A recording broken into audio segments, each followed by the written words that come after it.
Well, American tariffs are paid by American customers. Trump's latest are so large at 50% that in practicality, they just stop the export altogether. And that has businesses big and small across this country scrambling, impacting everything from plastics to electronics, big business to the smallest ones.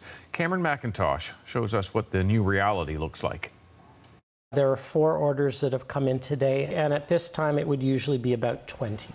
It didn't take long for Bernard Helen to start hearing from his customers. They're obviously not happy about having to pay 50% on top of their purchase. Many canceling orders for the 3D printed figurines he makes for model train enthusiasts. His business is small and niche, but supports his family and 8 employees. 85% of his customers are in the United States. Somehow we, the smallest, literally the smallest business in Canada, making miniatures, is somehow involved in a fight between 2 governments over auto parts. It is mind-bending for him to be lumped in with the U.S. government's 338 tariffs, targeting more than $28 billion in Canadian exports in industries like plastics, furniture, machinery, and electronics. 90% of our exports go to the U.S. A sector that employs about 110,000 people, also feeling a lot of disbelief that it got this far. The whole aspect of CUSMA was to build Fortress North America, so that was, and with our infighting within North America, it doesn't help with our competitiveness globally. An example, AI. New data centers are in the works on both sides of the border. But the U.S. tariffs on electronics and Canada's potential response could raise costs.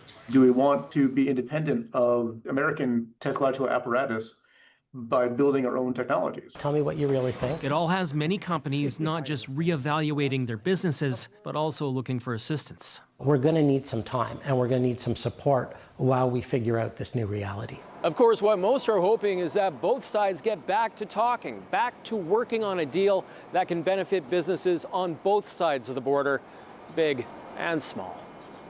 Cameron McIntosh, CBC News, Toronto.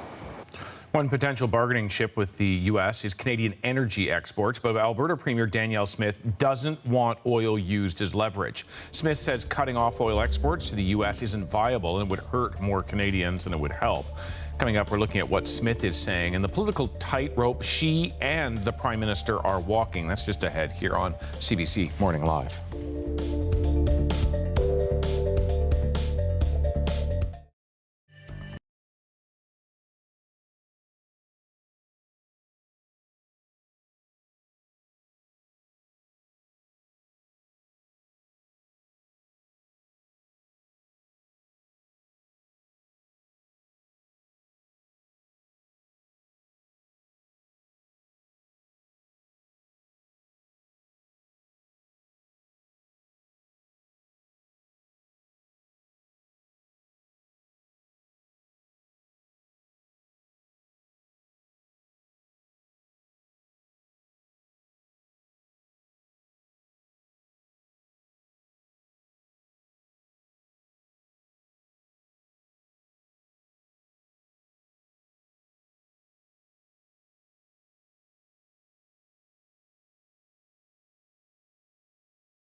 Ottawa is expected to announce which American imports it will target with counter-tariffs after the U.S. slapped new 50% tariffs on Canadian goods.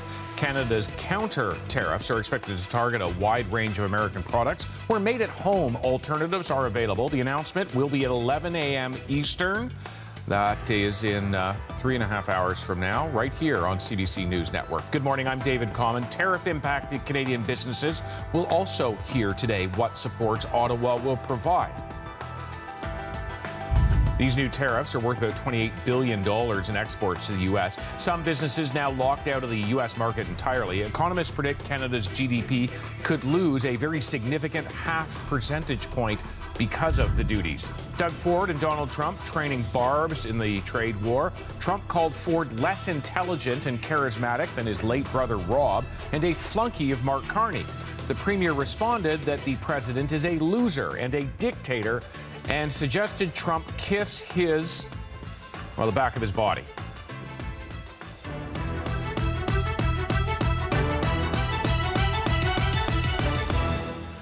A key question in Canada's retaliation is whether to target oil. It's been left alone to this point, but Canada's exports are leveraged with the Americans. Some want to tax the Americans for using Canadian oil, but Marianne, Alberta's premier is very firmly against that. Yes, and that's something Alberta Premier Danielle Smith had a conversation with Ontario Premier Doug Ford about just yesterday afternoon, because Premier Ford looking for that Team Canada approach. What are the pain points in the United States? For Ontario, for example, that would be potentially cutting electricity there. But when it comes to cutting oil potentially from Alberta, the Premier says that's not happening. This is what she posted on social media saying, as I've said in the past, cutting off Alberta energy exports to the U.S. would be extremely harmful to Canadians and is not a viable option.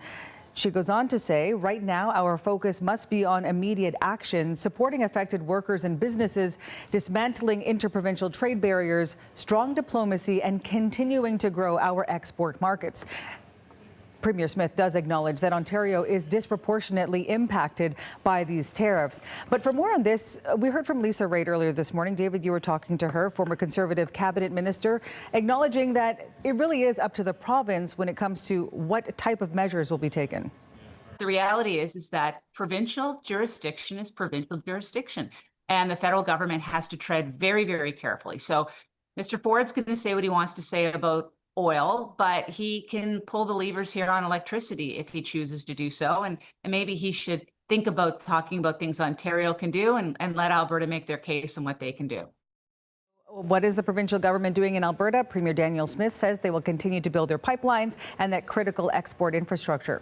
I saw an email coming in from the Canadian Association of Petroleum Producers as well, the big lobby group. They also have a stance on this. Yes, otherwise known as CAP, and we heard from the president and CEO who actually spoke out in the form of a statement. So here's part of what that statement says in the email. It says any action that would result in restricting the flow of energy between the two countries would cause immediate harm to consumers on both sides of the border. It goes on to say our energy advantage is one of our greatest strengths, and we need to double down on efforts to diversify our markets and build a project Canada needs to ensure our own energy security and reinforce our sovereignty. They say oil and natural gas trade is actually what we need right now during this economic uncertainty. All right, Marianne, thanks very much.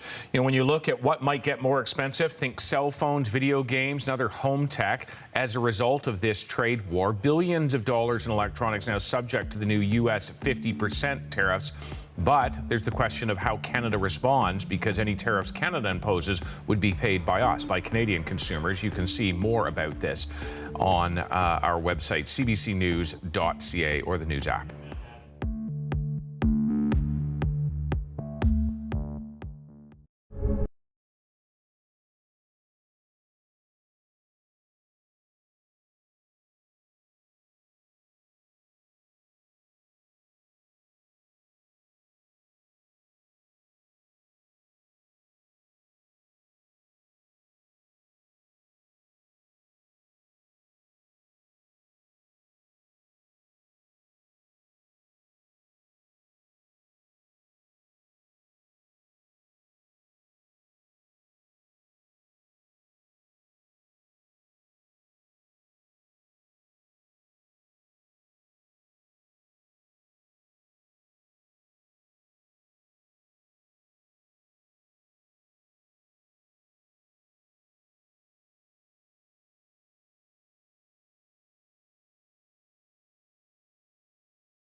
President Trump is awake this morning and has taken to social media already in a post this morning saying he is seriously considering renaming Lake Ontario to Lake America.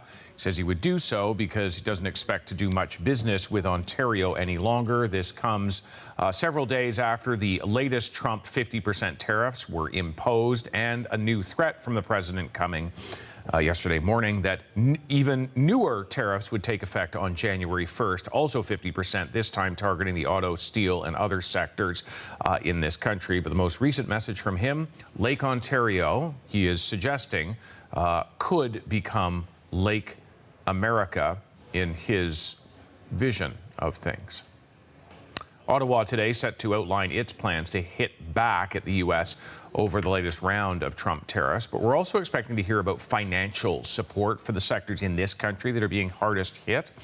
The tariffs are putting tens of thousands of jobs at risk. In fact, economist Trevor Tombe says 52,000 jobs are now at risk directly. Businesses that support those sectors, like trucking or bookkeeping, could face a ripple effect, putting another 35,000 jobs on the line. In total, Canada is in danger of losing about 87,000 jobs to these new tariffs. Can help to understand these moments when you have an economist, and we're lucky we have one. Dawn Desjardins is the chief economist at Deloitte. Dawn, good morning to you. Hi, David. I'm wondering what your clients in particular are asking in this moment as they themselves are about to be facing the brunt of these tariffs. What are their questions? Well, obviously people are nervous and they're trying to determine, the best course of action for their supply chains, whether or not investment decisions at this time, how are they going to take them? Where are they going to put their money to work? Now, some are interested, of course, in what's happening domestically, whether or not, as yesterday, we saw those icebreakers being announced. So we have some projects that people are going to dip their toe in it, so to speak. But I think overall, it's just a sense of nervousness and uncertainty. It is the unknown. That's how long will this go on for? How long will the tariffs continue? How do you deal with that kind of planning if you are a business where 30 or 40 or 50% of your product was going into the U.S. market? Well, certainly, I think what we've been looking at is, putting together scenarios to see exactly how, well, not exactly, I guess, the prospects for certain routes. If these tariffs remain in place, what does that look like? Should you be looking at different markets? Should you be looking at, just taking advantage of the domestic market? Is there any way you can sell across this country? So we know that there are ways that people can deploy their capital, but it is still very much a nervous situation. And so I think that's what companies are doing right now, taking stock of the what if scenario. What if this does not last? But what if it does? And what if it is actually amplified as we enter 2027? Yeah, if this becomes an enduring reality, there's no question that actual people will lose their jobs. We're talking about how big those numbers are, that some people who have built businesses and spent years doing so will lose those businesses or face a catastrophe within those businesses. What are you expecting, or what are you hoping to hear from the federal government today when it comes to support for those hardest hit sectors? I think this is what we do think there will be financial aid. There will be aid in terms of, loans that may be interest-free for a duration. It will be helpful for people who are about to lose a job or have lost their job. Certainly there's going to be, we would expect to see supports for Canadian workers as well. So, these are things that can insulate the economy during this period of significant stress. But it is hard to determine at this particular moment how intense the stress is going to be and how long it will last. We have seen past federal programs where the federal government will pay a portion of employees' wages just in order to keep them on the payroll, keep them employed. Is that likely a scenario that you would expect as well today?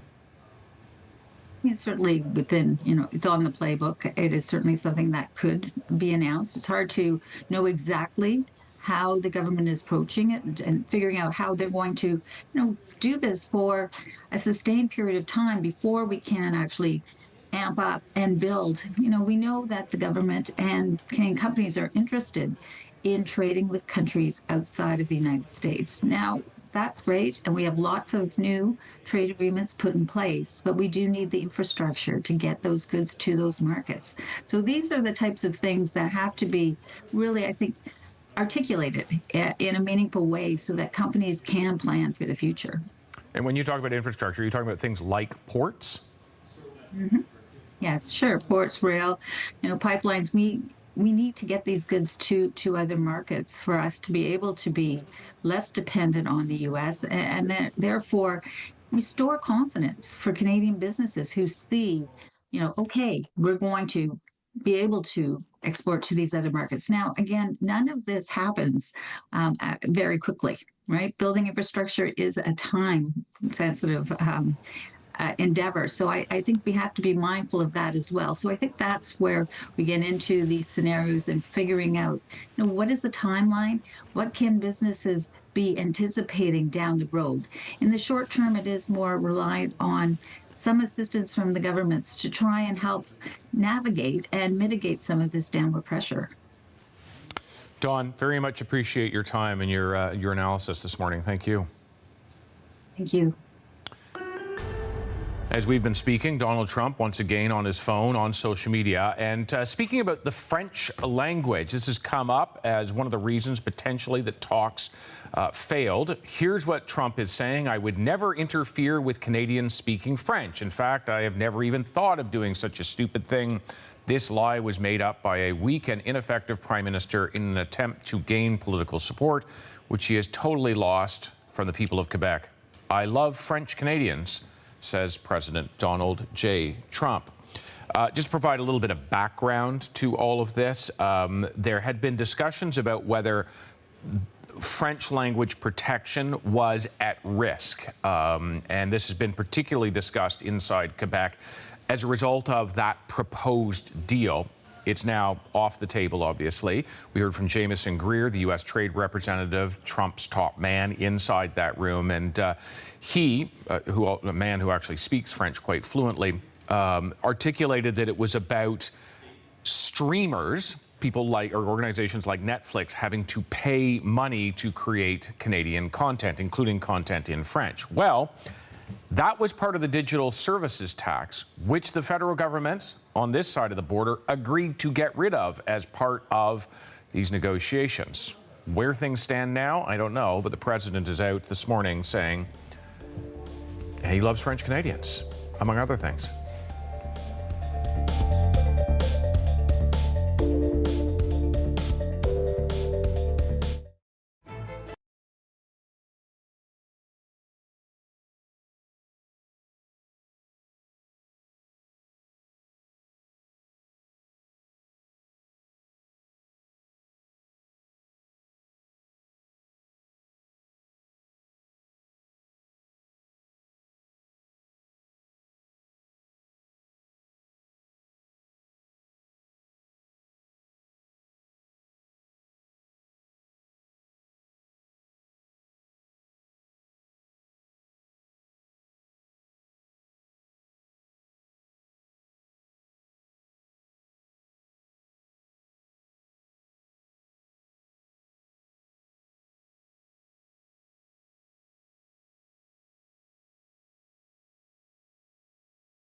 Donald Trump says Canada is ripping off the United States and the Americans don't need anything from their neighbor to the north. New Brunswick Premier Susan Holt says the U.S. president is naive.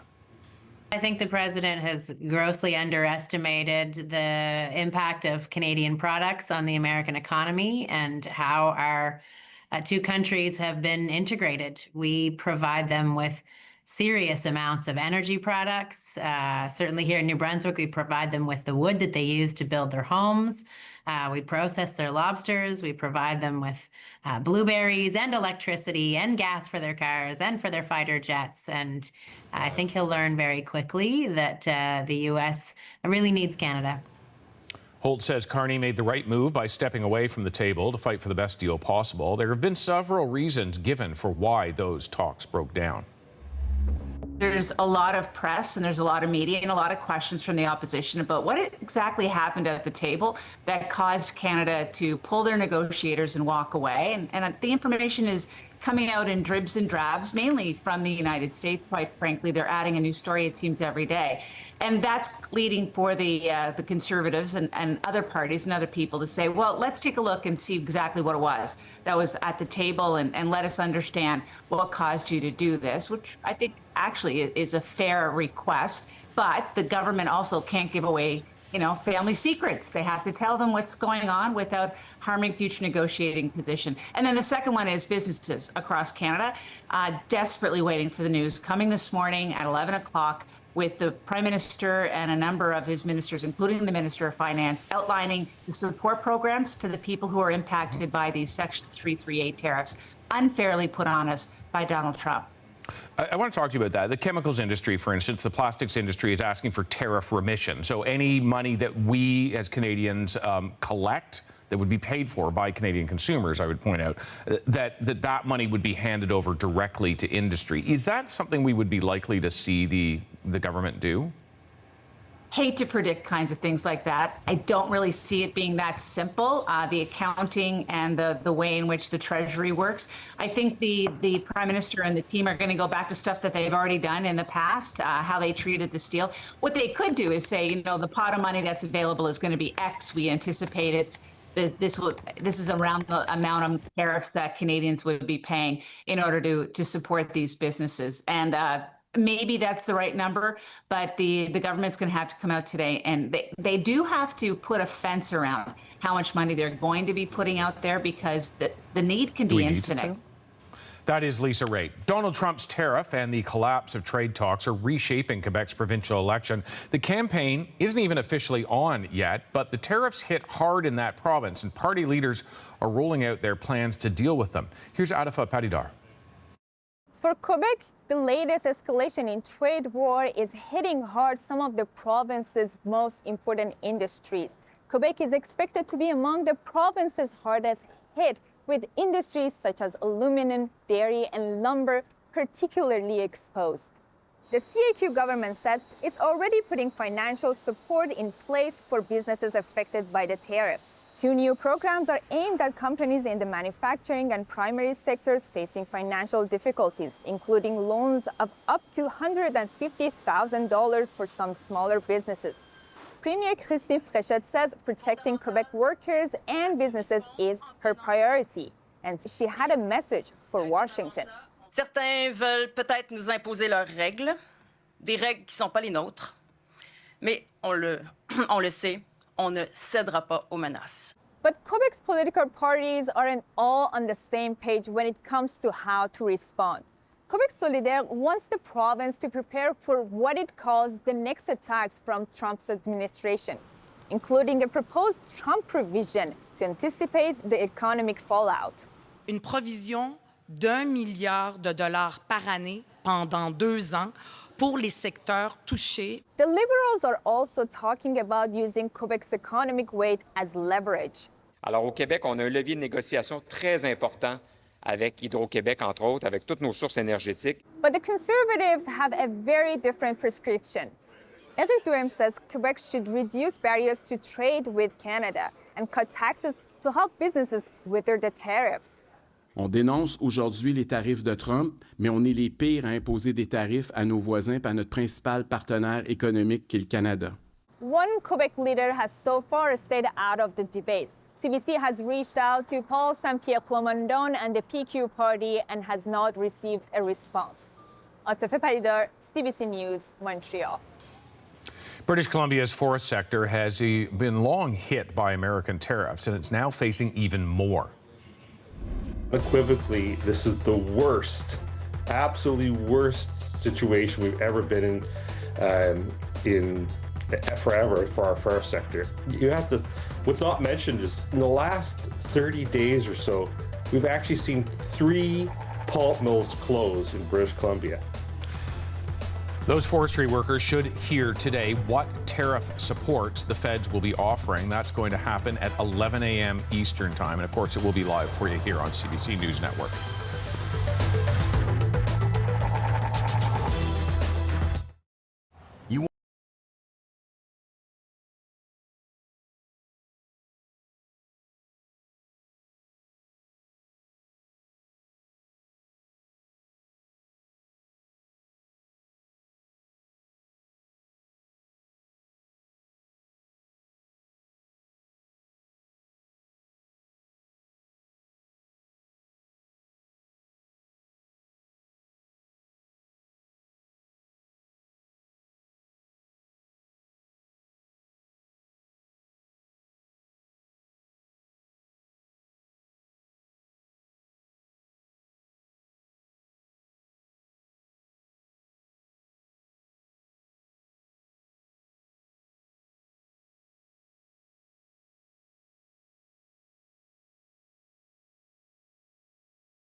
I'm a small business owner, and I think that it's really important for us to support each other. So, yeah, buy Canadian. That's all I can say. With these tariffs right now, it's hard.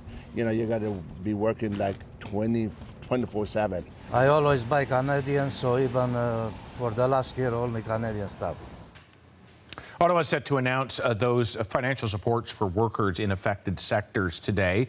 And we'll also hear how they plan to retaliate, both coming up out of Ottawa at 11 a.m. Eastern Time. But what you're looking at there is actually Detroit in the background. It is from Windsor, and the federal Conservative leader, Pierre Poilievre, set to speak there momentarily. We'll have that for you live when it happens. And of course, 11 a.m., so about 3 hours from now, is when we will hear not just how Canada will hit back against the Americans, but what products will be hit. We are told it could be quite likely in American swing states as a result of sensitivities around the midterm elections. They would target products in those states to have the maximum effect. In the meantime, we wait for Pierre Poilievre, the federal Conservative leader, with his comments from Windsor, the automotive capital of this country.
Good Tuesday morning. I'm David Common. The feds today announced how Canada will retaliate against U.S. tariffs, as Mark Carney says there will be no return to negotiations until the Americans change their attitude.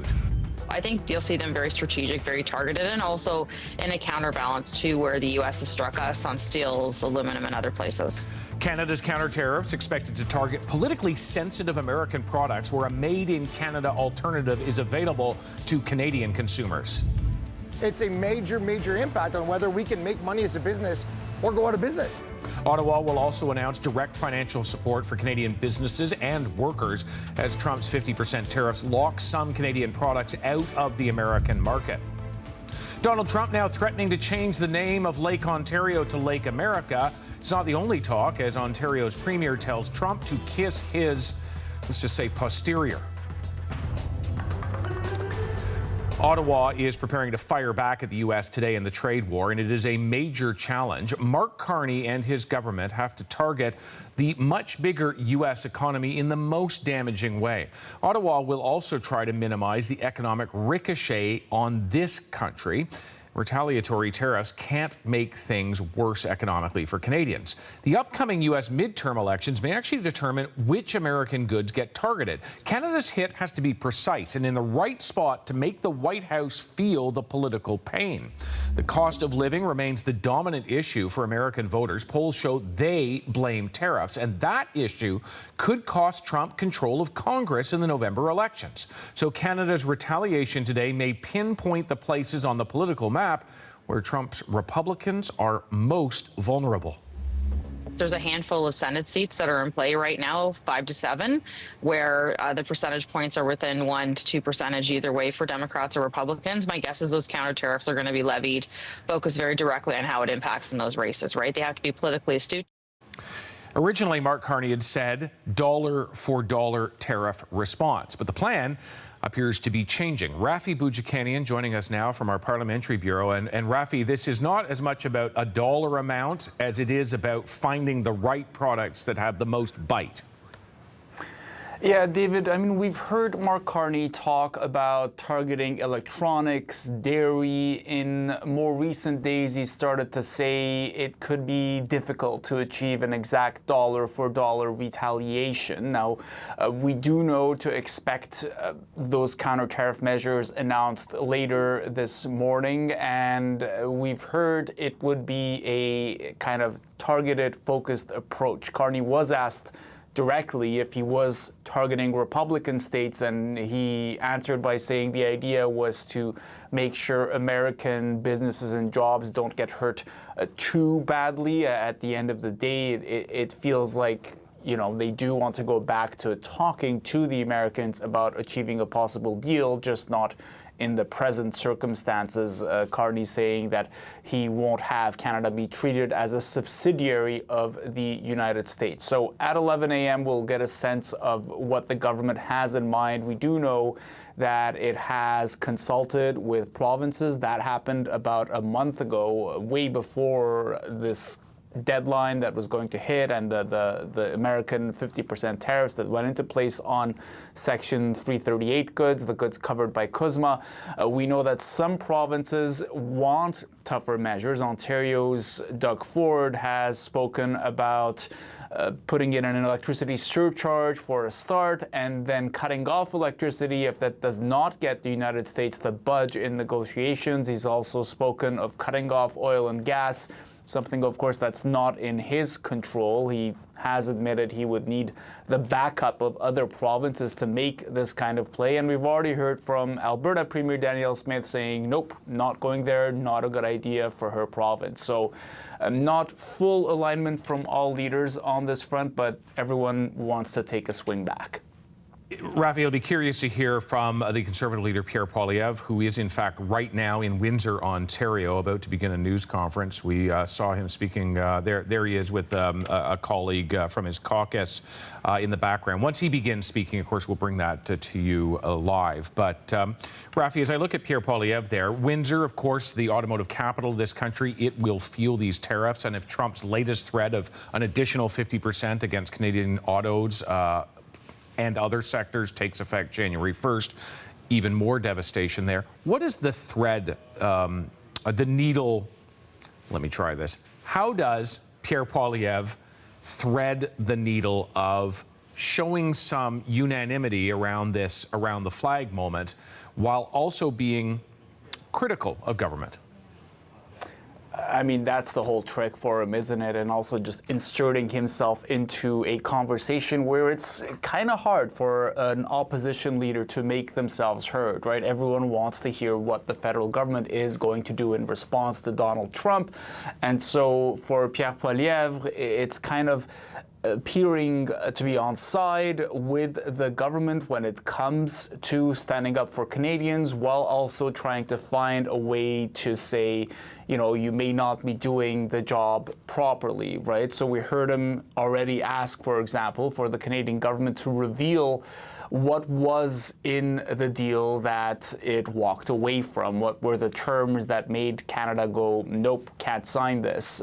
I'm not entirely sure the government will agree to that. It would be unusual, to say the least, for a party in a negotiation to release the draft terms of a deal. I think that would be quite unprecedented.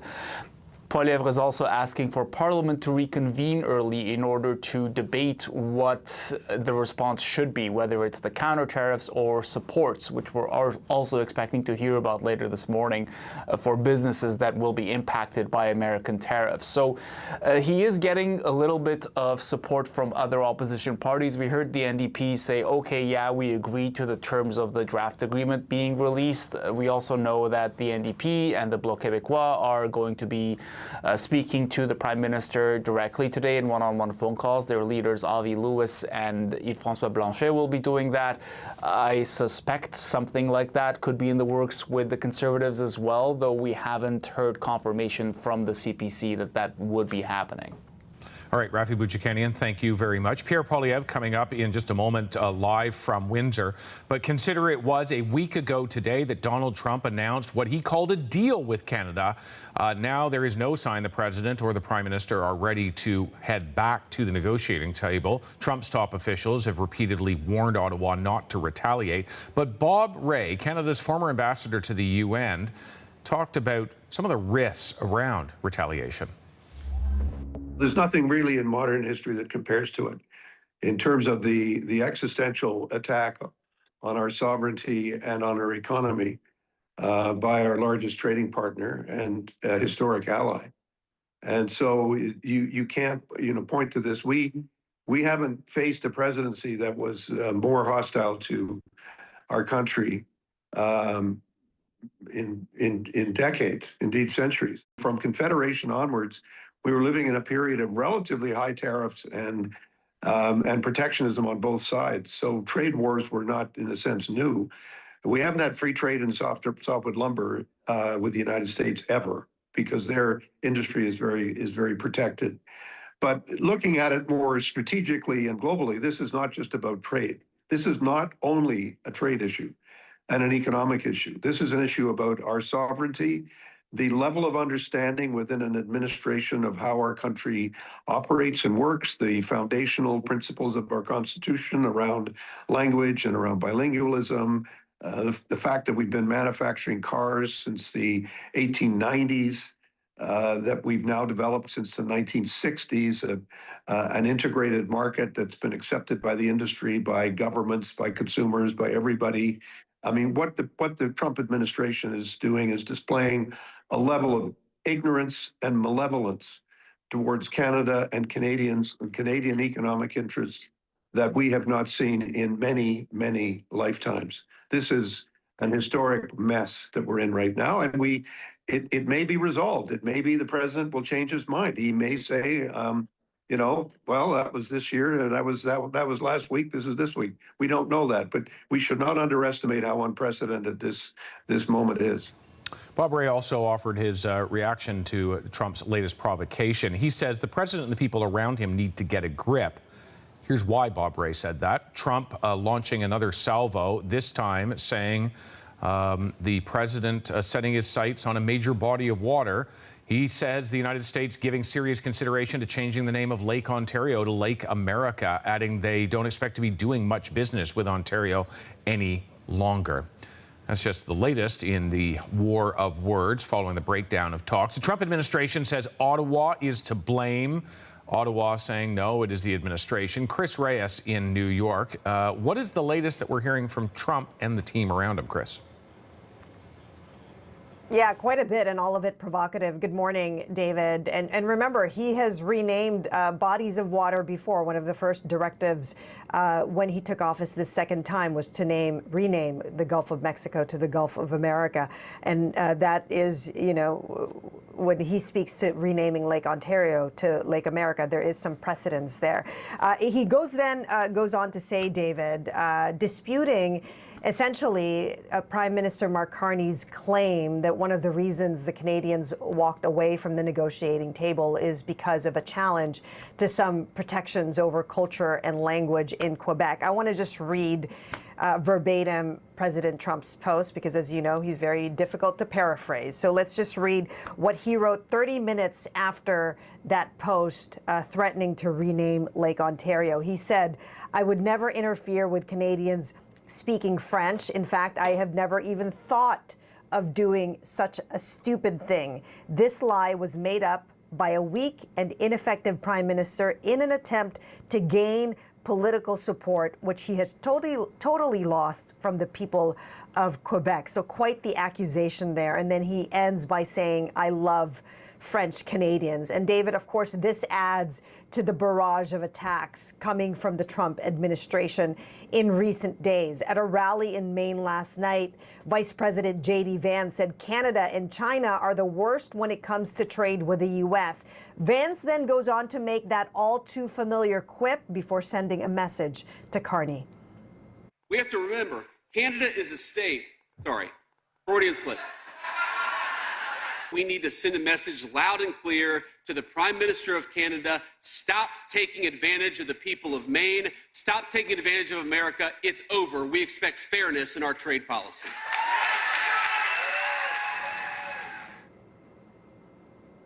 And David, worth repeating that despite these exchanges of fire that both sides claim that the other made reasonable demands, both sides also confirmed that negotiations continue.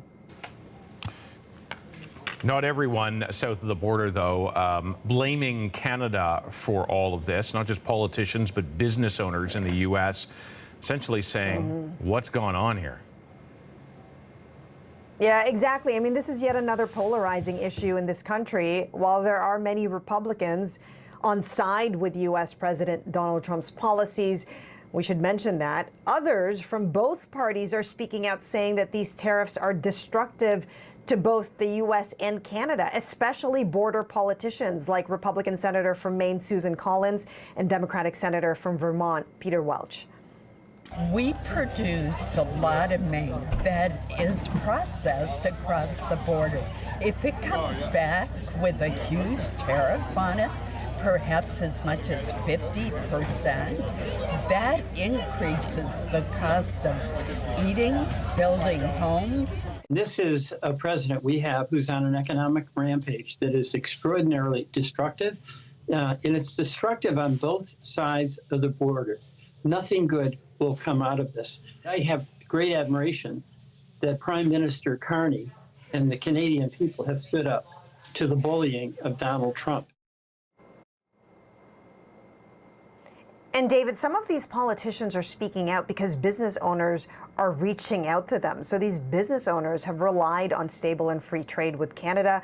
Some have raised concerns about the cost of even just navigating these new tariffs or constant changes to the tariff system. And then the cost of losing Canadian business. The impact is being felt especially by small businesses near the border. Many of them have built decades-long relationships with Canadian businesses and customers, and they're caught in limbo, putting some orders that were already in the books, for example, months ago, on hold. In fact, one business owner from Oregon speaking to a radio station here said that if Trump only knew the full negative impact of tariffs on small businesses, he'd cancel the tariffs today. Chris Reyes, thank you very much. Trump's also taken direct aim at Doug Ford, and there's been a lot of name calling, from dictator to flunky, and Even more colorful language. Michelle Song is at the Ontario Legislature. And Michelle, Doug Ford once again aiming to take on the role of Captain Canada. Yep. That's right. It was a really heated exchange between the president and the premier. The premier called the president a loser, a bully, telling him to kiss his bottom. The president called Ford the less intelligent, less charismatic one in comparison to his brother, Rob Ford. But the premier said when asked directly about that comment that he doesn't want to do a back and forth with the president, but he did signal that he wanted to continue spreading his message south of the border. But I'm not going to take any advice off a guy that's the king of bankruptcies. And he's actually tariffing his own people, taxing his own people. And I'm going to make sure I communicate through the U.S. media. I'm going to be reaching out to every single governor, every single senator, and every single congressperson. And when it comes to the midterms, I have a message to the Americans. All right, Michelle, I'm going to have to leave it with you there. Pierre Poilievre, the federal Conservative leader, is now speaking. That is Detroit in the background. He is standing in Windsor, the capital of auto manufacturing in this country. This is ahead of a federal announcement on retaliation and support for Canadian workers and businesses as a result of Trump's tariffs. We must judge all of our actions in this trade dispute by one measuring stick. What are the results for the people, for the workers, for the families, for the seniors across this country? Many of the workers I met with here in Windsor were afraid. They're worried. I met with one auto worker yesterday who said, "Will I still have a job?" I saw fear in his eyes. How is he going to pay his mortgage? How is he going to pay for his kids' hockey registration? What if he loses his job? How far away will he have to move? What conversation will he have to have with his children at the dinner table if he has to tell them that they're selling the house, they're leaving and changing schools, and moving to a far away place so that they can pay their bills? Our people have suffered enough over the last 10 years. Raging inflation has made it impossible for many to afford groceries. Single mothers are forced to turn back items at the grocery checkout because their bank accounts empty before their grocery carts do. An entire generation of youth is shut out of home ownership as we have the most expensive housing in the G7. And then there's the people who have to empty their bank to fill up their tank because of high gas prices. Factories have moved south. Jobs have left the country. 30 mills have already closed in British Columbia. The people who used to donate to our food banks are now forced to take donations because they can't pay their bills. And now the highest number of insolvencies since the Great Global Recession means that families are literally selling their homes and assets to pay their mortgages as they toss a turn at night, wondering if they might have to declare bankruptcy. And when tariffs strike automotive plants, mold-making businesses, they force layoffs. It is moms and dads going home to tell their kids that they'll have to say goodbye to their friends. It is communities that shut down. It is people that suffer. In all the noise and the drama, we cannot forget that we are talking about people's lives, their jobs, their cost of living, their paychecks. Everything we do, everything must be focused on protecting their jobs and cost of living. That is what Conservatives are focused on. And that is why later today I'll be talking with the Prime Minister on the phone, and I'll be asking him to recall Parliament for a real economic plan to protect jobs and lower the cost of living for people as we go through this difficult time. Conservatives are ready to join with all parties to lock arms and fight for affordability, for jobs, and for the country that we love. We need real action in Parliament, and there are reasons why we cannot wait. Parliament has work to do. First, Canadians deserve to know what is the deal that the Prime Minister at first planned to accept and then later decided to reject. Release the proposed text. Let's be clear, there are no national secrets in that text. It's already been shown to the United States administration. The President has seen it. His negotiators have seen it. The United States has seen it. Canadians deserve to see it. We're asking him to release the details of what was proposed in that agreement so that we can find out both what our government was fighting to achieve and what the Americans were demanding and what it is that was unacceptable and required we walk away. Transparency is essential, especially important after the government gave false information about the Gordie Howe Bridge. The truth only became known after the agreement was released. Canadians deserve to know what was on the table so all of us can know what we are fighting for and what we are fighting against. Second, we asked the Prime Minister today to reveal the cost to individual families of his proposed counter-tariffs. He said the other day that tariffs are taxes. That is a quote. So what will the retaliatory tariffs mean for grocery bills, gas prices, and the cost of everyday goods? How much more will families have to pay? And where will the tariff revenues go? Canadians are already spending more on taxes than on food, clothing, and shelter combined. They cannot afford to pay more for groceries, gas, and housing. And so we want the Prime Minister to lay out very clearly what are the costs and how will Canadian families be made whole. We need to focus on the affordability of the bills that Canadians pay, and that takes information in Parliament and action by all parties in that chamber. Third, we are calling for the introduction of a new economic action plan to jolt Canada's stalled economy, make life more affordable, and protect the jobs of Canadians in this escalating tariff dispute. Let's be clear. We cannot have any more tinkering, administrative adjustments, all wrapped in big speeches and fancy announcements. We need real action. Canadians have been suffering even before this latest escalation. The only economy in the G7 to be in a recession. The slowest growth in the G7. 5 consecutive quarters of falling investment since this Prime Minister took office. We have the largest number of insolvencies since the great global recession, and a massive increase at the food banks. All of this was before the latest round of tariff escalation. We need real action right now. And that's why Conservatives will put forward an economic action plan in Canada's Parliament. It will include removing all capital gains tax on reinvestments in Canada to bring back the over $1 trillion that has fled our economy over the last decade, canceling gas and diesel taxes until at least Canada Day 2027 to save families $1,000 and to make it more affordable for our businesses to transport goods and reach markets. Scrapping anti-development laws like C-69 and C-48, which remain in place, and greenlighting the 500 projects that are awaiting federal approval right now. Many of them have been waiting for years.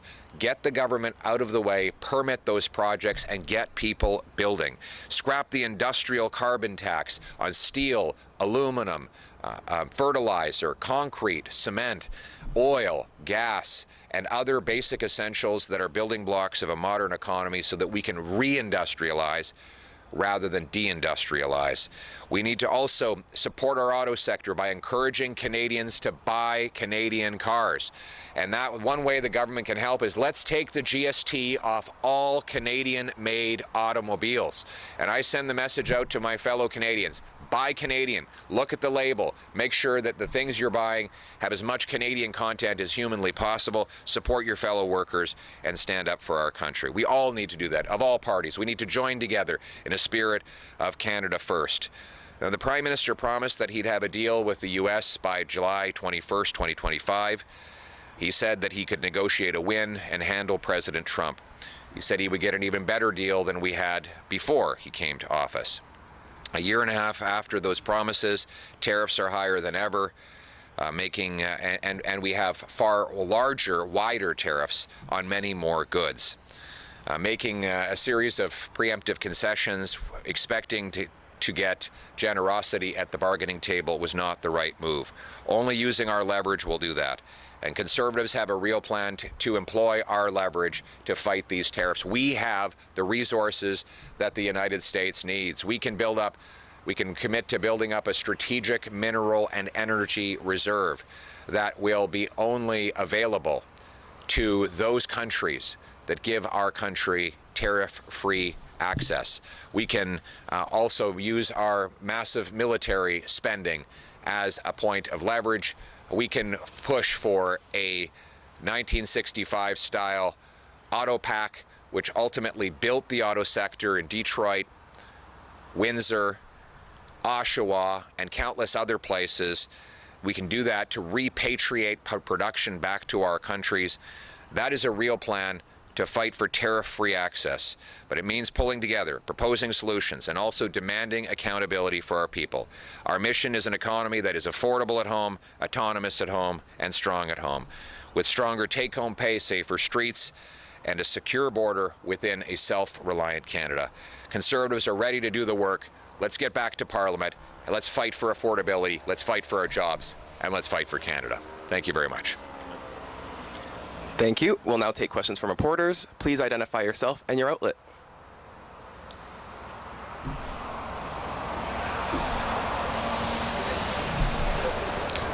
Okay, sorry, didn't know I was first. Hi, Maureen with Blackburn News. You talk about scrapping carbon tax. Are we scrapping all climate protections in favor of getting the economy going? Well, the industrial carbon tax is not a climate protection, it is a tax. It's a money grab that simply weighs down our steel, aluminum, autos, and other core industries. The Americans don't have that tax. The Europeans are exempting heavy industry from that tax. The Chinese economy doesn't pay that tax. So it doesn't help the environment to drive production out of our economy into hostile overseas economies by taxing our industry into the ground. What we need to do is reduce the governmental costs for our industry so that they can actually compete while bringing home the investment and jobs for our people. So no, this is not about the environment. This does not. The industrial carbon tax has nothing to do with the environment. It is a cash grab that kills jobs for our people and drives up the costs for our consumers. Good morning, Rob Hindy from AM 800. Just want to get your thoughts. You talked about how you talked to a worker yesterday. I guess overall, what would your message be to the people of Windsor, Essex? We're going to fight for you. We have an incredible group of members of Parliament here. Harb Gill, a former police officer who's been fighting for this community his whole life. Kathy Borelli, lifelong Windsor resident, who's lived the story of the great immigrant families from Italy who came and literally built Windsor, and Chris Lewis from the Essex County, who's been fighting for the people in that region all along. We will fight for you. We're going to fight for your job, and we will not relent. Canada needs a thriving automotive sector as part of our economic security, but also our national security. And so we've got a real plan to save and grow our auto sector, taking taxes, sales taxes off of Canadian-made automobiles so our people buy Canadian, fighting for a tariff-free auto pack, stopping the backdoor EV mandate, getting rid of the industrial carbon tax, lowering the cost of energy on production. All of those things will make it possible for us to compete and for our incredible auto workers to keep their jobs and grow their paychecks. Sorry, Good morning. Follow up? Let's let this fella finish up here. Sorry, one more. Just yesterday, Premier Doug Ford made some comments. Just want to get your thoughts on, I guess, premiers making comments about what's going on.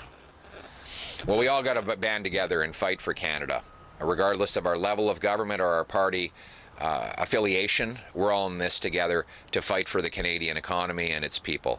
So, everything I do is focused on the jobs and the cost of living of Canadians. Every utterance I make and every policy we put forward should be about protecting the jobs and making life affordable for the hardworking Canadians who have suffered enough. Thank you, sir. Good morning, Bob Belichico, CTV. Just wondering, how fast can Parliament reconvene? And then two, is how important is it for both sides of the aisle to unite in this time of crisis, I guess? Look, I think unity is important. Let me start with your first question. The Parliament could be reconvened in a couple of days, and I'm speaking to the Prime Minister. What is it now? Well, I don't know what time it is, but it's at 8:30, so that's why I'm a bit crunched to wrap up a little bit early today. But I'll be speaking with him and reiterating to him that we all need to put Canada first. We're all fierce competitors in the political arena, but we're also believers in our country. And so we will be there to fight for jobs and fight for an affordable cost of living for our people. Parliament could be recalled in 24 to 48 hours. We're happy to cooperate with the government to get that done, because at the end of the day, it's about putting our country first. Thank you. This concludes today's press conference. All right. Thanks very much, everyone. Great to be with you. All right. Some news in there, as well as some questions and some demands. Let's start with the news. Pierre Poilievre heading off to a phone call with Mark Carney, the Prime Minister. It is quite possible that in that phone call, the Prime Minister will outline for the opposition leader the measures expected to be taken today, the counter-tariffs that will be announced against American products coming into Canada, as well as some of the supports for Canadian workers. We're expecting to hear more on that in about 2.5 hours' time. We'll let you know. Questions from Poilievre. How much more will families pay? He asks Mark Carney, because it would be Canadian consumers who would pay for any tariffs that are levied on American products. We are being told by the federal government that it would be only on products that have a made in Canada alternative. Another question from Pierre Poilievre. He wants to see transparency on the deal. He's asked for this before. He wants to see what the deal was on the table, and he argues that given what he calls the lack of transparency around the Gordie Howe Bridge, that it is imperative. You'll recall with the bridge, a deal was struck to get the bridge open, and then it only came out later that, in fact, the federal government was sending a lot of money to the U.S. as part of the toll revenue, even though Canada paid for that bridge. Let's bring Rafi Boudjikanian into all of this conversation. Rafi, lots of things in there from Pierre Poilievre. Scrap the industrial carbon tax, which we've heard from him before. Interesting to hear, though, that he's speaking with the Prime Minister right now. Yeah, he said that's why he had to cut things a little short this morning. He had this phone call with the Prime Minister. He said he would be using that opportunity to reiterate this idea he has that Parliament should be reconvening earlier in order to debate these measures that we're going to be hearing about officially shortly, right? The tariffs, the counter-tariffs, that is, that the Canadian government will put into place, as well as the supports for Canadian businesses. You'd asked me earlier this hour, David, how can Pierre Poilievre try to thread the needle and appear to be, on side with Canadians, but also have the ability to criticize the Prime Minister, give himself room to do that politically? I think we got a little bit of an answer to that question in this news conference, right? We saw Poilievre saying he's going to be there to support Canadian workers, to make sure that these counter-tariffs don't hurt them too much. Ask the Prime Minister the costs of them, but at the same time, he also, like you said, brought up this Gordie Howe Bridge issue, saying that that's a reason for the federal government to be more transparent about what was in the deal it walked away from. And then he went back to some of the old favorites for his party: cancel the industrial carbon tax, cancel environmental assessment impact legislation that he says gets in the way of getting big things built in this country. We know Poilievre is not the only leader who will be speaking to the Prime Minister. The Bloc Québécois leader, Yves-François Blanchet, will be doing that as well. The NDP's Avi Lewis, too. So it seems like this is Carney sort of trying to lay the groundwork for what to expect from the measures he'll be announcing a little bit in advance from the opposition leaders, maybe in a bid to either get them on board or, at least not take them by surprise when he makes these announcements. Rafi, I will just point out one little tidbit from Poilievre's news conference there, in which he urged Canadians who are in the market for a new car to buy the most Canadian vehicle you can. Rafi, as you well know, every single vehicle that's mass-produced in this country has some American content. But do you know which vehicles have the most Canadian content, Rafi? I'm putting you on the spot, but I know the answer to this.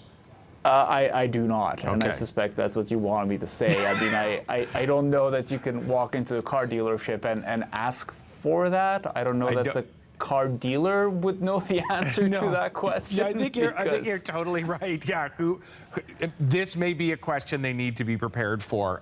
It is the Toyota RAV4, the Honda Civic, and the Honda CR-V, all of which are made in Ontario, although versions of those vehicles are made as well in the United States. And some of those versions, the American assembled ones, are actually pushed into Canada. So you actually have to look at the VIN number to figure out where the thing was built. Oh, did you Google this while Poilievre was talking? Rafi, I've spent many years as a journalist, and I'm filled with random bits of knowledge that are useless most of the time, except in moments like this. Everything has its use at some point. Here you go. Rafi, great to chat with you. Thanks very much. This is CBC Morning Live.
New threat out this morning from Donald Trump. He says the U.S. considering changing the name of Lake Ontario to Lake America. Trump is in a war of words with Ontario's Premier, Doug Ford, who told the president to kiss his posterior. Trump also says he doesn't expect to be doing much business with Ontario any longer. Just out of interest, we looked up the name Ontario. It is derived from the Haudenosaunee word for sparkling water, and the province of Ontario was actually named after the lake got its name. Among the Canadian industries being hit by Trump's new 50% tariffs are plastics. 17 categories of plastic products have been hit with tariffs when they enter the United States. That will affect products used for packaging and construction and certainly have downstream effects on manufacturing chains. I wanted to understand a bit more about this, and so we've got Greg Moffat, President and CEO of the Chemical Industry Association of Canada. Greg, good morning to you. Good morning. Thanks for having me. I know this is a very large industry, but could you give me an example of the kinds of things that are made in Canada, have been exported to the U.S. that would now face this 50% tariff? Yeah, so what we're talking here is about the petrochemicals, plastic resin, flake and powder that's converted into products, and so it's those products that would be exported to the U.S. that are now facing a tariff. And like the auto industry, Greg, I understand the plastics industry very highly integrated. That product can move back and forth and back and forth. How is that particularly challenged by these tariffs as a result? Well, certainly in the last 18 months, think about the gas and brake effect, right? There's lots of been uncertainty for the most part in the last 18 months. The goods of chemistry and plastics have flowed into the U.S. Tariff-free because of their alignment with the Canada-U.S.-Mexico USMCA agreement. And so these Section 338 tariffs are a little bit different in that, the products themselves are now captured by tariff. Greg, I noticed when I was reading the news release from your association that that you are looking for tariff remission. And so just to help everybody understand, there is going to be counter-tariffs announced today on American products that come into Canada. Those tariffs, if those products in fact came, they would be paid for by Canadian consumers. You're asking for that money to be collected and returned to industry. Is that my understanding? Yeah, so there's two parts here. The Section 338 tariffs that came into effect on Saturday morning, the importer actually pays that tariff to the US government. And so, effectively, I'm selling a good into the Canadian market and the price just went up by 50%. And so that's going to have it is having an immediate effect on sales today from those companies that sell into the US market. Companies are choosing not to purchase and they're looking to find US or Mexican or other markets to import those goods. So what we're looking for in the immediate term is financial supports around liquidity to support companies. Now, Canada is going to release retaliatory tariffs. When those retaliatory tariffs are put in place, if I'm a Canadian company and I need a critical import to be able to make the things I'm making here in Canada and I'm bringing it in from the US, I'm going to pay a tax on that. So between the Section 338 tariffs and the retaliatory tariffs, you have the potential to bump into what I would call a tax on tax effect, where the costs keep mounting on the goods you're producing and makes them that much more uneconomic to sell. Understood. Obviously, there is, no, I shouldn't say obviously, but presumably there is not a player in this market space who is making a 50% profit, and in other words, can afford to take a 50% tariff hit. Is the effect that these sales just aren't happening now in the U.S. when it comes to plastics?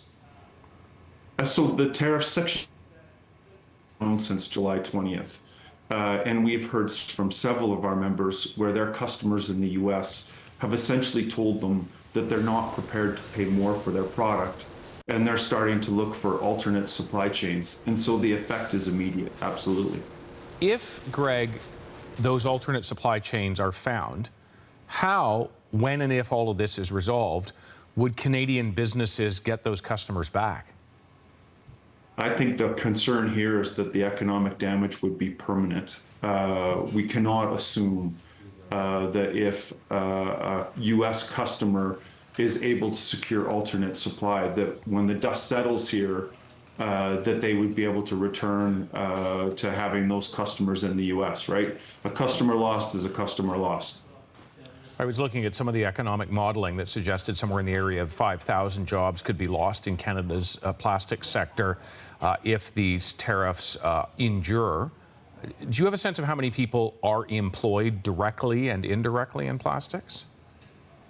Well, in chemistry and plastics in Canada, it's a $115 billion a year industry and close to 200,000 direct employees. Ontario, Quebec, Alberta, British Columbia, the greater Vancouver Regional District, these are all large centers for the plastics value chain in Canada. And employment is significant. And for those that have U.S. market as a significant or primary part of their sales, this is going to have a demonstrable effect. Greg Moffat, very much appreciate your time. Thank you very much. And we'll be watching to see what the federal government comes up with later on today. We will as well. Thanks very much. Thank you. We're going to turn our attention to Montreal here at the airport, Trudeau Airport. Late yesterday, a Montreal airport worker was injured. That worker has now died. Montreal police say the employee suffered serious injuries about 7:30 p.m. last night. He was a signaler. I shouldn't say he. We don't actually know the gender. The individual was a signaler who got pulled somehow underneath the aircraft of an airliner from French B airline. It was scheduled to leave for Paris at 6 p.m. It did eventually leave. According to Radio-Canada, the incident took place on the tarmac as it was pushing back from the gate.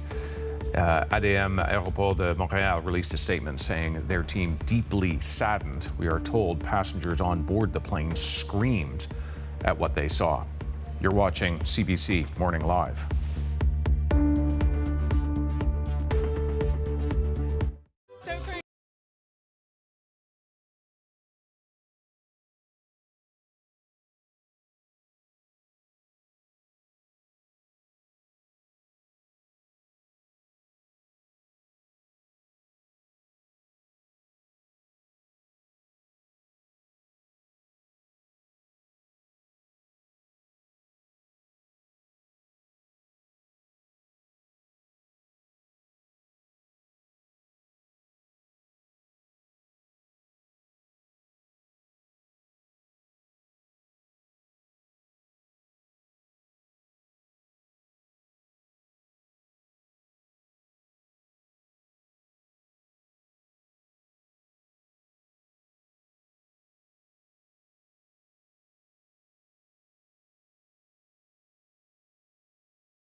British Columbia's forest sector has long been hit by American tariffs, and now it's facing even more.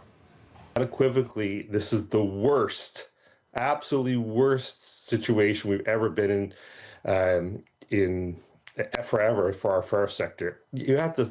What's not mentioned is in the last 30 days or so, we've actually seen 3 pulp mills close in British Columbia. Forestry workers now waiting anxiously to learn what kind of financial support the feds will offer. That announcement expected a little more than 2 hours from now, and it'll be live for you here on CBC News Network. No question that these big U.S. tariffs are impacting big and small businesses across this country, and the longer they endure, the more damage they do. Mark Carcasol looking particularly at some of the smaller businesses. These may be family businesses built up, just a few employees, and now trying to figure out what now. Yeah, and they tend to be on that list of additional tariffs that were put out by the White House about a month ago. The stuff that's a little more quirky, you know, seeing things like honey, hockey sticks, flowers, candles, things like that. But these family businesses really rely on exports to the U.S. for a big chunk of their profits, and they can't budget at this point. We've been speaking about the uncertainty, and they're seeing it more than most. Oftentimes when you speak of someone who makes flowers, let's say, and sends them off to the U.S., these things are grown well in advance. They are not predicting tariffs with short warning. So they're dealing with all this now. There's a survey published by the Canadian Federation of Independent Business earlier this month that shows some of the things that they were expecting at the time and now that they're going through. 40% of members surveyed say they make items that are affected by these tariffs. 77% of exporters with affected products expect revenue losses if tariffs are implemented. 35% foresee revenues falling by at least half. 78% of exporters believe a 50% U.S. tariff would make their products uncompetitive competitive in the U.S., and 75% say it would prompt efforts to reduce dependence on the U.S. market. And you're starting to see these effects already, and you're starting to see small businesses do whatever they can to kind of adjust to the near future. Ossie Podolsky is one of them. He was on Hannah Mansing Tonight yesterday. He's a third-generation honey farmer in Manitoba, already predicting a significant drop in exports. Typically, we sold 90% of our crop every season to the U.S., which was anywhere from 500,000 to 1 million pounds, depending on the season. And so now a 50% tariff on that honey. Is there anybody in the States that's going to import your honey with a 50% tariff? No, especially since the onus goes on the exporter. We are the ones who brunt that cost, and it's just non-viable to ship really with any tariff at all. Over the weekend, the president of the CFIB told CBC News that he expects that many small businesses, if these tariffs go on for a long time, will effectively be, quote, done. Yeah, just listening to you, one of the things that strikes me is, of course, all of these small businesses will have incurred the cost to create the product to send to the U.S. and now can't earn the income that will pay for the investment they've just made. What are the approaches that these small businesses are now being forced to take? Right now, I think a lot of them are just trying to do just that, recoup those losses however they can. Sometimes they have to be very straight up about it. Another example I can bring you, Bernard Helen, he's the owner of Mini Prints. He makes miniature painted figurines. He's based in Toronto. He's essentially told his clients in the U.S. That he is coming for that extra 50%, but have a listen to how he's approaching that. In the last 24 hours, we have 55 orders in the pipeline that we're preparing to go out. Of those, I had to send a very uncomfortable, unfortunate email informing those 55 people that they have a choice to make, that we unfortunately are going to have to put a 50% tariff or tax, in effect, on those orders and ask them what they would like to do. Would they like us to cancel and refund their order, or are they willing to pay the additional 50%? So he's being straight up about it. We need to recoup that money. We're going to charge it to you, but he's giving them the option since a lot of these orders are still processing. He also told CBC News that about 90% of the customers he sent those letters to have canceled their orders. Doesn't sound, well, certainly it isn't sustainable. No, not at this point. And they're hoping that maybe these are short-term. Small business owners are calling for the federal government to get back to the table with U.S. negotiators and try to get a deal done. Another thing that came from the CFIB is that about 50% of the small businesses that it represents import goods from the United States to create their products. If there are counter-tariffs announced today and put into effect in the coming weeks, that's going to double the effect on them. Yeah, absolutely. All right, Mark, thank you. Thank you. Federal Conservative leaders speaking with Mark Carney today ahead of counter-tariffs being announced this morning. Poilievre calling on the Prime Minister to reveal what was in the proposed deal before talks collapsed. Let's be clear. There are no national secrets in that text. It's already been shown to the United States administration. The President has seen it. His negotiators have seen it. The United States has seen it. Canadians deserve to see it. We're asking him to release the details of what was proposed in that agreement, so that we can find out both what our government was fighting to achieve and what the Americans were demanding and what it is that was unacceptable and required we walk away. Carney's government set to announce countermeasures in response to the latest U.S. tariffs. Poilievre calling on Carney to be clear about how much that could cost Canadians. More on what we can expect from Ottawa and the challenges the government faces that's ahead here on the program. In the meantime, let's turn back to Mr. Chris Murphy. These are heavy times, man. So tell me, you've got some good news, right? On the weather front, things are looking up. Well, yeah, we'll find some for sure, David. It's going to be nice weather in southern Ontario. The prairies still got a lot of summer to go this week, but we do have some thunderstorms, and the earlier warnings are over, but the severe thunderstorm watches are still in place, meaning the ingredients are there for thunderstorms to breach severe limits.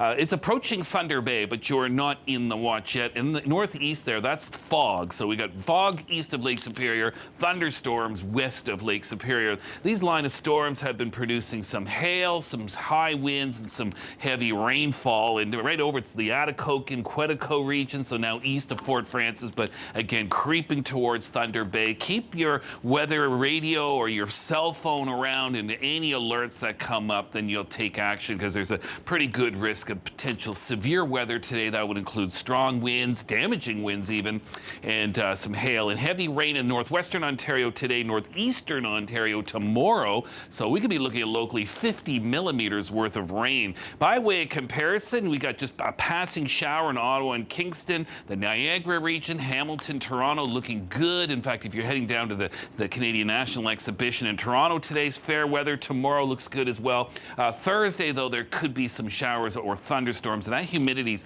getting back up there briefly as well. Speaking of humidity, that is a tropical feed of moisture. We've had so much rain in portions of the Maritime, especially Cape Breton, the last few days. Well, now that attention has turned to Newfoundland, and while there is the risk of thunderstorms across portions of eastern Canada, the south coast of Newfoundland, that's where we have the rainfall and the special weather statements, and we could be looking at some flooding in some low-lying areas, so be mindful of that. High pressure across the U.S., and that is going to pump the heat this week into southern areas of Alberta, Calgary. If you don't get 30 degrees tomorrow, you will Thursday. But into BC, the smoke is pushing its way towards the coast, and that's because of a shift of winds, and that will be there for today, and then by tonight and tomorrow, that'll move out. So you'll have a much fresher air mass for Wednesday on the coast, but today could be a little hazy. 31 in Kelowna. Let's get over towards the north. 19 degrees in Whitehorse today, 21 in Dawson. Look what happens tomorrow, 11 and 14. So much cooler air coming in. What's going on?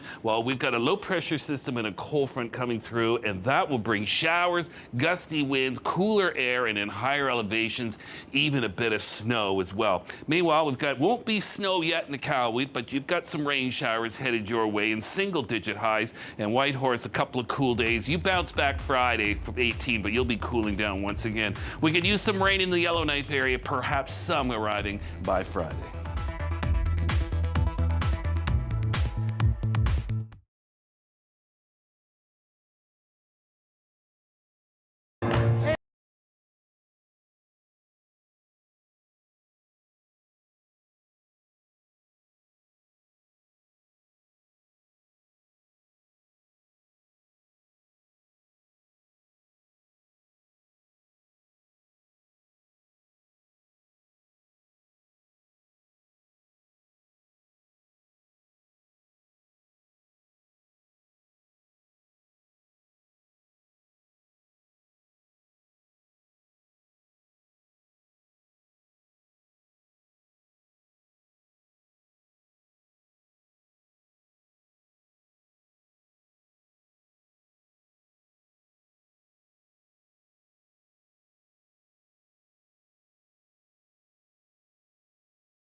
Good Tuesday morning. I'm David Common. The Feds today announced how Canada will retaliate against U.S. tariffs. As Mark Carney says, there will be no return to negotiations until the Americans change their attitude.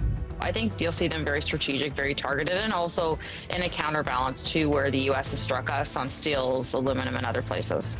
Canada's counter-tariffs expected to target politically sensitive American products where a made-in-Canada alternative is available to Canadian consumers. It's a major, major impact on whether we can make money as a business or go out of business. Ottawa will also announce direct financial support for Canadian businesses and workers as Trump's 50% tariffs lock some Canadian products out of the American market. Conservatives are ready to join with all parties to lock arms and fight for affordability, for jobs, and for the country that we love. Pierre Poilievre also pushing for Parliament to be recalled and the text of the failed trade deal to be made public. Donald Trump now threatening to change the name of Lake Ontario to Lake America. It's not the only talk, as Ontario's premier tells Trump to kiss his, let's say, posterior.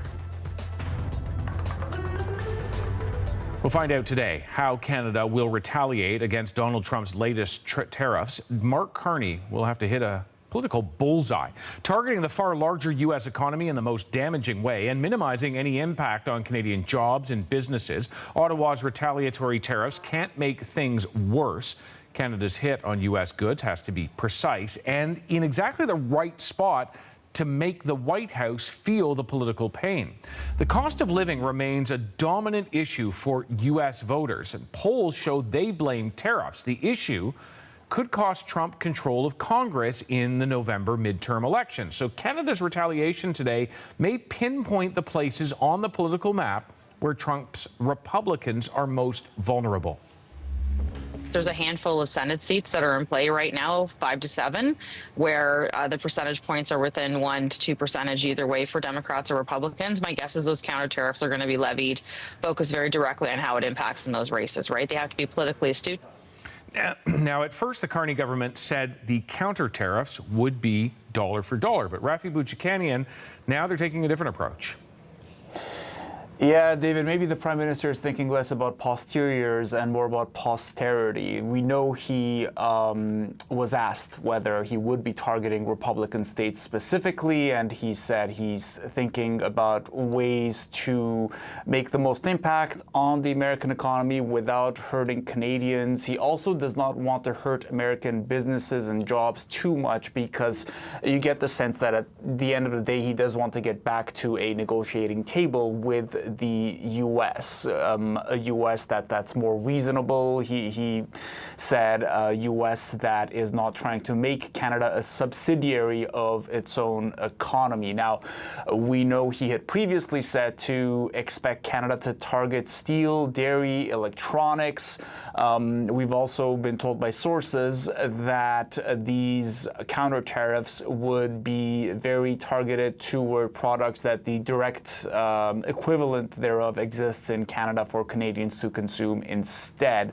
We're also going to be learning more about the supports for businesses. We know those will come both in the forms of loans and grants, and they'll be there for small and medium-sized companies the government estimates will be most hurt by these American tariffs. Now, of course, there are some calling for tougher measures. You can think of Ontario Premier Doug Ford asking for or suggesting that there could be a surcharge on electricity to the Americans, and then if they don't budge, they don't start cooperating, you cut off electricity completely. He's also talked about cutting off oil and gas. Of course, for that, he would need the help of Alberta, and Alberta Premier Danielle Smith, sticking true to what she has said for a while now, really more than a year that we've been in this trade war, said she would not be interested in doing that, that would be counter to her province's own interest. So everyone kind of wants to take a swing back, but not everyone wants to go as hard. Rafi, I do want to talk about Pierre Poilievre, the federal Conservative leader, speaking just a short time ago in Windsor, the automotive capital of this country, about counter tariffs, about a whole series of things. Can you take us through some of it?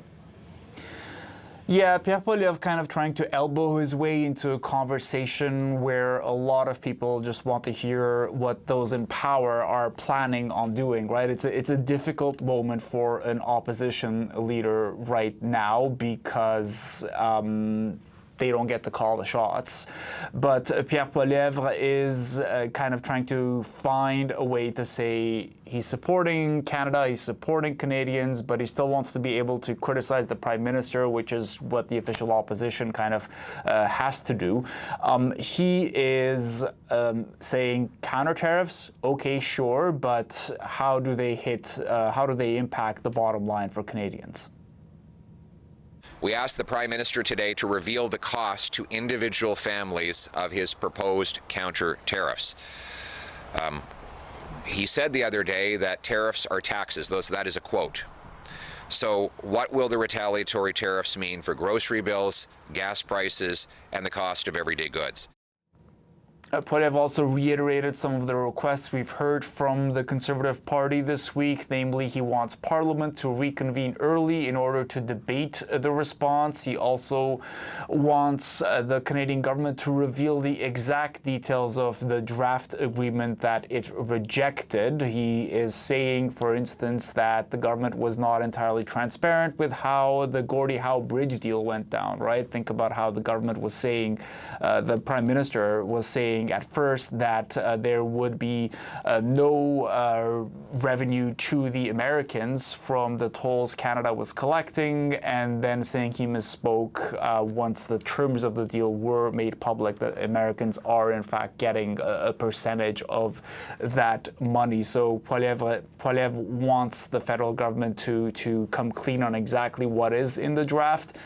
That seems unlikely to me. It's not a habit for a party to reveal the terms of a negotiation. It has not concluded yet. We know the official opposition leader is or was in a phone call with the Prime Minister this morning, and the other leaders will be speaking to Carney as well. All right, Rafi Boudjikanian in our Ottawa Bureau, thanks very much. Meanwhile, Canada-U.S. Trade Minister Dominic LeBlanc is making the case this morning to Americans directly. He was on CNBC this morning. It's the business channel that has a big audience on Wall Street. LeBlanc not revealing how Canada would hit back exactly, but argued Ottawa is responding in kind to Washington.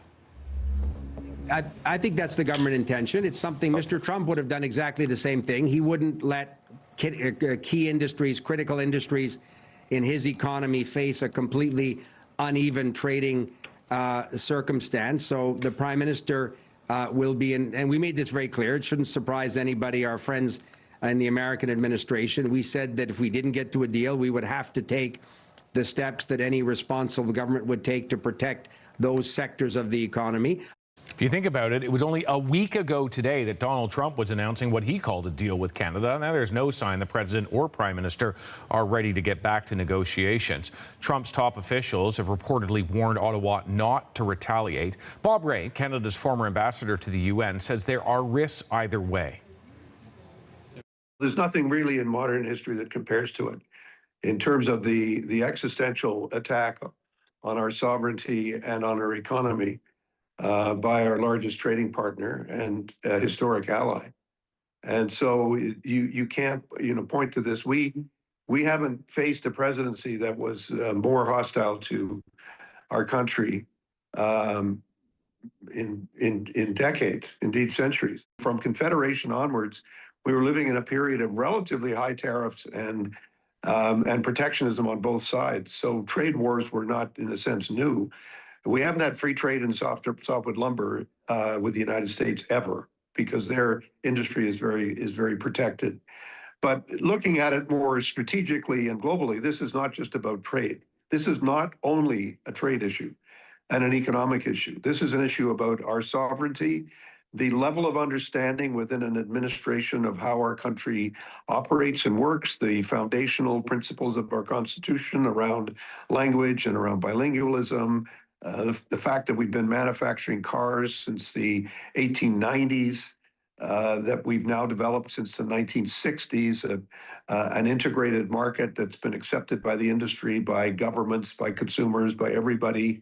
I mean, what the Trump administration is doing is displaying a level of ignorance and malevolence towards Canada and Canadians and Canadian economic interests that we have not seen in many, many lifetimes. This is an historic mess that we're in right now, and it may be resolved. It may be the president will change his mind. He may say, well, that was this year, that was last week. This is this week. We don't know that, but we should not underestimate how unprecedented this moment is.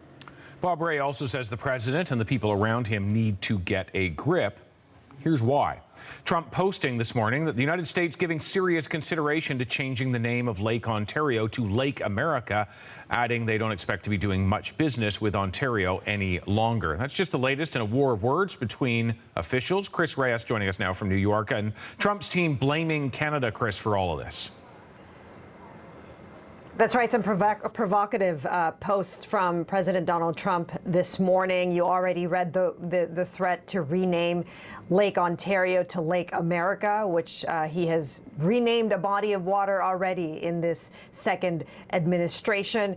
He renamed the Gulf of Mexico and turned it into Gulf of America. It is now accepted by Google Maps. I'm looking at it right now.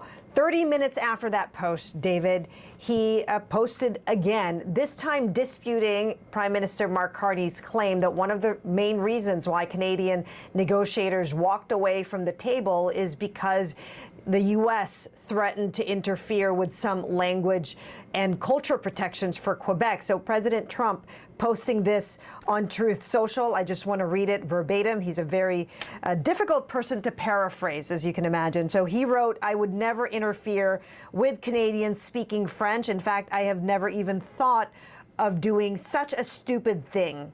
This lie was made up by a weak and ineffective Prime Minister in an attempt to gain political support, which he has totally lost from the people of Quebec." Remember, until recently, President Trump said he had a good relationship with Prime Minister Mark Carney. This is probably the most critical words that we've heard from the president against the Prime Minister in recent times. And then he wraps that post, David, by saying, "I love French Canadians." Now, this is also just another part of a barrage of attacks that we've heard from the Trump administration in recent days.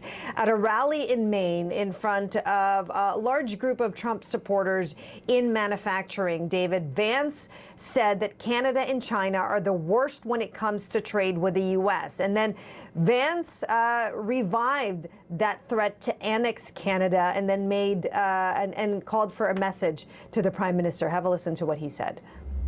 We have to remember, Canada is a state. Sorry, Freudian slip.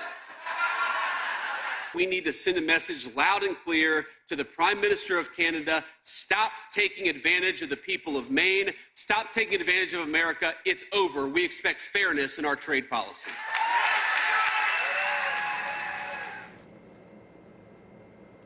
Worth repeating, David, that both sides claim the other made unreasonable demands, though both sides also confirmed that negotiations continue.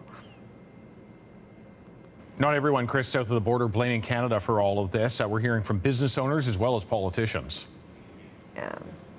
Absolutely. I mean, this is yet another polarizing issue for this country. While there are many Republicans on side with U.S. President Donald Trump's policies, there are others from both sides of the aisle who are saying that these tariffs are destructive to both countries, especially border politicians like Republican Senator from Maine, Susan Collins, and Democratic Senator from Vermont, Peter Welch. Have a listen to what they said. We produce a lot of Maine that is processed across the border. If it comes back with a huge tariff on it, perhaps as much as 50%, that increases the cost of eating, building homes. This is a president we have who's on an economic rampage that is extraordinarily destructive, and it's destructive on both sides of the border. Nothing good will come out of this. I have great admiration that Prime Minister Carney and the Canadian people have stood up to the bullying of Donald Trump. And remember, David, these politicians are getting in front of cameras to speak out because business owners are reaching out to them, talking to them about how these tariffs are affecting them. These business owners have relied on stable and free trade with Canada. Some have raised concerns about the cost of even just navigating these tariffs, and then the cost, in addition to that, of losing Canadian businesses. The impact is being felt especially by small businesses near the border. Many of them have built decades-long relationships with Canadian businesses and customers. They're in a limbo now. Some of them have orders that were already in the books months ago that they now have to put on hold. One business owner from Oregon even told a radio station here in the U.S. that if Trump only knew the full negative impact of tariffs on small businesses, he'd cancel the tariffs altogether. Chris Reyes in New York, thank you very much. Thank you. Trump is also taking direct aim at Doug Ford, and there's been a lot of name calling from dictator to flunky, and even more colorful language, including kiss something back here. Michelle Song at the Ontario Legislature. And Michelle, Doug Ford once again aiming to take on the role of Captain Canada. Yeah, David, he's definitely taking on that mantle again, taking that Canada strong approach. He just posted a video this morning of himself speaking to steel workers in Ontario, telling them that he will do whatever he can to protect Ontario and that he is encouraging people to also buy Canadian. So we're going to continue to lead. We're going to continue making sure that you have stability and certainty. And I'm very confident we're going to get through this. But David, as you mentioned, the Premier and the President had a very heated exchange yesterday. The Premier called the President a loser, a bully, telling him to kiss his bottom, as you mentioned.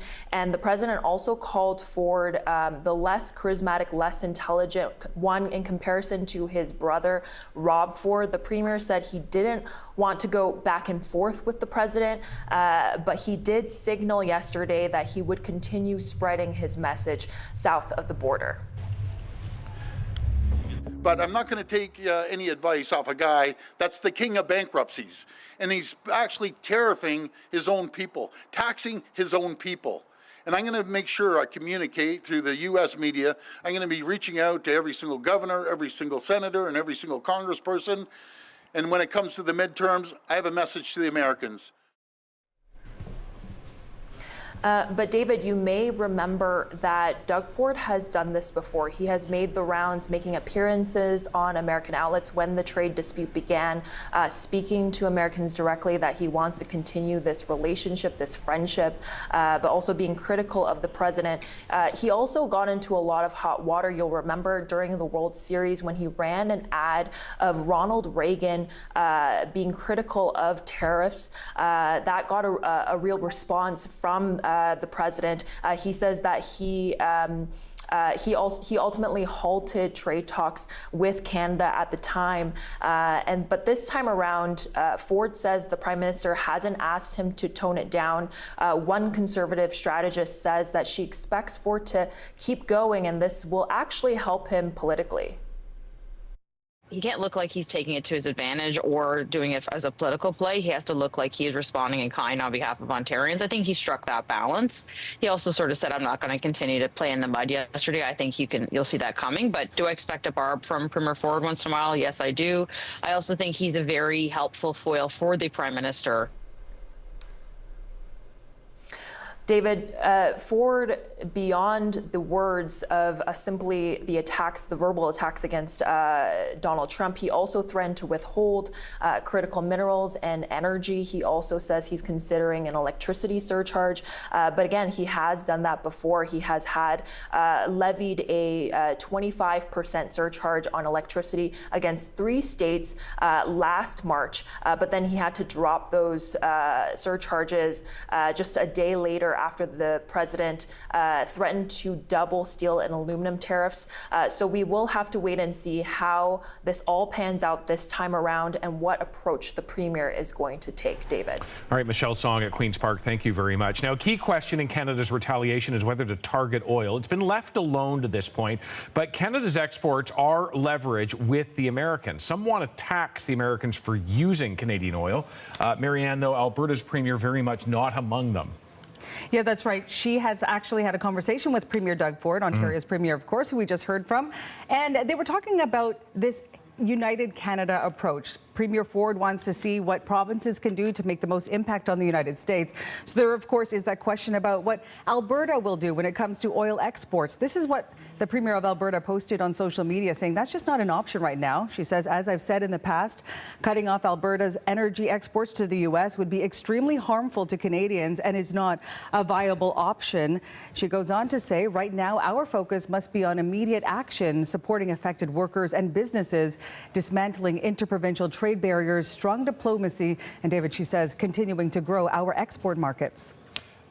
Late last night, after the idea had been floated, should oil be part of our counter-tariffs, the Canadian Association of Petroleum Producers, the big industry group, came out and said, no, it should not. Right. Also, keeping in the same theme as what we're hearing from Alberta's premier, this is the statement that was released by the association, also known as CAP, from the president and CEO, saying in part, as any action that would result in restricting the flow of energy between the two countries would cause immediate harm to consumers on both sides of the border. It goes on to say our energy advantage is one of our greatest strengths, and we need to double down on efforts to diversify our markets and build the projects Canada needs to ensure our own energy security and reinforce our sovereignty, which is why, David, we're hearing from Premier Danielle Smith that they will continue to build those pipelines and that critical export infrastructure. From Alberta and Saskatchewan oil, let's go east and talk about Ontario and energy, because it's a different consideration. Yeah, and that's something that we've heard Premier Doug Ford talk about before, the possibility of cutting electricity to the United States. They do provide electricity to 1.5 million Americans. We're hearing that as a possibility again from the Premier of Ontario, saying that everything's on the table and he's not ruling that specifically out. But he's not just calling on, let's say, Alberta, for instance, to look into what they could do with oil exports. He's also talking about things like uranium, even potash. What can other provinces do on their own? But we heard from Lisa Raitt, the former Conservative cabinet minister, saying that it's really up to the provinces to decide. The reality is that provincial jurisdiction is provincial jurisdiction, and the federal government has to tread very, very carefully. So Mr. Ford's going to say what he wants to say about oil, but he can pull the levers here on electricity if he chooses to do so. And maybe he should think about talking about things Ontario can do and let Alberta make their case on what they can do. Yeah, and Ontario right now, according to Premier Doug Ford, will do what it can to help in the way that they can as Canada works out what it plans to do next in this trade war. All right, Marianne, thanks very much. You're welcome. I'm a small business owner, and I think that it's really important for us to support each other. So, yeah, buy Canadian. That's all I can say. With these tariffs right now, it's hard. You know, you got to be working like 24/7. I always buy Canadian, so even for the last year, only Canadian stuff. Ottawa set to announce new financial support for impacted workers and businesses, those hit by these tariffs. We'll hear more about how the federal government plans to retaliate. That's coming up about an hour and a half from now, and we will have it for you live here on CBC News Network.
As businesses across Canada absorb the impact of the new 50% tariffs, the plastic industry is watching some of its business just disappear. We've heard from several of our members where their customers in the U.S. have essentially told them that they're not prepared to pay more for their product, and they're starting to look for alternate supply chains, and so the effect is immediate. That industry rep telling us the economic damage could be permanent as American customers lost to tariffs may not return. The plastic industry is among many having its eyes on today's announcement from the Prime Minister, hoping the government will step in with financial support. We want to look at how these U.S. tariffs are impacting both big and small businesses across this country. Mark Carcasol digging into that for us. Let's look particularly at small business, though, you know, not necessarily family run, could be, but a smaller number of employees really feeling this. Yes, absolutely. And I noticed in the run-up to this story, you mentioned how certain things may impact the bottom lines and could have an effect. And it's that uncertainty that they are really bound by at this point. They can't really budget for the future. In many cases, say you're a producer of flowers, one of the exports to the U.S. that is now subject to tariffs. You've grown your stock and the stuff that you're going to be exporting. Which cost you money. Cost you money, and you've grown it long in advance. And now you don't know if you're going to be able to ship all that stuff there because you don't know if anyone wants it anymore. That is the uncertainty that many of these small businesses are dealing with. And they do line the sort of quirky side of the list. Things like flowers, honey, hockey sticks, things that really were kind of under the radar all until this occurred. A survey published by the Canadian Federation of Independent Business earlier this month, before the tariffs kicked in, talked a little bit about what these particular businesses are looking to or expecting to encounter. 40% of the members surveyed say they make items that are affected. So you know right there, it's almost half.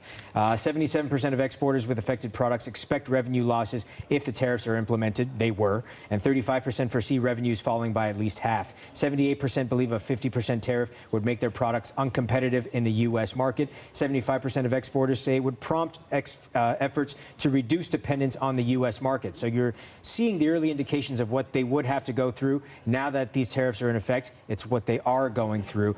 Ossie Podolsky is a third-generation honey farmer based out of Manitoba. He says he's already seeing a change in the way his business has to operate. The good news, though, is that he's also seeing a change already in the way Canadian consumers are consuming.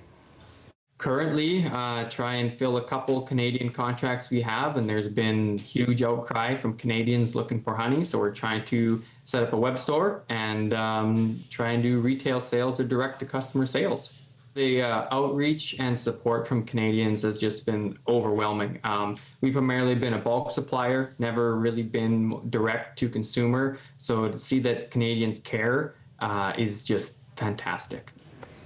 Good to see, fantastic to see, yes, but how long will it last? He thinks he can carry it on for some time anyway, but the CFIB's president telling CBC News over the weekend that he expects many small businesses, if these tariffs go the long haul, will essentially be, quote, done.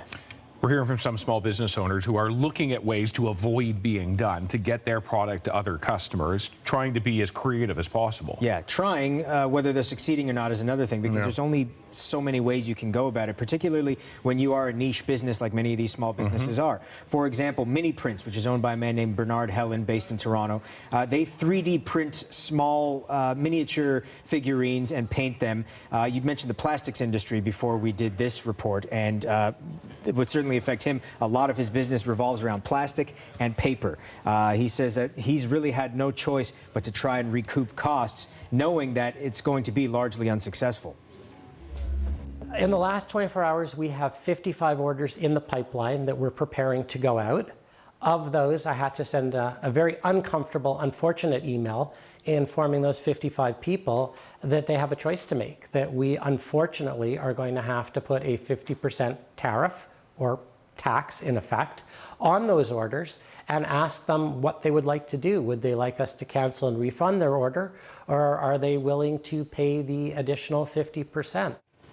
And he tells CBC News that 90% of the respondents to those emails decided to cancel their orders. Doesn't sound very sustainable, certainly, for many of these businesses. Yeah. No, and that'll be the story going forward if these tariffs last a long time. We do know that small businesses are hoping that the federal government will get back to the table with the U.S. and try to strike some sort of a deal, put all the mudslinging that's been going on the last couple days aside and get something done. The CFIB says about 50% of Canadian small businesses import goods from the U.S. to create their products. So if the federal government goes goes ahead with these counter tariffs we're expecting to be announced today and implemented in a couple weeks, it's going to increase the effect on these small businesses because now they're going to have to pay to import goods from the U.S. as well. All right, Mark, thanks very much. Thank you. Donald Trump says the U.S. considering changing the name of Lake Ontario to Lake America. Trump in a war of words with Ontario Premier Doug Ford, who told the president to kiss his posterior. Trump also says he doesn't expect to be doing much business with Ontario any longer. More ahead on Canada's response to Trump's tariffs. This is CBC Morning Live.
Ottawa is expected to announce which American imports it will target with counter-tariffs after the Americans put 50% tariffs on Canadian goods, certain Canadian goods.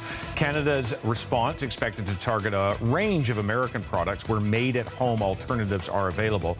The announcement coming your way 90 minutes from now, and it will be on CBC News Network. Good morning, I'm David Common. U.S. President Donald Trump now threatening to rename Lake Ontario to Lake America as the trade war escalates. Trump making his threat this morning, saying he doesn't expect the U.S. to be doing much business with Ontario any longer.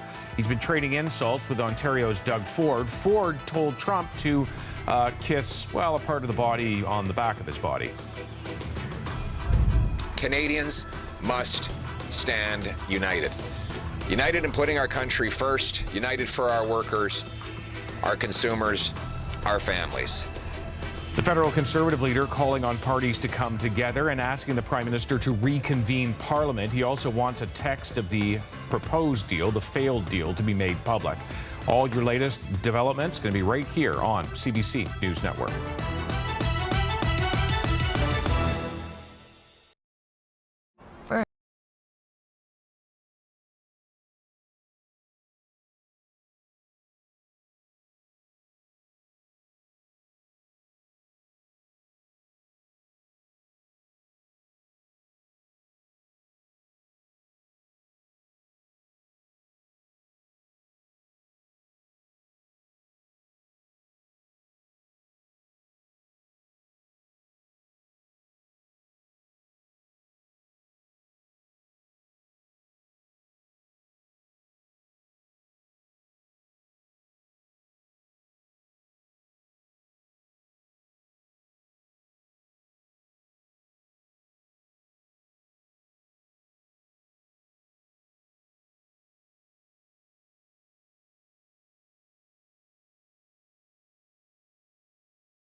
Canada's textile sector, one of many facing Donald Trump's new punishing tariffs. From the clothes we wear to products used in our homes and hospitals and high-tech industries, and companies are now calling for the federal government to spend more on made-in-Canada products.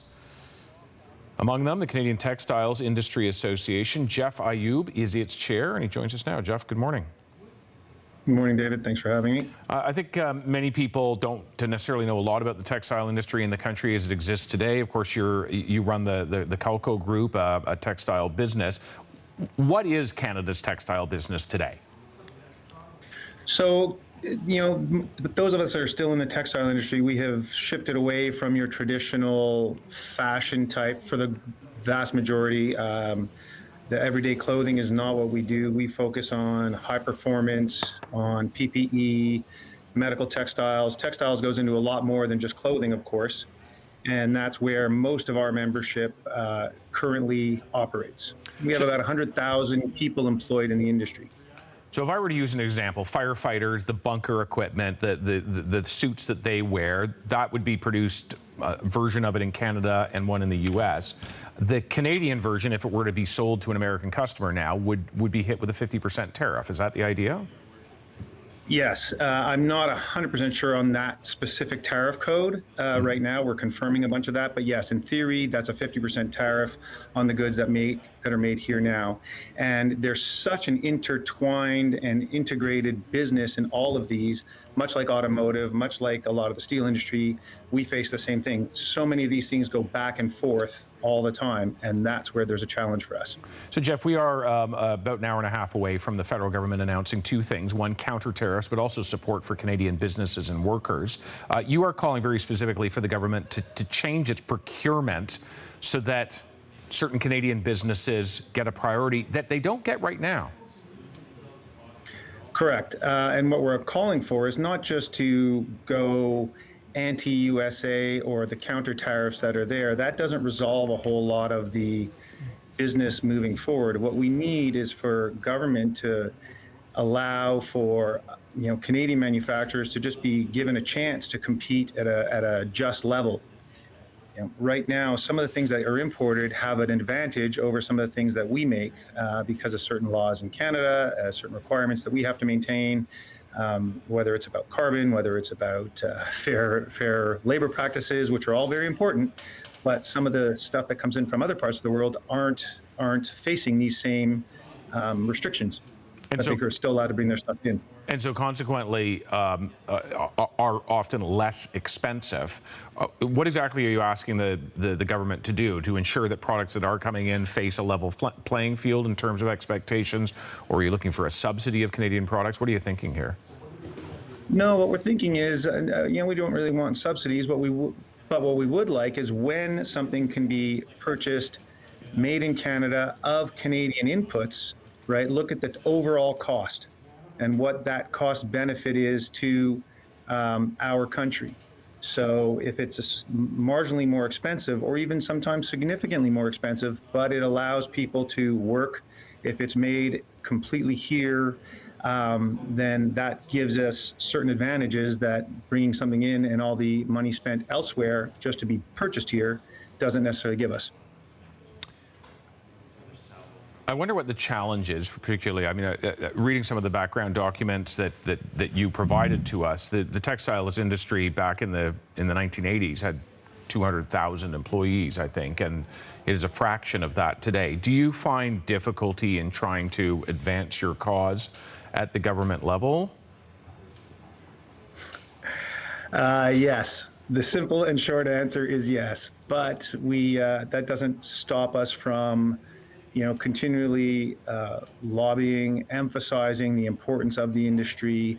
We are made up by the vast majority of small and medium enterprises, which is, of course, what drives this country more than large corporations, and that's our membership. So we are here, we are strong, we are resilient, and we will overcome this. We just need cooler heads to prevail, and we need negotiations to be negotiations, not mandates, not tit for tat, but let's get to the negotiating table and get some stuff done. Well, let's talk about that, Jeff, because we expect counter-tariffs to be announced by the Canadians today. You have seen, as we have all seen, the war of words, Trump calling Ontario's Doug Ford all sorts of names, Ford telling him to kiss his, that area behind all of us. Exactly. Yeah, you can do that version of it. Look, when you hear that, when you see what is happening, are you worried that we are a really long way from even being able to talk about negotiations? Yes. And again, the politicking has to stop. It's hard for politicians to stop politicking, but we need to get to where, if it's really a negotiation about what's good for business, what's good for the North American economy, I will tell you in response to that, our counterparts at the NCTO, which is the National Council of Textile Organizations in the United States, are equally concerned about this trade war. As most manufacturing bodies in the U.S. are just as worried as the manufacturers in Canada. We need to resolve this. We are natural trading partners geographically, historically. We have to figure out a way to get back to where we can have discussions. That's our opinion, and my personal opinion. The question, of course, is how much longer that might take. Yes. Way above my pay grade. There you have it. All right, Jeff Ayub, we'll leave it with you there. Thanks very much, and we'll all be watching what the Feds come up with today. Thanks very much. We're waiting anxiously to see what that says. All right. We have on our website right now a look at the different options when it comes to what the Americans might be paying more for, given some of the tariffs they have imposed. All right, while we are talking about that, I want to bring your attention to something just posted by the U.S. president, who's been on a bit of a roll this morning. Okay, here we go. Canada has been ripping off the USA for decades. They've been charging our farmers 400% tariffs and more. They've driven many wonderful U.S. companies out of business. For 10 years, they wouldn't certify Gulfstream jets until I got involved. They wanted 100% of the market for Gulfstream's Canadian competitor. Speaking about Bombardier there, I deal with many countries, and Canada is easily the most difficult and unreasonable. They feel entitled, and they are not, but they are not a state and will no longer be entitled. Really hard to fact check the president in real time, but I'll tell you, the 400% charging our farmers tariffs, I have no idea where that comes from. I don't know agricultural policy deeply, but I've never heard of a number that big. He says for 10 years they wouldn't certify Gulfstream jets. That is untrue. There was a dispute that lasted more in the order of days. It had to do with part of the construction of the Gulfstream jets. It was resolved. Perhaps the president was himself involved in that. Gulfstreams are a competitor for Canada's Bombardier. The state talk, what can I say? We have heard it from President Trump before. We will almost certainly hear it again. The war of words continues this morning. More ahead here on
The Fed set to outline plans to hit back at the U.S. over the latest round of punishing tariffs. We're going to hear also about financial support for the sectors most hit.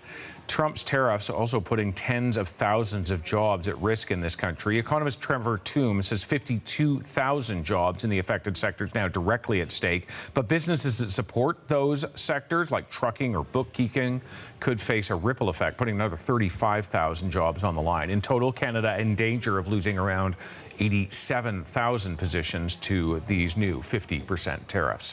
Federal government set to lay out its plans, happening about a little more than an hour from now at 11 a.m. Eastern time. We also spoke with Don Desjardins, who's the chief economist at Deloitte, who says they are expecting supports for Canadians who've already lost jobs and whose employment is in jeopardy.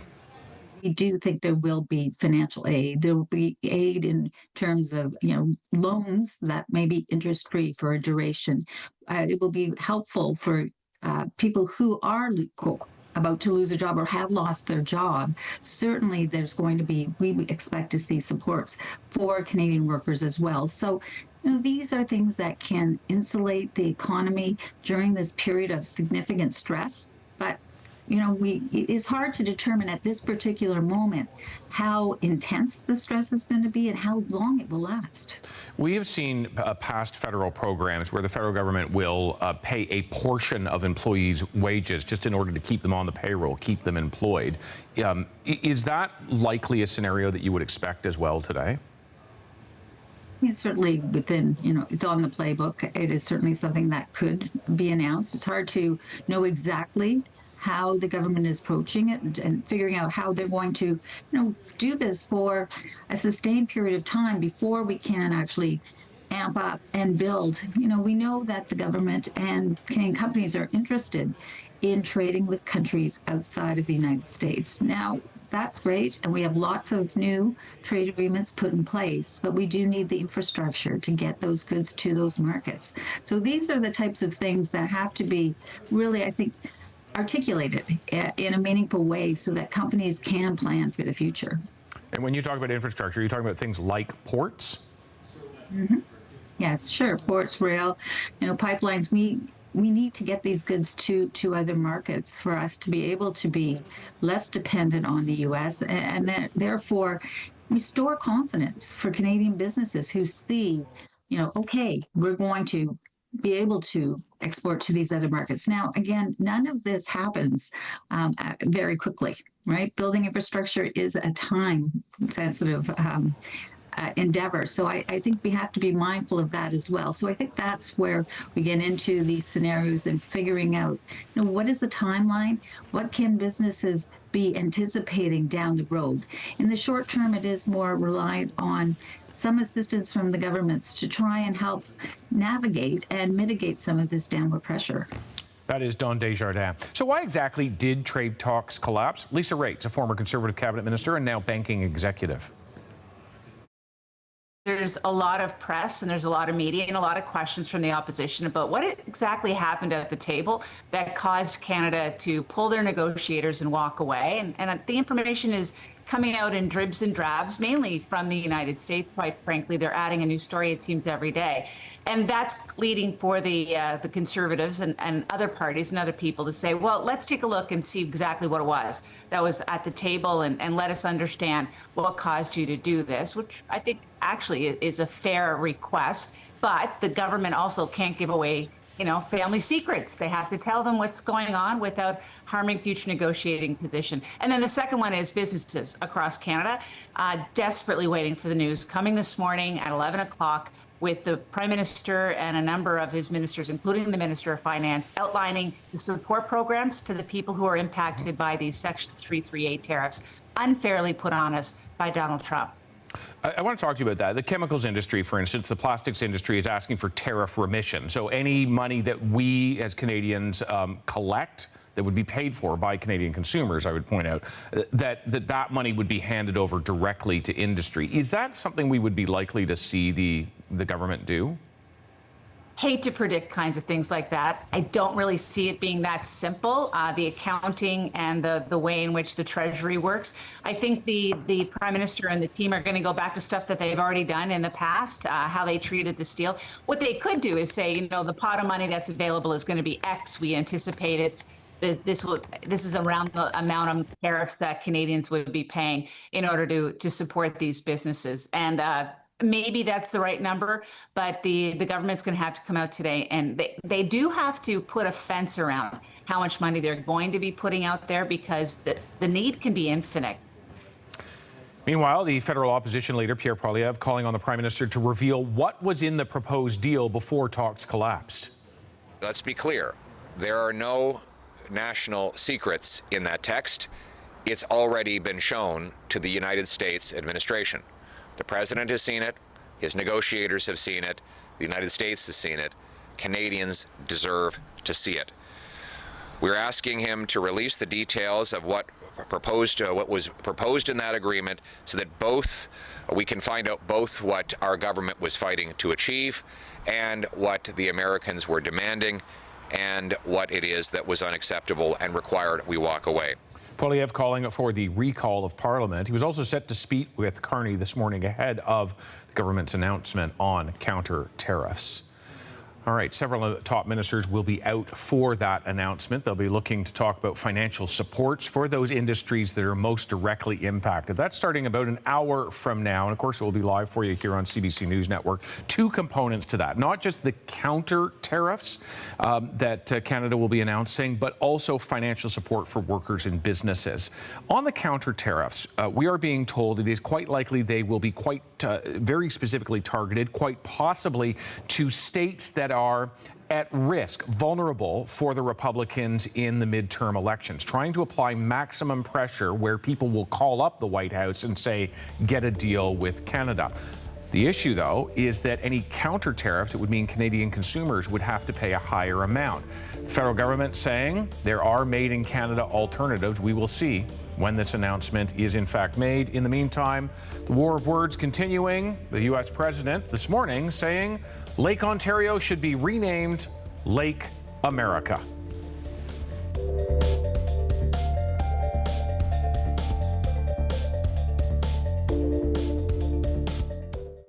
Big dream.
Hello and welcome inside the CBC Newsroom. I'm Arthi Pol. Ottawa is preparing to fire back at the United States today in the escalating trade war.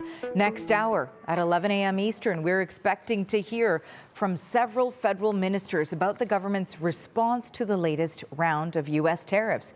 We'll bring that to you live once it gets underway. Now, it's a move Canadian workers and businesses have been anticipating since President Donald Trump slapped 50% tariffs on $28 billion worth of goods over the weekend. The big question, how will these countermeasures impact businesses on both sides of the borders? And will there be enough support to help several industries that are so important to the Canadian economy? Now, meanwhile, take a look at this. Of course, Lake Ontario is close to the industrial heartland of both Canada and the United States. And heated words between Ontario's Premier Doug Ford and the U.S. President Donald Trump had Trump posting online about this body of water today. So for more on that, for the latest on the rhetorical battle between the White House and the Canadian officials following the breakdown in trade talks, let's go to New York. The CBC's Chris Reyes joins us now live from there. Hey, Chris. Okay, so Trump and his team are clearly blaming Canada for the breakdown in the talks and rejecting the claims being made in the fallout. And we're hearing some inflammatory language as well from the U.S. president. That's a nice way to put it. Good morning, Arthi. Deep breath. We've been following a lot of posts from President Donald Trump this morning, back to back to back, one sounding more irate than the one before it. So I want to start with the very latest before I get to the Lake Ontario threat. So he just posted this, timestamp 9:40 a.m. Eastern time, and it's not anything that we haven't heard before, basically repeating his accusations that Canada has been ripping off the U.S. for decades, charging U.S. farmers 400% tariffs is his claim, then made another accusation that for 10 years they wouldn't certify Gulfstream jets until I got involved. That's Trump's words. And then he says they want 100% of the market for Gulfstream's Canadian competitor. I deal with many countries, and Canada is easily the most difficult and unreasonable. They feel entitled. He has said that before. They are not a state and will be entitled no longer. Now, just a few hours before that, Arthi, he also posted a very provocative threat, something that we haven't heard before. And this one I want to read word for word. He said, the United States is giving serious consideration to changing the name of Lake Ontario to Lake America, in that we don't expect to be doing much business with Ontario any longer. Thank you for your attention to this matter. You know, President Trump has renamed a body of water already in this second administration, the Gulf of Mexico to the Gulf of America. So this will not be without precedent. Former Quebec Premier Jean Charest reacted to this on CNN this morning. Have a listen to what he said.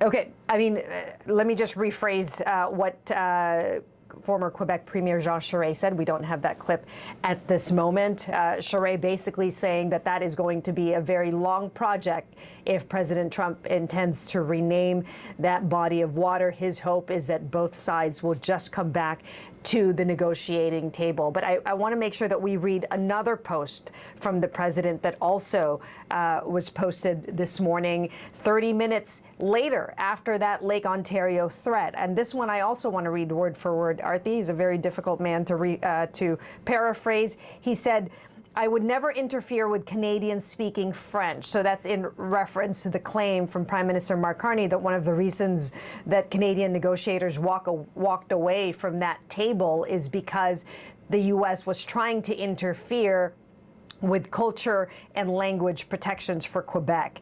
President Trump said, in fact, I have never even thought of doing such a stupid thing. This lie was made up by a weak and ineffective prime minister in an attempt to gain political support, which he has totally lost from the people of Quebec. I love French Canadians. So a very angry tone there.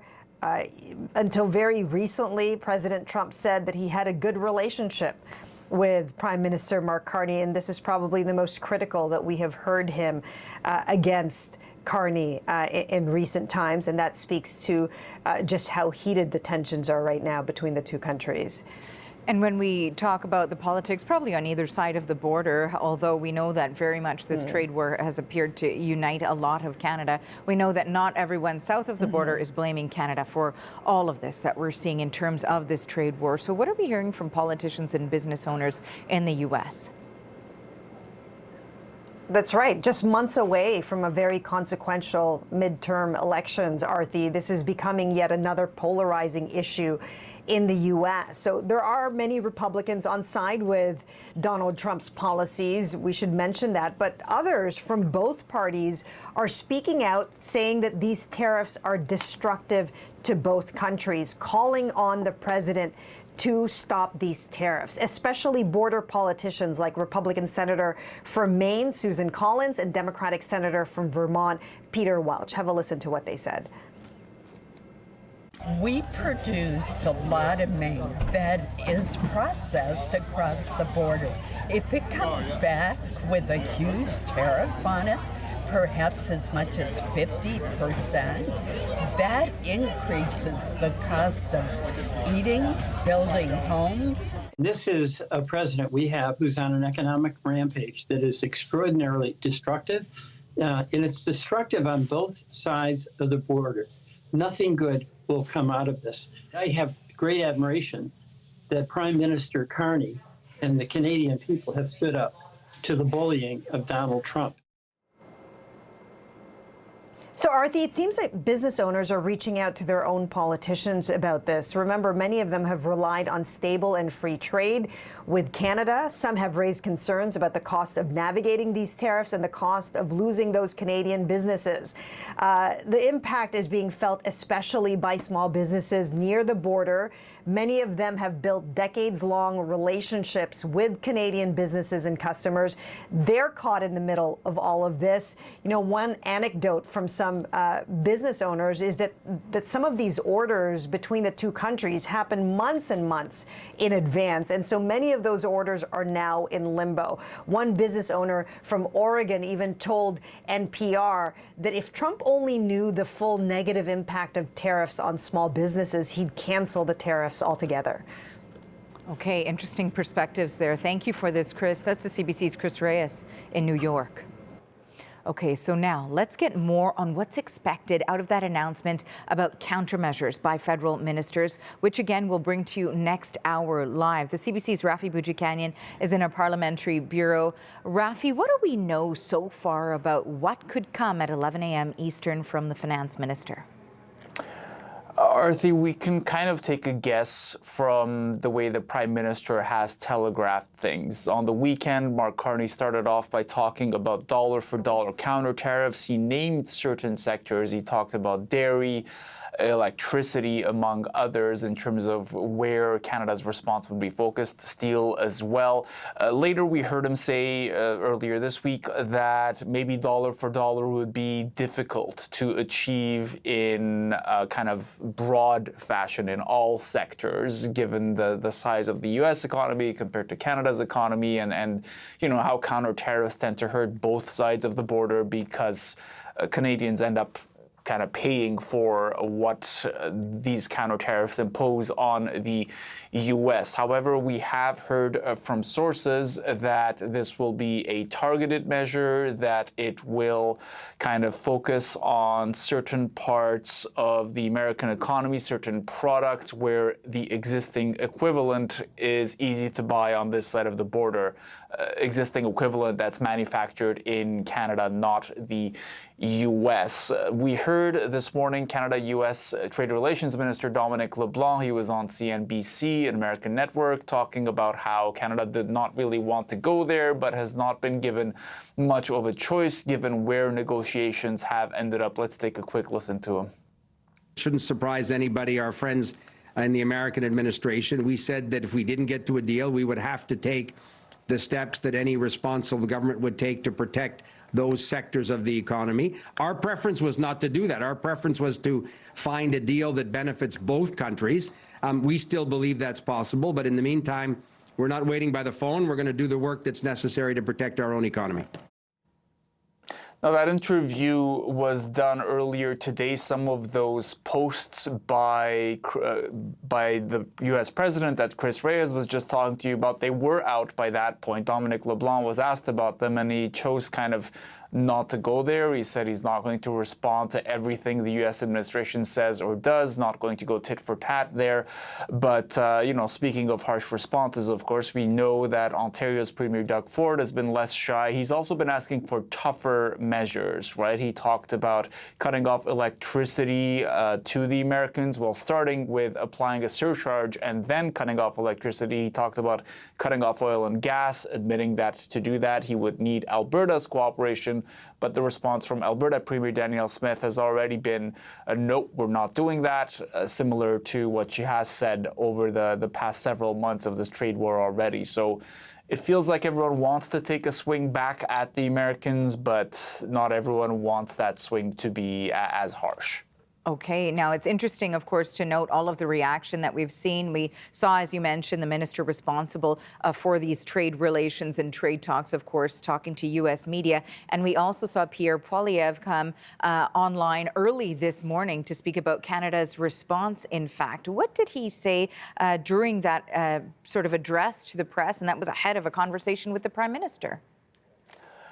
Yes, all opposition leaders actually did speak to the Prime Minister, or are scheduled to speak with the Prime Minister sometime this morning anyway. Pierre Poilievre appears to have been quite early in that lineup as the official opposition leader. He kind of focused on what Canada should be doing and is planning on doing. It's a little bit difficult for opposition leaders to sort of make their way into conversations of this nature, right? Most people are wanting to hear, okay, well, what are the decision makers going to say or do about the situation that Canada is in right now? So Poilievre kind of trying to make room for himself by talking about how Canadians could be impacted by these counter-tariffs. He's saying counter-tariffs, okay, but let's see how it affects the bottom line. We asked the Prime Minister today to reveal the cost to individual families of his proposed counter-tariffs. He said the other day that tariffs are taxes. That is a quote. So what will the retaliatory tariffs mean for grocery bills, gas prices, and the cost of everyday goods? Poilievre also continues to call for more transparency. He wants the text of the draft agreement, which was, of course, not signed, to be released to the public so Canadians can see for themselves what caused the government to walk away from this deal. I will say that would be pretty unusual. I don't know of any party releasing the text of a draft deal that they're, in theory, still in negotiations about at some point in the future. And he's also asking for Parliament to be reconvened in order to debate the response from the Canadian government. Okay, a lot to continue to watch here. Thanks for this, Rafi. That's the CBC's Rafi Boudjikanian in Ottawa. So, of course, as we've been discussing, the 50% U.S. tariff on Canadian goods has a lot of business operators worried. And my next guest is one of them. John Overbeek is the president of Floral Express Wholesale, and he joins us now from Woodstock, Ontario. Thank you for making time for us. Thank you for having me. Well, we certainly know that floral products typically aren't something that can sit on the shelf for weeks or months waiting for trade tensions to perhaps be resolved. I mean, just how much pressure are you under right now? A decent amount of pressure, simply because flowers is like a tap that has no shut-off valve. They just keep coming out of the greenhouses and fields, et cetera. So we have to keep going. We just have to adapt very quickly, especially since it was somewhat unexpected Friday night. So we had to, it was a very busy day here yesterday. I'm sure it was. I'm wondering how much of your products go to the United States? So we are a distributor. But we represent, I always say we represent all of the growers in the Ontario market. So approximately 20 to 25% of the product is going to the US. And so it is quite significant for us, yes. So it is quite significant. What did you guys decide to do as soon as, I think it took everyone somewhat by surprise, although we knew the clock was ticking down when those tariffs kicked in. Did that mean that that was something that businesses had to just swallow the cost? How did you guys work with that? So yeah, so we had a plan. We of course knew this could be a reality 30 days ago. So we had a bit of a plan, and what we've done is, like I said, the flowers have to keep going. The trucks kept going. The orders kept coming.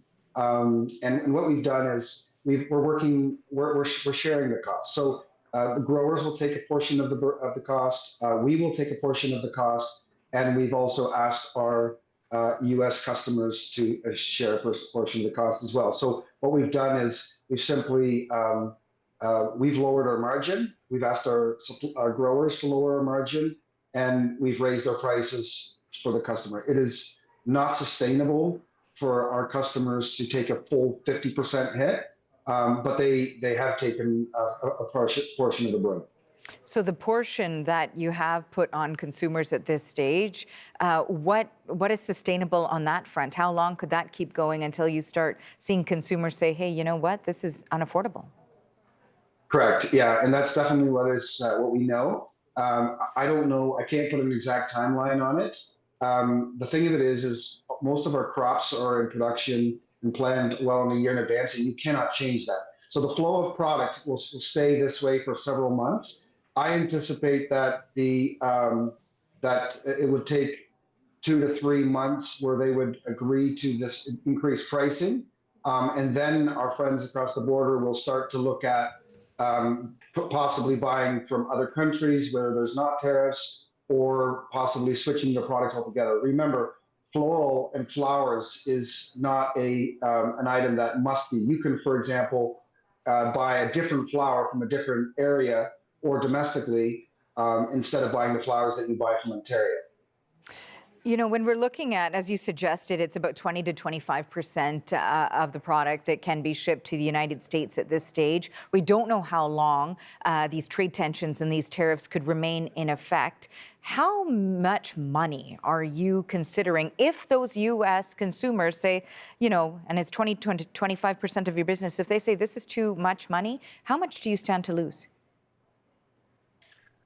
Well, we're already facing the increased oil prices and increased gas prices and diesel prices. So we already, as an industry, are facing some headwinds in the last couple of months. So I can't really put a dollar figure on it, but it is. Let's put it this way: it's easier to say it's not sustainable for our business to continue on what we're doing right now. So the measures that we took for this week and in the near future are not sustainable for us as a business. We have to hope that things will change in order for us to continue.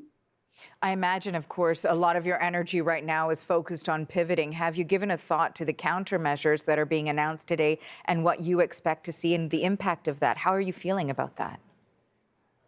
Mixed feelings, actually. Although I agree with countermeasures, I think that's necessary because I'm hoping that there will be programs announced by the government to help us as a company. We've been around for 50 years. We're not going anywhere. We will adapt. We will adjust. We are very resilient.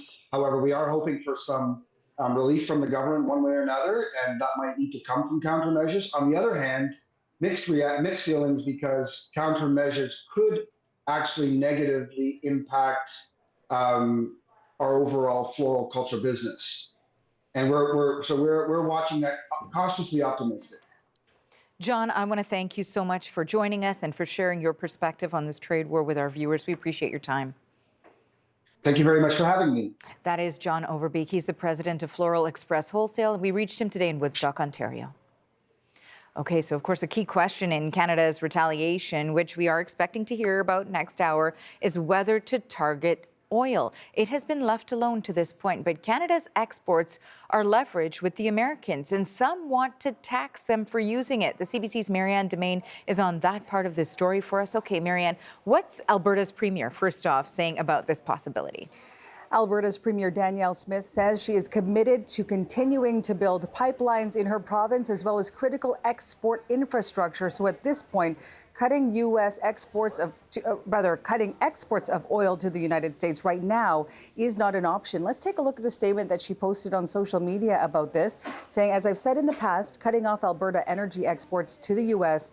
would be extremely harmful to Canadians and is not a viable option. She goes on to say, right now, our focus must be on immediate action, supporting affected workers and businesses, dismantling interprovincial trade barriers, strong diplomacy, and continuing to grow our export markets.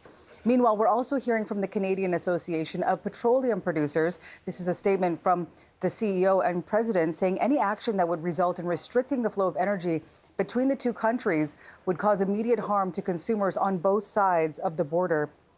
It goes on to say, our energy advantage is one of our greatest strengths, and we need to double down on efforts to diversify our markets and build the projects Canada needs to ensure our own energy security and reinforce our sovereignty. Now, Marianne, it's also important to note oil isn't the only energy pressure point being talked about right now when we talk about countermeasures. What else is on the table? Well, we've been hearing from Ontario's Premier Doug Ford, who is calling on the premiers across the country for this Team Canada approach, a united approach from different provinces to look for those pressure points within their own provinces. So, for instance, in Ontario, that would be electricity. We know Premier Ford has indicated in the past and is now indicating again that potentially cutting electricity south of the border is not off the table. Really, he says everything is on the table right now because Ontario, for instance, provides electricity to 1.5 million Americans there. So he's not only calling for that. Across Canada, he's mentioned uranium and even potash. But we've heard from Lisa Raitt, who is a former Conservative cabinet minister, saying that it really is up to individual provinces to decide what they want to do. The reality is that provincial jurisdiction is provincial jurisdiction.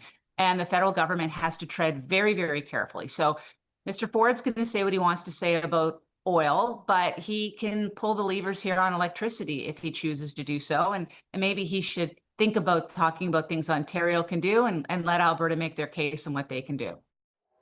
Alberta Premier Danielle Smith has acknowledged that the tariff war is going to impact different provinces disproportionately. In fact, we know that BC, Ontario, and Quebec bracing for the hardest hits. Okay, thank you for this, Marianne. That's the CBC's Marianne Demain. Okay, well, we do have much more coverage on the trade war straight ahead. After the break, I'll be joined by the Canada Bureau Chief for the New York Times. Stay with us for that conversation coming up.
So Ottawa is expected to announce which American imports it will target with counter-tariffs after the U.S. slapped a new 50% levy on Canadian goods last Saturday. Canada's retaliatory measures are expected to target a wide range of U.S. products where made-at-home alternatives are available. Now, that announcement is due to start at 11 a.m. Eastern Time. Of course, we'll bring it to you live right here on CBC News Network. We do want to get a little bit more insight now on how we reached this point. We want to welcome Martina Stavis-Gridneff. She is the Canada Bureau Chief for the New York Times and has been reporting on how the trade talks collapsed so dramatically on Friday night. We've reached her in Toronto. Thank you so much for joining us, Martina.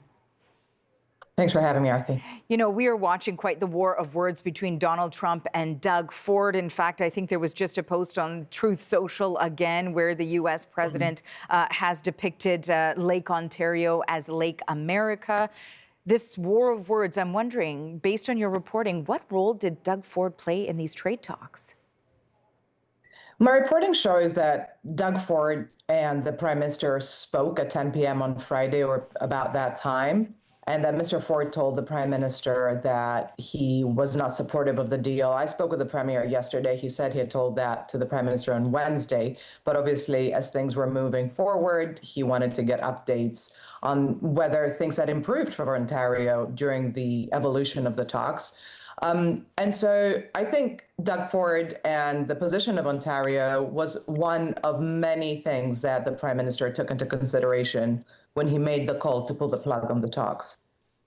Now, in terms, too, of your reporting, you say that one Canadian negotiator said it was as if shadow figures were suddenly in the room, raising topics that had supposedly been settled in previous days. And there were reports about a lack of unity with the Trump team as well. Tell us a little bit more about what you're learning on that front.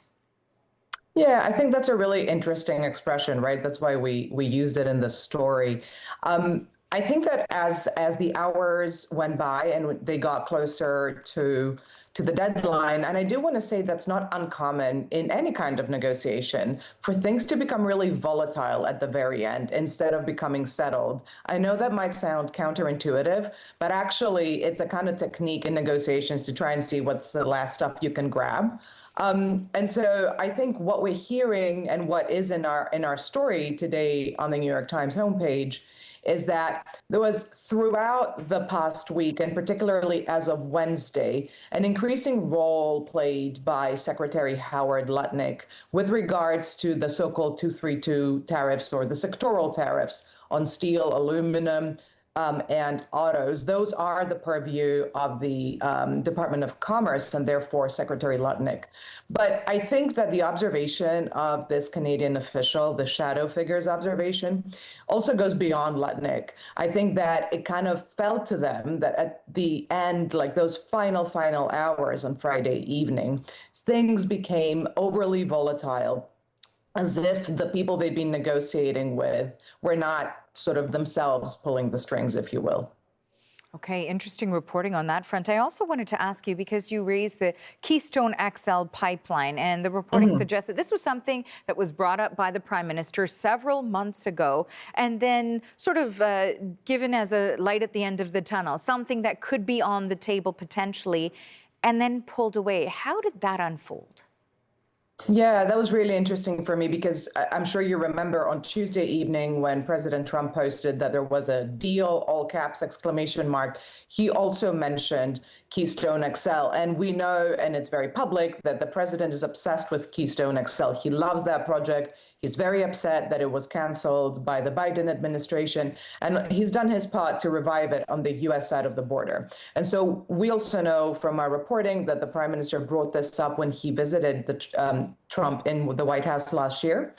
And my reporting shows that he brought that up on a phone call early last week with the President Trump again, knowing his affection for the project. At the same time, though, U.S. officials told us that that offer to cooperate on reviving Keystone XL was, by the end of the talks, pulled off the table by the Canadian side.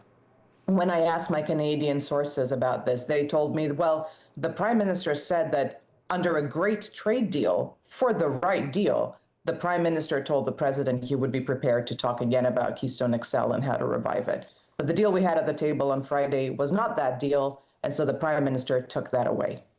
I want to go back a moment to the sort of relationship that we see, or lack of a relationship, between the U.S. president and Ontario's premier, because we've seen an exchange of words between them before, seeing that there was a role that was played here where, based on your reporting, it suggests that the Prime Minister had a conversation with the Ontario premier. We know that Doug Ford has gone to U.S. media multiple times, has been really in the crosshairs of the U.S. president as well. How much of an impact do his words, his actions appear to have on how these talks, not only the specific series of them, but in general, the relationship, how it continues to build? Yeah, I don't want to overstate Doug Ford's impact. He's not the prime minister. He says that himself. And I don't want to understate the emotional importance either. So let me try and be a little nuanced about this. Yes, there's obviously beef. I think it's a bit ironic because there's a lot of commonality in their styles, right? They're both kind of populist in their own ways. But I also feel like Doug Ford knows the buttons to push, and he pushes them. At the same time, as I said, he's not the prime minister. So would a deal just collapse over Doug Ford? No. But at the same time, yes, he is an input. And I think it is also important to say Doug Ford and the prime minister talk a lot on the phone. And I think if Doug Ford was completely out of line, Mark Carney would let him know to pull his head in. And that's not happened. Martina, some very interesting reporting. Thank you so much for sharing it with us and our viewers. We appreciate your time. Thank you. That is Martina Steves-Gridneff. She is the Canada Bureau Chief for the New York Times. We reached her today in Toronto.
Well, Canada says it plans to match the U.S. tariffs dollar for dollar. So how will this impact businesses in the state of Maine? Canada is Maine's largest international trading partner. It shares a border that is hundreds of kilometers long with Quebec and New Brunswick. And in 2025, it exported $1.3 billion in goods to Canada. Now, speaking on Power and Politics earlier, New Brunswick Premier Susan Holt said she hopes the people of Maine don't become, quote, a pawn in this chess game.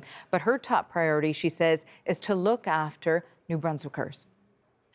Look, here in New Brunswick, we love our neighbors in Maine. They're like family to us. We're very integrated with the people of Maine and our economies. In fact, there's a pipe that runs between where you were recently, Edmundston and Madawaska, over to the Madawaska Maine side, where a company literally has operations on both sides of the border, moving pulp through that pipe.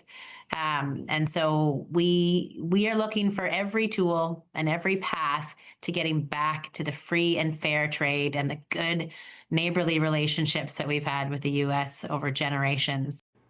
Okay, so let's now get the view of the potential repercussions of this trade war for Maine. We've reached U.S. Democratic Representative Shelley Pingree in North Haven, Maine. Thank you so much for joining us today. Sure, thanks for having me. You know, as we've outlined, Maine's economy has strong ties with Canada. First, can you talk to us about the impact of this trade war on the state? Sure. It's both economic and then it's personal. As Premier Holt said, we've had such a long-standing friendship with Canada and so many of our businesses. She described the Twin Rivers plant in Madawaska, where literally the pulp moves under the river. So we are sharing, both sides of the border as that manufacturing facility operates, but also potatoes, lobster, lumber, blueberries. We have a lot of crops and parts of the industry where, we do the harvest on one side, it gets processed on the other. And if you're adding a 50% tariff before you bring it back one way or the other, it just puts these goods in no negotiable place in the marketplace. We also depend on Canadians to come and visit our tourism areas. If you go to Old Orchard Beach in southern Maine, you'll see the street signs are in French because we like to accommodate our Acadian neighbors. And that's a huge part of our tourism industry, shopping. I've spoken with Premier Holt, and we talk about, people in Maine know which side of the border to buy which good on, and that's been true for so many years in our cross-border communities. So these Canadian tariffs and this unsettling war that's gone on in this administration has been, deeply damaging to those relationships, to the economy. And when I talk to my Canadian friends, they say, hey, we're not getting over this anytime soon. We are really angry, not just at what's gone on with the tariffs, but the way our president talks about, Canada should be the 51st state. Or just yesterday, we had J.D. Vance in the state of Maine, and he mistakenly called Canada a state. Well, he said it was a mistake. Also, they call the prime minister a governor. I don't have to tell Canadians how mad this makes them, but we feel the impact of that, and Maine just wants to be a good friend. Ms. Pingree, of course, you mentioned that particular clip, and we were watching, of course, on this program. It was, during our hours that the U.S. Vice President J.D. Vance was at that rally in Maine yesterday, and he not only defended the escalating trade war with Canada, but he had some other remarks, as you outlined. I want to quickly take a listen to what he had to say and then get some of your reaction. We have to remember, Canada is a state. Sorry, Freudian slip. That was actually an accident.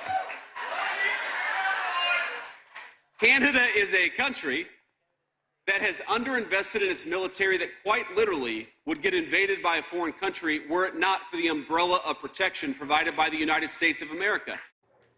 Now, that reaction to the comment that was made, did that surprise you? Is that reflective of, how that issue is viewed in the state of Maine?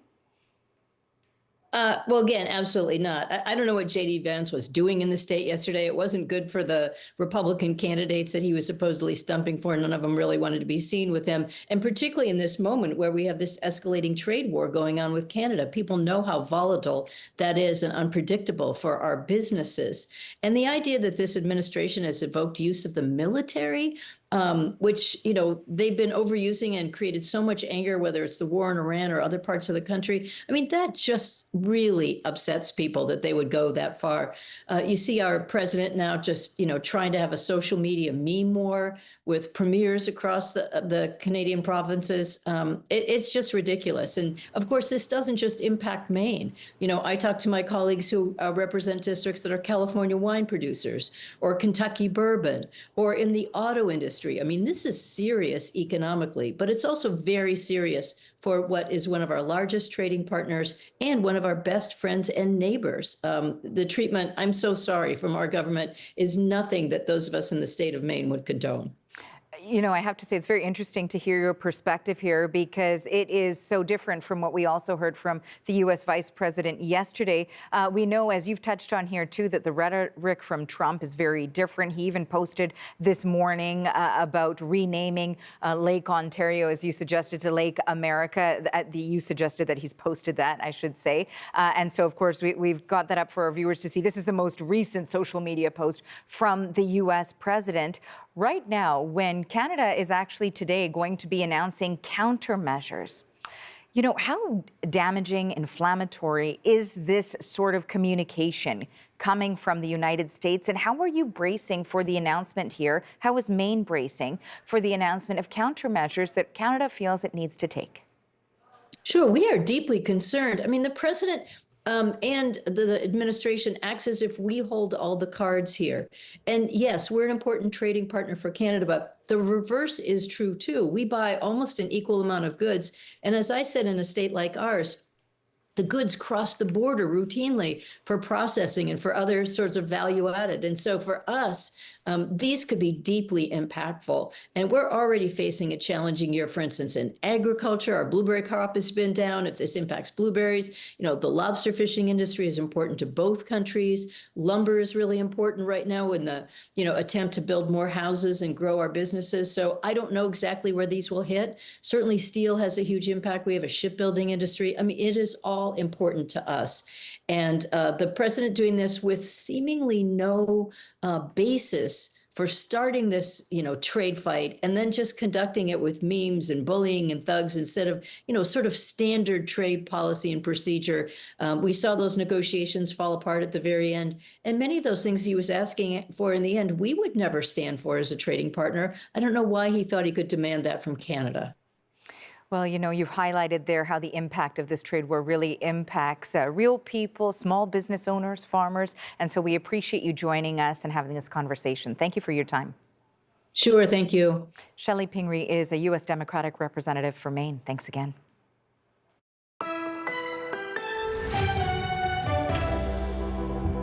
For Canadians.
We're all fierce competitors in the political arena, but we're also believers in our country. And so we will be there to fight for jobs and fight for an affordable cost of living for our people. Parliament could be recalled in 24 to 48 hours. We're happy to cooperate with the government to get that done because at the end of the day, it's about putting our country first. Conservative Party leader Pierre Poilievre speaking earlier in Windsor, minutes before taking a call from the Prime Minister. Now, in that phone call, Carney may have outlined the counter-tariffs that will be levied against American products coming into Canada. We are going to hear from the Finance Minister in about 20 minutes. He will be speaking alongside several other cabinet ministers, so we may get some more clarity on those retaliatory measures as well as supports for Canadian businesses. Poilievre said he wants the Prime Minister to recall Parliament and he wants to see what was in the deal that Carney rejected. We also want to take a look at how the proposed U.S. tariffs will affect both big and small businesses. So for that, I've got the CBC's Mark Carcassole joining me here on set. Okay, so let's look a little bit more about the immediate impact from these tariffs. Yeah, it's kind of hard to say exactly what the impact is, Arthi, but that in itself is the problem. The problem is that lack of certainty. Businesses can't budget, they can't plan for the future, they can't plan for the present when they don't exactly know what playing field they are playing on. And we knew that there was the potential for tariffs, but maybe not, maybe a trade deal, but maybe not. And so now they're reckoning with what is the current status of things right now, but who knows if it'll last. So a survey published by the Canadian Federation of Independent Business earlier this month gave us some perspective before these tariffs came into effect of how Canadian small businesses saw these oncoming tariffs and how it would impact them. 40% of members surveyed say that they made items that would be affected by these tariffs that are now in effect. 77% of exporters expected revenue losses if the tariffs were implemented. 35% saw falling revenue coming. 78% of exporters believe the tariff would make their products uncompetitive in the U.S. market. That's something that they now have to reckon with. And 3/4 of exporters say that they would prompt efforts to reduce dependence on the U.S. market. So that is something we could see in the days to come. One thing is for certain, and we hear it from Ossie Podolsky yesterday on Hannah Mansing Tonight. He's a third-generation honey farmer. He says that he's already predicting a significant drop in exports to the U.S. just based on necessity. Typically, we sold 90% of our crop every season to the U.S., which was anywhere from 500,000 to 1 million pounds, depending on the season. And so now a 50% tariff on that honey. Is there anybody in the States that's going to import your honey with a 50% tariff? No, especially since the onus goes on the exporter. We are the ones who brunt that cost, and it's just non-viable to ship really with any tariff at all. Now, the good news for his particular business is he says Canadian attitudes toward buying Canadian have increased already in recent days. His farm has seen a number of increased orders from within Canada. Telling his story seems to have helped out his business there, and more Canadians are trying to buy honey from his particular farm. But Dan Kelly, the president of the CFIB, told CBC News over the weekend that many Canadian companies will not be so lucky. He expects many will be all but, quote, done by the time these tariffs go a significant distance of time. Now, we have heard from some owners of small businesses on how they're pivoting or taking a different approach to deal with those tariffs. So what are you hearing? Yeah, as much as they can. Some of them are trying to, again, drum up more Canadian support. Others have to deal with the cards that have been given to them. And so some have taken the approach of just being honest with their various consumers, whether they come from Canada or the United States. Bernard Helen owns Mini Prints. They 3D print small figurines and paint them. So a large part of his business is in the plastics industry, which we know is being hit very hard by these newest tariffs. He says he has no choice but to go ahead and recoup costs, but he's trying to be as honest as he can with his clients. In the last 24 hours, we have 55 orders in the pipeline that we're preparing to go out.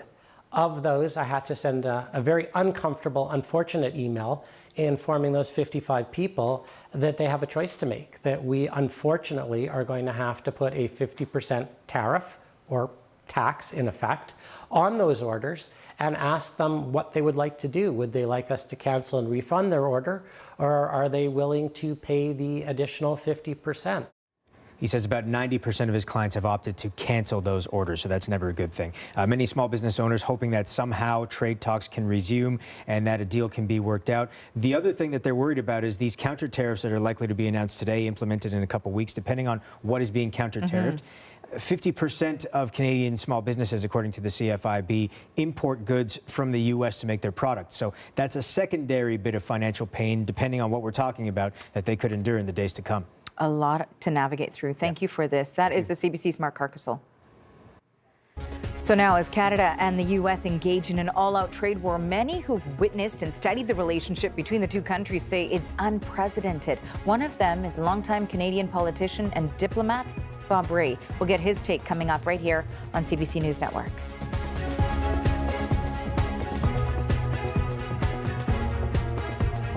If you have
The trade war between Ottawa and Washington continues to intensify today. In just a few minutes at 11 a.m. Eastern Time, we're expecting to learn details on how the Carney government is planning to hit back against U.S. tariffs.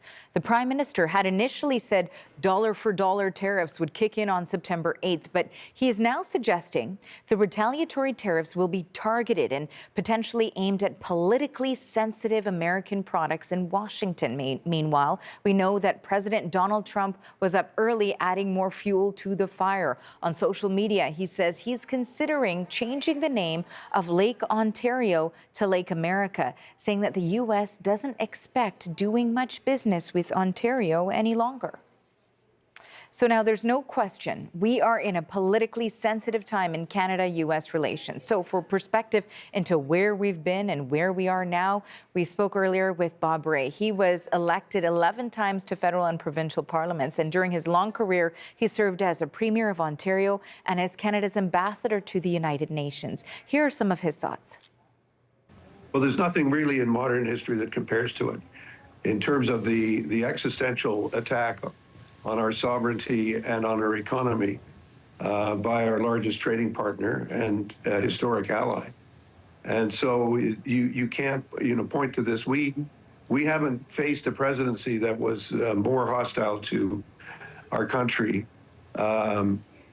in decades, indeed centuries. I mean, you tell me the time. I mean, we really look at the modern era as being when Franklin Roosevelt was elected in 1932. And he had a very positive attitude to Canada, and he lowered trade barriers, and we established a very powerful alliance going into the Second World War with them.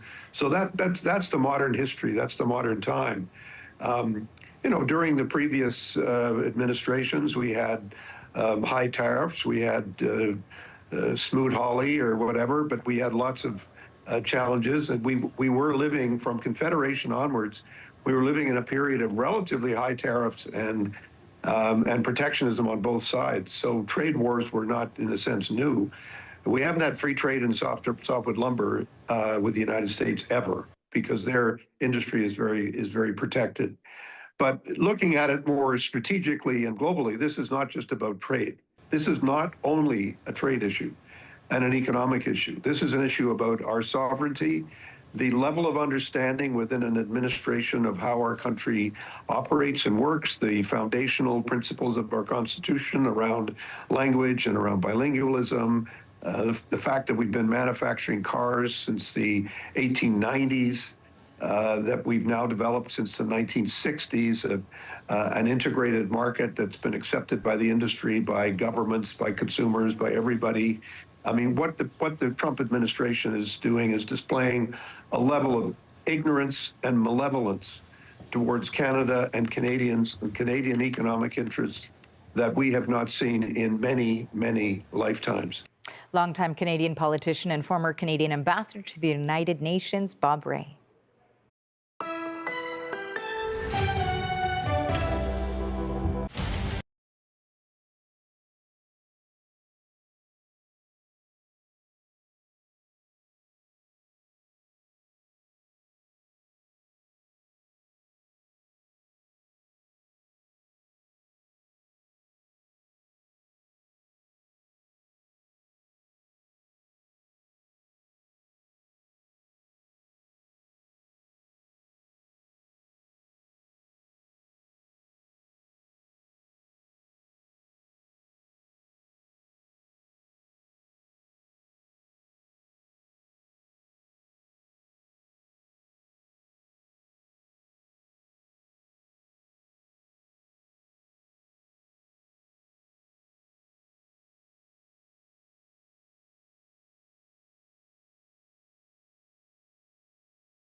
Well, the escalating war of words between Canada and the U.S. over trade has taken another turn today. President Donald Trump now says the U.S. is considering renaming Lake Ontario to Lake America. He's made the threat in a couple of online posts, saying that he doesn't expect his country to be doing much business with Ontario any longer, though, of course, the province and states trade billions of dollars in trade annually. That comment follows an exchange of insults between the president and Ontario's Premier Doug Ford yesterday. Okay, looking ahead, we know that there is a shot of Ottawa right now. Very shortly, the finance minister, the industry minister, and also the minister responsible for AI are expected to announce Canada's response to the latest U.S. tariff threats. We'll bring that announcement to you live once it gets underway.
Hello and welcome inside the CBC Newsroom. I'm Arthi Pole. Ottawa is preparing to fire back at the United States today in the escalating trade war. We are expecting any moment now to hear from several federal ministers about the government's response to the latest round of U.S. tariffs. And of course, once those ministers begin to speak and announce those countermeasures, we'll bring that announcement to you live. Now, of course, we know that Canadian workers and businesses have been anticipating this announcement since President Donald Trump slapped 50% tariffs on $28 billion worth of goods over the weekend.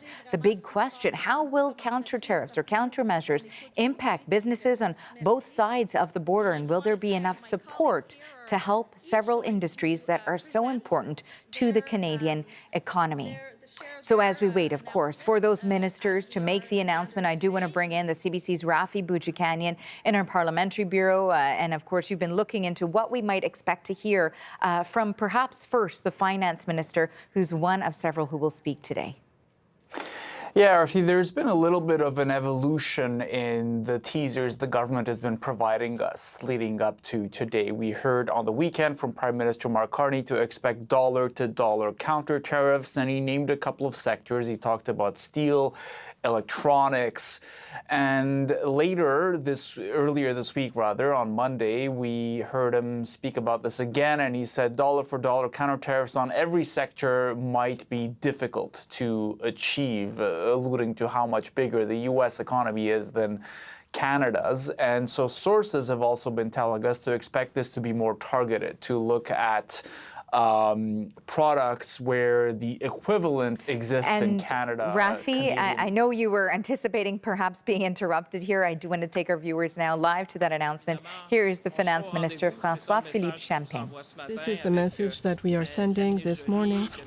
Minister Joly, the Minister of Industry here in Canada, my colleague Patty Haiju, who will responding to the labor sector, and I'd like also to thank the different union leaders that are here with us. Thank you. We need our workers, we need our unions, and I want to say special thanks also to all the workers behind us. You made us proud. We're stood up for you, we're going to stand up for you, we're going to stand up for industry, we're going to stand up for business, and we're going to stand for Ideal Roofing. That's the message. That is the message this morning to all of you. I'd also like to thank Minister Solomon. He played an important role in the response that we're about to provide. I won't name them because, as Mona said, there are many, many colleagues who are joining. But I think what Canadians can see this morning is that we stand united. We stand united in our response. We stand united in our resolve. We stand united in fighting for Canada. I'd also like to thank the people from Ideal Roofing, and Philip specifically. He's very proud with your father. Imagine this business was created over close to 100 years ago. And you can hear the sound in the background, and it was in a former warehouse, and Philip is running the company, and 350 people work in Toronto, in Moncton, and Ottawa for this company.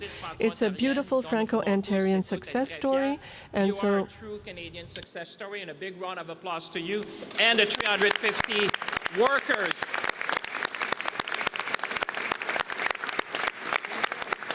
You know, you're supplying roofing across the country, and I saw employees who started when you were very young. They told me you were very young when they started, but now you're leading the company, and we're going to support you as we go forward.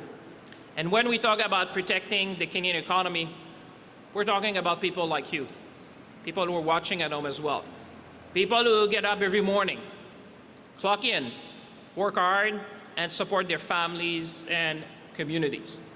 Canada is going through a trade dispute that we did not choose, but we do have to face it, and we will face it with determination and commitment. This is an unprecedented challenge imposed on Canada.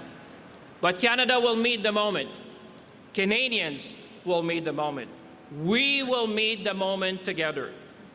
And as the Prime Minister has said, we will support our workers, our businesses, and our industry with whatever it takes for as long as it takes. That is the essence of the message this morning, and that's why we are united with you, and that's why we want to present what we have to offer to Canadians.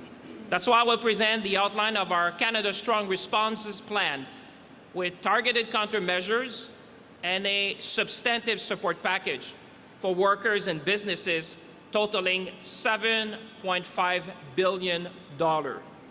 Because when Canadians stand together, nothing can stop us. Over the past several months, as you have seen, our government has worked intensely and in good faith to reach a mutually beneficial trade agreement with the United States of America. Minister LeBlanc, our chief trade negotiator, Janice Charette, our negotiating team, and the Prime Minister worked tirelessly on behalf of all Canadians. But ultimately, the terms proposed by the U.S. administration were uneconomic, unfair, and ultimately unacceptable. They asked too much of Canada and offered too little in return. Accepting them would have harmed our workers, people like you see here today, weaken our industries, and compromise principles fundamental to our nation. So we stood up for our workers. We stood up for our businesses. We stood up for Canada. Nous n'avons pas choisi ce conflit We did commercial. not choose this conflict. Intégration économique But when est utilisée our economic comme integration levier exploité, is used plutôt que comme as a fondement weapon d'un partenariat rather than the gagnant-gagnant, foundation for a nous devons nous win-win tenir partnership, we need to et stand défendre up nos intérêts. and defend our Défendre nos interests, travailleurs, defend our défendre nos workers, entreprises our et businesses, défendre notre souveraineté économique. and defend our economic Jamais nous sovereignty. n'accepterons qu'un We will autre never pays nous accept dicte for la voie à another suivre. country to tell us Notre what to avenir do. nous appartient Our future en tant is que ours to Canadiens. determine as C'est Canadians. l'essence même This d'être maître chez nous. is exactly what it means to be On masters in August our own 22nd, house. the United States of America imposed tariffs on 50% on approximately $28 billion in Canadian goods. Those tariffs will have real consequences for Canadian workers, businesses, and communities across our nation. Canada must respond, and today we are, in a proportionate, targeted, and strategic way. Today I'm announcing that Canada will match the United States tariffs dollar for dollar, rate for rate. Effective September 8, Canada will impose counter-tariffs of up to 15, 25, or 50% on $27.6 billion in imports from the United States of America. For each product, our tariff would match the American tariff on the same type of Canadian good. Notre objectif est de protéger les travailleurs. Our goal is to protect workers, producers, and Canadian manufacturers. As we see here this morning, we will place Canadian products in a better competitive position in the Canadian market. So this is the essence of what we were discussing with Philip this morning, to give a better chance to our workers to be competitive in Canada. Our response will target products in the steel and aluminum sector, appliances, agricultural equipment, pulp and paper, and electronics. Our existing counter-tariffs, including those on automobiles, will remain in place. Canada's remission framework will also remain available to mitigate unintended consequences for Canadian businesses. Canada's counter-tariffs are designed primarily to provide protection for Canadian industry impacted by U.S. tariffs and allow them to compete against U.S. products in the Canadian market. It's all about fairness. It's all about level playing field. It's all about supporting Canadian workers and Canadian businesses. Il est bon de se rappeler que le plus grand pouvoir que l'on a, Let's remind ourselves that our greatest power c'est notre propre pouvoir is d'achat. our own purchasing power. I was saying it yesterday, in our grocery stores, hardware stores, businesses, and at all levels of government, we can choose to buy Canadian. And we must choose to buy Canadian. Counter-tariffs are only one part of our response. We must also provide businesses with liquidity and, most importantly, keep Canadians working. My colleagues, Minister Joly, Minister Hajdu, and Minister Solomon will present the new and very substantive measures under their respective programs. And I think workers, families, and communities around the nation will see that we're going to stand by you, as we have always done. As Minister of Finance, I will make changes to the large enterprise tariff loan facility to make it more flexible, more responsive, and better able to support major employers affected by tariffs across the country. And I will work closely with my colleagues, Minister Joly, in making sure that we do that as swiftly and efficiently as possible. In fact, our approach is guided by three principles that we have discussed among ministers, that we are committed: rapidity, simplicity, and agility. Because businesses facing immediate pressure need programs they can actually access quickly and efficiently. That is the feedback we receive. That is the commitment that we're all making to you today. Canada can act because we enter this period from a position of strength. And I want Canadians to have confidence. We have the lowest net debt to GDP ratio in the G7. the second fastest growing economy in the G7, and a AAA credit rating.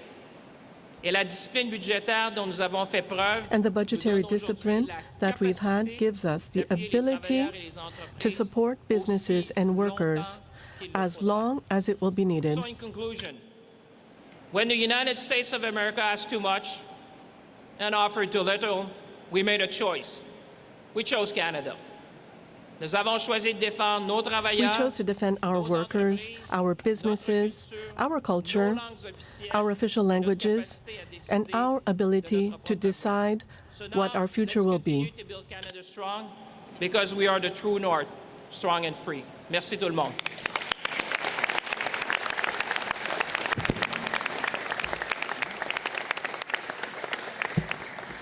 Merci, François-Philippe. Thank you, François-Philippe. Thank you for your leadership, and also thank you for setting the scene for the next speech. And yes, you're correct. We are masters in our own home.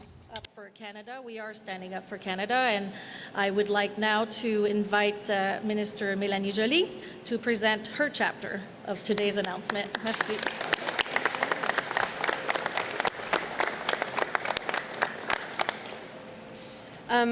Thank you so much. Merci François-Philippe d'avoir présenté ça. Merci. Thank you, François-Philippe, and thank you for the work that you've done so that we've been able to implement this tariff We live response. in a much more complicated and dangerous world, and of course we take act of the U.S. decision. But to be frank, we've been on the front lines before, and when tariffs were imposed the first time, Canada acted quickly. We stood up for Canadian workers and businesses, and we supported the industries on the front lines, and we strengthened our economy so that Canada could weather the uncertainty.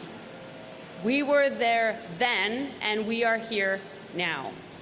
And so I know that many business leaders, small entrepreneurs, workers across the country are anxious right now and concerned. We've been there, and we will be there. We will protect your business. We will protect your jobs.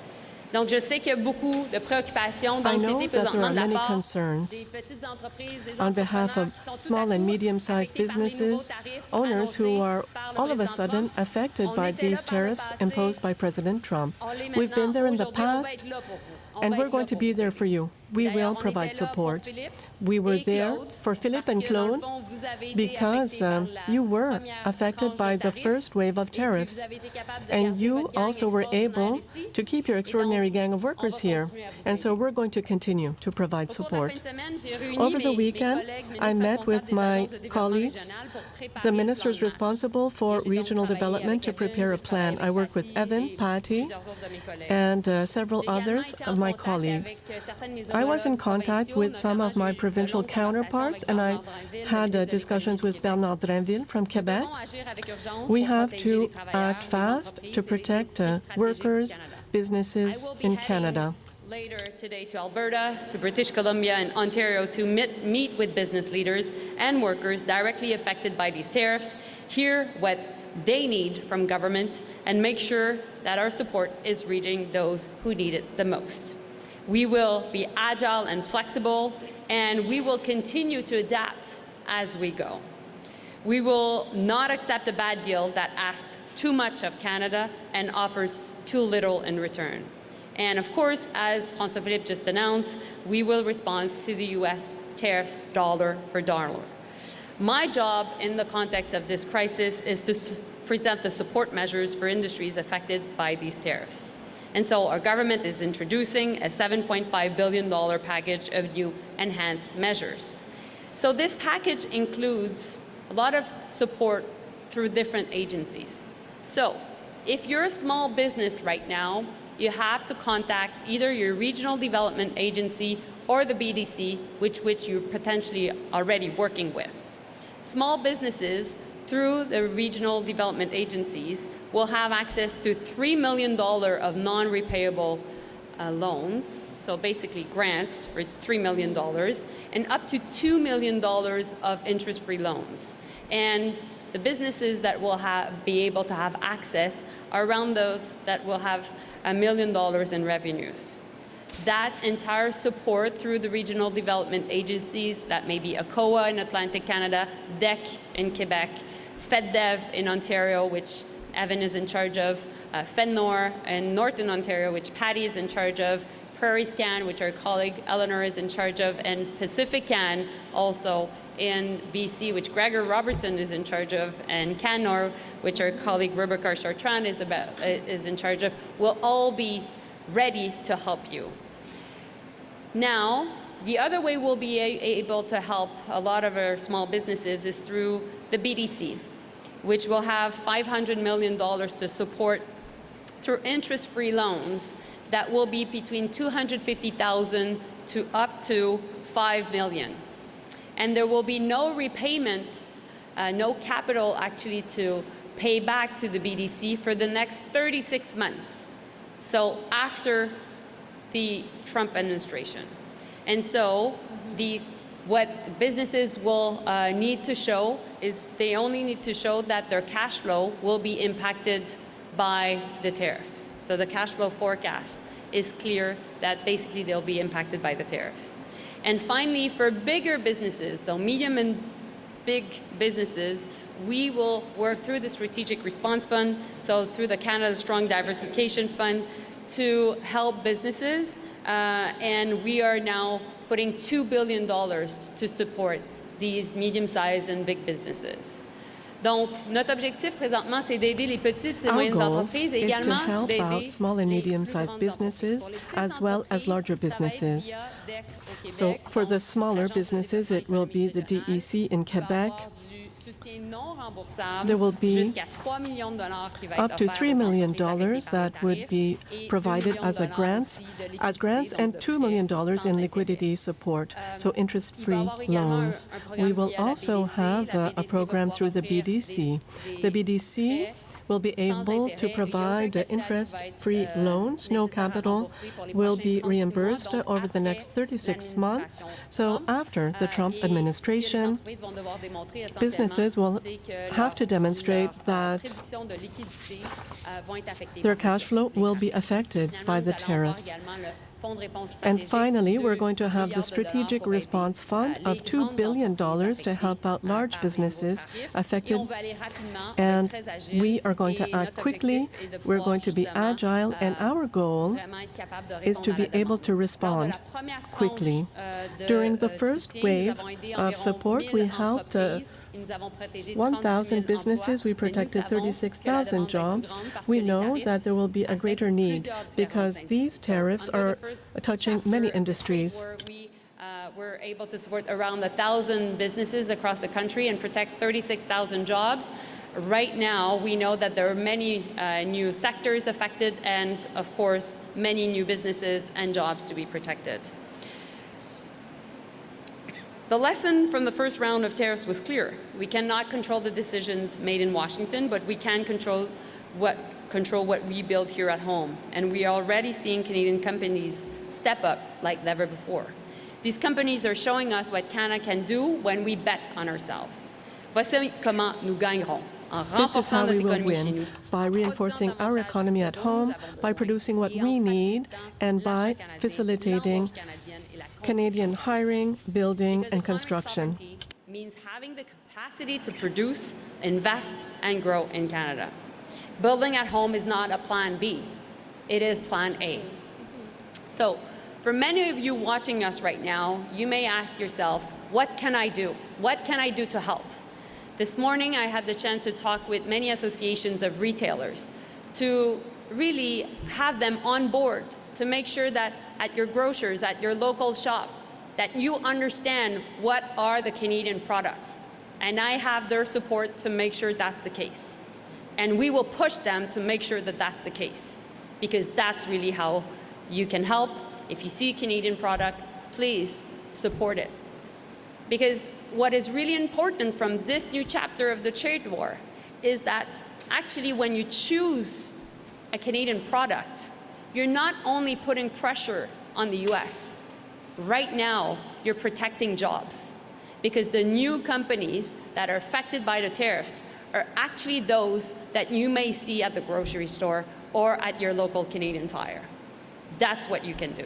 And that's how we can launch this movement of resistance to what is happening to us. Et donc, c'est pour ça que c'est si important présentement. That is why it's so important to buy Canadian, because these new tariffs are not just on steel, aluminum, and the automobile sector. That was painful, but now it's affecting companies that you might find at the grocery store or in different stores that you might be going to, because the new tariffs are being imposed on sectors such as beverages, food products, forestry products, including hockey sticks. So you do have a certain measure of power. And this morning I spoke with the Quebec Council of retailers to make sure that it be very clear to indicate in the stores what are Canadian products, what are Quebec products. To work with new allies and also with our trading partners, because we need to position Canada as a partner of choice of investment, trade, and security.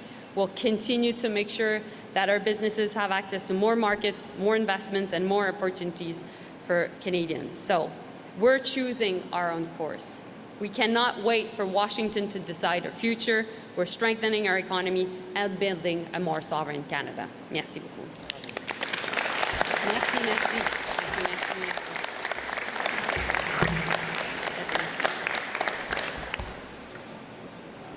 merci. Merci Mélanie. Et moi, ce que j'entends, c'est what I'm hearing is agile, rapid, and flexible.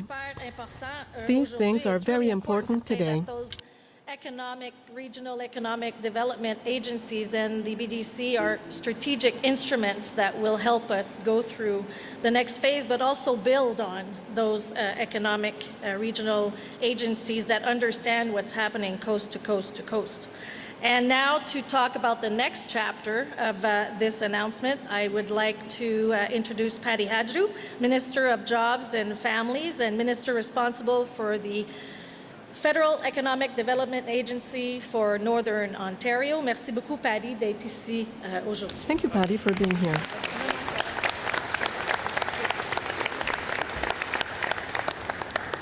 I'm going to use the water. Yeah, that's a good idea. Can I take it? Yeah, thanks.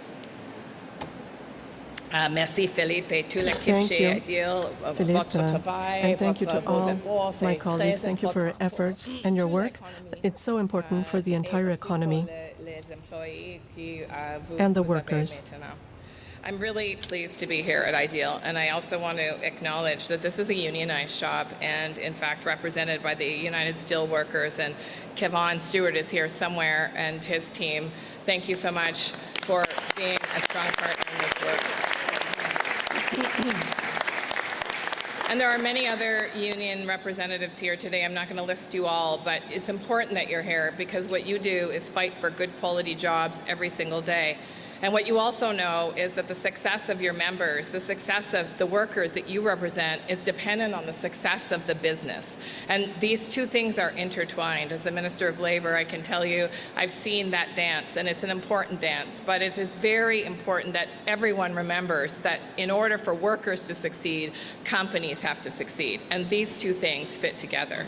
And so I'm really happy that you're here today representing the workers from across the country that are building Canada Strong, that are doing big things across this country, that are actually the backbone of a very important plank of how we are going to not just withstand these tariffs, but grow through them and actually be the masters of our own destiny, as the Prime Minister says. In fact, I was with the operating engineers just yesterday in Kananaskis, and we got a greeting from the president of the International Union of Operating Engineers. And the president, President Downey, said, not only are they supportive of what Canada is doing, but they're supportive particularly of the Liberal government and of Mark Carney in stepping up for workers all across this country.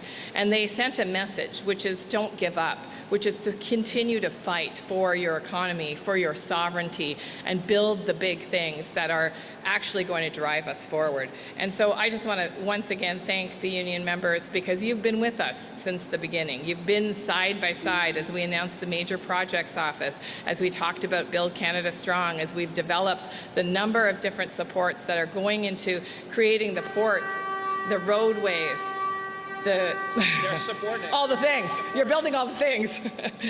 And it's not the first time, by the way, as Melanie and Francois Philippe have talked about, that we've faced these unjust tariffs and economic attacks. In fact, I'm from Northern Ontario, and I can tell you that we've seen this in softwood lumber and in pulp and paper over many, many years. And so this is an experience that workers are familiar with, and it's why there's so much worry and anxiety across Canada, because people have felt the impact of these things before. Yes, not on the same scale, at the same speed that we've seen, but certainly in pockets of industry that have faced unjust tariffs, faced economic warfare, and that has a direct impact on livelihoods, on families, and indeed deeply on communities. Employers, just like Ideal here, have worked tirelessly. You've just heard 100 years, 4 generations of work to build up businesses that our communities actually count on to drive the economy of local communities as well. And now they are facing uncertain paths forward. And so all of that worry and anxiety makes it really difficult to plan for the future. It has an effect of sort of freezing people in place. Should I make that investment? Should I buy that new house? Should I take that vacation? Should I add on to my business? Should I add a product line? And that is the challenge, is it can freeze our economy, it can freeze the ambition of our businesses, and it can freeze the autonomy of our individual Canadians. And that's why we're here today, because we're going to make sure that doesn't happen. Together, we're going to put into place these measures, we're going to build on measures to make sure that people have the confidence to take the steps they need to grow their business, to get those new skills, to be ambitious in their own personal lives and the business life that they're involved in. And this growth is actually dependent deeply on a skilled and talented source of labor. And that's why we've acted so urgently as we've seen these tariffs. Canadians have been supported and trained through the new workforce tariff response agreement with provinces and territories. All of them have signed now. And this is an additional investment of $570 million. It's helping 66,000 tariff-affected workers upskill or retrain as the market demands evolve. And as the unjust tariffs began to hit, the federal government introduced a number of temporary worker support measures that would provide that income stability for affected workers. And this support has helped thousands of Canadians who face job losses or slowdowns. To help employers keep their workers, even when business was slow, we made the work sharing program easier to access. Keeping skilled workers during slow times means that businesses can retain the talent, and it helps workers weather tough times for their employers. In 2025, our measures have averted about 25,000 layoffs.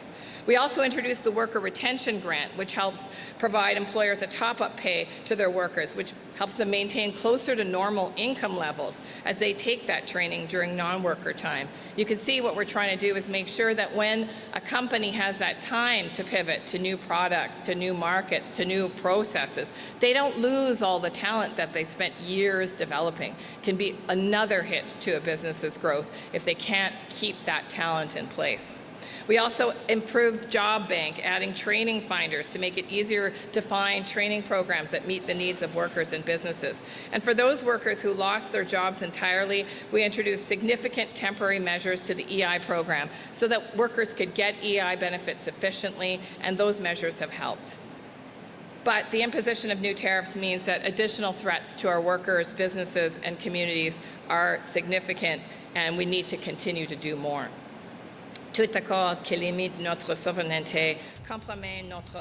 We are not going to compromise our sovereignty, our culture. We're not going to weaken our key sectors. That is not a good deal. So we will double down to ensure workers and businesses can weather this storm. Canada will invest an additional $3.5 billion over 4 years to provide the stability that our economy and our people need during this time. So for workers, we'll extend those 3 EI temporary measures already in place by up to 1 year. The 1-week EI waiting period will continue to be waived so that claimants can receive benefits the minute they lose their job. Workers will continue to be able to access EI benefits immediately without exhausting any severance pay. That's vacation pay, any time accrued, so that support starts quickly and all severance money stays with the worker. 20 additional weeks of regular benefits will continue to be available for long-tenured workers, so that workers who need more time to find new employment have the access to additional weeks of income support. And the best news for workers is when they stay in their workplace, even during slower times, it's good news for their employers. So we're going to enhance the worker retention and retraining program to go even further than the existing measures to help employers keep their workers even in periods of reduced operations. Employers will be able to reduce employees' work schedules to as little as 2 days per week, while workers receive EI benefits to help replace a portion of their lost earnings on days not worked.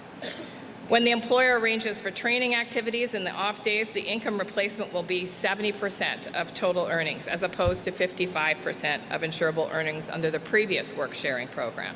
And the program will include a new $1,000 training dollar bonus per employee, and this will be delivered with regional development agencies so that those small and medium-sized enterprises can get the help that they need very quickly.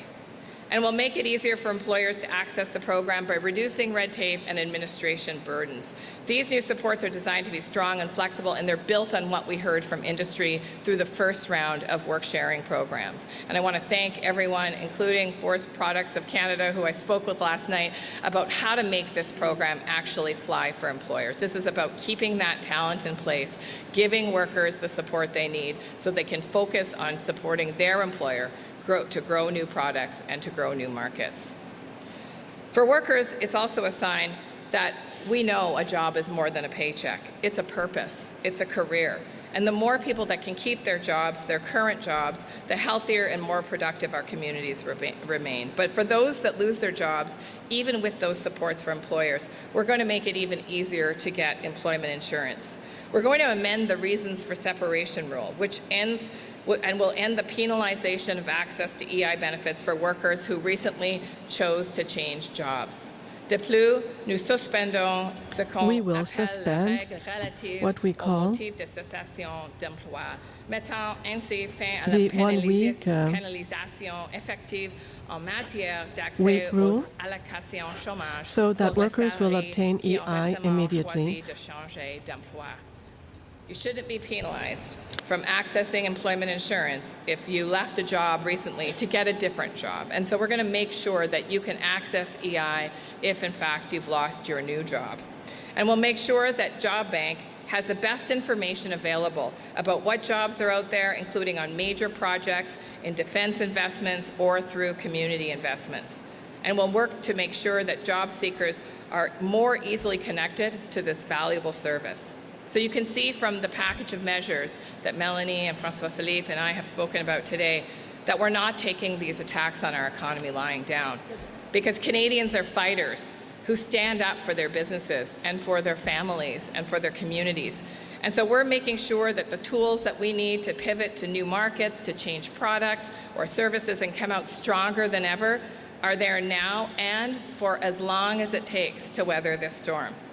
Because Canadians know how to navigate storms. They know, just like unions, that by standing up together, sticking up for each other, and finding new paths, we actually can get through anything. And these measures today will serve as the tools for the next part of our fight to build Canada strong. Thank you very much. Very good.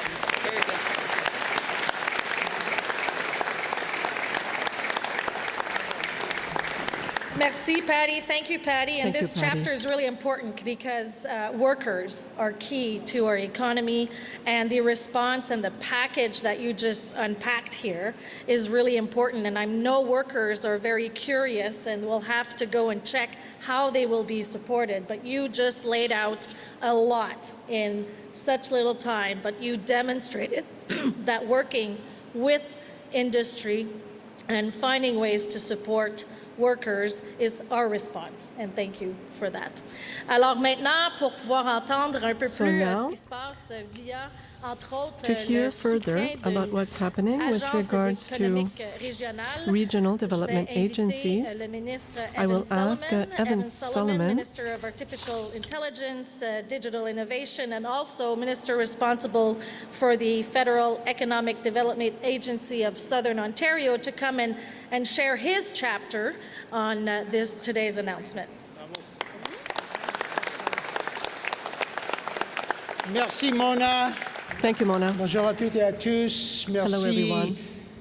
Minister Champagne, Thank you, Jolie, Minister Haidu, Jolie, Giovanna, great to Haidu. see you here. Lots of great colleagues. Et merci à Claude et Philippe. And thank et you à to toute Claude and l'équipe ici Philippe and the entire d'Ideal team Roofing. here at Ideal Roofing. Thank you for welcoming us. What a great business here. A Franco-Ontarian business. It's a fantastic company. Some of the employees I've met 34 years, some a year. We're here to ensure that a company founded almost 100 years ago is here for the next 100 years, like many companies. This is FedDev territory, and we are glad to partner. Look, as my colleagues have said today, the message today is about protecting workers. Incredible men and women behind us right now, businesses, and building a more resilient country. We didn't ask for this trade conflict, but we're ready for it. As the Prime Minister said, we're always ready to make a good deal, but we won't sign a bad deal. We won't now, we won't ever. Prime Minister said that we're already giving ourselves more than anyone can take away, and we are just getting started. We have a plan, and you heard the outlines of it today, to protect our workers and to build this country stronger. So that's the message today. We're not going to bend. We're not going to break. We're going to build. And that's what we're doing. We're going to make sure Canadian workers, Canadian businesses keep building. And that's why we're here today. And that's what we've been doing since we were elected as the new government. And as the minister responsible for federal economic development here in Southern Ontario, every day I get to talk to businesses, and I travel the province to meet entrepreneurs and manufacturers and workers who are building this country strong. And I speak to owners who, in this context, want to protect their workers and their communities. And I just want to welcome, as Patty did, our partners in this. The people you see in front of us are our partners, and I want to thank them. The automakers, the trade unions, Chamber of Commerce, steelworkers, Carpenters Regional Council. Thank you. We're with you. We're working with the workers. As Patty said, as Mel said, as François Philippe said, we are here. Thank you for your support. And whether it's in Windsor or Waterloo or Vaughan or Hamilton or London or in Ottawa, Toronto, or right here at Ideal Roofing, we see the same thing from our workers and our businesses. Canadians want to adapt, they want to innovate, and they want to build. I was in Lindsay and Peterborough last week. I was at Mariposa Dairy, over 200 people. Like Ideal Roofing, family started, family run, pillar of the community there. Armada Tool Works, family run, also great company, employing more than 200 people. They're creating good jobs, they're innovating, they're exporting, and they're building their communities, and they're leaning in to the future. They're not backing down. And that's important, because as we know, businesses like Ideal Roofing, like across Ontario and the country, are facing real uncertain times. But the businesses like Ideal Roofing, Canadian businesses, aren't standing still. They're focused on what comes next. And that's what today is all about. Our response is about investing in Canadians, in builders and innovators and businesses that will make the country more resilient and stronger as we emerge from this crisis. And that's why our government is investing another $1.5 billion through the Regional Tariff Response Initiative, delivered through our regional development agencies to help small, medium-sized businesses. We say that, but these are communities. These are people. These are moms and dads who are coaching hockey.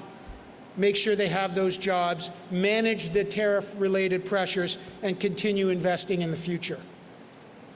And they're partners. And I always say that the regional development agencies are like the forward operating base of the federal government. They are close to the ground. They work incredibly closely with businesses. They know the communities. They know the chambers of commerce. They know the leaders. They know the ground up. And that's why they are such a critical part of our response. When uncertainty hits, relationships matter, and we know that businesses need more than words of encouragement. They need investment, they need partnerships, and they need confidence, and that's what the plan that the finance minister, industry minister, ESDC for Patty, that's what we've outlined today. And let me just say that Ideal Roofing is maybe the best example. Depuis presque d'un siècle ici, Ideal Roofing contribue à For bâtir la almost 100 years, Ideal canadienne Roofing à l'économie has de been notre here pays. helping to build the Founded economy of the right here country. in Ottawa, 1929. Tough year. The company now employs 350 people. As you see, manufactures metal roofing and siding, steel built here in Canada, supporting Canadian to build houses across this country, and that's what we're doing as a government. And like so many manufacturers, Ideal Roofing's felt the impact of tariffs, the trade uncertainty. They export. We got the best businesses in the world here. We're exporting around the world. We want to continue that. The easiest thing would have been to pull back and wait, to pause, to let the uncertainty freeze growth. Instead, Ideal Roofing, like so many companies, have chosen to invest, to get on the front foot. They're choosing to build. And that's why I was so proud that with $700,000 of investment through the Regional Tariff Response Initiative, through FedDev, Ideal Roofing is now investing in new advanced manufacturing equipment, and we just saw it when we toured. There'll be more in other factories around the country to strengthen the company's productivity and competitiveness. Claude and Philippe, his team, I'd say your family, but I'm sure, I mean, you've been here so long, you're like family already, are making sure that not only they get through the crisis, but they're going to be stronger when we come out of it. And that's exactly what the rest of the country's going to do. It's the kind of company we want to support. That's why we're proud to be here. It's how Canada succeeds. We invest, we innovate, we build, we fight. And I've seen that at Mariposa Dairy and Armada Tool Works, or Comoldco in Guelph, the mold makers, like the auto sector, the parts makers, tool and die makers, determined and ready to compete. So to the team, to the workers at Ideal, thank you for continuing to do this. Thank you for giving us a real example. Lead, invest, persevere, grow. And to the other innovators in Southern Ontario, FedDev is with you, the government's with you.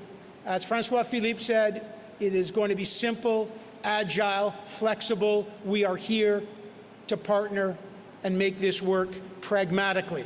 We'll get through it. We got a plan. This government was elected knowing that the world was changing. It's changing. We're ready. We've got the fiscal firepower, and we've got the plan.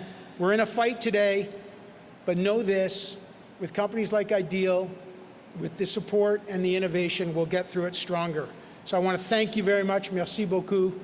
And thank you for hosting us here at such a great company.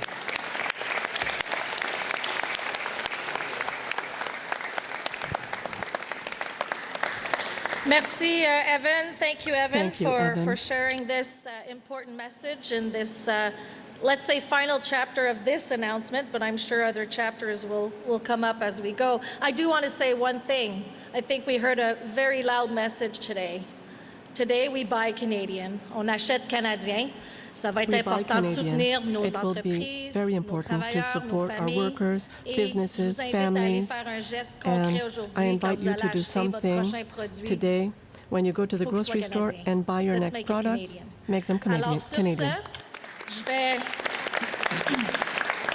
I can see the media ready to go to the next chapter of question and answers. Je vais demander à Audrey d'animer la session de questions-réponses avec les médias. Merci. will be the one moderating the question and answer À la period. période de questions pour les 25 prochaines minutes, veuillez mentionner votre nom, votre média et préciser à qui s'adresse votre question. Ce sera une question et une question de suivi.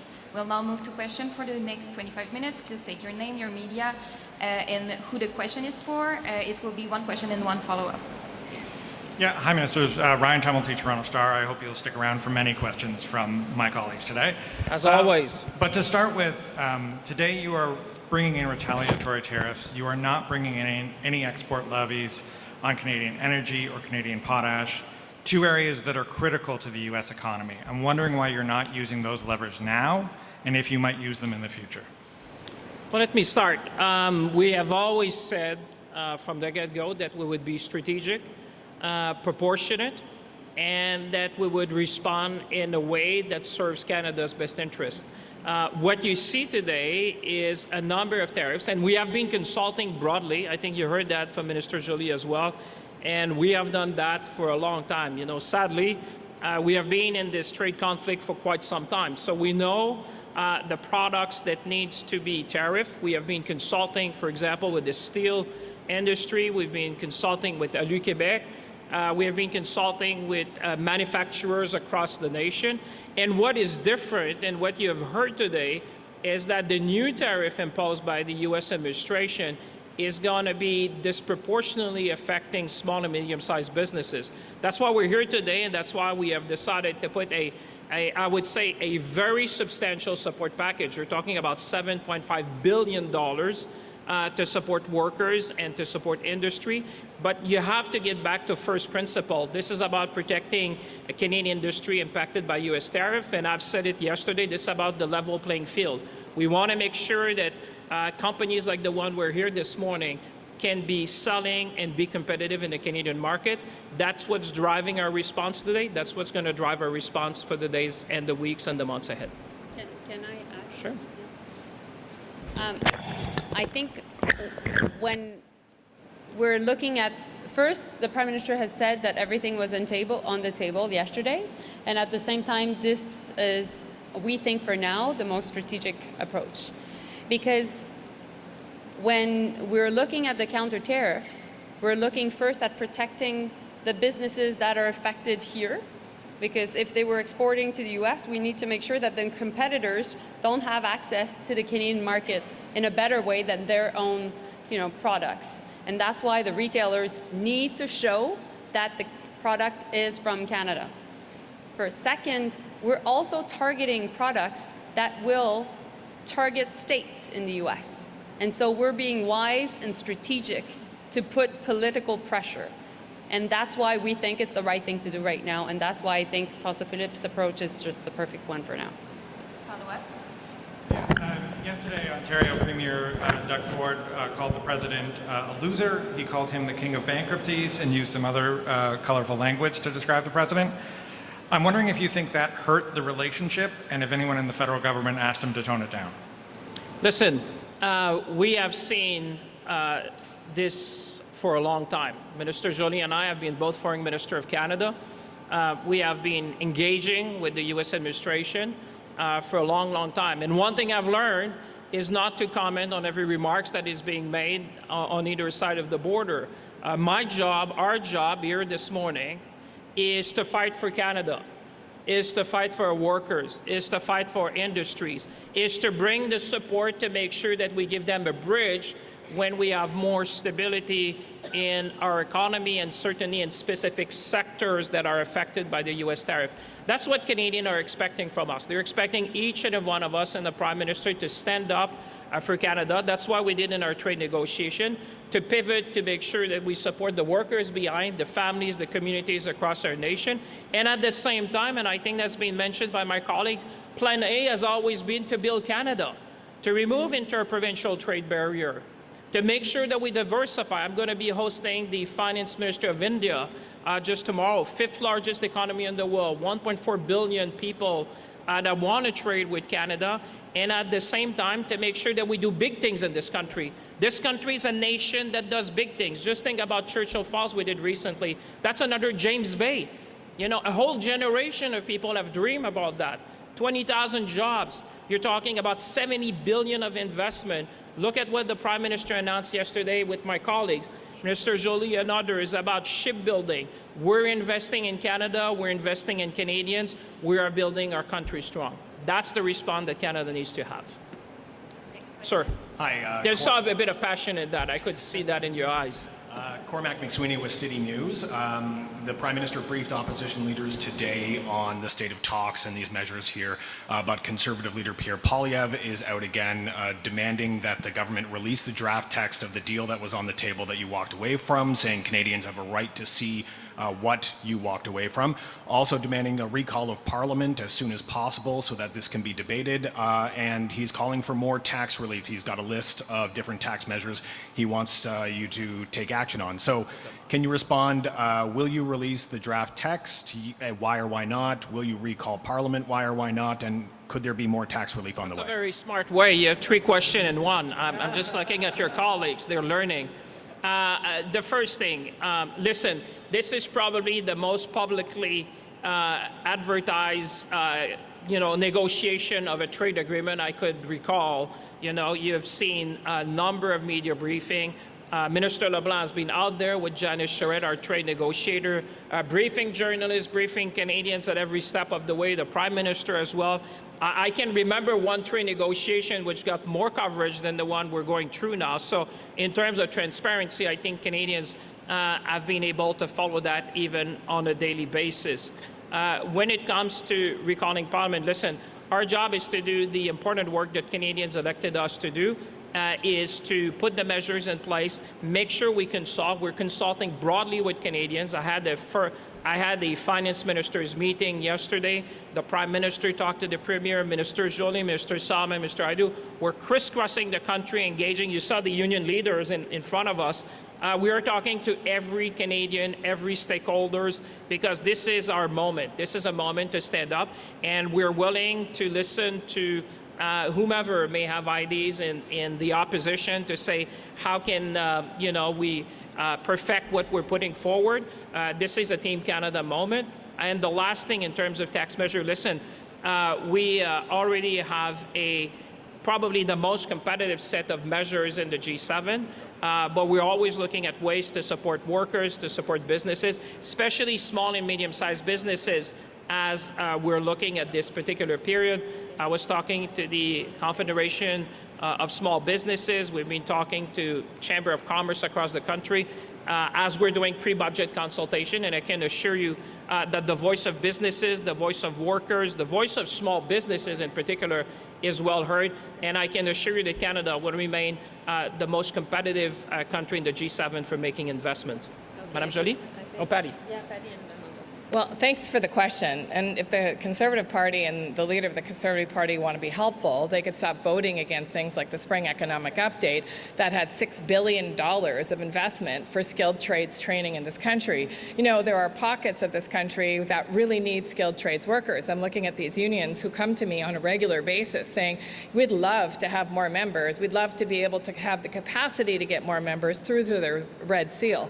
And so we listened, and $6 billion in the Spring Economic Update is dedicated to attracting people to the trades, making sure they finish their Red Seal, and helping employers hire those apprentices to actually ensure we have the talent and the labor we need to build major projects, to build community infrastructure, to ensure that there's machinists and all kinds of folks in the manufacturing sector that are ready and able to do the work that many companies are still looking for the talent to do. And so what I would just say is there's work to be done, and we would hope that there's less obstruction in the way that we're actually really pulling together with employers, with unions, and indeed with tradespeople and workers of all kinds to make sure that we have the talent we need for the challenge at hand. Well said. And not did they only vote against reskilling workers, they also voted against any form of support for businesses that we've been putting forward to help the auto, steel, aluminum, and forestry workers that are affected by the tariffs. So just basically walk the talk. That's what I would say to Mr. Poilievre. Just to go back on the question on Doug Ford. Of course, we all know that Premier Ford is a very colorful person. I have a really good relationship with him. I must say that the auto sector is a key consideration for this government. Of course, and the steel sector, both are very much present in Ontario. I've been in contact with the president of Ford Canada, the president of Honda Canada, and the president of Toyota Canada, following the threats of 50% of tariffs against auto. And so, of course, we'll fight back. And of course, emotions are high, but while this is all happening, we'll be smart, and we'll be strategic, and we'll fight for every of these jobs.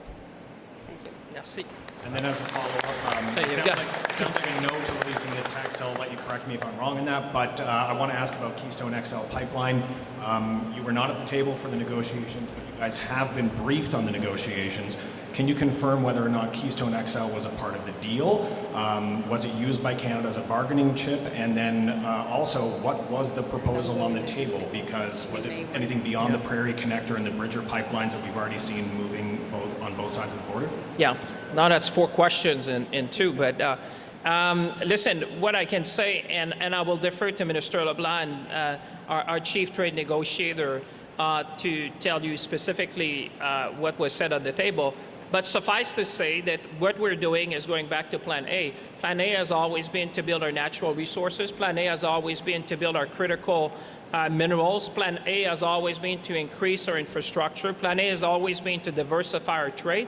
And I just would like to remind you the words of Fatih Birol, the executive director of the International Energy Agency, who just recently said in Montreal, I think Minister Joly and I were there, that the world energy architecture is being redesigned and that Canada will be at the center of that new energy architecture. So it's not surprising that you see Canada talking about additional investment to bring our resources to market. The good thing is that we're diversifying. You've seen that a number of the LNG projects on the West Coast, we already have off-takers in Asia. And more recently, we've seen our German friends, which have said, listen, the most sought-after commodity today is trust. And Canada offers the trust that the world needs, stability, predictability, and trust. And when you're looking, and I'll just finish there, but at the G7 finance minister, and we have a G20 finance minister and central bank governors coming over this weekend, I can tell you that today you see the nexus between energy security, food security, economic security, and national security. So it is very timely for Canada to make these big investments and make sure we can bring our resources to market. Sir? Mike Lecouture with CTV News for Mr. Champagne. The Prime Minister and Minister LeBlanc did say that the U.S. wanted to limit Canada's sovereign ability to enter into free trade agreements with reliable countries. Which ones and how are they going to do that? Well, we have always resisted anyone who wants to infringe on the sovereignty of Canada to make sure that we do the deals that are in Canada's best interest. And I would tell you, this is the whole essence of Maître chez nous, as we say in French. Standing up for our economic sovereignty is a fundamental principle.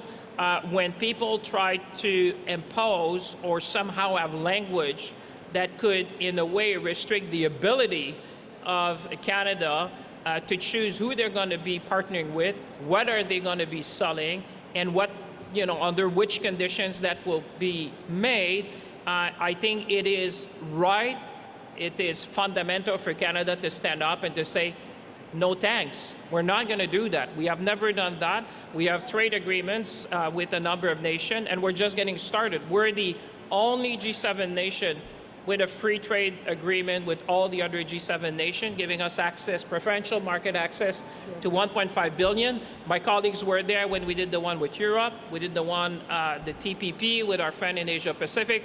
We're engaging with Indonesia. So I think Canadians understand that maintaining our economic sovereignty is non-negotiable. That's what we did, and that's what we'll do. What do you make of President Trump's comments that the Prime Minister was fabricating the issue around the protection of the French language and how he says that he loves French-Canadian people? Et si vous pouvez répondre en français aussi. You can answer in French if you'd like.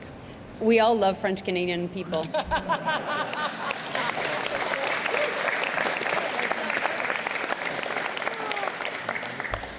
I'm in love with one too, you know. The question is not about love. The question is about sovereignty and what we stand for in this country. We're a country that believes in having 2 official languages. And that's part of why we decided decades ago, years ago, more than 150 years ago, to make this important alliance between English and French people. And, you know, we eventually also have a lot of reconciliation work to do. But that was at the core of the creation of our country.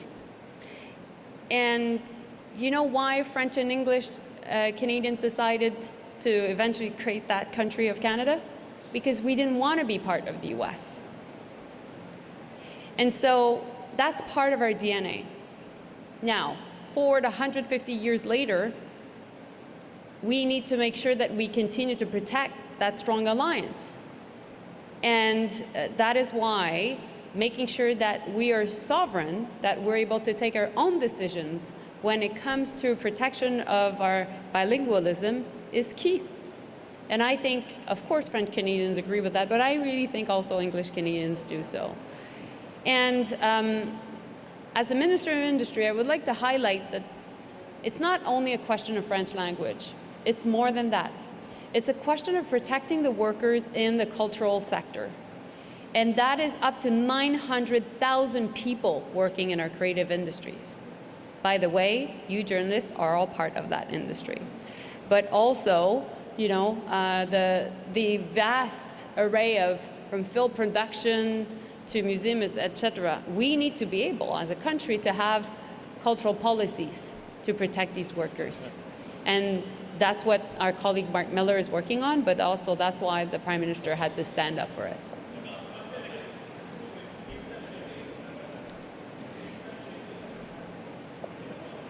Mais premièrement, juste pour répondre à la question en français, To answer the question, on aime les Canadiens français, on aime les of course we like Quebecers and French Canadians. It's not a question about love. It's a question about sovereignty. To be able to have a country able to protect its culture.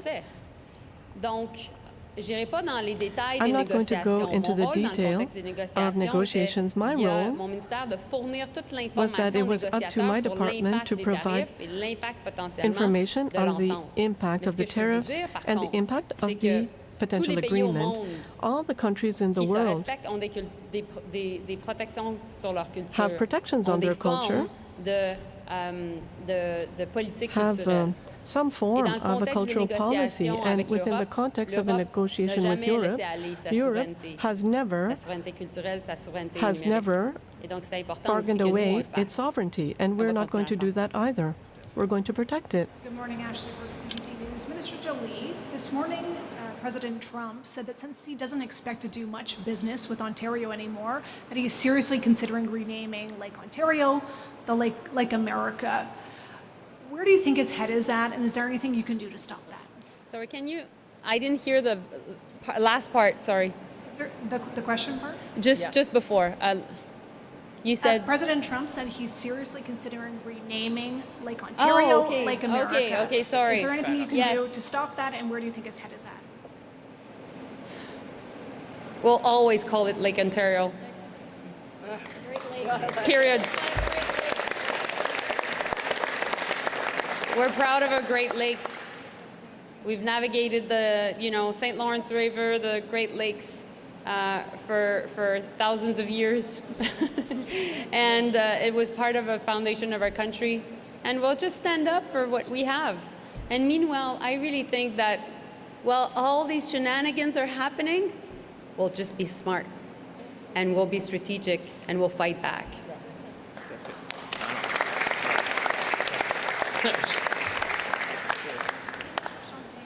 Yep. What do your calculations tell you the economic impact of these counter-tariffs you're moving ahead with will be on Canadian consumers and Canadian companies? Well, first of all, this is not about generating revenues. This is about protecting our workers, protecting our industry, making sure that we have a level playing field, because when the United States decided to impose these tariffs, what we're doing today is making sure that the industry that have been impacted can compete in the Canadian market. And this is the essence of all my colleagues saying, you know, the Buy Canadian policy makes more sense than ever. And I said that to the finance ministers of the province and the territories yesterday to make sure that we double down in a sense. You know, we want to make sure that businesses like the one we heard this morning would have an alternative. And the products that we have selected in the countermeasures are, the vast majority of them would have a substitution possible in the Canadian products. And that's a way to make sure that we would support small and medium-sized businesses across the country. So to answer your question, like I said, we will publish our estimate when we come to the budget 2026.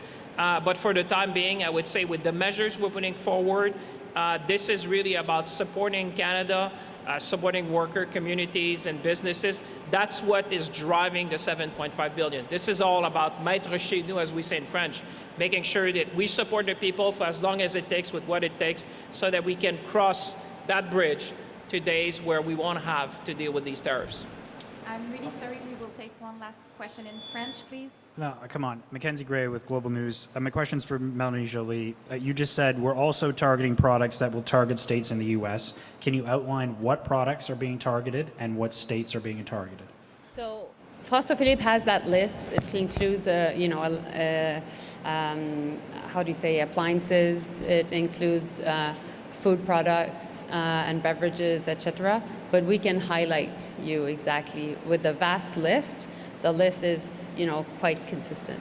But I'm just trying to figure out, because we heard from the Prime Minister and a few folks up here have said that the goal of these counter-tariffs are to defend Canadian industry. You're the only one that said that there's some attack in this. So is the point of these tariffs to try and attack and make Americans feel the pain in Republican states? Because that was the tactic that the Trudeau government took when they brought in the original counter-tariffs. We've been always clear. The first one was to protect our workers, to protect our markets.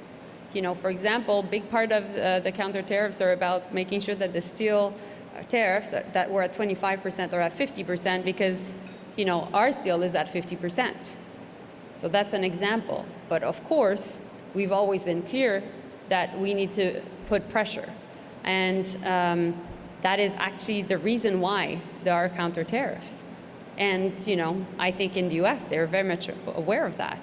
And that's why they've been pushing to get rid of U.S. alcohol on shelves, because they know that it's having political pressure back home for them.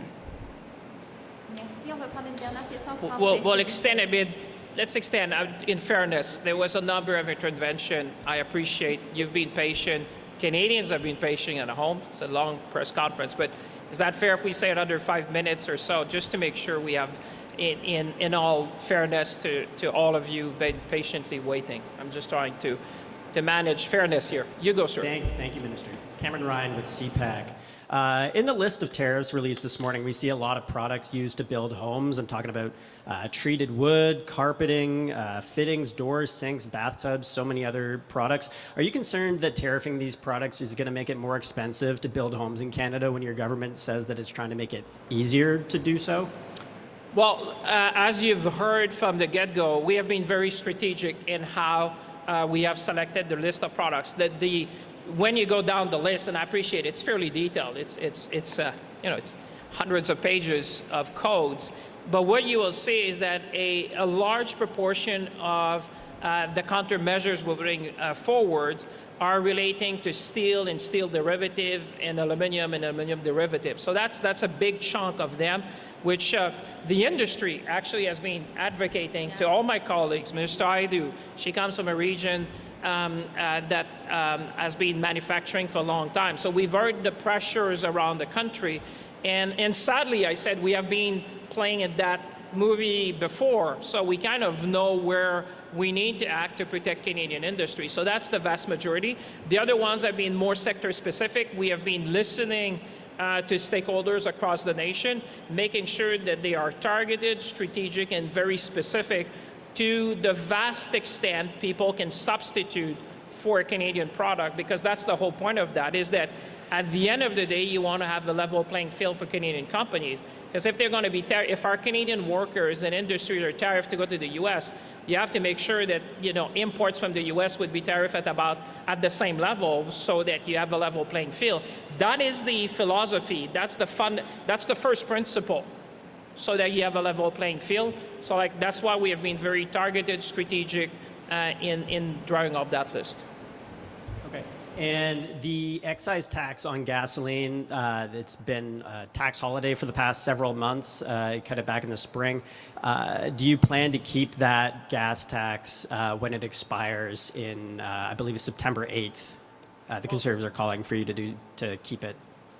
First of all, let me thank you for your question, because whilst we're talking about all that, this has, and I think Minister Joly highlighted that a bit with Minister Aidu and Solomon and colleagues, this is creating a lot of concern around the country. I mean, the situation we're living through.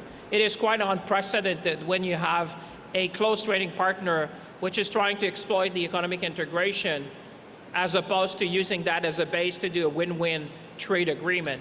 And I can understand for folks watching at home, I want to reassure them that we are confident in the Canadian economy, and that what we're doing today is going to support families and communities. To your question, clearly, the things that is top of mind for people watching at home is the cost of living. There's no doubt about that. They're seeing that. This is adding to some anxiety, because people are concerned about the end of the week and the end of the month, the price of grocery, the price of gas, the price of rent. What I want to say to Canadians is that we've been acting on all three fronts. With the Canada Grocery Benefit, to help people, making sure that they have the support they need when they go to the grocery store. On housing, we have done generational investments to support people with affordable housing. And when it came to gas, we suspended the excise fuel tax, the federal excise fuel tax. And so the Prime Minister and I are always listening. We understand cost of living is, if you look at the polls, you would say that Canadians, that's top of mind to everyone. And I can assure you that we're very much seeds of that issue. And we're always looking with my colleagues to support Canadians in times of need. Are you going to do it or not, though? Or you're thinking about it? Have you ruled it out? I think I've answered your question very extensively on that. And I think that's your third question. Thank you. Next But thank you. Thank you for taking my questions today. The Prime Minister said in his speech on Saturday that in this year's budget, Canada will go even further in making Canada more attractive to businesses and investors.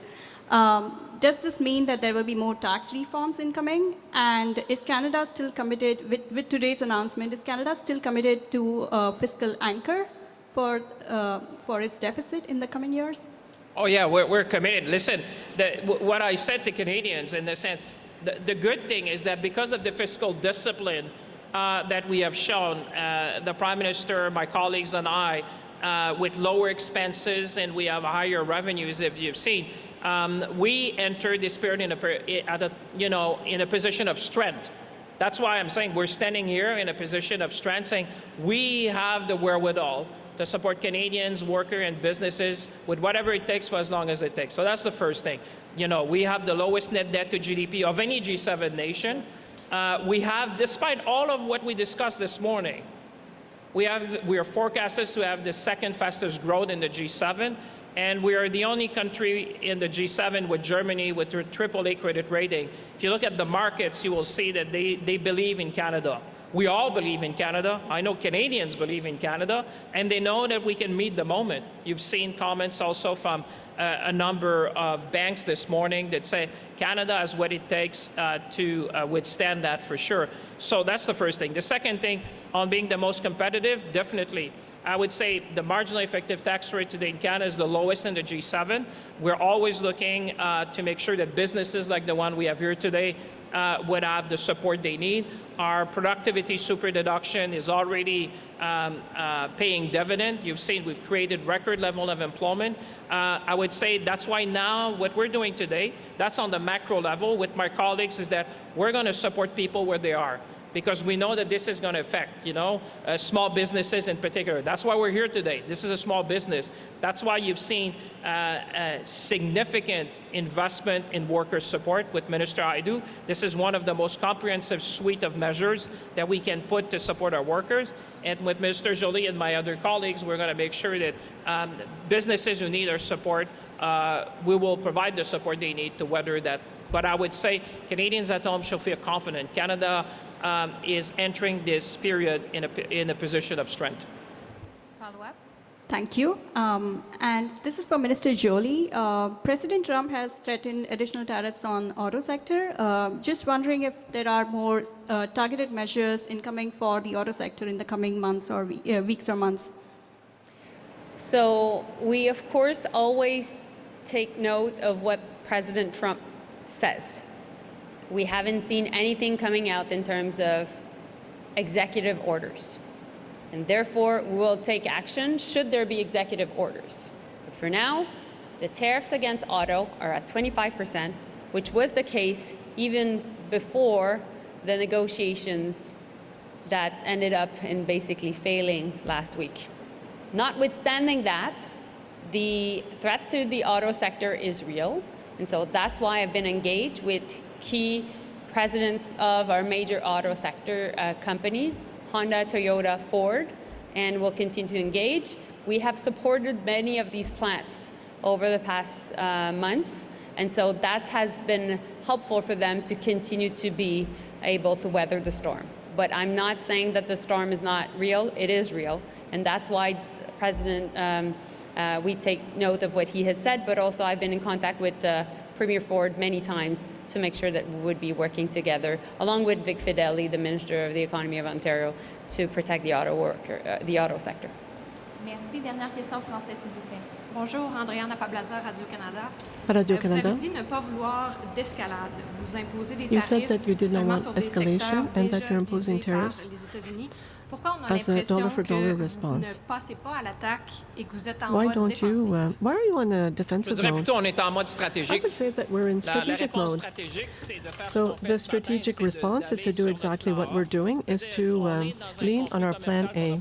We are in a trade conflict that we did not choose, but we have demonstrated one thing. We're going to stand up for our workers, our industries, our businesses, and we're going to stand up for our French language and culture.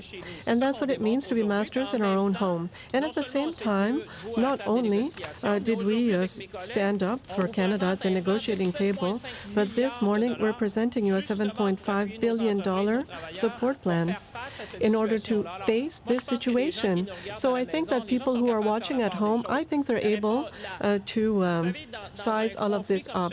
In a conflict such as this one, we have to be measured and strategic. We have to be serious in our response. And I think that what we're presenting is a responsible, serious, and strategic response in order to face the situation as it is today. As Mrs. Joly was saying, of course, things can evolve. We've seen this. We're going through a very volatile and complex time. And what we're trying to do for our businesses is provide support, to say we're going to support you during this period. There are multiple things happening at once. And what we're announcing this morning, the $7.5 billion in support, is added to the 25 that has been in place for the past 18 months. So what we're doing with Minister Hajdu and Joly is that we are boosting some programs so that it be simple, flexible, and accessible to businesses. Could I add something? On est en guerre tarifaire. We have the front lines of this tariff war, and we are defending our positions. But we could say that we're playing cards.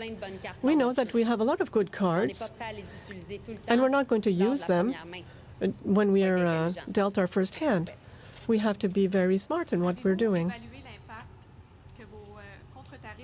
Have you assessed the impacts of your tariffs on the Canadian economy? Well, we're at the very beginning of this new tariff era with these tariff increases, and that is why today we are responding. Economists will do their analysis, but what we're presenting is a roadmap that will allow us, in the majority of cases, and this is why we put the emphasis on Buy Canadian, to substitute import products for Canadian products. So it's a little bit premature to see what the economic impact will be. There will be a substitution factor there. People who used to import U.S. products will choose Canadian businesses. And when you find a substitute, well, in addition to the programs that we're putting in place, and you've seen the comments coming from the banks, they've said that Canada is well positioned. And so we are in a position of strength because we have been prudent fiscal managers. We are in a very solid position within the G7, and so we're standing up for our workers, our industries, and Canada. And that's what Canadians expect. Thank you.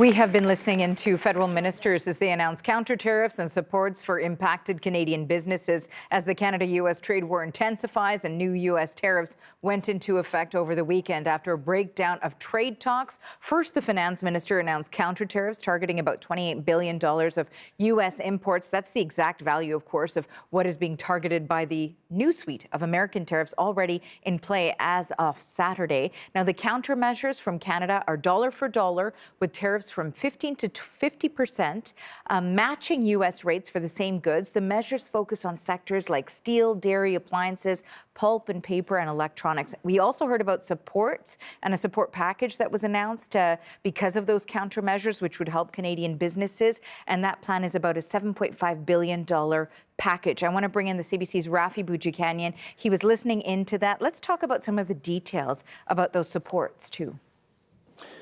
Yeah, Arthi, that's $7.5 billion. The biggest chunk of that is $3.5 billion. That's going toward what the government's calling rapid response mechanisms for workers as well as employers, and just kind of aimed at making employment insurance programs more accessible to a broader swath of employees and also making it all faster, right? Making them go through less paperwork to access those funds. Another $2 billion of that, the next kind of biggest slice, is for shovel-ready programs to help businesses that are impacted by the latest tranche of tariffs imposed by the U.S. The counter-tariffs are, of course, what Canada is responding with, that $27.6 billion you mentioned. And that focuses on a lot of products that the Americans are charging tariffs on the Canadian side,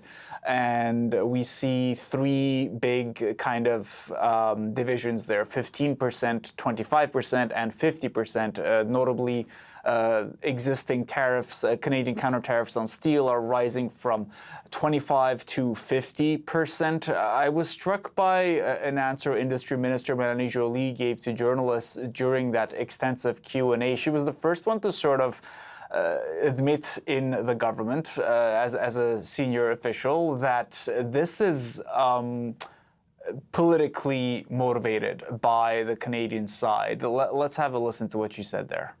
We're also targeting products that will target states in the U.S. And so we're being wise and strategic to put political pressure. And that's why we think it's the right thing to do right now. Now, it might seem obvious that the point of this is political pressure. However, I will note that when Prime Minister Mark Carney was asked about that himself yesterday, if this would be targeting Republican states, he didn't really say yes or no to that. He just said it's meant to help out Canadians and meant to sort of impact American business, but not enough that like negotiations would be out of the question in the future. The ministers here were also asked to react to the latest provocative post by U.S. President Donald Trump that we've been talking about on the program, right? Trump saying this morning that he's seriously considering renaming Lake Ontario to Lake America. Melanie Joly was asked about that, and she said, look, we're always going to call it Lake Ontario. She was asked about Donald Trump saying that he always has loved French Canadians and kind of calling Mark Carney a liar for suggesting that bilingual protections came in the crosshairs of the Americans during these negotiations. Joly said that she kind of laughed and said, everyone loves French Canadians. It's not about love, it's about sovereignty and protecting Canadian sovereignty. I will note Trump was the second American official to call into question what Carney had said about legislation being attacked by the Americans. U.S. Trade Representative Jameson Greer had also suggested that wasn't true. Carney was asked to talk about that yesterday as well, and he kind of said, it was the idea of discoverability on American streamers, making French programs easier to discover. That's what the Americans were targeting. He declined to further elaborate on whether or not actual packaging legislation, bilingual packaging on American products being sold in Canada, if that was being targeted by the Americans. Something we did not hear answers for in this extensive news conference was what kind of impact on the Canadian economy these counter-tariffs would have. François-Philippe Champagne was asked about that, the finance minister.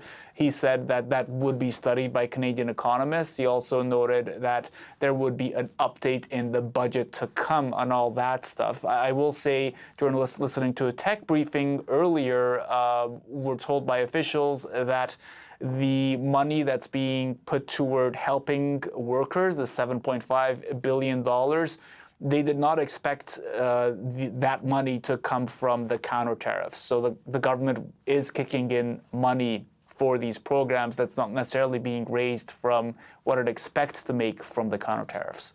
Okay, some important information there. Thanks for this, Rafi. That's the CBC's Rafi Boudjikanian in Ottawa. Okay, so how much leverage does Canada have in this trade war with the U.S.? For more on this and the reaction to those counter-tariffs, we've reached former Conservative Cabinet Minister and former Premier of Alberta, Jason Kenney. Hey there, Mr. Kenney. Thank you so much for making time for us. It's nice to have you on the program again. Good to be here. First, I want to ask you, in terms of the response that we see right now, what do you make of how Canada is responding right now to this latest suite of U.S. tariffs? Well, it sounds like a proportionate response. I mean, the trick about these things is to demonstrate that there is a meaningful and equivalent response that will have some bite on the other side without further unnecessarily escalating things.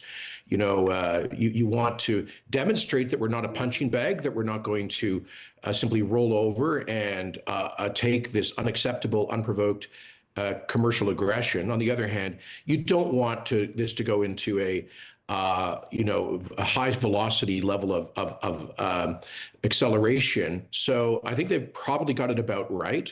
Undoubtedly, the U.S. administration will respond with yet more tariffs. I mean, their basic position seems to be this: that they can violate any trade agreement, impose any tariff, even without constitutional authority, which belongs to Congress, against their trading partners, in this case, their best trading partner. And they demand this administration seems to demand and expect zero response. Part of their complaint against Canada appears to be that we are, apart from China, the only trading partner to have reciprocated. And I say, darn right we are. That shows that we have some self-respect. So I think that's what this is a statement about. But we are dealing with a very unpredictable and impulsive counterparty. So who knows what happens next? So to that point, when you call it a proportionate response at this stage and that you anticipate it's possible that there may be the announcement of new tariffs from the U.S. side as a response to these counter-tariffs from the Canadians, I'm wondering then what approach should Canada continue to take? There were some questions there about whether or not Canada should lean into its leverage when we're talking about, of course, the former Premier of Alberta, whether it should lean into oil and energy, taxing sort of exports on that front, or when we're talking about potash as well, some of those resources. What do you make of that approach and that strategy of leveraging those items? A couple of points. First, the president, as you know, already did announce counter tariffs effective January 1st. But secondly, we also know that very frequently he's made threats like that, which he ended up walking back. He's got a lot on his plate. The crisis in the Middle East, upcoming midterms, focus on the cost of living. And this trade war with Canada does not poll well in any segment of the American electorate. So I think, that's why I've always said time is on our hands, on our side, I should say. With respect to greater leverage, you're absolutely right. Look, the U.S. has a trade surplus with Canada on goods and services, with the exception of energy. If you include the 4 million barrels a day of Alberta heavy crude that we ship them, we have a trade surplus with them. That's 2/3 of the oil that they import, 90% of the natural gas that they import, and 95% of the potash, by the way, that they import as fertilizer for their farms. Those are three of the strongest, the highest cards that we might have to play. We should not do so unless it's absolutely necessary. But I think we should telegraph that if they really, blow out the doors in terms of the president's threat to attack Canada economically in order to imperil our sovereignty, we should make it clear that we could play that card. There could be an export tax on the export of crude oil, natural gas, potash, and some other commodities upon which their economy depends. I don't think we should do that publicly or flippantly, but they need to know that we do have a way of really hurting the American economy without hurting Canadian consumers. And now perhaps the telegraphing is being taken care of, and not in the manner that you suggested by Ontario's Premier. Finally, Mr. Kenney, I wanted to ask you in regards to what we're seeing with Mark Carney has spoken to opposition leaders, including the Conservative Party leader, Pierre Poilievre, really calling for unity. And Pierre Poilievre has continued to call for the agreement that was rejected to be released. So there's some transparency. What do you make of that request? Yes, well, I think that is more transparency would be helpful. And at the very least, they should read the opposition leaders in with technical briefings here to the extent that they can. I understand that when you go into these negotiations, there are non-disclosure agreements. We do hope, obviously, that we can get back to the table, in which case you don't want to reveal all of your trade positions in advance. And finally, I don't think there is, like I would say to my fellow Conservatives, that when you're in these kinds of high velocity negotiations, there is no one single text. There are multiple versions flying back and forth, a lot of stuff happening verbally. Apparently, this was right up to the last minute. So it's not simply a matter of publishing a document, but I do think it would be helpful if the Prime Minister's right to hope for patriotism over partisanship, to seek national unity. The opposition has an obligation to hold the government to account. I think they can meet in the middle, and a fulsome technical briefing on, if necessary, some confidential elements, perhaps as a way of reading the opposition in. Mr. Kenney, I want to thank you so much for your thoughts on this today. We always appreciate your time. Thank you. That is Jason Kenney. He's the former Conservative Cabinet Minister and former Premier of Alberta. Thanks again. Okay, and we're also continuing to watch for any U.S. reaction to these new Canadian countermeasures. I haven't seen anything on Truth Social in the past few minutes. The CBC's Chris Reyes joins us now live from New York. I'm sure you're looking too. We know that Trump and his team are blaming Canada for that breakdown in talks, and Canada is doing the opposite. The president has been busy online this morning. Let's talk about some of what we've heard. Arthi, you've been very busy, so I've been refreshing for the both of us to make sure that I'm not missing any posts from President Trump. I want to start with a post, the last one that he put on Truth Social.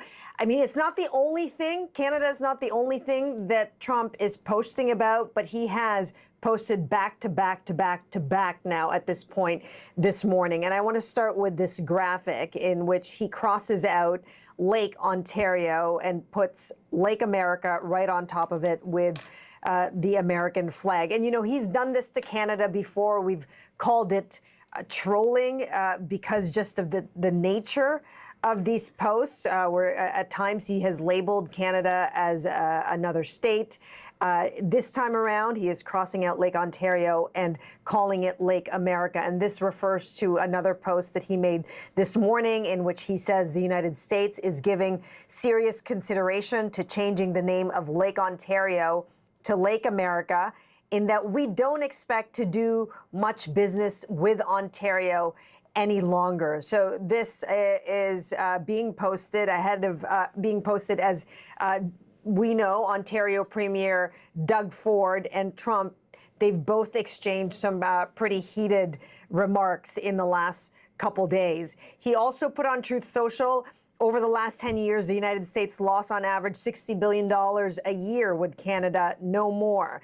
And then at about 9 o'clock in the morning, Eastern time, he said Canada has been ripping off the USA for decades. They've been charging our farmers 400% tariffs. They've driven many wonderful U.S. companies out of business. I mean, we have heard him say this before, but he seems intent on repeating a lot of these accusations.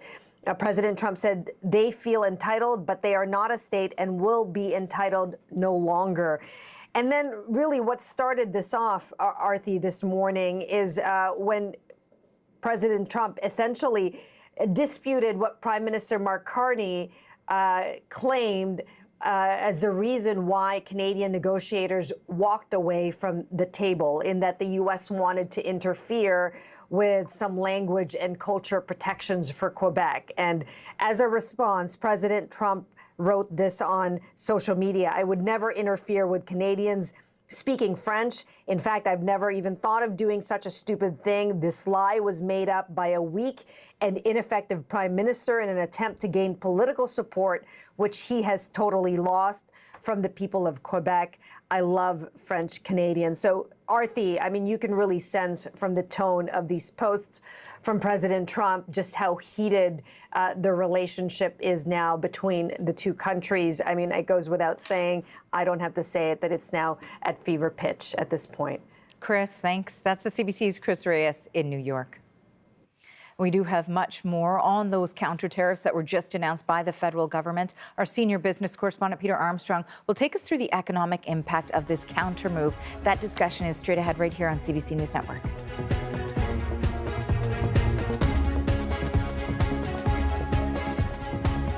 There's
Today I'm announcing that Canada will match the United States tariffs dollar for dollar, rate for rate.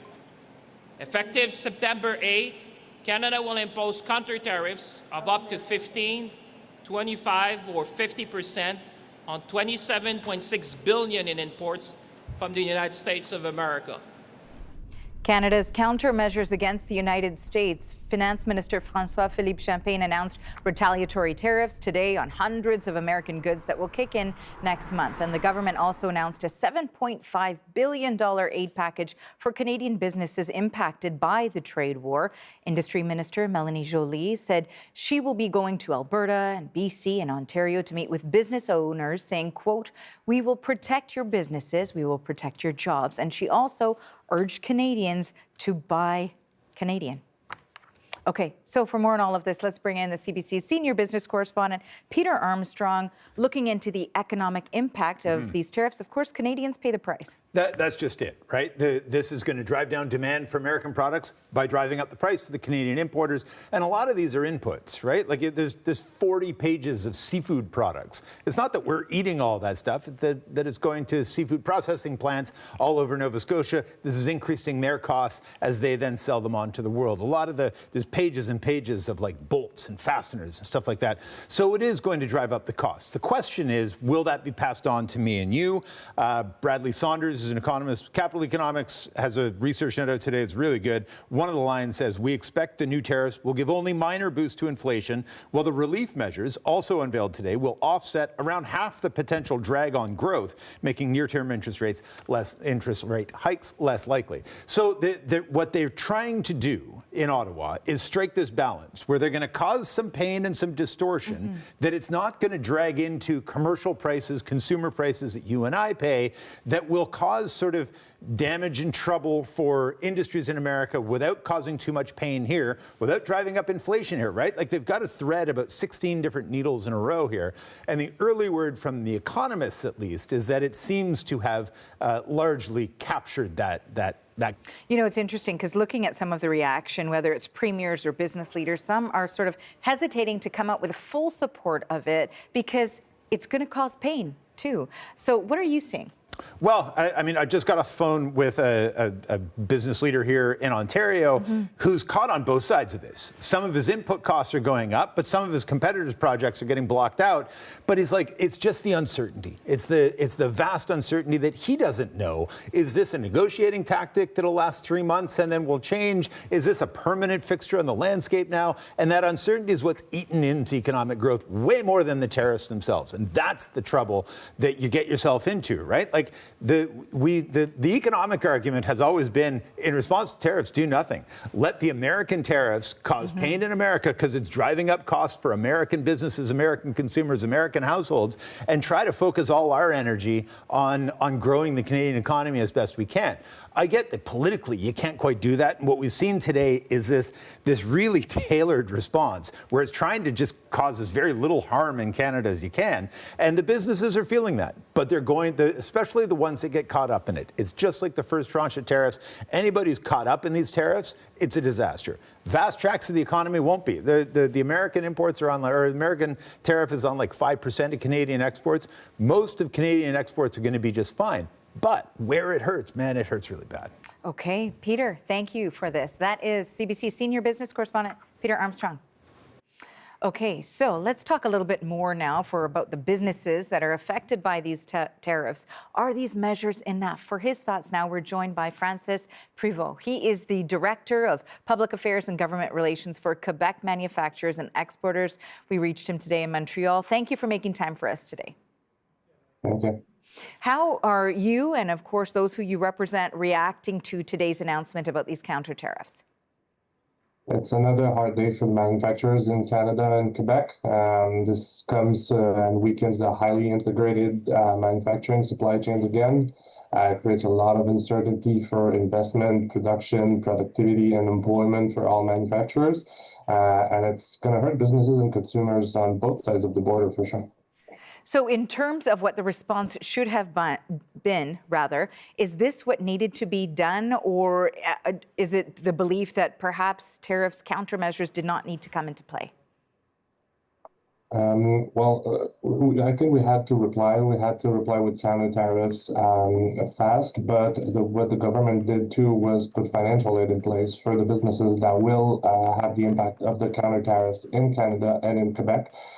So to help for relieve the immediate cost pressures, help with the workforce salaries, and support the liquidity. That's what had to be done because there are companies that will be affected directly by the counter tariffs that depend on machinery, different products from the U.S. to make their product. So we're happy that there was a fast response, but there was also financial aid for the manufacturers that will be affected. Now, it's my understanding that you actually had an opportunity to speak with the finance minister yesterday ahead of this announcement. What was that conversation like? And when you compare it to the announcement that was made just a few moments ago? He was very open to hear what the manufacturers had to say.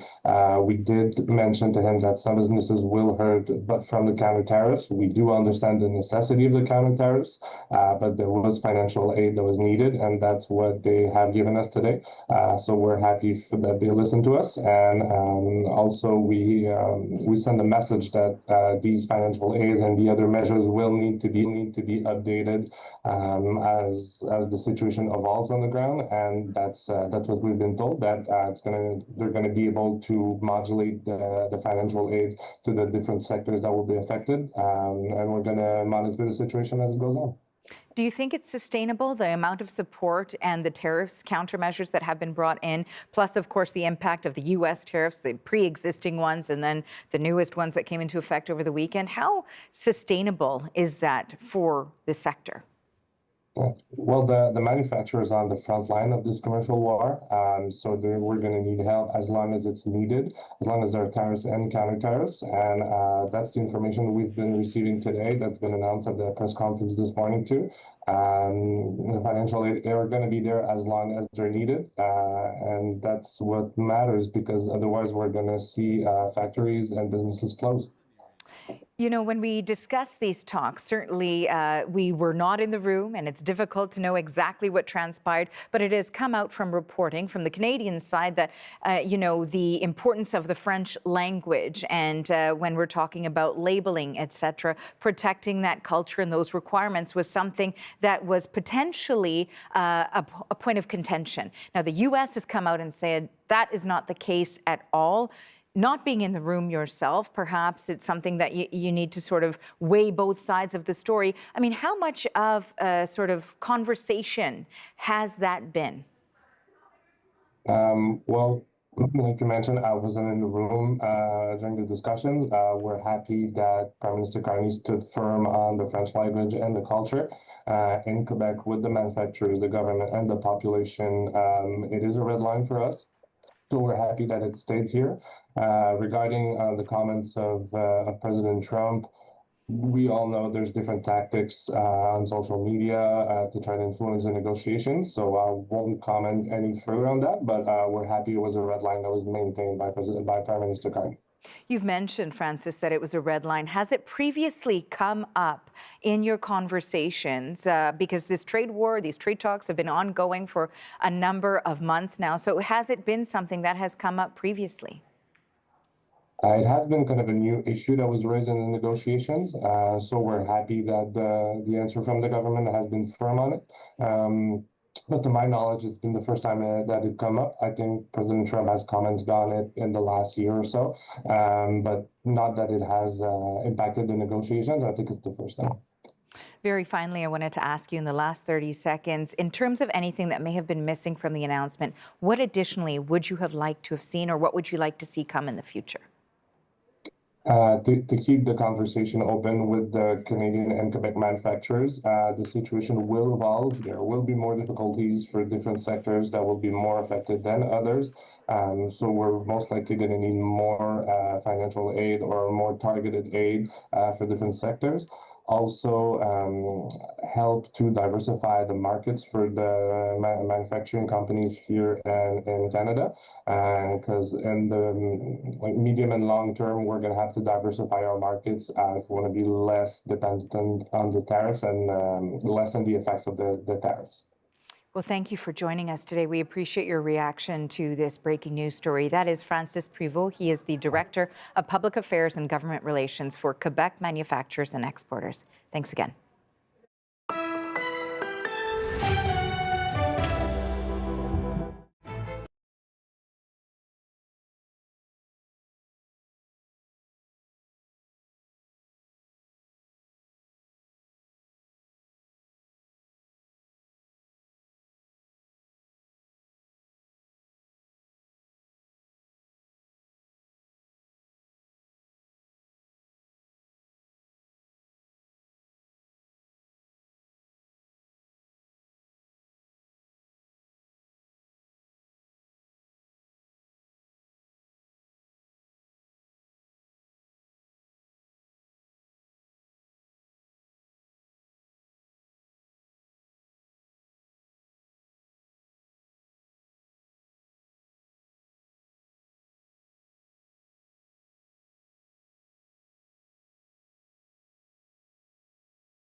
U.S. President Donald Trump is mapping out his latest escalation against Canada, saying the U.S. is considering renaming Lake Ontario to Lake America.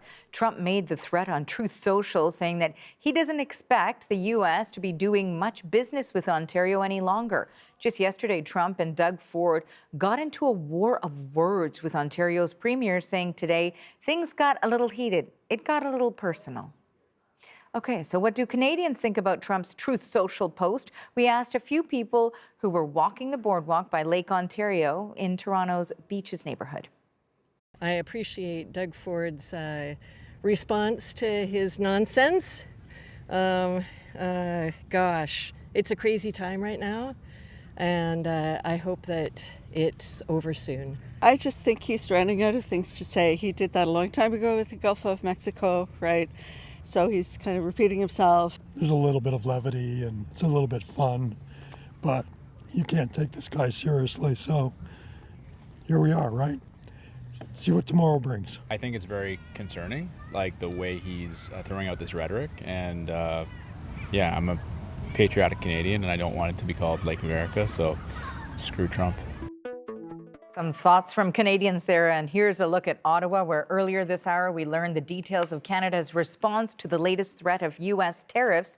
Canada will match dollar for dollar with counter-tariffs on $27.6 billion worth of U.S. goods. The government will also provide $7.5 billion in support for workers and businesses. Now, of course, we have much more coverage on the details of those countermeasures and the potential impact. With that, though, it is time now for a check on weather conditions where you are. Here is Chris Murphy over at the Weather Network.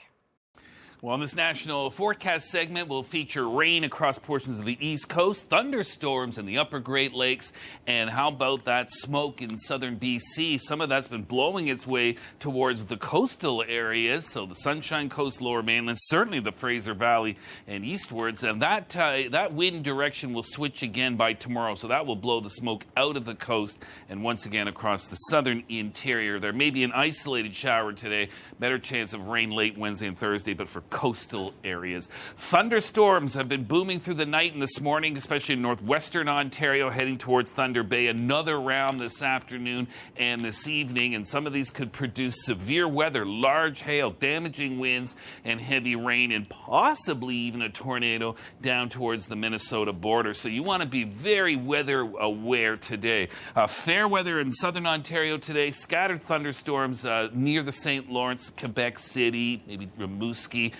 Then tomorrow, those risk of storms move across northeastern Ontario, producing some local heavy downpours by tomorrow night, perhaps towards the shores of Lake Erie in southwestern Ontario. Rainfall warnings and special weather statements, especially for low-lying areas in Newfoundland. There could be some local flooding, especially if you get some thunderstorms as well, and that could enhance the rainfall amount. Perhaps a passing shower storm in Ottawa and Montreal, passing showers in the Maritimes, but this is your main tropical low here, bringing with it the rain and the warmth in Newfoundland. How about Whitehorse, Dawson, and Inuvik? Temperatures near 20 degrees today. Tomorrow, much cooler air. A potent cold front slicing across the Yukon, dropping those temperatures.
Hello, I'm Andrew Nichols. This is CBC News Network. This hour, we've got details on Canada's dollar-for-dollar response to Donald Trump's new regime of punishing tariffs and the latest well-worn intimidation tactics from the U.S. president himself.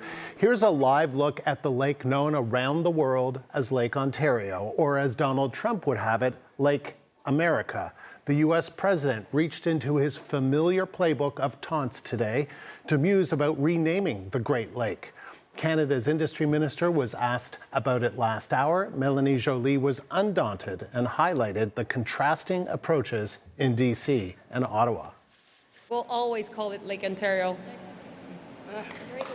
Period.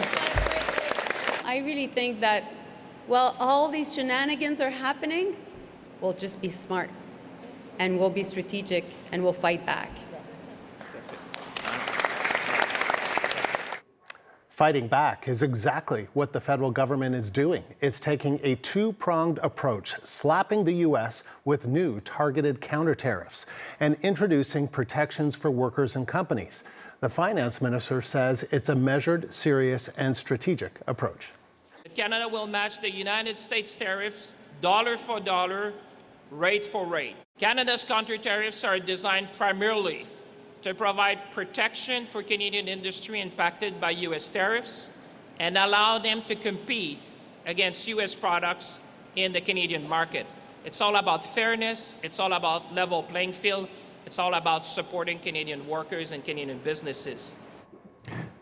The CBC's Olivia Stefanovich is on the story. She joins us live from our Ottawa bureau. So, Olivia, tell us more about what was announced and how it will work. Well, Andrew, this is all in response to the Trump administration leveling a new 50% tariff against hundreds of Canadian goods, $27 billion worth of Canadian exports that go to the U.S. And so in response, we're learning that Canada will match those tariffs dollar for dollar, matching the amount of tariffs that are going to be hit on American products coming into Canada. So $27 billion worth of American products. And there's also going to be support here for businesses.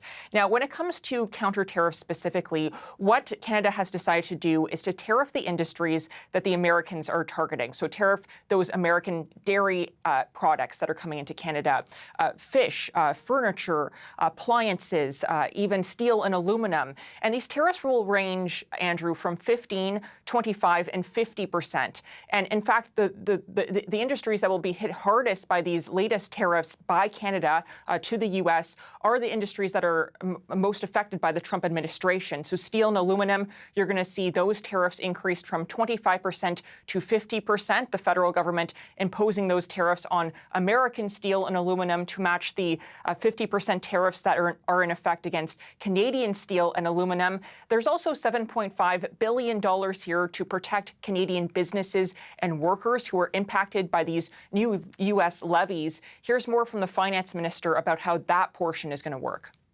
New tariff imposed by the U.S. administration is going to be disproportionately affecting small and medium-sized businesses. That's why we're here today, and that's why we have decided to put I would say, a very substantial support package. We're talking about $7.5 billion to support workers and to support industry.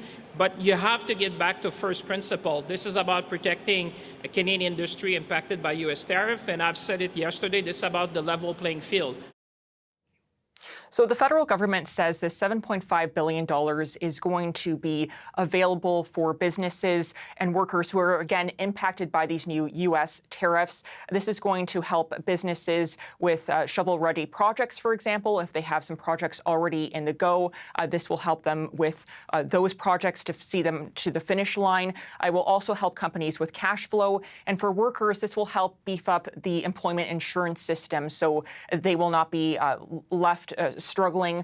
The government wants to step in to help those workers to keep as many jobs in place as long as possible. And the federal government says that the counter levies that it's preparing in retaliation to the new American levy that was just put into effect over the weekend, that will take effect on September 8th. So that's the Tuesday after Labor Day. And Olivia, what did ministers say about their approach to handling all of this?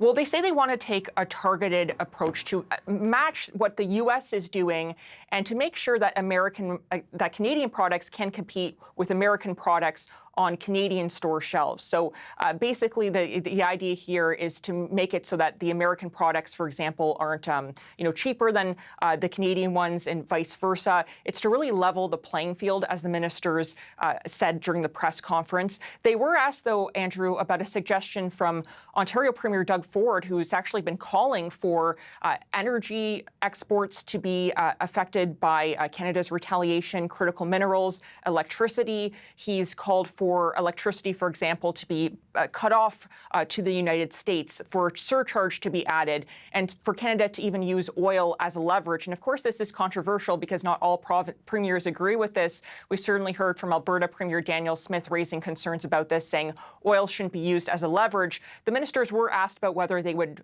target Canadian energy and critical minerals. They say at this time they're just trying to match what the U.S. is doing and take a measured response.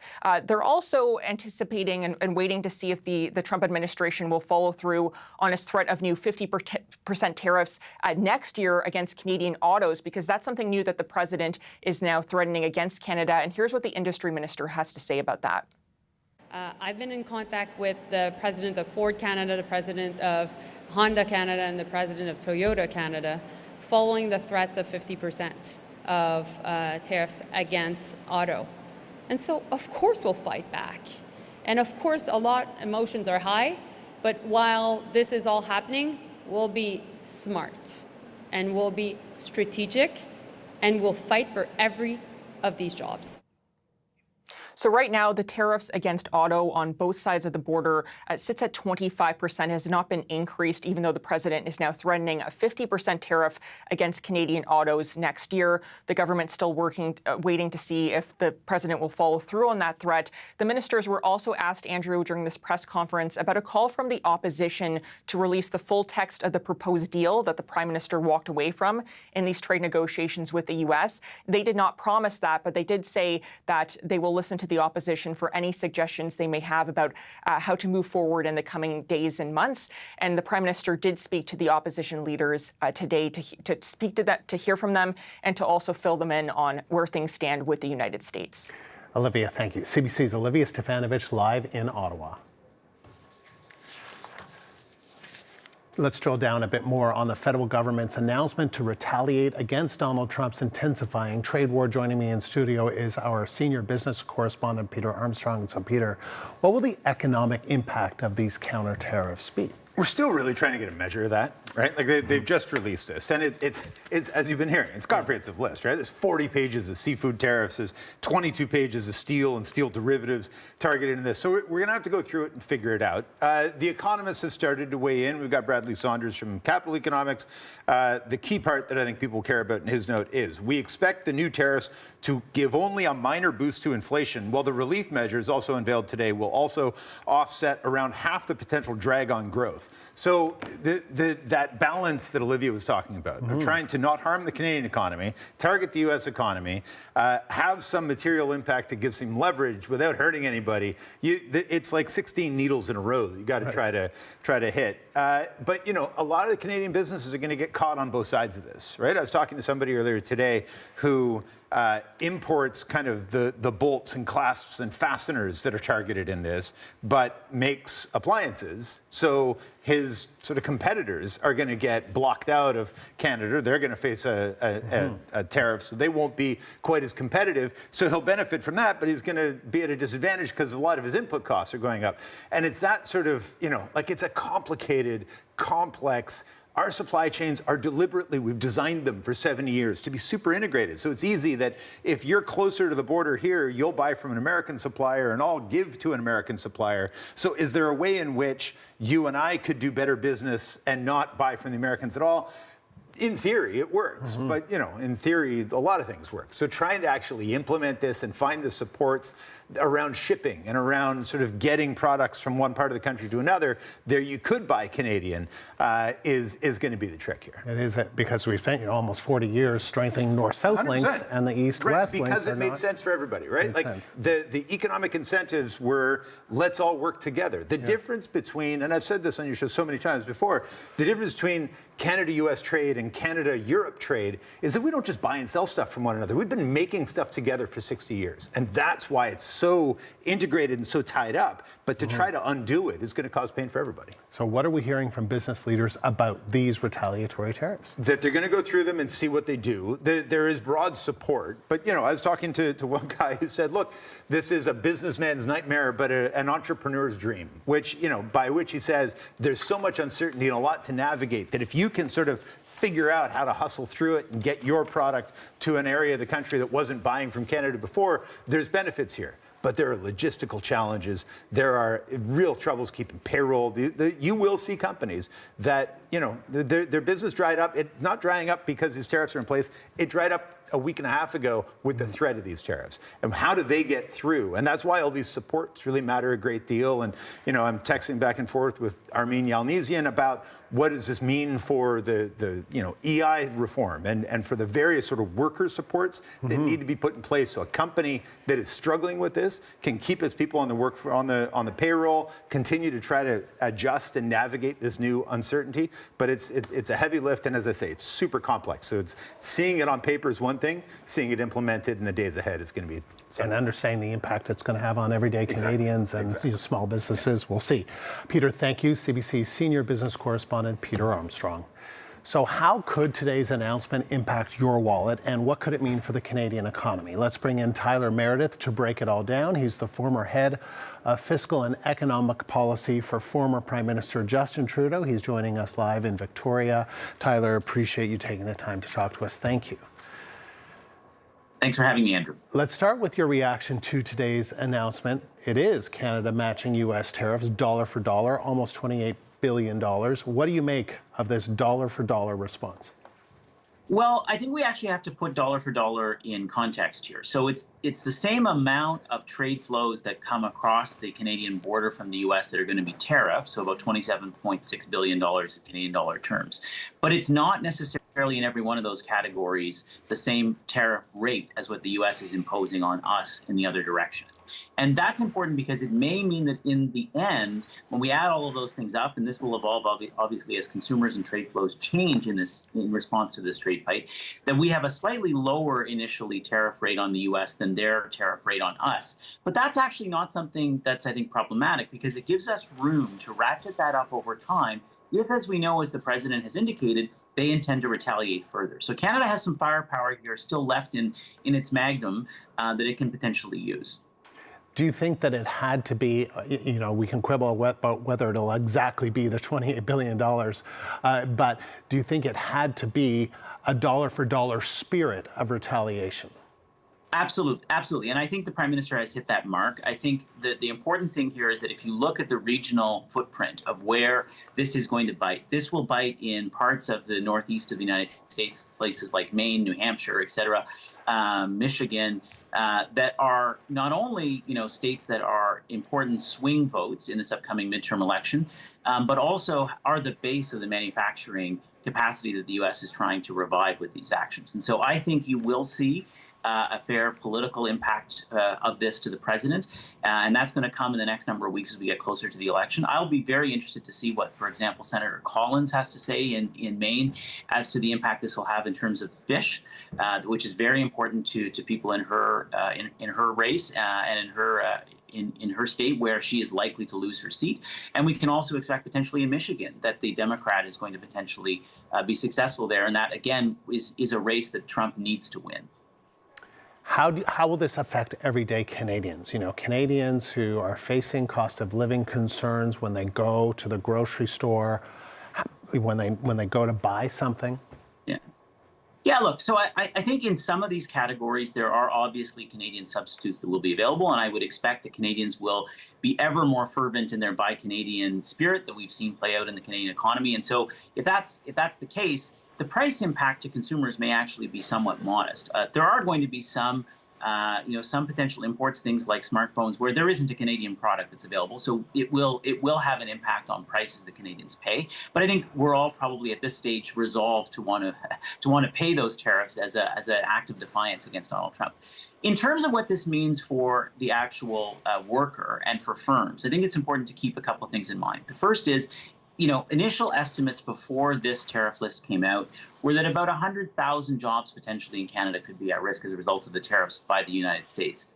That, if it played out exactly that way, if 100,000 Canadians lost their jobs, we would probably see the unemployment rate tick up closer towards 7%, which is not an unheard of level, and it's more historically normal compared to where the unemployment rate was about a decade ago. But that's still a significant impact for a lot of Canadians. And I think as you look at these worker and firm level supports that the government has rolled out, the job that they're really trying to do here is two things. They're trying to help firms pivot towards new markets where they can and to provide the degree of financial support to do so. And I think the Trade Diversification Fund the government announced today is super interesting. And the second is they're also trying to, and this was a key lesson from COVID, to keep people connected to work as long as possible before they actually find that they're unemployed. Because even though the overall demand in that firm who's affected by these tariffs is going to fall, we got to try to bridge that worker potentially to the other side of what is after the Trump administration. I want to play a clip from Finance Minister François-Philippe Champagne and get your reaction to it. It's making sure that the industry that have been impacted can compete in the Canadian market. And this is the essence of all my colleagues saying, you know, the Buy Canadian policy makes more sense than ever. That's what is driving the $7.5 billion. This is all about mettre chez nous, as we say in French, making sure that we support the people for as long as it takes with what it takes so that we can cross that bridge to days where we won't have to deal with these tariffs. So for Canadians worried about their jobs, how much protection does the $7.5 billion support actually provide? Well, I'm not sure that it's necessarily protection in the sense that, you know, we are operating in a different world. We have to accept that. The question is, how do we adapt to that world? So one of the key things that this package does is it provides ongoing funding to be able to do what's called maintenance activity at a number of plants. So if you think about an aluminum smelter, for example, right, that has previously had a significant amount of its demand going into the United States, it needs to continue to be able to fund upgrades to that facility, whether or not it's going to send the product to the United States or Europe. And so that's about buying time as it tries to find new markets. And so providing funding right now to be able to maintain that capital activity at the plant rather than to simply shut down or to wait until this particular tariff response stabilizes is going to keep people employed. And that's really what we're trying to do here is I think we have acknowledged for as long as this trade war has gone on, not only for the last year and a half, but even going back to the first Trump administration, we have to reduce our reliance on the U.S. market.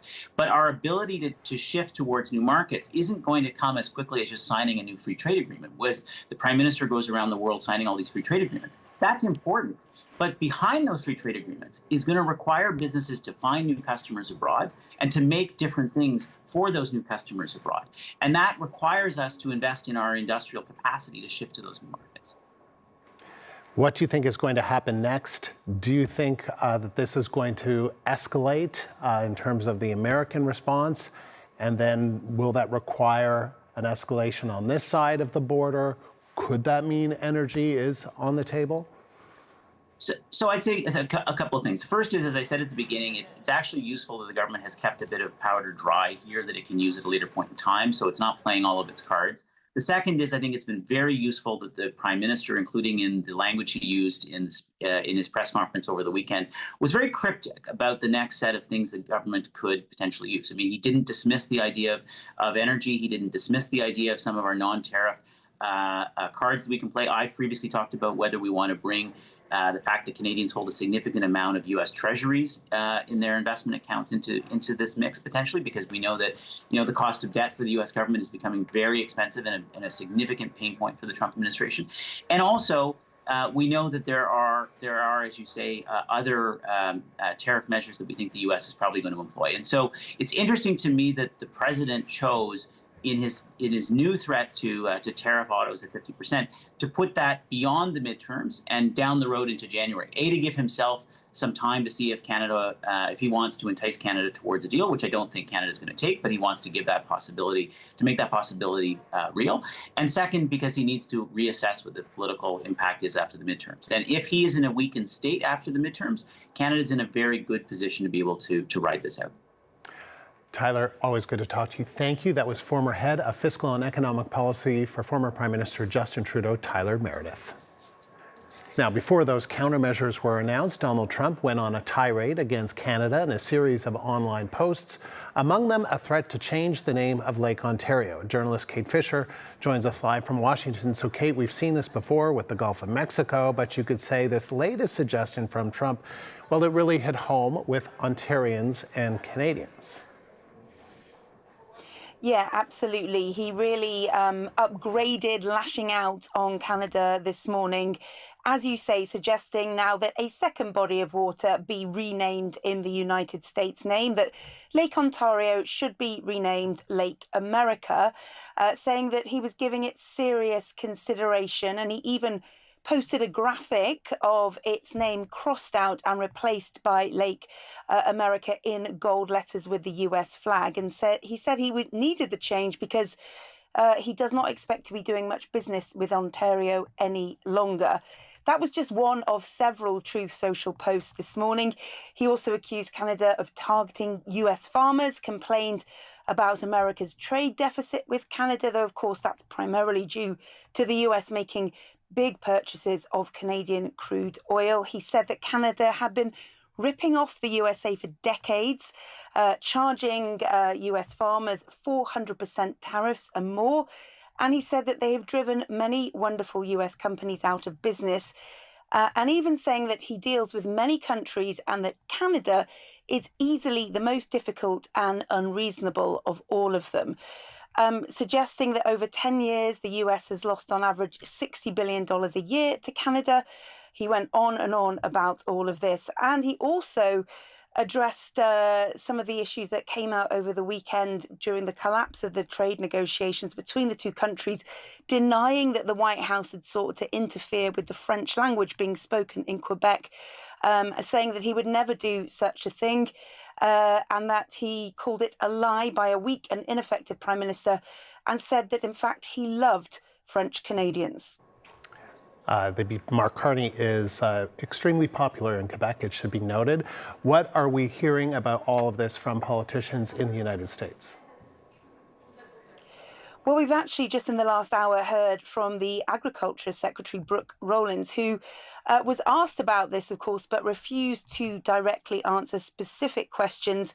She did, however, call Canada a very important trading partner, and she said that although people didn't always agree with the president's decision, she says that, in her opinion, they always work out in the trade realm. And finished by saying that the president has reopened the world to American goods. Now, as for the Democrats, unsurprisingly, they disagree with all of that, arguing that this action by Donald Trump is more evidence of how he is destabilizing the U.S. economy. Let's hear from U.S. Democratic Representative from Maine, Shelley Pingree. We have a lot of crops and parts of the industry where, we do the harvest on one side, it gets processed on the other. And if you're adding a 50% tariff before you bring it back one way or the other, it just puts these goods in no negotiable place in the marketplace. We also depend on Canadians to come and visit our tourism areas. If you go to Old Orchard Beach in southern Maine, you'll see the street signs are in French because we like to accommodate our Acadian neighbors. And that's a huge part of our tourism industry, shopping. Really highlighting there how the two economies are so intertwined. And she also made the point that many of the things that Donald Trump was demanding before the negotiations collapsed are things that the US itself would never stand for as a trading partner. Kate, thank you. That's journalist Kate Fisher in Washington. The CBC's Michelle Song is following reaction in Ontario to Trump's war of words on Canada. She joins us now from Toronto's waterfront. There's Lake Ontario in your background, Michelle. What are you hearing from Ontarians today? Yeah. Well, I have asked them about Trump's comments about renaming Lake Ontario, and let me tell you, people are not happy. Ontarians definitely don't want to see this lake be renamed, and they said that it's not up to the president to rename it. Some people laughed when I asked them about this, calling it ridiculous. Others have really gotten a bit heated and said that we should continue this elbows-up approach and continue to stand by this Canada Strong united front. We're not going to let you win. We're going to fight back, and you need to just bugger off. Trump's a tyrant. He's ridiculous. I mean, anybody that watched his show previous, sorry, I forget the show because he's that worthless in my mind. We just need to stay Canada strong, and it's about us, and I don't really care what America needs to feel big or dominant. They do that on the world stage. They think they can take over everything. I think Canada should stand up for itself. I think we've got a lot to, we've got a lot to celebrate as Canadians. I think we've got a lot to be proud of. We've got a great economy. Andrew, so these comments from Donald Trump come just after a heated exchange yesterday between the Premier and the President. The Premier had some choice words for the President, calling him a bully, a loser, telling him to kiss his bottom. And some people stand by Doug Ford's comments, saying that he should stand up against the President. But others have said that maybe he should tone it down a bit. And Michelle, Premier Doug Ford has been doing the rounds of U.S. talk shows today after Doug Ford also targeted him yesterday, calling him a flunky and some other insults. What is he saying about all of this? Yeah, so today he is taking a bit more of a tempered approach, it seems like, from his interviews on CNN and Fox News. Yesterday he said that he would be doing this, that he would be speaking to American media and addressing the tariffs, but also speaking directly to American people and sending them a message that they shouldn't vote for anyone who is going to kill their jobs, especially ahead of the midterms coming up. But he didn't get into any of this per se. He took a Team Canada approach, constantly reiterating that he wants a deal and that he wants Canada and U.S. to come back to the negotiating table and do what's best for both countries. But when he was asked about these Lake Ontario comments, he didn't really them directly, but he said again that he wants Canada and the U.S. to come together. No, I think it got a little heated yesterday. That's after, he's thrown out names. He's famous for attacking everyone, famous for attacking Canadian sovereignty. And Canadians love Americans. I feel bad for the auto workers of Michigan and Ohio and Texas and Kentucky that are going to lose their jobs because we buy 400% more autos than any country in the entire world. So again, Andrew, Ford is speaking to an American audience today, and he is making sure that Americans know that Canada is America's #1 customer and that he wants to continue to do that. Michelle, thank you. That is the CBC's Michelle Song in Toronto. Up next, a Canadian business owner who is seeing their profit margins wilt. An Ontario flower seller is now barely making any money from sales to the U.S., if at all. We'll have the latest on businesses bracing for new tariffs after Labor Day. That's next on CBC News Network.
Ottawa has announced dollar-for-dollar counter-tariffs on almost $28 billion worth of U.S. goods in response to President Donald Trump's new 50% tariff on Canadian products. There is also substantive support to help workers and businesses impacted by the tariffs.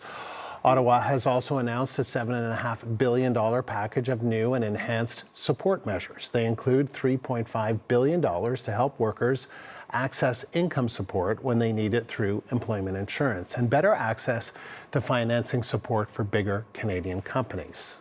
We want to look at how the proposed U.S. tariffs will affect both big and small business.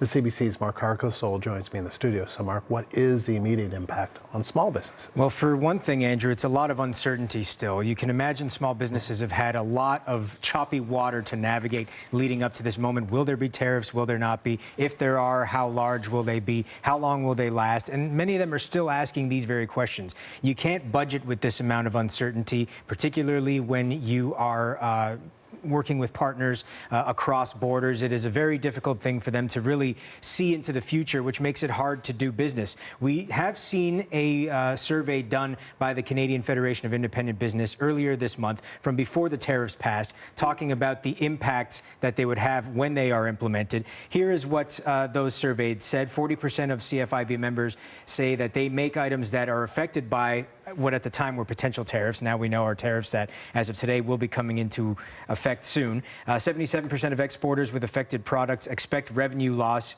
if and when the tariffs are implemented. 35% foresee revenues falling by at least half. 78% of exporters believe a 50% tariff would make their products uncompetitive in the U.S. market.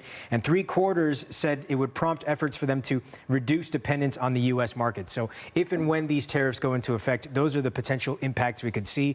Many small business owners in Canada are already bracing for changes to their business economically in just the way they do so. One of those people is John Overbrook. He's the president of Floral Express Wholesale in Woodstock, Ontario. They're distributors of flowers, which are first on the list in that new schedule of tariffs issued by the United States about a month ago. Here's what he had to say. He says it's only a matter of time before he sees significant change in his business.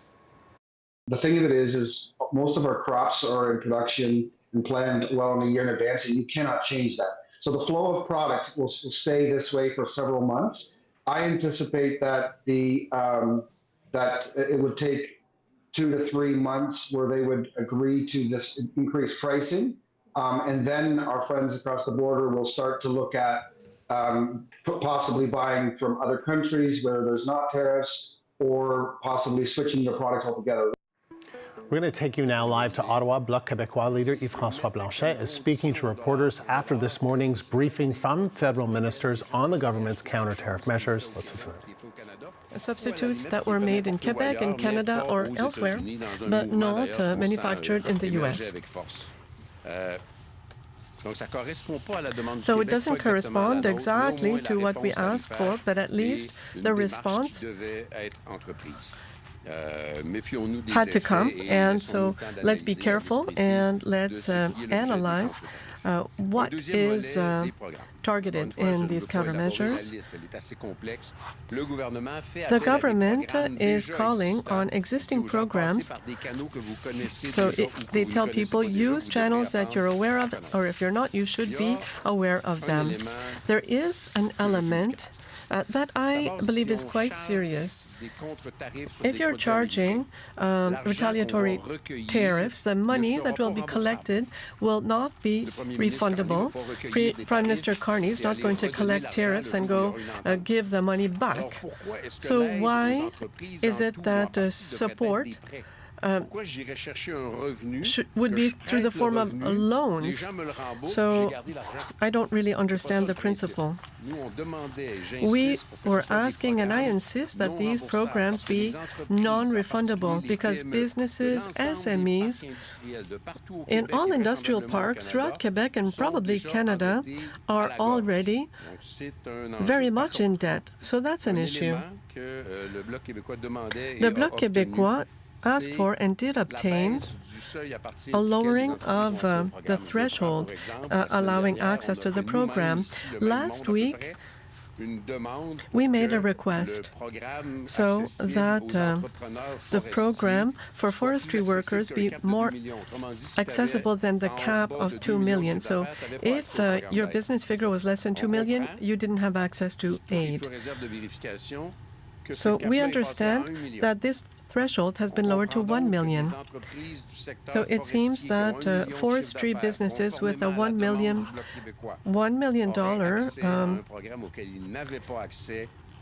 business would now have access to this support. And the Bloc Québécois asked exactly for that last week. Third thing has to do with supports for workers and indirectly purchasing power. The government has made more accessible or has extended softenings to the temporary employment insurance measures. People will have access, easier access to EI as long as there is validation. I think that's a good measure. But one thing seems more important than the others is that when the government says to businesses, if you pay 2 days of salary, we will pay the 3 days of salary of an employee through EI. This is a wage supplement. You tell an employer you don't have the same level of activity to keep all your workers on the payroll. Well, we will pay for the difference, and for the days that they won't work, up to 3 days a week. The Bloc has been asking for this with insistence since 2025. The principle is to maintain the link with the employer and keep the expertise within businesses. The Bloc has been asking for this for over a year. The government's announcement does not support the purchasing power of retired people. We have retired people between 65 and 70, and they receive 10% less than retired people 75 and up. Seniors are not able to save. They spend this money, and that helps the economy. I'll come back to culture and supply management in a moment. So if I look at the things I announced yesterday on retaliatory tariffs, yes, we don't really know how they will be targeted to have sums for businesses in affected sectors. It's not really clear. We will see when we look at the list of 700 products. The wage subsidy program, access to liquidity, yes, we do have programs, but even if the wage grant is indirectly in the support, there is a certain amount of reimbursability, purchasing power, but nothing on culture. And now I would like to come back to a discussion that I had, a long conversation this morning with Prime Minister Carney. So on the issue of arts and culture, information, there was a canyon gap of difference between the Mark Carney Liberals and us. We do not think that the digital services tax of 3% should have been eliminated, and also they blocked the independent decision of the CRTC asking the internet giants Netflix, Amazon, Disney to take the equivalent of 15% of the revenues in Canada where they don't pay any tax and to invest it in production. And the Carney government had said that is not going to happen. And I raised this issue because the compromise, that concession that was made to the Americans did not provide the result that was expected. And I said, okay, you're going to reestablish this, right? And give our businesses in arts, culture, communications tools for development that you took away from them in the hope of pleasing Donald Trump. And it didn't. So we can put that back. And this morning's conversation, I can tell you, when school will start in September, we've agreed that we would create a space for discussion between the Liberal government and the Bloc Québécois to discuss of different ways that we can fund or reestablish funding for arts, culture, communications, and information. There's still a gap. The government is looking at a funding formula that comes from taxpayers. We want funding that also comes from huge businesses that don't pay any taxes, don't contribute to culture and art in Canada, and they have more profit than, more money than some small countries. And so we will present the Bloc Québécois vision. So it seems to me that this is at least an opening, and we'll see. I also would like to talk about supply management.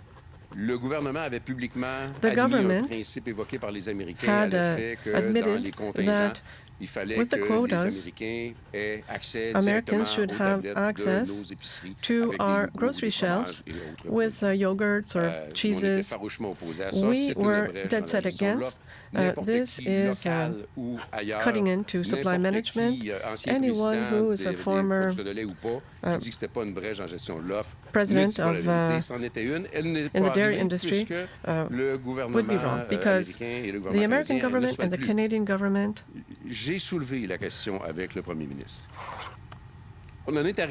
had a lot of discussions, and I raised this with the Prime Minister.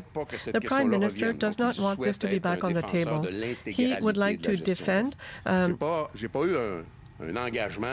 the complete supply chain. I didn't get a commitment, but the principle of not coming back with this issue and to preserve the integral nature of supply management and not to go back on that seems to be a sincere will of the Prime Minister. We were told something that wasn't true. It was repeated in Chicoutimi-Le-Fjord, and there was a hit to supply management, and that shouldn't happen. And I have a reasonable expectation that the position might not be that bad at this point. Now, with regards to not supporting oil and gas industry, most of the shareholders are Americans. Americans purchase almost all the oil from Western Canada, and it is not subject to tariffs. There is zero reason, because they make unprecedented profits. We shouldn't be funding this. We should be protecting and supporting businesses, SMEs, and sometimes even larger businesses from Quebec or elsewhere in Canada. And two other points that I'd like to raise, because this isn't insignificant. This is our job at the Bloc. With regards to the wage supplement, this is a demand and a gain by the Bloc, and that the SMEs who have a business figure of 1 million or more will have access to programs. This is a gain for the Bloc Québécois. The fact that there's a commitment on supply management,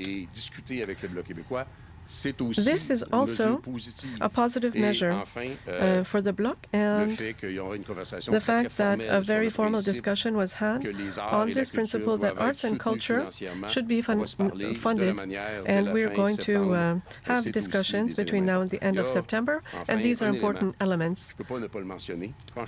And there's another thing that I have to mention. I was quite shocked. The New York Times is not exactly a rag, and they reported that they were talking about what was happening with labeling of appliances and such, but the Carney government was prepared to make concessions on language, regardless of what they said afterwards. So this is a concern. We can have disagreements. We have the obligation to tell the truth. And it's not normal to learn that kind of thing through an American newspaper, such as the New York Times. So I won't answer the question, but what we're saying is that when we're talking about defending the French language, you can call on the Bloc. We're going to be there. And if others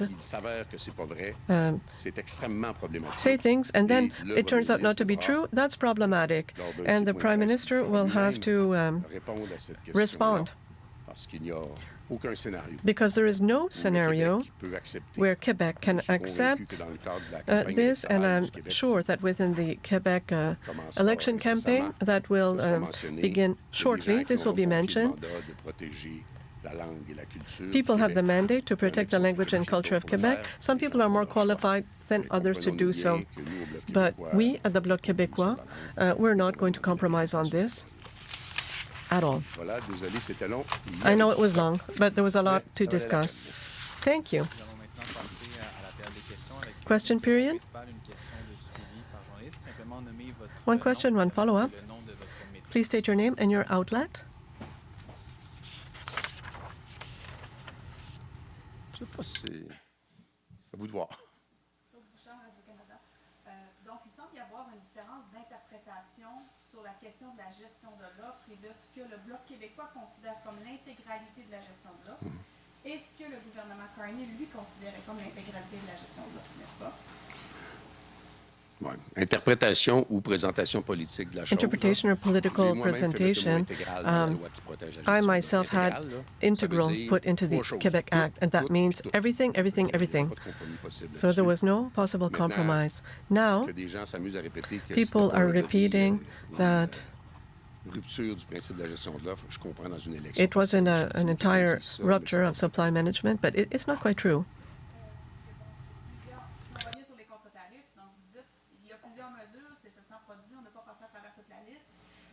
En même temps, est-ce qu'il y a là-dedans des choses pour lesquelles vous êtes satisfait? Parce qu'on a quand même entendu c'est trop peu. Moi, je n'ai pas dit c'est trop peu. I didn't say that it was too little. On va tout bien pas dépasser le dollar pour dollar à un moment donné, là. I mean, we're not going to go over dollar for dollar.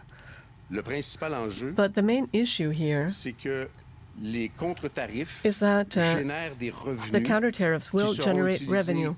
This revenue will be used pour exclusively soutenir les to entreprises support qui subissent les tarifs businesses américains. that are affected by the American tariffs, not Et en essayant de cibler through pour les loans, contre-tarifs and des to try to secteurs target pour lesquels sectors for le which fait d'acheter un produit the fact that you buy québécois au lieu a d'américain Quebec va faire qu'il n'y a pas product d'impact will make inflationniste it so that there will be less inflationary impact. So that's the criteria. En fait, le volume, c'est So it's not really the volume, it's to see where will we get the money for these measures, knowing that hopefully on peut aussi reporter des dépenses militaires. there are these $27 billion. We can push back military spending, other types of spending, and we would find ourselves with liquidity, with a minimum amount of impact. And this is very important, to not increase the public debt.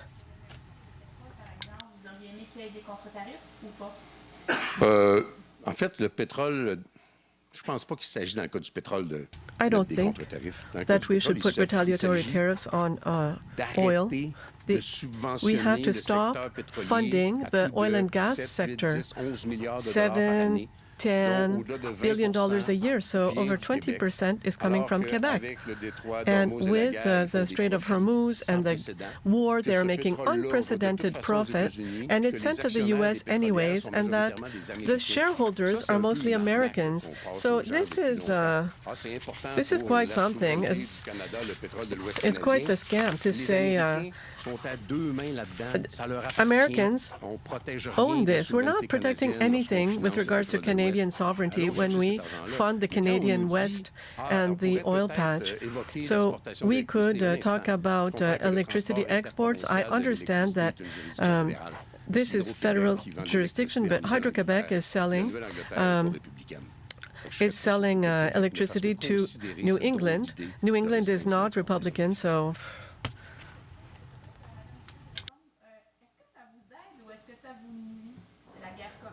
You've been listening to the Bloc Québécois leader, Yves-François Blanchet, speaking in Chicoutimi, Quebec, saying that he had a conversation with the Prime Minister about these countermeasures, also saying when it comes to supply management of the dairy sector, that Mark Carney doesn't want this back on the table, and Yves-François Blanchet saying he seems to be sincere, and then said oil and gas is not subject to any tariff, but they make enormous profits, and many of the companies are based in the U.S. The CBC's Olivia Stefanovich has been listening in from Ottawa. Olivia.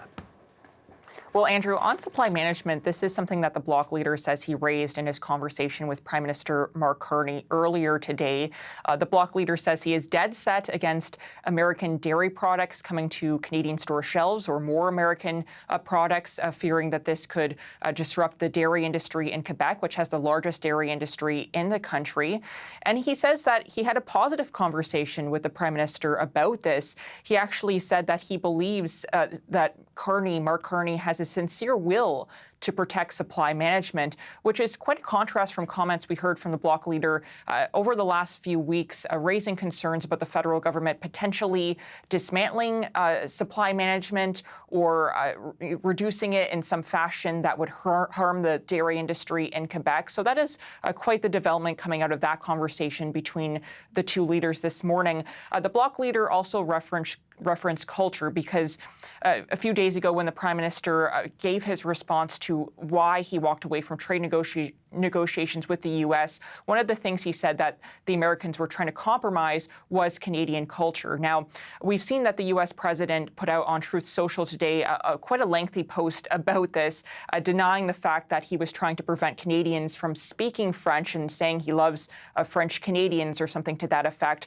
The Bloc leader looking for a little bit more information, it sounded like there, as to what was on the table here for culture and what the protections will be going forward.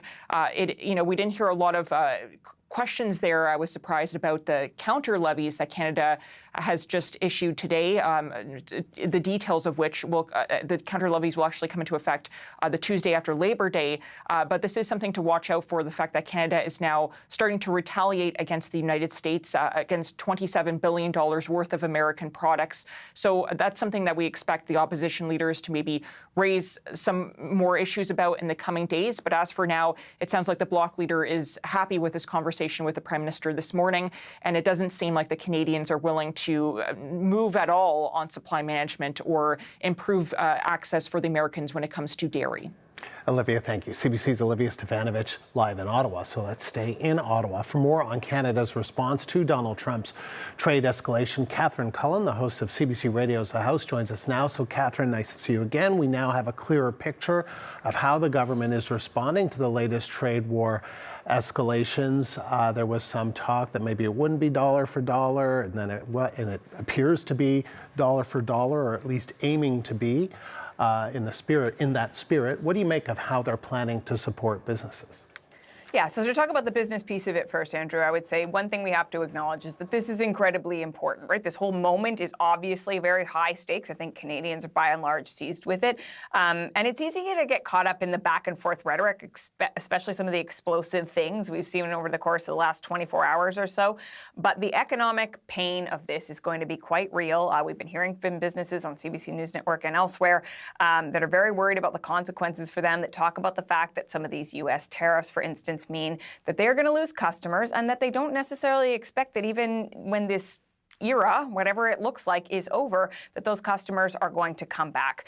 The government was quite clear today that it's trying to make these programs more accessible to small and medium-sized businesses. So $7.5 billion more on top of existing programs for a variety of ways that governments can get, that businesses can get, for instance, loans and other kinds of assistance. The government said it's a 36-month period before you have to pay back the loan. So they're talking about, and they were pointed about this, the lifetime of the Trump administration. But this is really one of those times where that expression, cliche, if you will, the devil's in the details, is true, right? Can businesses get the help they need? There are statements out by the Canadian Federation of Independent Businesses and the Chamber of Commerce. I will say the Chamber of Commerce, some support and some things that I interpret as concern. They've praised the government for moving at the speed of business here, but warned about not letting red tape get in the way. The intentions of loans are helpful, but they can also be a monkey on the back when they come due. The CFIB, Federation of Independent Businesses, is much more pointed about this, saying it's the usual alphabet soup of complicated programs they will be challenging for small business owners to figure out, let alone use. Now, the chamber says, there's always a desire to sort of adapt these things as we go along and try to make them accessible to business. And it's clear that's what the government wants here. But getting this right is going to be a really important piece. And some of the initial reaction, I think, should give the government a little bit of pause. Do these measures tell us anything about how the federal government is approaching this phase of the trade war? It's such an interesting balance that they are trying to strike today when they put out the news release for the counter-tariffs in particular. It said something about a trade conflict, even avoiding the word war. I think a real effort to bring down the temperature a bit, particularly in light of some of the stuff we saw from Ontario Premier Doug Ford and the things we've seen from Donald Trump this morning, this Lake of America suggestion. But there's also, I think, a desire to show that they're a bit muscular. Listen to what Melanie Joly said today about applying political pressure to specific states with these countermeasures. Also targeting products that will target states in the U.S. And so we're being wise and strategic to put political pressure. And that's why we think it's the right thing to do right now. What makes that so interesting, Andrew, is that it is out of step with everything that other government officials and members of the government have said. They have not gone along with this suggestion that they are targeting specific red states. And I think it speaks to the push-pull of the desire to seem pragmatic and keep things cool, but also to try to communicate to Canadians that they are being muscular in the face of some of this activity by Donald Trump. So, you know, tricky stuff, and we will see how that plays out in the coming days. Yeah, sure is. We'll be all over it. So will you. Busy days. Thank you, Catherine Cullen, host of CBC Radio's The House. Here is a live look of Lake Ontario from our harbor camera in Toronto. Coming up, we'll have more on U.S. President Donald Trump's latest threats to Canada, including today's online post about renaming Lake Ontario Lake America. You're watching CBC News Network. We're back in a moment.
Hello, I'm Andrew Nichols. This is CBC News Network. This hour, we've got details on Canada's dollar-for-dollar response to Donald Trump's new regime of punishing tariffs and the latest well-worn intimidation tactics from the U.S. president himself.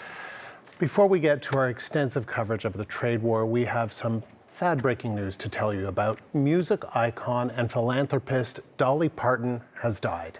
Her family posted on video a statement on social media just a few minutes ago. Dolly Parton was 80 years old. We'll have much more on this story throughout the hour. Here's a live look at the lake known around the world as Lake Ontario, or as Donald Trump would have it, Lake America. The U.S. president reached into his familiar playbook of taunts today to muse about renaming the Great Lake. Canada's industry minister was asked about it earlier today. Melanie Joly was undaunted and highlighted the contrasting approaches in D.C. and Ottawa. We'll always call it Lake Ontario. Great Lakes. Period. I really think that while all these shenanigans are happening, we'll just be smart and we'll be strategic and we'll fight back. Fighting back is exactly what the federal government is doing. It's taking a two-pronged approach, slapping the U.S. with new targeted counter-tariffs and introducing protections and workers and companies. The finance minister says it's a measured, serious, and strategic approach.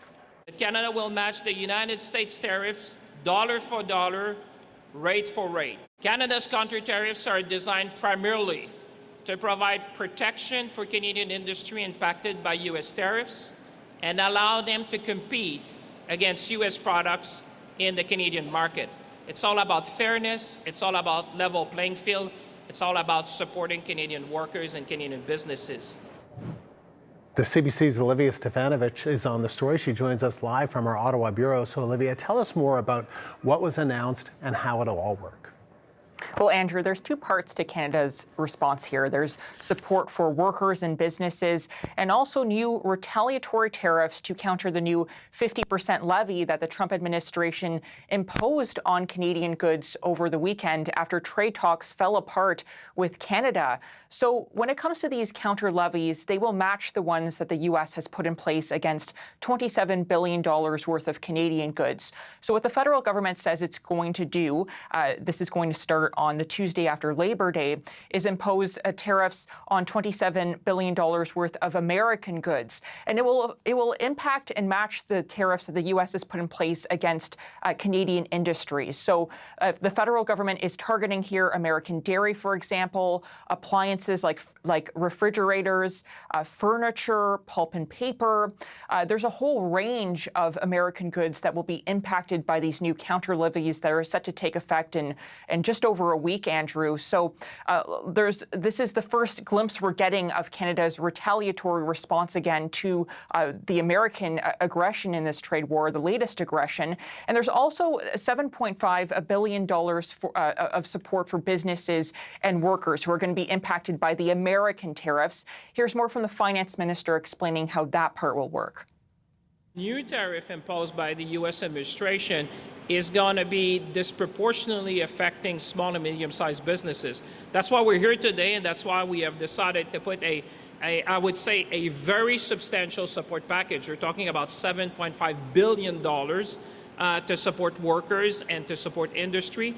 But you have to get back to first principle. This is about protecting a Canadian industry impacted by U.S. tariff, and I've said it yesterday, this is about the level playing field. So we're starting to see some reaction to these measures by the federal government at the provincial and territorial level. Saskatchewan Premier Scott Moe put on social media that he supports this plan by the federal government. If we could just pull up his statement there. He also says that Saskatchewan is reviewing the federal government's support measures to ensure that they work for Saskatchewan businesses and workers who will, of course, be impacted by these counter-tariffs from Canada because all of these latest developments, Andrew, in this trade war are going to make costs go up on both sides of the border. So the federal government, it said for its part, it's trying to match the U.S. tariffs so that Canadian goods don't cost more than the American ones. And it's all about really leveling the playing field. We are learning that when it comes to the worker support that you heard the finance minister talk about just a couple of seconds ago, there's going to be enhanced benefits there for EI. The employment insurance is going to be beefed up to help workers who are impacted and tariff-affected industries. There's also going to be money made available to big to medium-sized businesses, especially those that are working on major projects and may have some of their equipment and supplies impacted by these latest tariffs from the U.S. The federal government is trying to make sure that those projects get to the finish line, Andrew. And what did ministers say about their approach to handling this trade war in this new chapter? Well, you know, one of the questions that was put to them in the press conference was about what kind of response, how they would describe this response, because we heard the federal government, the Prime Minister rather, speak about how Canada was preparing to potentially target red states or Republican states. That was a question of whether in this initial response from Canada, if the federal government was going to do that, perhaps affect Republican states more than Democrat ones. And in fact, we're learning that no, that is not the case with this latest retaliatory response from Canada, that in fact Canada is just matching essentially what the Americans have done, so impacting the same industries. So you saw the Americans place tariffs on Canadian dairy, and now Canada is doing the same on American dairy and vice versa, to essentially, again, level the playing field here and not really escalate the trade war even further. We're not seeing that yet, even though we have heard calls from some premiers, including Ontario's Premier Doug Ford, to go even further and impose levies on energy, critical minerals, and electricity. Federal government not doing this at this time. We're also hearing from federal ministers about the latest threat from the U.S. president to impose even more tariffs in a year from now. On January 1st, 2027, the U.S. president is now threatening a 50% tariff against Canadian vehicles. Right now, it's at 25%. Here's how the industry minister is responding to that. I've been in contact with the president of Ford Canada, the president of Honda Canada, and the president of Toyota Canada, following the threats of 50% of tariffs against auto. And so, of course, we'll fight back. And of course, emotions are high, but while this is all happening, we'll be smart and we'll be strategic and we'll fight for every of these jobs. Now, the Prime Minister had a chance to speak with opposition leaders earlier today to fill them on the situation with the United States and Canada's response. The Conservative leader, Pierre Poilievre, has put out a statement about that, if we can just pull it up, in which he says that he spoke to the Prime Minister and he called on Mark Carney to release the full text of the proposed deal that Carney walked away with the U.S. No plans for the government to do that at this time, we're hearing. And he also is calling on Carney to lower taxes at this time, since prices are about to go up with all these tariffs. But the federal government, again, for its part, says that it is matching the levies that the U.S. has put in place at the same level to prevent price discrepancies between both countries. Olivia, thank you. CBC's Olivia Stefanovich live in Ottawa. Before those countermeasures were announced, Donald Trump went on a tirade against Canada in a series of online posts, among them a threat to change the name of Lake Ontario. Journalist Kate Fisher has more from Washington. He really upgraded lashing out on Canada this morning, as you say, suggesting now that a second body of water be renamed in the United States name, that Lake Ontario should be renamed Lake America, saying that he was giving it serious consideration. And he even posted a graphic of its name crossed out and replaced by Lake America in gold letters with the US flag. And he said he needed the change because he does not expect to be doing much business with Ontario any longer. That was just one of several Truth Social posts this morning. He also accused Canada of targeting US farmers, complained about America's trade deficit with Canada, though of course that's primarily due to the US making big purchases of Canadian crude oil. He said that Canada had been ripping off the USA for decades, charging US farmers 400% tariffs and more. And he said that they have driven many wonderful US companies out of business.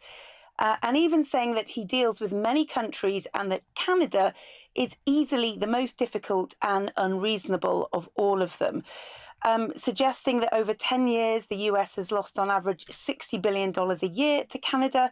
He went on and on about all of this. And he also addressed some of the issues that came out over the weekend during the collapse of the trade negotiations between the two countries, denying that the White House had sought to interfere with the French language being spoken in Quebec, saying that he would never do such a thing, and that he called it a lie by a weak and ineffective Prime Minister, and said that, in fact, he loved French Canadians.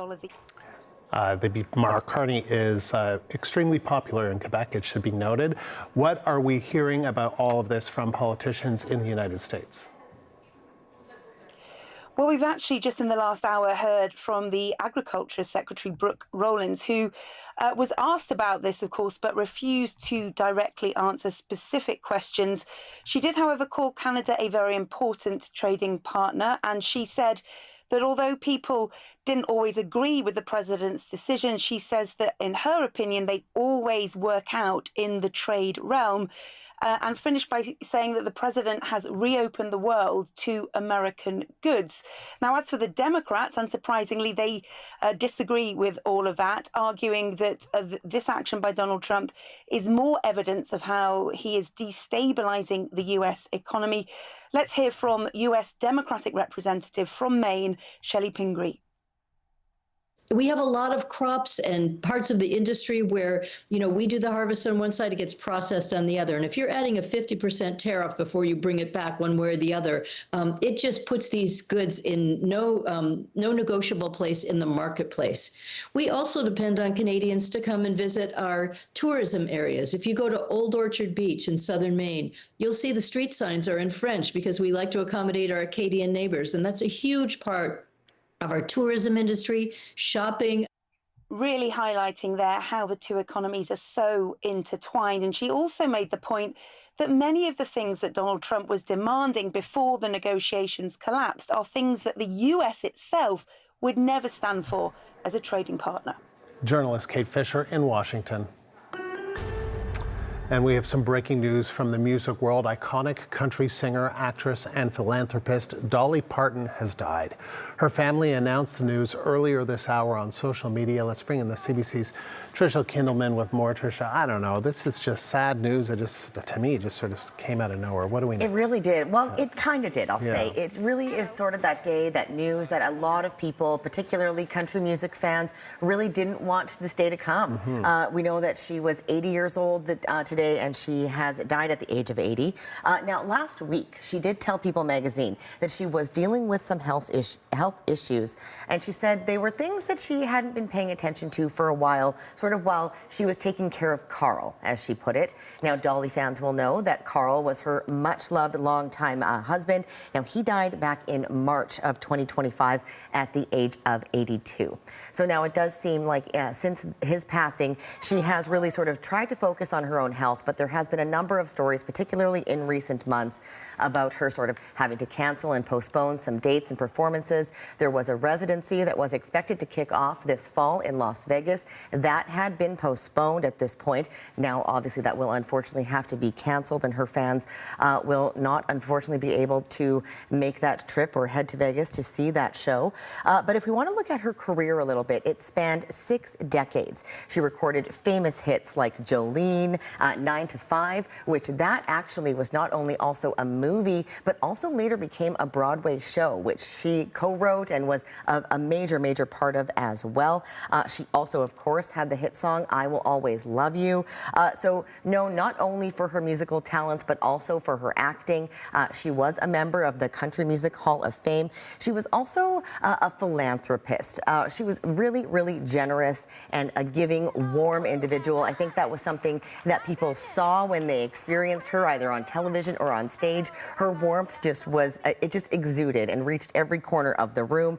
But she had something called the Dolly Parton Imagination Library, and that was a reading program for children. Now, she had 11 siblings. She grew up very poor, and she said that that was something that she always wanted to provide for children when she was older. She wanted to be able to help children read. So now it was a reading program where children would be able to receive free books from the age of 0 to 5. So someone that has had an impact on not only country music fans, not only movie watchers, but also the lives of many, many young children across America and Canada as well. That program has gone international. So Dolly Parton will be remembered for her philanthropy, for her music, and for her many, many other contributions. I will remember her as a sparkly little dot on a stage in Nashville many, many years ago. She was just precious. I will say that, Andrew. Her performance was amazing, as always. We'll continue to watch for reaction from celebrities in the music world. I'm sure there will be an outpouring of grief to this news today. Absolutely. She was loved. Pure sunshine. Absolutely. Tricia, thank you. Thank you.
Ottawa has announced dollar-for-dollar counter-tariffs on almost $28 billion worth of U.S. goods in response to President Donald Trump's new 50% tariff on Canadian products. There is also substantive support to help workers and businesses impacted by the tariffs. Ottawa has announced a $7.5 billion package of new and enhanced measures. They include $3.5 billion to help workers access income support when they need it through employment insurance and better access to financing support for bigger Canadian companies.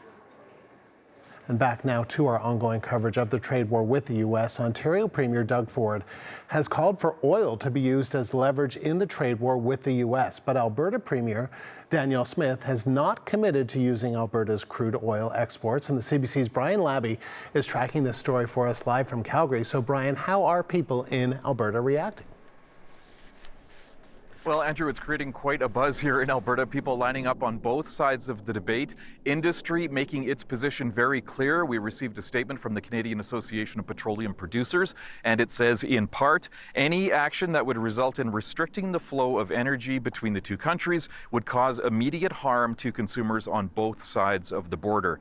Now, Premier Danielle Smith is saying that she spoke to Ontario's Doug Ford on Monday. She said that she's offering her support in terms of what can be done to help Ontario Ontario businesses. She's saying that she wants to work with Ford to strengthen the Canadian economy. But she's also making it very clear that cutting off energy exports to the U.S. would be extremely harmful for Canadians, and she says it is not a viable option. Now, we are hearing from others, people who support the idea of putting oil and gas tariffs or a tax on the table, including the president of the Alberta Federation of Labour. The Labour group represents about 175,000 workers in Alberta. Gil McGowan said in a letter to the Prime Minister, in part, he's saying an export tax would be a better option than counter-tariffs because it would be paid by Americans, not Canadians. It would also be better than curtailment of production because it would boost prices paid by American consumers without reducing production, jobs, or royalties in Canada. Now, we're also hearing from two former Alberta premiers who say that an export tax or some kind of punitive measure against the U.S. should be on the table. Those two former premiers include Alison Redford and Jason Kenney.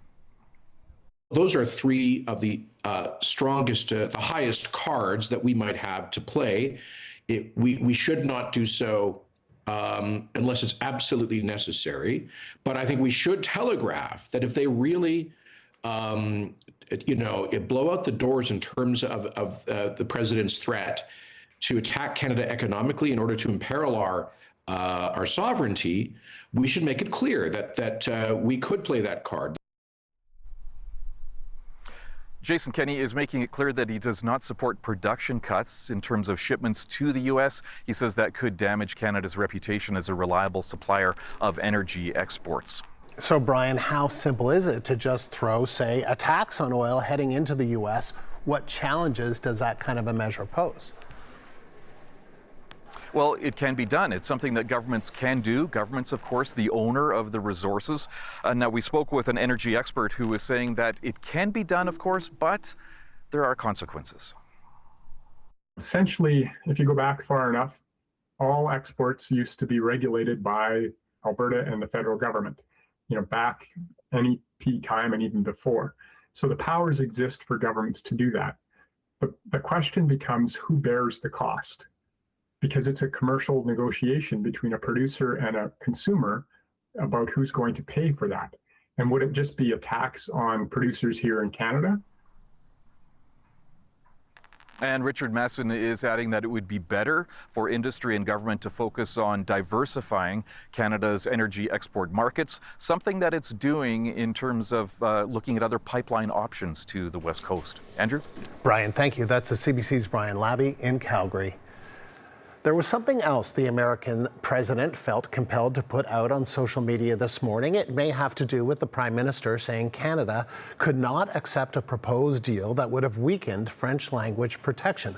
Donald Trump said, "I would never interfere with Canadians speaking French. In fact, I have never even thought of doing such a stupid thing." This lie was made up by a weak and ineffective Prime Minister in an attempt to gain political support, which he has totally lost from the people of Quebec. I love French Canadians. So let's get some reaction now from Valérie Baudouin in Montreal. She is a member of the Prime Minister's Advisory Committee on Canada-U.S. Economic Relations. Valérie, good to see you again. We should point out, according to polls, the Prime Minister's popularity is very high in Quebec. I think he's more popular in Quebec than in any other region of the country, number one. Number two, the support for Canada walking away from the negotiating table is highest in Quebec at about 85%, close to 75% overall in the country. So Donald Trump says he loves French Canadians. What do you make of what he had to say? I don't think it's the same love coming from French Canadian, from people from Quebec, if I can say that, because we know the first thing that comes to my mind is when he first talked about the 51st states. We all remember that a few months ago, maybe a year ago, he was talking about that. We felt for maybe the first time on a level like this, some kind of a Canadian patriotism coming from Quebec, which is not something you see very often. That's the first thing. And people from Quebec are boycotting. They're not going to Maine. They're not going to New Jersey. They're not going to New York or Florida. And it's hurting the tourism industry. So these are a few examples where I can explain that maybe Quebec is not liking Trump as much as Trump is liking Quebec people and French Canadian in general. Government ministers, they were out a little earlier announcing Ottawa's retaliation, but Trump's apparent affection, if you will, came up, and Industry Minister Mélanie Joly gave her response that was both personal and rooted in history. Let's just listen to what she said. The question is not about love. The question is about sovereignty and what we stand for in this country. We're a country that believes in having 2 official languages, and that's part of why we decided decades ago, years ago, more than 150 years ago, to make this important alliance between English and French people. What did you make of her response? And I could add respect. I think that's the message from Mélanie Joly as well. The respect of French Canadians, the respect of Quebec, the respect of the French language and the protection around it. I think that's important to mention that. And for us in the committee at the beginning, our first meeting, I remember it was clear there was a red line. If we were not touching the Online Streaming Act, the idea of discoverability and everything, it's a red line, and we're not going to negotiate that. So. For this part, it was very clear from the beginning because we are a lot of people from Quebec. There's someone from the cultural industry as well in the committee, and it was very important to state that it was worrying. It was worrisome, I think you can say. Yep. And they said the first day, they said there's a red line and we're not going to cross it with the Americans. Now, what do you make of the fact that the American side, including Donald Trump, they're denying that there was anything around the French language, weakening the French language or not protecting the French language? Obviously, Mark Carney and Dominique Leblanc, Mélanie Joly say there were threats to the French language that came up in the kind of the last hours of these talks before the Canadian side walked away. I mean, what do you know about what happened? I've never seen any text or any proof from any sides. I just want to make that clear because we have information for sure, but we don't know exactly what happened during those meetings. But what can I say is maybe Donald Trump doesn't fully understand that when you want to attack or modify something with the discoverability and with the Online Streaming Act, it affects directly the French Canadians and the culture and Quebec and the Canadian content in general as well. So maybe for him it was not, oh, we're going to say no more French in translations or something like that, but it was something else. So maybe they're just having a different interpretation, if I can say that, of the negotiation. But who knows? We have some information from the Canadian side, and Donald Trump says something else, but it would not be the first time that it says he's saying something, and it was not exactly that in reality. Why do you think Quebecers, I quoted that poll, Canadians, the view of the collapse of the trade talks, why do you think Quebecers, 76% of Canadians, are supportive of walking away? In Quebec, it's 85%. That's the highest number among all the provinces, with Saskatchewan the lowest, but still pretty high at 65%. Why do you think that is? Donald Trump is very unpopular in Quebec. I think it's around 10% of his popularity. It's very low. And as well, when a prime minister is saying that French was under attack, I'm pretty sure a lot of people from Quebec were saying, okay, we don't want to deal if French is under attack from the Trump administration. So I think this was a big part to explain the 85%. What kind of pressure does all of this, the collapse talks, the cross-border animosity, do you think put on American lawmakers who have midterms in about 10 weeks? And for the northern state, the state that have a border, they have a lot of trade with Canada.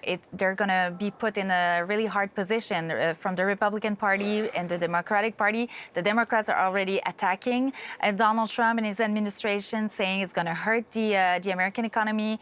It's not good for the economy, that Canada is a neighbor. They were always free trade between the two countries. And let's remember that CUSMA was negotiated by Trump. He said it was the greatest deal at that time. So they want people to remember that, to people before they go vote. They want to remember that Donald Trump did this and that, and we'll see if there's going to be an impact with the economy. And it's going to be interesting to see if in January 2027 there really is going to be the other tariffs on the automobile sector as well. Valérie, always good to talk to you. Thank you, Valérie Baudouin in Montreal. She's a member of the Prime Minister's Advisory Committee on Canada-U.S. Economic Relations. A reminder of some sad breaking news this hour. Music icon Dolly Parton has passed away at the age of 80. Parton's family confirmed the news a short time ago. Her cause of death has not been confirmed, but the singer had been battling health issues related to kidney stones for the last several years. She had recently canceled a Las Vegas show for earlier this year because of those issues. She's being remembered by fans around the world today. We will bring you the latest as reaction pours in right here on CBC News Network.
Today I'm announcing that Canada will match the United States tariffs dollar for dollar, rate for rate. Effective September 8, Canada will impose counter-tariffs of up to 15, 25, or 50% on $27.6 billion in imports from the United States of America. Finance Minister François-Philippe Champagne announced retaliatory tariffs today on hundreds of American goods that will kick in next month. The government also announced a $7.5 billion aid package for Canadian businesses impacted by this trade war. Industry Minister Mélanie Joly said she will be going to Alberta, BC, and Ontario to meet with business owners, saying, quote, "We will protect your businesses, we will protect your jobs." She also urged Canadians to buy Canadian products. So let's dig into this with Andrea Lawler in Hamilton, Ontario. She's an associate professor in the Department of Political Science and Public Policy at McMaster University. Andrea, I appreciate you taking the time. Thank you. Good afternoon. What kind of political calculations do you think the government took in calibrating this response or coming up with this response, which is in the spirit of dollar for dollar? The government, under the Prime Minister, would have understood from the very early days of these negotiations that a failed negotiation would necessitate a strong policy response on the domestic front. And I think that is what we see here in the $7.5 billion allocated to support businesses and workers. We know that in this package, there's a lot of policy instruments at play, some of which are directed toward businesses and some of which are meant to cover off workers who can anticipate some change to their employment arrangements in the next few months. So it's a very political decision in the sense that it is a response meant to calm a lot of the fears or to respond to those fears about the direction of the economy in the next little while. But it is something that I think we can reasonably expect the Prime Minister knew had to come and had to come quickly.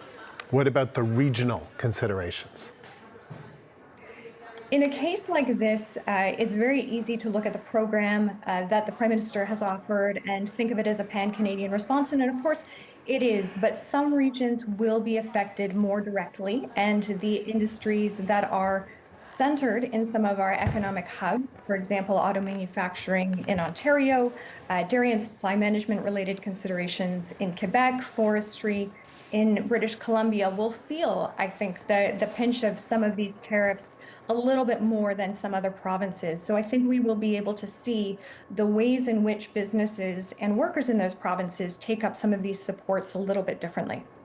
And tell me about the relations with the provinces. What do you think could happen there? Do you see a true united Team Canada, or is there appears to be, Danielle Smith comes to mind, the Premier of Alberta, some premiers that are not quite on board? Maybe she's the only one, actually. We've had a wide range of responses in the last few days from the Canadian premiers, from Premier Ford's more colorful remarks yesterday, although they were pulled back a little bit today in his communication through the American press. But we do see that, broadly speaking, all of the provincial premiers tend to be largely coming back to that Team Canada response. Some people have pointed to Danielle Smith as perhaps a bit of an outlier, not in so far as that she's antagonizing the Team Canada approach, but simply that she has not signed on quite as strongly and has been far more measured in her response, far more resistant to bring her province's resources to the table. But we're seeing change, and we're seeing other premiers call for her support. I think one of the most remarkable turnarounds is we saw Premier Scott Moe in Saskatchewan changing his remarks a little bit to take more of a Team Canada approach. Yeah, absolutely, saying that he supports the Prime Minister and he supports the retaliatory measures that were announced today that came out a short time ago. We're going to hear from Danielle Smith, the Alberta Premier, in a couple of hours from now. What kind of balancing act do you think she's going to have to do ahead of an Alberta referendum? She has very clearly stated that oil and gas is not on the table, and that would not be a productive move for Alberta and for the country more broadly. So I think she is trying to achieve that balance. We are closing in on the fall referenda, and consequently, I think she will be very hesitant to sign on fully or with as much enthusiasm to the approach of many of the other premiers who have been quite in line with the Prime Minister's comments. But at the same time, she has not come out completely on the other side of the issue. And certainly, I don't think, even in the context of some mixed opinion in Alberta about its treatment by the federal government vis-a-vis issues like pipeline building and equalization, I don't think that she can afford to come out looking at all in favor of the American position, and will likely recognize the fact that the President of the United States has spent the last 48 hours antagonizing Canadian economic interests, and Alberta's interests are bound up in that. What do you make, Andrea, of that antagonistic, aggressive approach from Donald Trump toward Doug Ford, toward Mark Carney, saying he loves French Canadians, he would never attack the French language, referring to Canadian negotiators as nasty? The insults have just been coming fast and furious. It has been an escalation of words, certainly between the President, yesterday, Ontario Premier Doug Ford.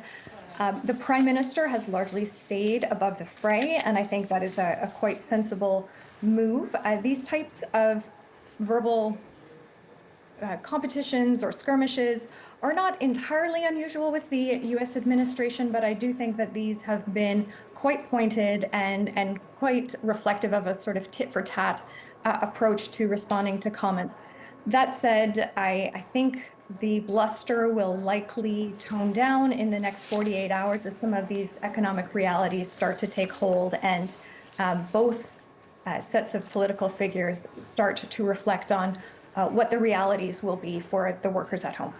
Andrea, thank you. Andrea Lawler of McMaster University in Hamilton, Ontario.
A reminder of the breaking news we're following. The world of music has lost an icon. Dolly Parton is dead at the age of 80.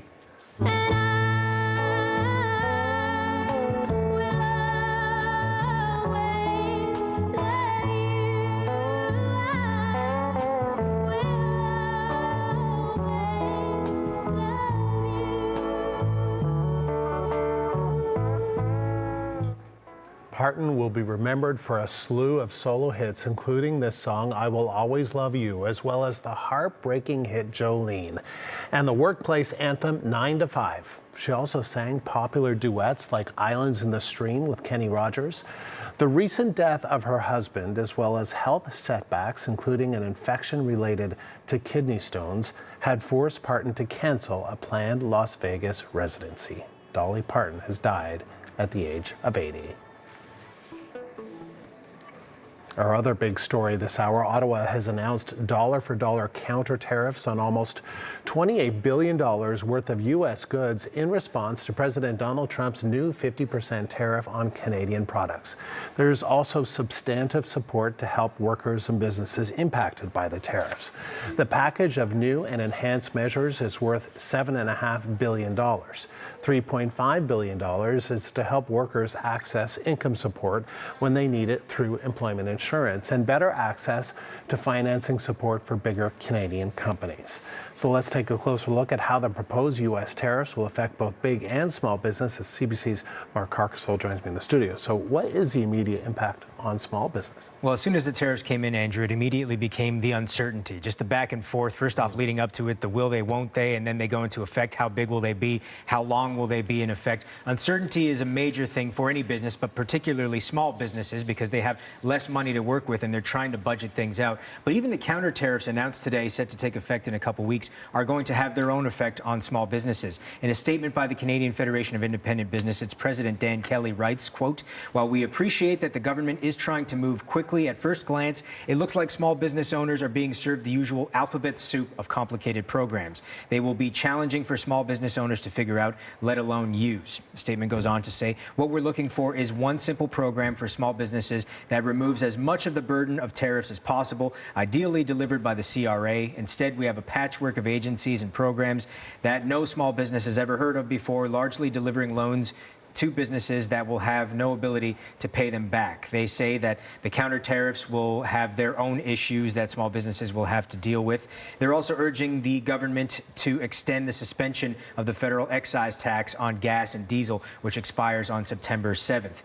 In addition to this, before the tariffs came into effect, the CFIB did a survey of its various members. The results of that survey as follows: 40% of those surveyed say that the tariffs would make items or that they make items that would be affected by these tariffs. 77% of exporters felt that affected products would see revenue losses, and that 35% saw revenues falling by at least half once the tariffs kick in. 78% say that the tariffs would make their products uncompetitive in the United States, and 75% of exporters say it would prompt efforts to reduce dependence on the U.S. market. Small business is really what they would like to see here.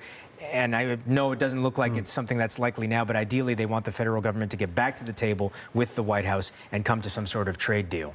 So we've heard from owners of some small businesses. What approach are they taking?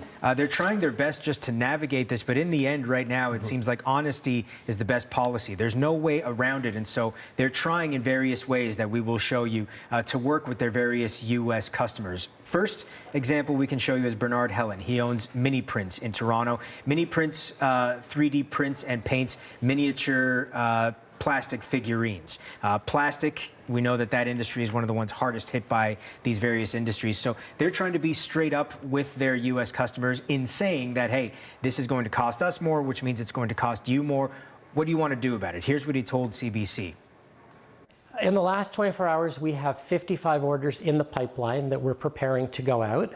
Of those, I had to send a very uncomfortable, unfortunate email informing those 55 people that they have a choice to make, that we unfortunately are going to have to put a 50% tariff or tax in effect on those orders and ask them what they would like to do. Would they like us to cancel and refund their order, or are they willing to pay the additional 50%? Unfortunately, Bernard says about 90% of respondents to those emails have decided to cancel their orders altogether, which is certainly going to hurt his business. Then there's John Overbeek. He's the president of Floral Express Wholesale, based in Woodstock, Ontario.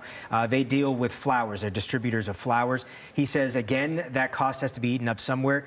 His company and their partners are taking a different approach. Have a listen. So we had a bit of a plan, and what we've done is, like I said, the flowers have to keep going. The trucks kept going. The orders kept coming. And what we've done is we're sharing the cost. So the growers will take a portion of the cost. We will take a portion of the cost, and we've also asked our U.S. customers to share a portion of the cost as well. So those costs have to be paid by somebody, the consumer partly in this case, and then they plan on dispersing it elsewhere. But in the end, most of these businesses say this is just a temporary measure. If these tariffs go on a long time, it's really going to hurt them, and they're going to have to reevaluate how they do things and if they can keep doing things the way they're doing them. Tough times for a lot of people, Mark. Thank you. CBC's Mark Carcassol. And breaking news from the world of entertainment that we're following this hour. The family of Dolly Parton says the country music icon and actor has died. Parton's career spanned decades with hits like Jolene, I Will Always Love You, and 9 to 5. Working 9 to 5, what a way to make a living, getting by. Parton's publicist says she died peacefully today in Nashville, Tennessee. The widely loved entertainer had been challenged by a number of health challenges, including an infection related to kidney stones. She was also dealing with the death of her husband, Carl Dean, who died last year. Both setbacks forced her to cancel her planned Las Vegas residency. Dolly Parton was 80 years old. We'll have more on her legendary career just ahead here on CBC News Network.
We continue to follow breaking news from the music world. Iconic country music singer, actress, and philanthropist Dolly Parton has died. Her family announced the news earlier this hour on social media, and the CBC's Griffin Yeager joins me now in studio with more. So Griffin, we knew that Dolly Parton was having some health struggles. She spoke about that. What more do we know? Yeah, so we can tell you that the publicist for Dolly has released a statement that she died peacefully at home. Her nephew actually announced the news on her social media page in a video saying that she had died and sort of honoring her career and legacy, that this was her wish for him to do this. Let's take a listen to that first.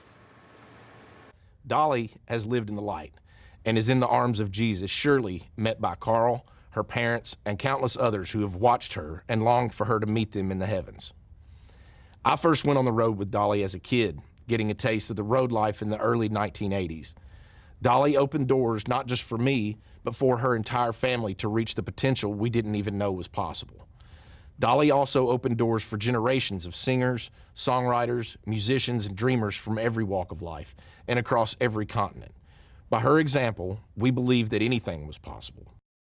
And she gave that example to her fans as well. Now, just last week, she told People magazine that she had been going through some hard times with her health, thus forcing her to cancel her Las Vegas tour, like it was mentioned earlier. She did say, though, she's still continuing to work and pursue new projects. She mentioned that, we live in this social media world now and everything gets magnified in ways that it hadn't years ago, joking that, she used to be the queen of the tabloids, but now she's the queen of social media and she's the queen of country in a lot of people's minds and hearts, and they're all honoring her today.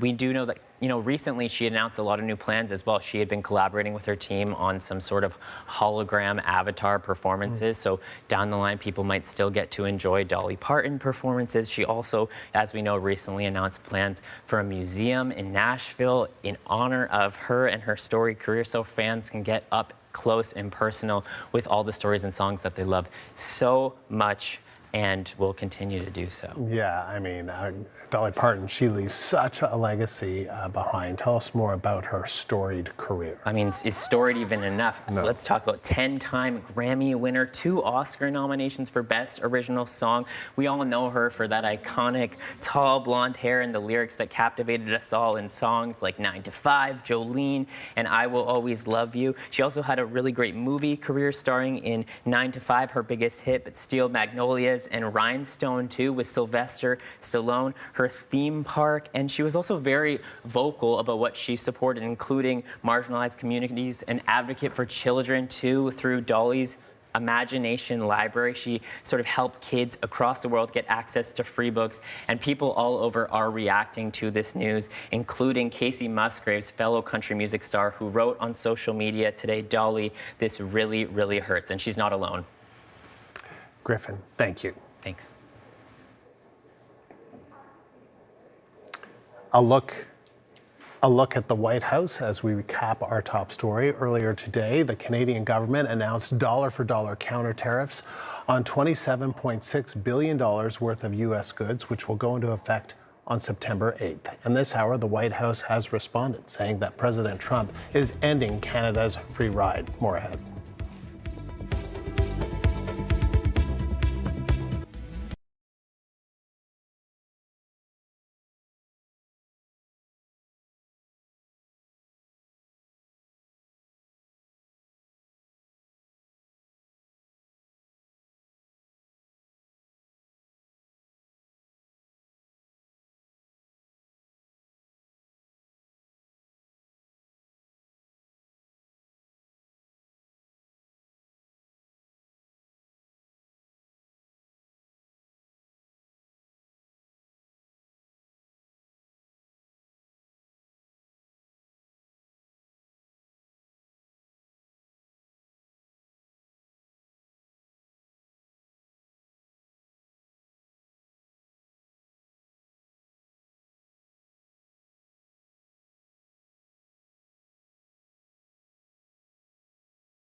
Hello, this is CBC News Network. I'm Andrew Nichols. We begin this hour with breaking news. Legendary country music icon and philanthropist Dolly Parton has died. She was 80 years old.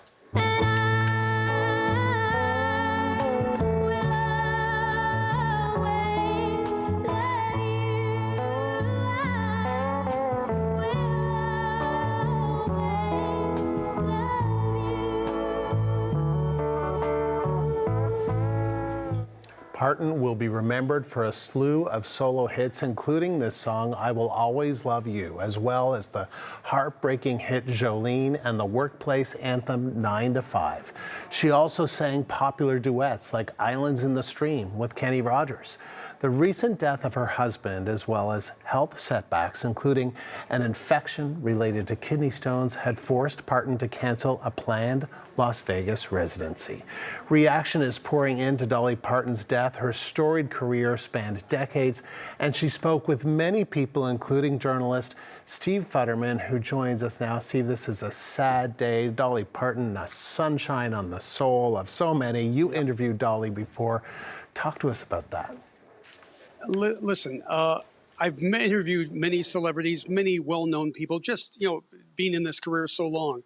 She may have been the most delightful person I ever interviewed. The D in delightful matched the D in Dolly. She was just a wonderful, pleasant person. She knew how talented she was, but she never took herself seriously, except when she was recording. She was a very serious musician. She was very serious about business, but as a human being, just a delightful person. I ran into her one time. This was not an interview, but at the airport, at the LAX airport, and people were just, they knew who she was. They crowded around her. She could not have been any nicer than she was. Just a delightful person. And I think that really came across.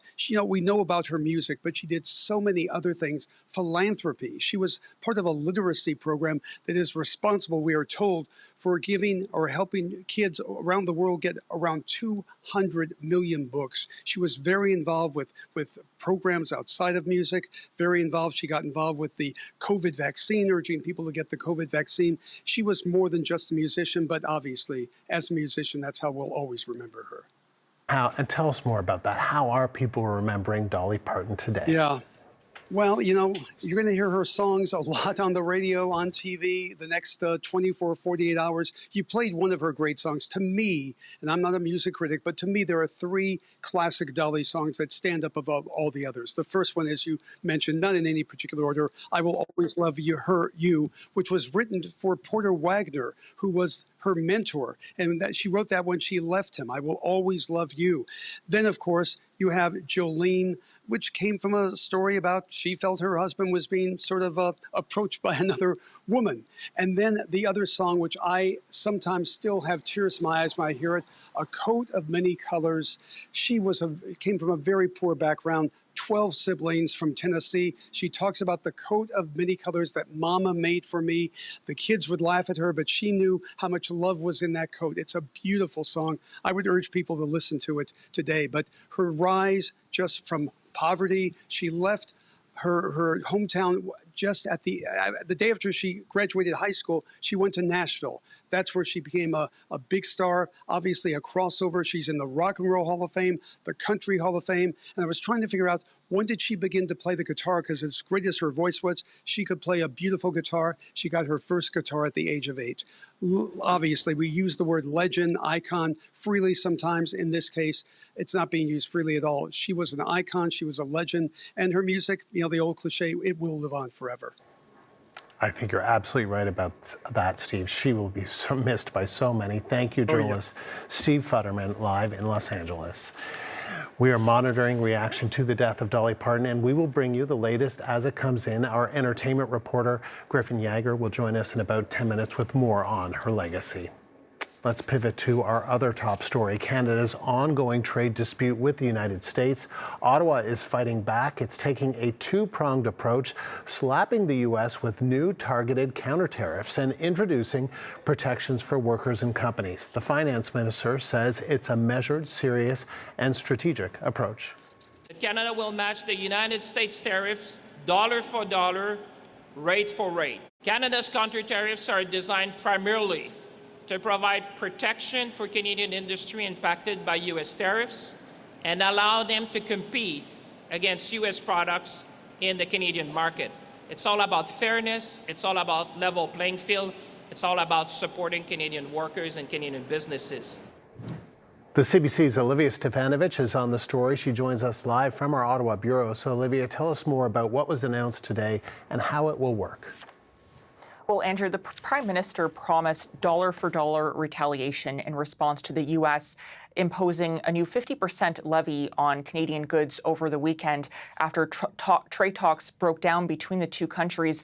And now we're learning what that response from Canada looks like. It involves counter-tariffs set to take effect in about 2 weeks that will match the U.S. levy. So what the federal government is doing here, Andrew, is to match the American tariffs hitting the same industries at the same level. So Canada is targeting $27 billion worth of American goods, just like the U.S. Targeted $27 billion worth of Canadian goods. And Canada is going after the same industries. Dairy, for example, also appliances affecting products such as refrigerators, electronics, pulp and paper, and even golf clubs are going to be part of this new retaliatory action by Canada. The rate of the tariffs will vary from 15% at the lowest level to 50%, that's 50, with the highest tariffs affecting American steel and aluminum, which will be hit with this 50% levy. As part of the federal government's response today, it's also announcing new support for businesses and workers. Here's more from the finance minister on what that looks like. The new tariff imposed by the U.S. administration is going to be disproportionately affecting small and medium-sized businesses. That's why we're here today, and that's why we have decided to put I would say, a very substantial support package. We're talking about $7.5 billion to support workers and to support industry. But you have to get back to first principle. This is about protecting a Canadian industry impacted by U.S. tariff, and I've said it yesterday, this is about the level playing field. The federal government says it did broad consultation before announcing these new retaliatory measures and support for businesses and workers. Some of that consultation involved the premiers who are speaking out today. We're hearing from Saskatchewan Premier Scott Moe, if we can pull up his statement, in which he says that he supports Canada's response. He is, of course, analyzing the details to make sure it will work for Saskatchewan residents, for businesses and workers in that province. But overwhelmingly, Andrew, we are hearing support from the premiers who are speaking out so far. The counter-tariffs against American products, $27 billion worth of American imports into Canada, will take effect on Tuesday, September 8th. That is the Tuesday after Labor Day. What more, Olivia, did the minister say about their approach to handling all of this? Well, they say they're trying to take a strategic, targeted response. They're not trying to escalate the trade war with this retaliatory action even further. And there was some talk of the federal government, for example, targeting Republican states specifically instead of Democrat states. But instead, what we're seeing with this response that was announced by the federal government today, Andrew, is the federal government targeting the same industries, again, that the Americans are targeting on Canadian goods. So we're not seeing much more escalation from the Canadian side, even though some premiers are calling for more action, including Ontario's Premier Doug Ford, who's called for electricity, critical mineral, and even energy exports from Canada to the United States to be cut off, a surcharge added, levies. So far, the federal government not going there. And there are concerns, of course, in Team Canada about this, including from Alberta Premier Danielle Smith, who said that using oil as a bargaining chip is a no-go for her. And she says it shouldn't happen. It's not a viable option. And Canada may be forced to retaliate even further, Andrew, as this trade war continues, because the U.S. president, he just recently announced a new threat against Canada, announcing that he will impose a new 50% tariff against Canadian autos as of January 1st, 2027. Now, the federal government, of course, hasn't seen the paperwork on this, but here's what the industry minister is saying about that. I've been in contact with the president of Ford Canada, the president of Honda Canada, and the president of Toyota Canada, following the threats of 50% of tariffs against auto. And so, of course, we'll fight back. And of course, emotions are high, but while this is all happening, we'll be smart and we'll be strategic and we'll fight for every of these jobs. Prime Minister Mark Carney spoke to opposition leaders about trade tensions with the United States earlier today, including Conservative leader Pierre Poilievre, who released a statement noting that he did have a chance to speak with Carney. And he reiterated his call, he says, during that conversation for the Prime Minister to release the full text of the proposed deal that Carney walked away from with the Americans so Canadians can analyze whether that was the right call or not. Poilievre is also calling for the federal government to lower federal taxes even further because these new tariffs on both sides of the border are going to increase costs. Olivia, thank you. That is the CBC's Olivia Stefanovic live in Ottawa. Before those countermeasures were announced, Donald Trump went on a tirade against Canada in a series of online posts, among them a threat to change the name of Lake Ontario. Journalist Kate Fisher joins us live from Washington with more. So, Kate, we've seen this before with the Gulf of Mexico, but you could say this latest suggestion from Trump really hit home here in Canada. Tell us about it. Yeah, absolutely. It was one of many posts lashing out at the country that he published across the day, suggesting, as you say, that Lake Ontario should be renamed Lake America, a bit like the Gulf of Mexico becoming the Gulf of America. He even posted a graphic of its name crossed out and replaced by Lake America in golden letters. And he said, the change was needed because we don't expect to be doing much business with Ontario any longer. And in more Truth Social posts, he accused Canada of targeting US farmers, complained about the trade deficit, suggested that Canada has been ripping off the USA for decades and saying that they've been charging US farmers 400% tariffs and more and had driven many US companies out of business. And he said that he deals with many countries, but that Canada is easily the most difficult and unreasonable of them all. Over the last 10 years, he says the US has lost an average $60 billion a year through Canada. And he also went on to deny that the White House had sought to interfere with the use of the French language during those failed trade negotiations. He said he would never do such a thing.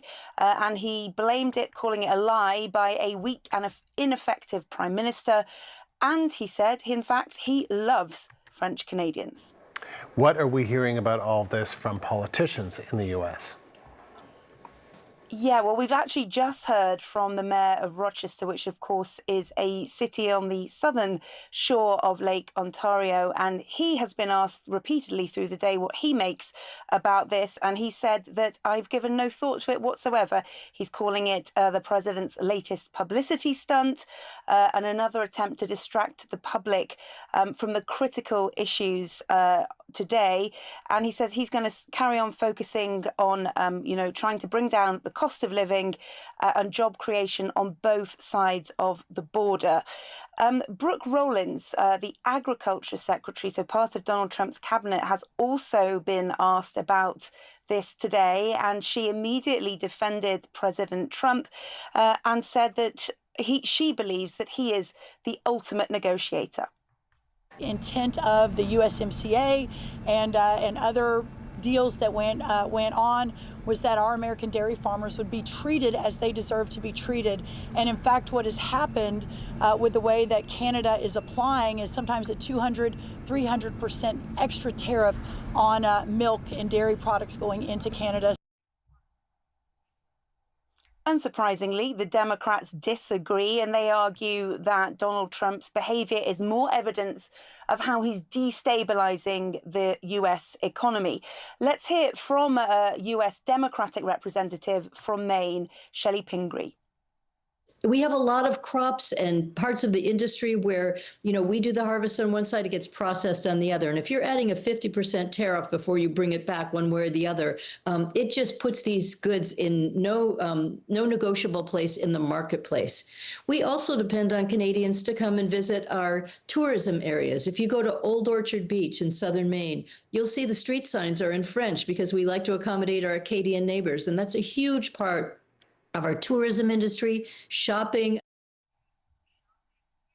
I think that really illustrates just how intertwined the two countries' economies are. And the representative also made the point that many of the things that Donald Trump was demanding before these negotiations collapse are things that the US itself would never stand for as a trading partner. Kate, thank you, journalist Kate Fisher in Washington. The president's dubious claims about Canada are being echoed in a White House release. It's a very one-sided and factually dodgy version of the trade relationship with Canada. Joining me in studio is CBC senior business correspondent Peter Armstrong. Lucky you. So, Peter, what's the Trump administration doing with this release? You've had a chance to go through it. I had a chance to look at it quickly. There's so much other things going on. So, on the one hand, I think what they're trying to say is, look at how dastardly these Canadians are and how terrible things are. The more you read through this, though, Andrew, it becomes this really clear document that illustrates the one fundamental truth of all this, that tariffs are lousy for economic growth. Mm-hmm. It makes the case we've been trying to make very effectively. And if you don't mind, I think it might be fun to just literally go through it piece by piece here. Because, it says, Canada's been ripping off the United States for decades. President Donald J. Trump is done letting them get away with it. And then, Canada offered Canada the most preferential market access of any country on earth. Instead of partnership, Canada chose unreasonable demands.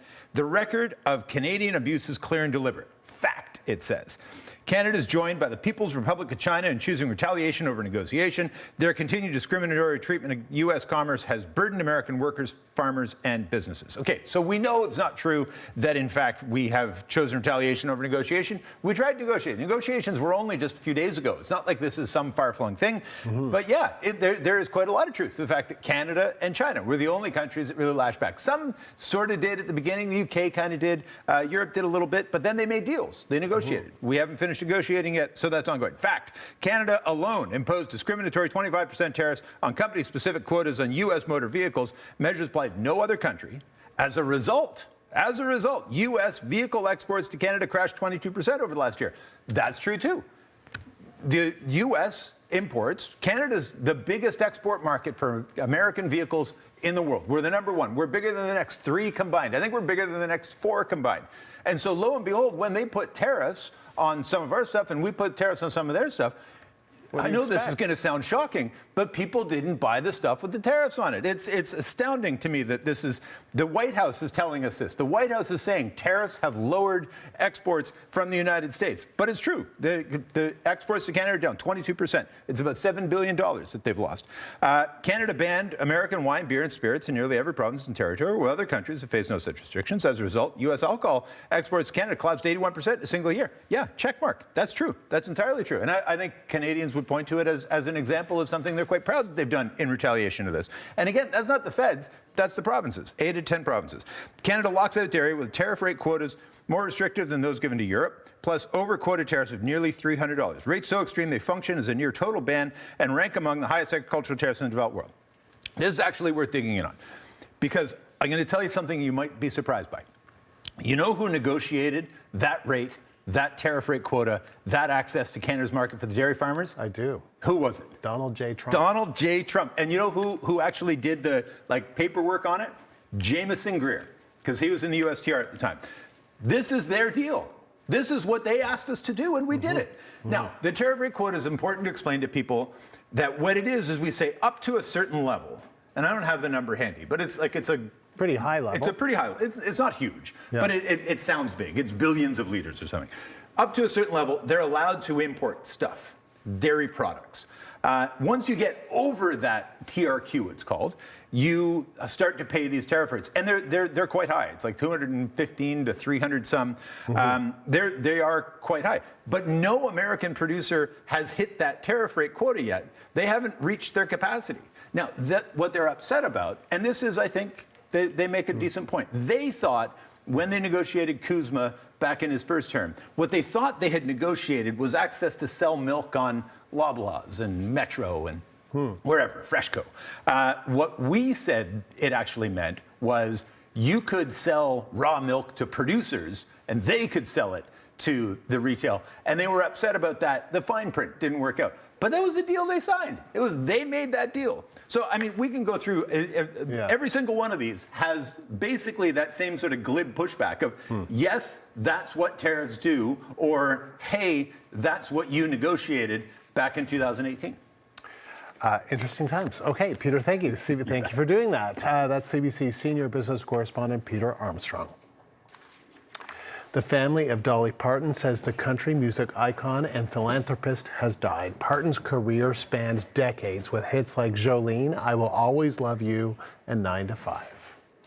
Working 9 to 5, what a way to make a living. Parton's publicist says she died peacefully today in Nashville, Tennessee. The widely loved entertainer had been challenged recently by a number of health issues, including an infection related to kidney stones. She was also dealing with the death of her husband, Carl Dean, who died last year. Both setbacks forced her to cancel her planned Las Vegas residency in May. Dolly Parton was 80 years old. We'll have more on her legendary career just ahead. You're watching CBC News Network.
We continue to follow breaking news from the entertainment world. Iconic country music singer, actor, and philanthropist Dolly Parton has died. Her family announced the news last hour on social media, and the CBC's Griffin Yeager joins me in the studio with more. And Griffin, we knew that Dolly Parton has been having some health struggles. What more do we know? The queen of country music, the music world, and her fans are all mourning. We do know that her publicist released a statement sharing that she died peacefully in Tennessee, in Nashville, on Tuesday. And her nephew, like you mentioned, announced the news in a video on social media, which was her wish. Let's just first take a listen to that.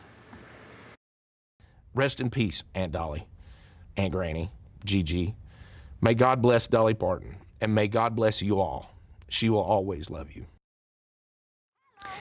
Now, Dolly Parton had been struggling with some long-standing issues with her health involving an infection with kidney stones. And she told People magazine actually just last week that she had been going through some hard times with her health again, but still she's going to continue to work and pursue new projects. We know that in May she canceled a Vegas residency because of those health issues, for one. But some of those new projects include she and her team collaborating with companies to create what they call avatar performances that are in early stages of development, so fans can continue to enjoy Dolly and that high blonde hair. She also recently announced some more plans for the Life of Many Color Museum in Nashville, giving fans an opportunity to really stay up and close and personal with the star and her legend of life and stories. I mean, who didn't love Dolly Parton, Griffin? Exactly. So she leaves such a legacy. Tell us more about her storied career. I mean, storied is one way to put it. She's one of the best-selling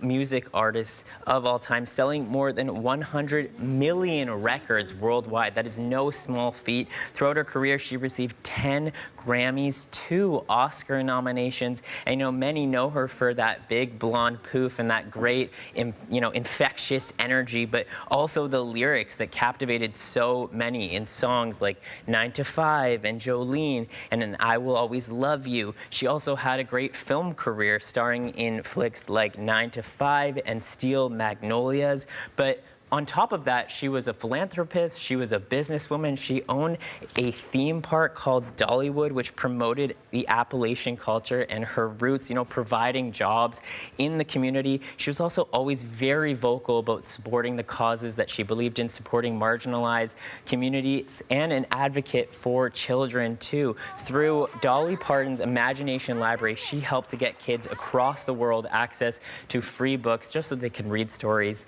and reactions are just pouring in for the star. Her longtime friend Reba McEntire posted to X a message saying, "There will never be another you. We will remember and cherish every memory and every note you ever played," and sang. Another star, Casey Musgrave, fellow country music artist, wrote, "Dolly, this really, really hurts." And we also heard from President Donald Trump that America will be lowering the American flag throughout the United States for 1 week, beginning tonight, in honor of Dolly Parton. And there is a shot of the Walk of Fame in Hollywood. Lots of people coming out to see that. Griffin, thank you. The CBC's Griffin Yager. So how is this news hitting Dolly fans south of the border? To find out, we've reached Mark Malkin in Los Angeles. He's the senior culture and events editor at Variety. So what a sad day. What has been the early reaction to this news, Mark? The reaction is everyone is heartbroken. It doesn't matter who you are. You are heartbroken. Dolly Parton was an icon, a legend, a poet, an artist, a philanthropist. She was a giver. She gave joy, absolute joy. Dolly means so much to me. I have to tell you, all morning, I have been getting texts from friends saying, "Mark, I know how much joy she brought to you." Can you tell us about that? How much joy did she bring to you? Oh, so much joy. I remember the first time I interviewed Dolly Parton. It was many years ago. She was releasing her own albums on her own label. She was going through a bluegrass era. And I was sitting in a hotel room with her and I said, "What is one song you really want to cover that you haven't covered that would surprise people?" And she said, Led Zeppelin's Stairway to Heaven. And she started to sing it to me. Wow. Her next album had a cover of Stairway to Heaven. Wow, that must have been special to hear her sing it to you. Remind us. I met her go ahead, sorry. No, tell me. I met her many times over the years. When 9 to 5, the musical, the stage production, opened here in Los Angeles, I actually curated an art show in Los Angeles called Dolly Pop. And I put a call out to people around the world. Send me your art inspired by Dolly Parton.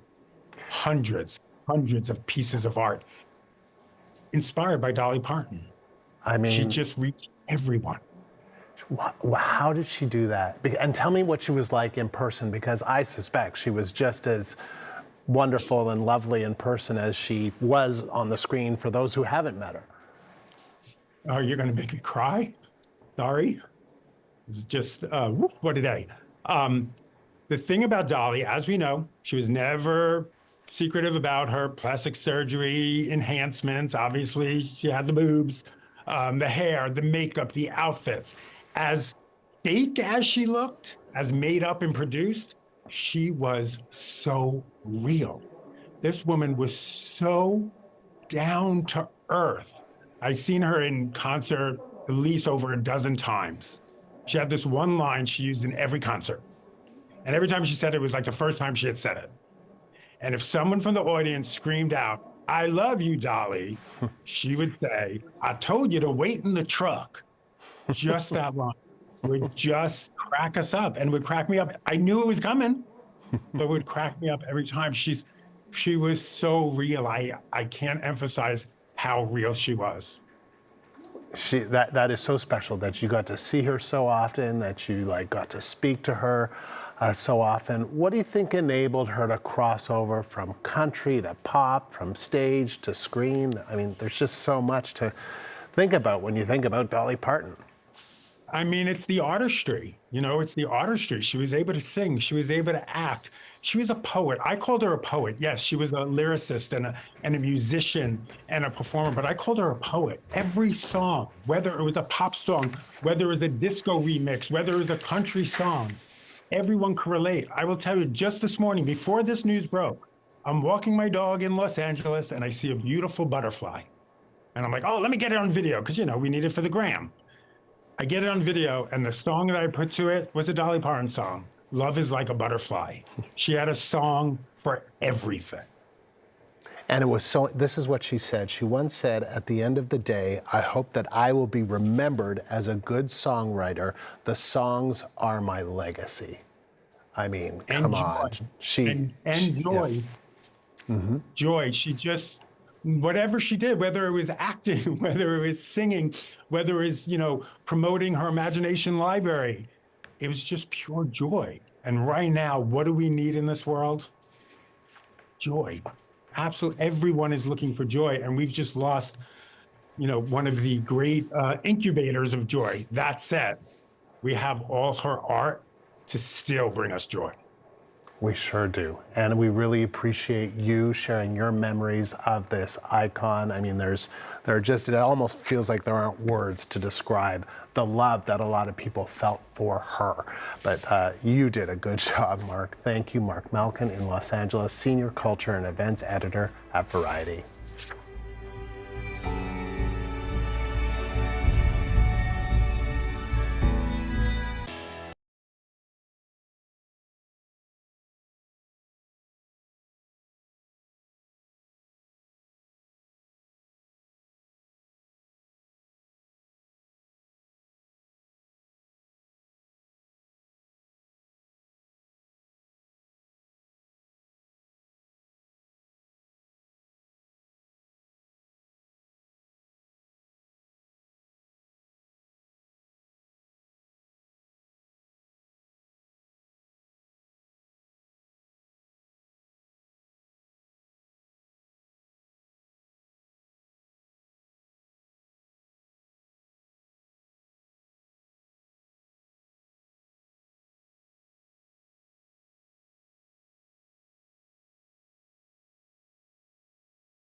Canada is hitting back against the U.S. with retaliatory tariffs on hundreds of American goods worth tens of billions of dollars. Officials say Canada will match the new U.S. tariffs launched Saturday, dollar for dollar. There's also support for Canadian workers hit hard by U.S. tariffs. Catherine Cullen, the host of CBC Radio's The House, has more on Canada's response to Donald Trump's trade escalation and how these new measures may provide some insight about how Canada is approaching this phase of the trade war. It's such an interesting balance that they are trying to strike today when they put out the news release for the counter-tariffs in particular. It said something about a trade conflict, even avoiding the word war. I think a real effort to bring down the temperature a bit, particularly in light of some of the stuff we saw from Ontario Premier Doug Ford and the things we've seen from Donald Trump this morning, this Lake of America suggestion. But there's also, I think, a desire to show that they're a bit muscular. Listen to what Melanie Joly said today about applying political pressure to specific states with these countermeasures. Also targeting products that will target states in the U.S. And so we're being wise and strategic to put political pressure. And that's why we think it's the right thing to do right now. What makes that so interesting, Andrew, is that it is out of step with everything that other government officials and members of the government have said. They have not gone along with this suggestion that they are targeting specific red states. And I think it speaks to the push-pull of the desire to seem pragmatic and keep things cool, but also to try to communicate to Canadians that they are being muscular in the face of some of this activity by Donald Trump. So, you know, tricky stuff, and we will see how that plays out in the coming days. That's Catherine Cullen, host of CBC Radio's The House. We'll have more news ahead. Stay with us.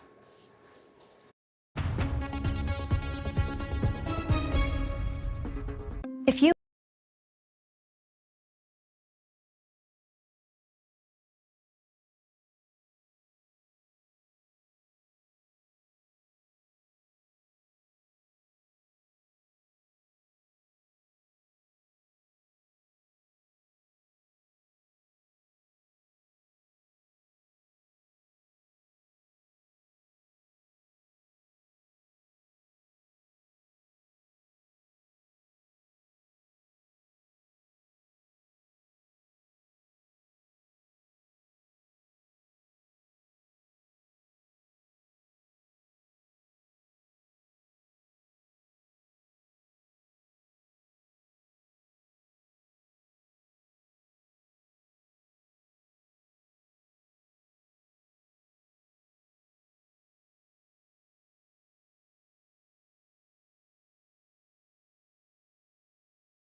Ottawa has announced dollar-for-dollar counter-tariffs on almost $28 billion worth of U.S. goods.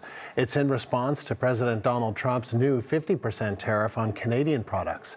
There is also substantive support to help workers and businesses impacted by the levies. Ottawa has also announced a $7.5 billion package of new and enhanced support measures. They include $3.5 billion to help workers access income support when they need it through employment insurance, and better access to financing support for bigger Canadian companies.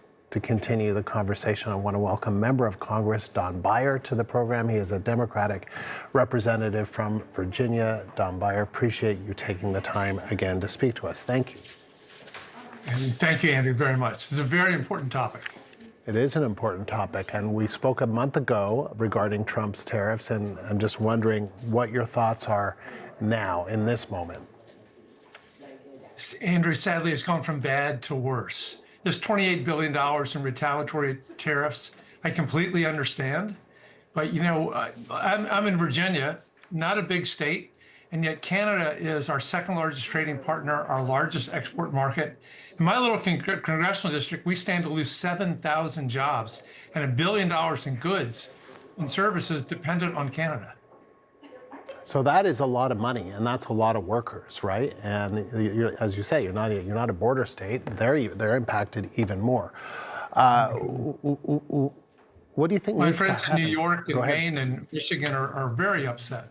This is just brainless. Once again, you don't start a trade war with your closest partner, a partner for 200 plus years. Why do you think it's happening? I mean, and you know, we've just seen some really some nasty rhetoric, you could say, well, from the president, but also from the Premier of Ontario. But in response to what has been happening from Donald Trump, referring to Canadian negotiators as nasty, calling the Prime Minister governor, again saying that Canada is not a state, wanting to rename Lake Ontario Lake America. I mean, what's going on? He's just doubling down on embarrassing most regular Americans. I apologize for his really foolish rhetoric.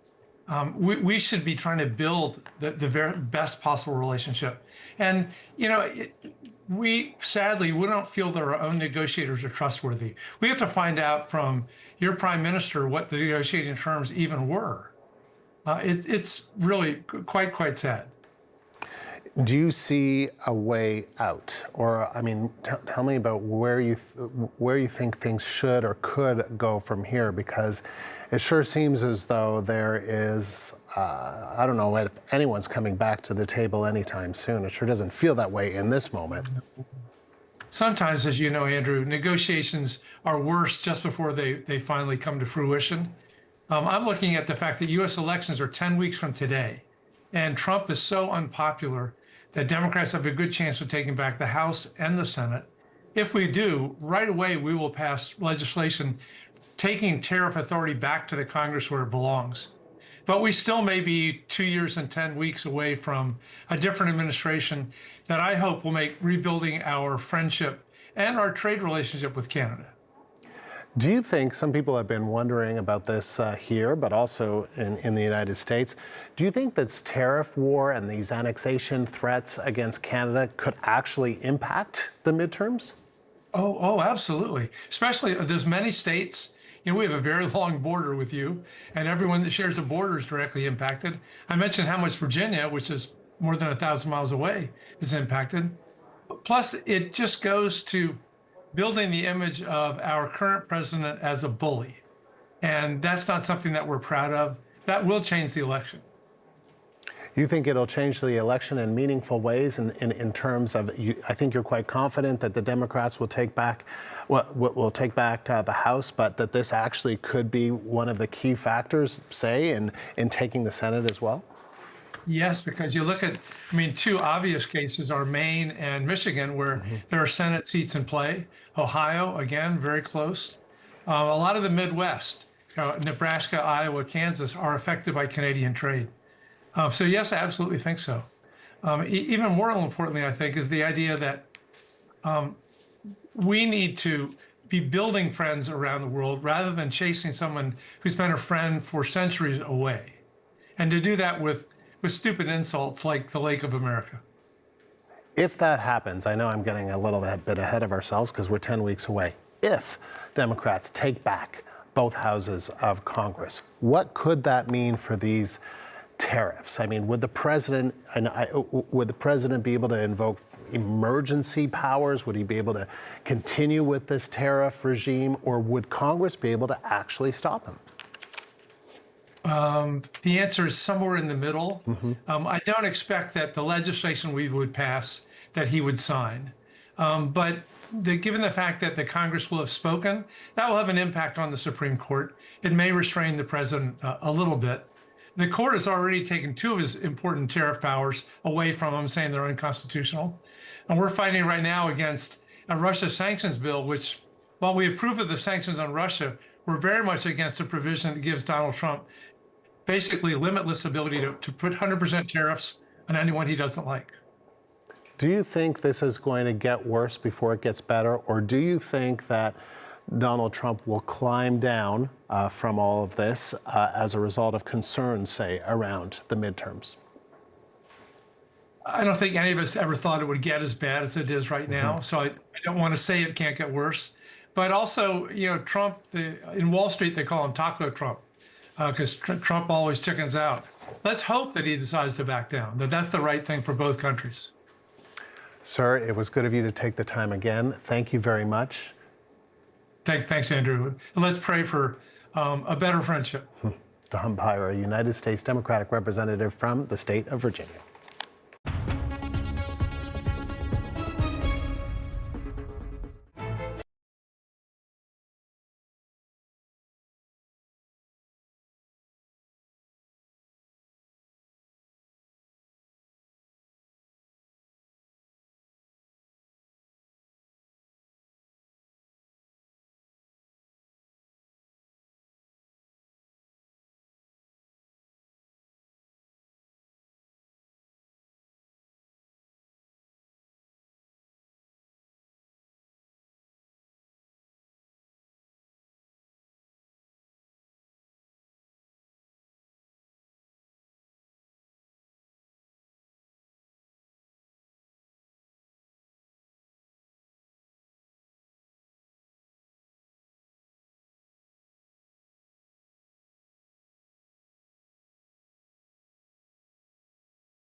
More now on our top story this hour. Iconic country music singer, actor, and philanthropist Dolly Parton has died. Parton's family confirmed the news a short time ago. Her cause of death has not been released yet, but the singer had been battling health issues related to kidney stones for the last several years. And recently she canceled a Las Vegas residency because of those issues. Dolly Parton is being remembered by fans around the world today. The CBC's Magda Gabrisalasa has more now on the beloved singer's life and legacy. Working 9 to 5. She was the songbird with the sunny personality and sky-high hair, striking the right chords, writing legendary lyrics,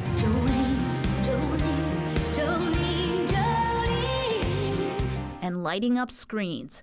Dolly Parton did it all for decades with flair. It takes some effort to look like this. Growing up in the Great Smoky Mountains of Tennessee, When I was a child. Parton was in a family of 14, living in a cabin with no electricity.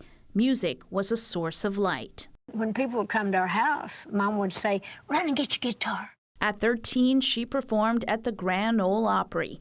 After high school, she moved to Nashville, met and married her husband, Carl Dean, co-wrote top 10 hits, and landed on the top 40 music chart with this cheeky song.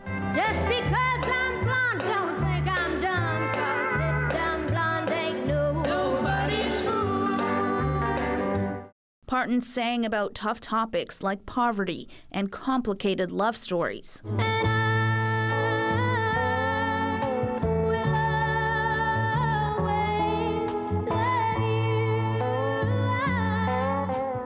In movies, she sparkled from 9 to 5 What a way to make a living. to Steel Magnolias. It's heaven right here on earth. She reached new heights with her own theme park. Welcome to Dollywood. Dolly did it all, but it's the music that made her an icon. The Queen of Country has her place on the thrones of the Songwriters, Country, and Rock and Roll Hall of Fames. I'll be rocking till the day I'm gone. Beyond the music, Parton's core was rooted in God and her love for people. She supported marginalized communities, and she was an advocate for children. Through Dolly Parton's Imagination Library, kids around the world got free books. As a celebrity, at a certain point where you are in a position to help, you should help. Parton and her husband never had children of their own. They were together for more than 60 years when Dean passed away in 2025. Parton wrote that he was in God's arms. And to her fans, now so is she.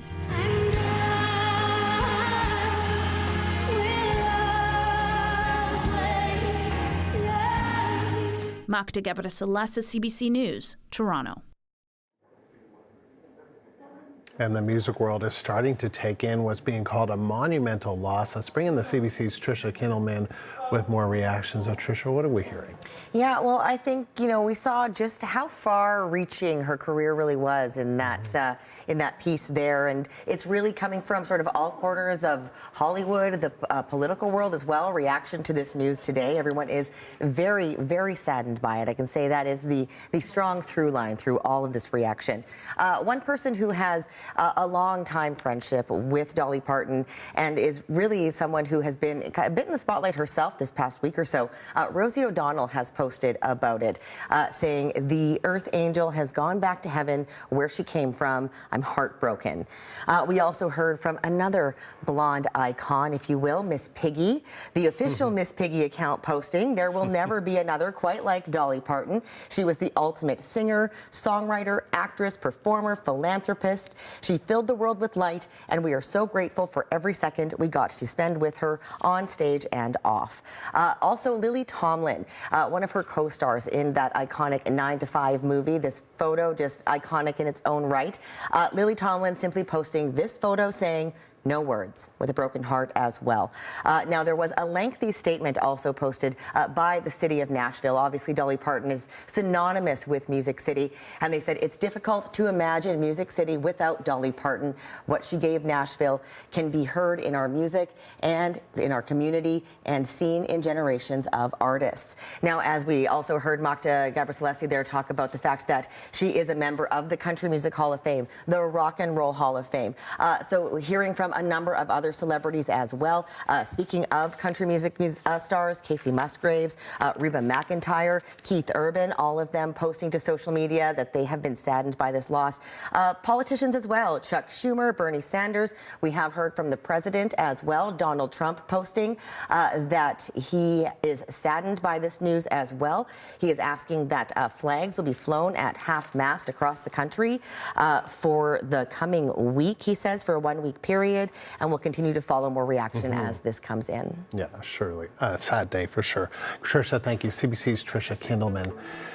We're taking you now live to Winkler, Manitoba, where Premier Wab Kinew is speaking with reporters. Let's listen. Excuse me. And maybe I'll just add, here in Manitoba, the Business, Mining, Trade and Job Creation Department, led by Minister Moses, is studying what the federal government has offered today, and we'll be rolling out excuse me, our tariff response in the coming days to assist businesses in Manitoba as well. So likely you'll see BMTJC working with the Department of Agriculture and a few other government ministries to ensure that business continues in Manitoba, working people continue showing up at the jobs each and every day to grow the economy and make this place one that we're all so proud of. Thanks for that. I'm curious, is there something that in particular you'd like to see any other premiers doing right now? Things they should be doing, like steps taking towards the Americans right now? I think all of us as premiers are reaching out to our counterparts, governors, other leaders at the state level, certainly done so over the past week, and just making the case that trade with Canada is good for your state. Trade with Canada and trade with Manitoba benefits the people who vote for you. We know that in about 10 weeks, Americans are going to have midterm elections. And if Donald Trump continues on the path that he's on now, there's definitely going to be some change in American politics after that 10-week period. So we know that our issue is with the Trump administration's tariffs. Our issue is not with the American people. American people are still our friends, they're still our family members in many cases, and we want to continue building those relationships. And I know that all the other premiers in Canada feel the same way. Up next from the Free Press, Gabby Pichet. Hi, also a couple questions for the Premier. Given the Trade Council's meeting yesterday, what did you hear about supports that business leaders would like to see? And yes, is that what will be implemented going forward? Yeah, we had a great meeting yesterday, very constructive. You had voices from every region of the province, every sector of the economy, including some who are right in the crosshairs of Donald Trump. I'm thinking of the steel sector, and then others who are maybe just trying to keep their head down, if you will, and stay out of all of the ruckus. We also had the voices of labor and some community voices present. And I think what we heard is we have to be there to support business. We also have to be there to support workers. So what we've seen from the Government of Canada today, it does have business supports, but it also has changes to the EI program, which would go directly to workers. And I think it's important to have that balance, and you'll probably see us moving in a similar way as the province of Manitoba, because, yeah, absolutely, we have to keep the corporate sector moving along. But if there are the impacts on the actual workers and the people on the front lines, we have to make sure that we don't leave those folks behind either. In terms of the individual supports, I imagine grocery store prices will rise, that kind of thing. Do you have any more details you could share about what you're looking at for the individual workers? Well, to your first point there, I would say buy Canadian. If you buy Canadian honey right now, the prices are not going to be rising. If you buy products from Canadian dairy producers and from others who are being targeted right now, you're going to be able to not only support our country and to support people in the ag sector who contribute to our economy as the backbone here in Manitoba, but you're also going to be able to show your national pride and push back against this unwarranted attack on us. So I think whether you look at it as an affordability initiative or you look at it as a way to support our economy here, buying local always makes sense. It makes even more sense right now. And when we're talking about the provincial programs, yeah, we'll have more details to come in the coming days. And closing things off from Canadian Press, Ian Bickus. Thanks for taking my questions and congratulations on the center. I also have questions about trade. Just on talking about Buy Canadian and the importance of really interprovincial trade, what are you doing or what would you like to see other premiers do to boost the interprovincial trade front given these latest pressures? Well, if we have more trade east to west, it can help to offset some of the north-south tensions that we're seeing right now. Manitoba is lucky. We've been a leader for years now at breaking down trade barriers. And so Minister Moses, who is the lead on this file, is going to be meeting with his counterparts, including Minister LeBlanc from the federal government later this week. And Minister Moses has a mandate to take down those trade barriers. We were the first to do direct-to-consumer alcohol. We were the first to take off so many of the various trade barriers across the economy, and now we're just out there with a warm and hearty handshake, encouraging all the other provinces and territories to do the same thing. If we trade more within Canada, it's going to make for a stronger economy here at home. Excellent. And then Alberta Premier Smith has said she wants Ottawa to go back to negotiations before the counter-tariffs take effect. Do you think that's a good idea to keep trying to talk before the tariffs come? Yeah, I think it's always a time to negotiate and engage, but I think Canada is showing the rest of the world right now that you don't have to take a knee, you don't have to bow down. You can be proud, you can have backbone, and you can stand up for your own economy and your own jobs. And I'm proud of our country right now. I'm proud of Canadians' response right now. But of course, we wouldn't be Canadians if we weren't still willing to sit down and hash out some disagreements and to come to a reasonable agreement on the other side of that. But we don't want to compromise our values along the way. So it's a bit of a balancing act, but it's always the hope that we're going to be able to sort through these things. Maybe the president just has to take an L in the midterms before he sees the writing on the wall. Thank you. And that's it for Zoom. Thank you. Thank you. So, Mr. Premier, you say coming days you'll announce specifics. Does that mean tomorrow? Does that mean this week? Does that mean September? When will be your something tangible and specific in terms of Manitoba's support workers and businesses? We've already heard a lot from our government initiatives that we've rolled out, and so probably later this week you'll see an additional announcement. Right here in Winkler and Morden, there are businesses that buy U.S. steel. And the counter-tariffs today will affect them. What would you have to say to them, and what would you be offering them to stabilize their businesses at this time?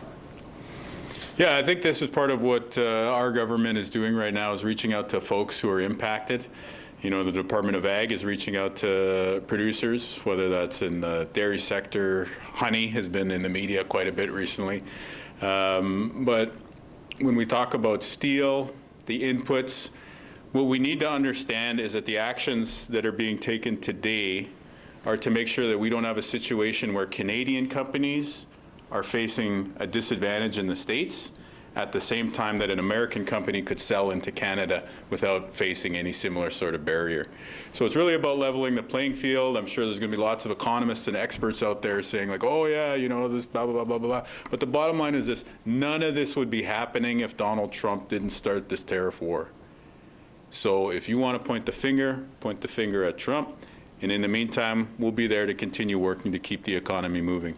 The thing about Canadians, the thing about our economy, and this is why I say there's going to be a jagged impact, because again, some firms that you talk to are going to feel that very big impact. The Canadian economy is a lot stronger than I think even we realized, but certainly even Donald Trump realized. he launched a trade war, verbally at least, something like 18 months ago now. We in government, we see the tax receipts, we see the job numbers, we see the investments. Manitoba's economy has grown in spite of Donald Trump launching this trade war. And I think that is going to continue. So absolutely, those folks who are on the front lines and are in the crosshairs, they're going to feel the jagged edge of that jagged impact. And we're going to ensure that the federal government supports, our provincial government supports help them. But at the same time, we have to have a steady hand. And we have to know that our response can't just be erratic off the latest thing that the president is tweeting. Like, today, not his best work. And while we're speaking Ojibwe here, I think actually the real name for Lake Ontario is Mississauga again, which is where the word Mississauga comes from.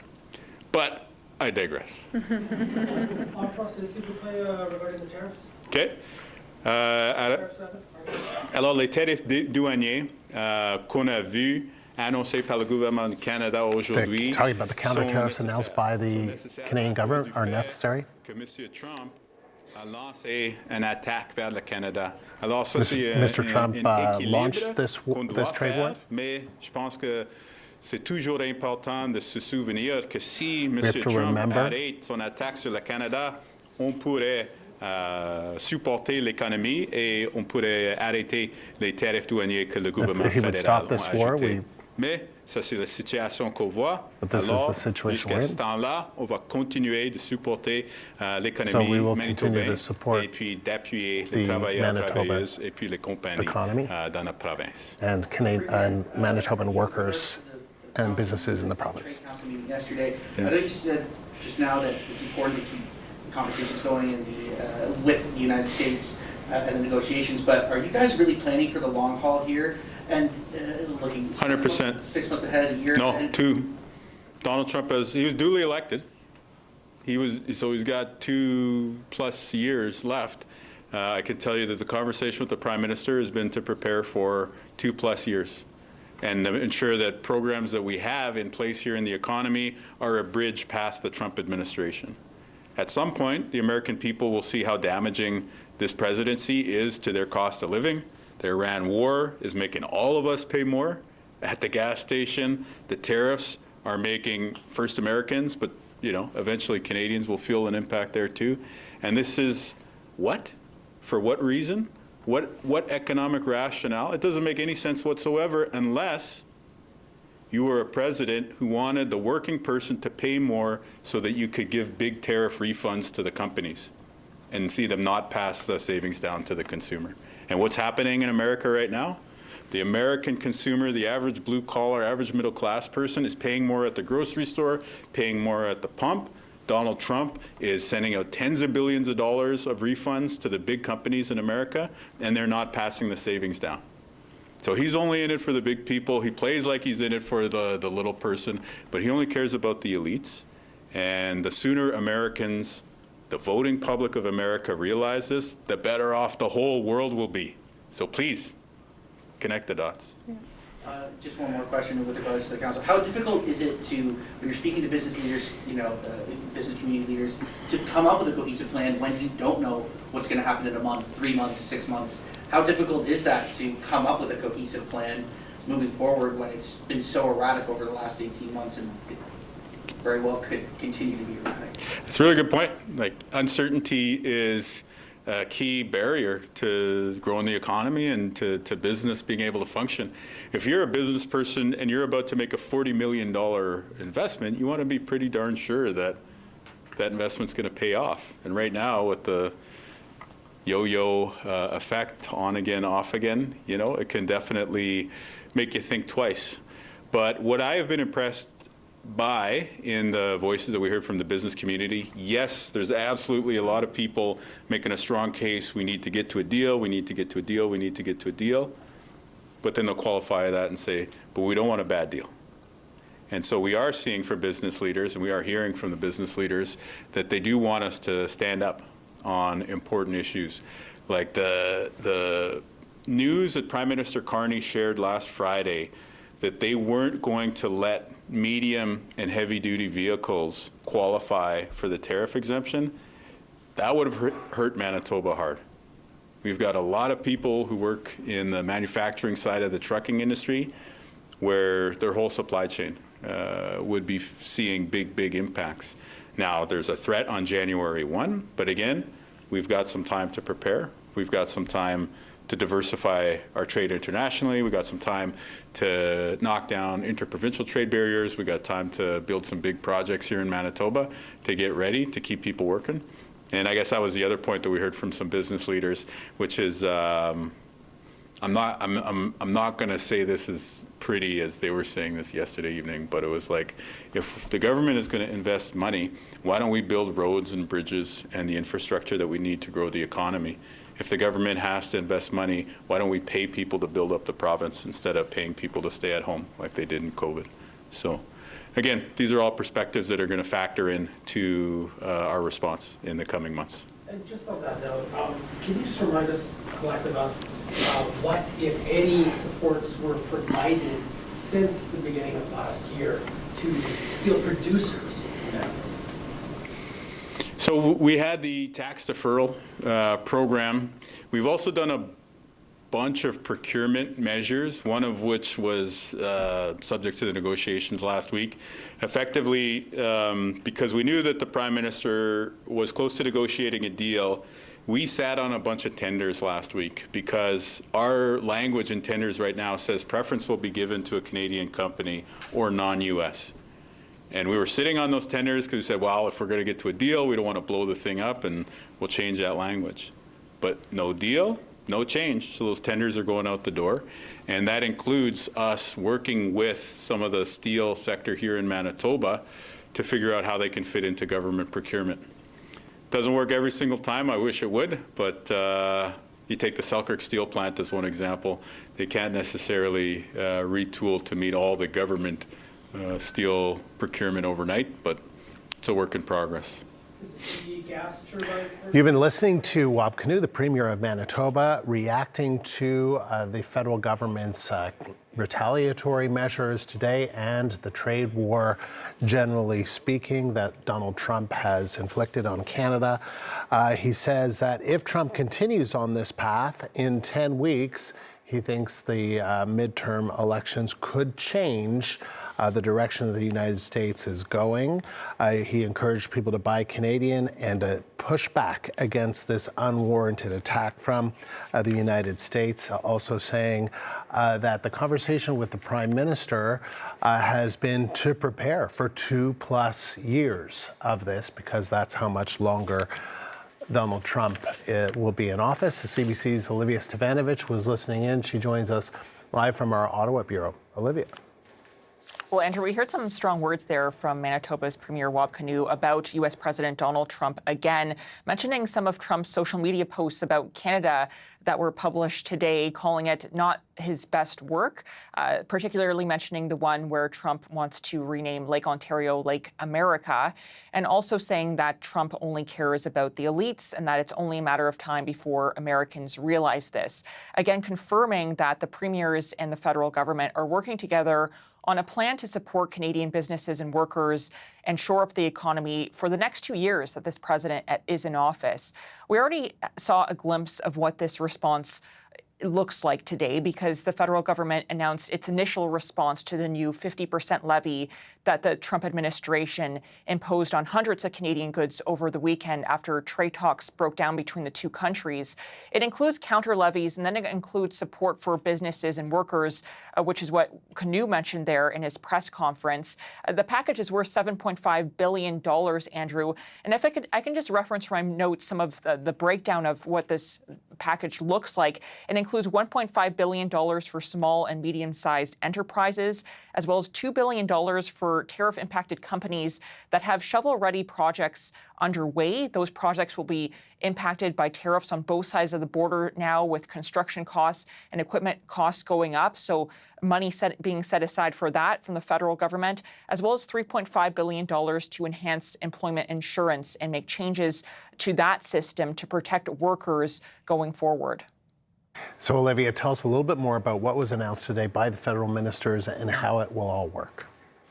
Yeah, well, we were expecting this because Prime Minister Mark Carney signaled that Canada will match the new U.S. levies dollar for dollar. And today we got a glimpse of, again, of what that looks like and what the details are. The federal government says that these new counter levies will match the U.S. levies. So Canada is targeting the same industries at the same level, targeting $27 billion worth of American goods, just as the Americans are targeting $27 billion worth of Canadian goods. Now, Canada's tariff rates will range from 15% to 50%. And at the highest levels, we see Canada going after what the Americans have gone after in Canada, including steel and aluminum. So now the tariffs by the federal government against American steel and aluminum will increase from 25% to 50%. And there's a whole range of other goods that are going to be impacted by these new counter levies, including appliances such as refrigerators, fish, electronics, even golf clubs are part of this package. There's a whole list from the federal government there. And of course, support for workers and businesses to protect them from this trade war. Here's more from the finance minister on that. New tariff imposed by the U.S. administration is going to be disproportionately affecting small and medium-sized businesses. That's why we're here today, and that's why we have decided to put I would say a very substantial support package. We're talking about $7.5 billion to support workers and to support industry. But you have to get back to first principle. This is about protecting a Canadian industry impacted by U.S. tariff. And I've said it yesterday, this is about the level playing field. The federal government says it did broad consultation before announcing these measures today. That included consultation with the premiers, and we're already starting to hear from some of them, including Saskatchewan's Scott Moe. If we can pull up his statement, he says he supports this move by the federal government, but again, he's going to analyze the details to make sure it works for people in his province. And as we heard from Canoe just moments ago, the Premier of Manitoba, there are some concerns among premiers about these counter tariffs just because they will increase costs. And as Canoe put it, there will be a jagged impact here. If we can hear more from Manitoba's Premier, here's what he had to say about that. Economic impact of Trump's tariffs is one that is going to be very jagged in Manitoba and across Canada. You could potentially have some businesses that are going to feel a deep impact, and then another business right next door where it might just be business as usual. And so what we've seen from the federal government so far is encouraging. We have to stand up for our sovereignty, our independence, our freedom as Canadians. At the same time, we have to have supports there. Now, Alberta's Premier Danielle Smith also released a statement speaking about the counter tariffs that the federal government has announced today. And she's raising concerns that these counter tariffs and the tariffs from the Trump administration are going to increase costs on both sides of the border and risks further escalation she's worried about. And she also says it will disrupt supply chains. So she has some concerns, reservations about that.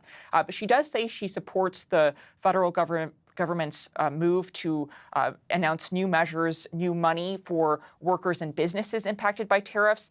And she's also calling for the federal government to get back to the negotiating table with the Trump administration before these counter levies take effect, which is on Tuesday, September 8th. That's the Tuesday after Labor Day, 2 weeks there for possibly both sides to start talking again.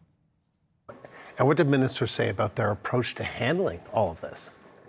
Well, they say they're taking a strategic approach. They're certainly not going as far as how some other premiers described what Canada's response should look like. That includes Ontario's Premier Doug Ford, who's called for electricity, energy, and critical mineral exports to be cut off to the U.S. He's also called for surcharges and levies on those exports. We've heard from Smith that using oil as a bargaining chip is a no-go for her, and we haven't seen the federal government go there at this time. What it's trying to do is level the playing field and match what the Americans have done here with tariffs. But Canada may have to go further because the U.S. president is threatening even more tariffs against Canada to take effect next year on January 1st, 2027. Trump says he will increase auto levies from 25% to 50%. Here's how the industry minister is reacting to that.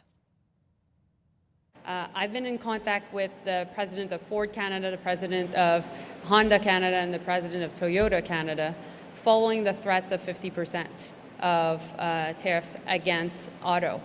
And so, of course, we'll fight back. And of course, emotions are high, but while this is all happening, we'll be smart and we'll be strategic and we'll fight for every of these jobs. Prime Minister Mark Carney briefed opposition leaders earlier today about the situation with the U.S. and Canada's response. Conservative leader Pierre Poilievre released a statement saying that he asked Carney to release the full text of the proposed deal that Carney walked away from with the U.S. so Canadians can judge for themselves whether that was the right call.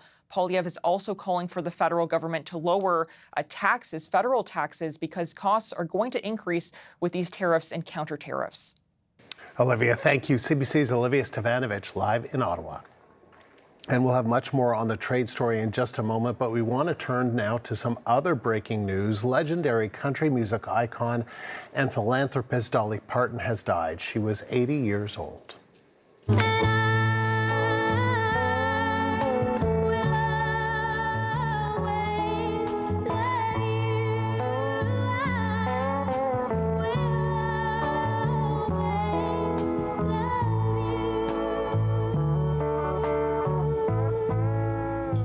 Parton will be remembered for a slew of solo hits, including this song, I Will Always Love You, as well as the heartbreaking hit Jolene and the workplace anthem 9 to 5. She also sang popular duets like Islands in the Stream with Kenny Rogers. The recent death of her husband, as well as health setbacks, including an infection related to kidney stones, had forced Parton to cancel a planned Las Vegas residency. The CBC's Griffin Yeager joins me now in studio with more. And so, Griffin, we knew that Dolly Parton was having some of these health struggles. What more do we know?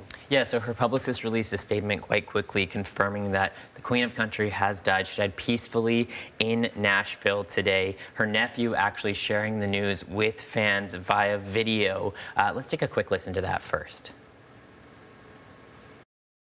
Rest in peace, Aunt Dolly, Aunt Granny, Gigi. May God bless Dolly Parton, and may God bless you all. She will always love you. You know, as you mentioned, she had some long-standing issues going on with her health, which forced her to cancel a Las Vegas residency earlier this year because of that. But she also did an interview just last week saying that she had been going through some hard times with her health, but she's continuing to work and pursue a new project for her fans. Some of those projects, including her Broadway musical, going ahead as planned.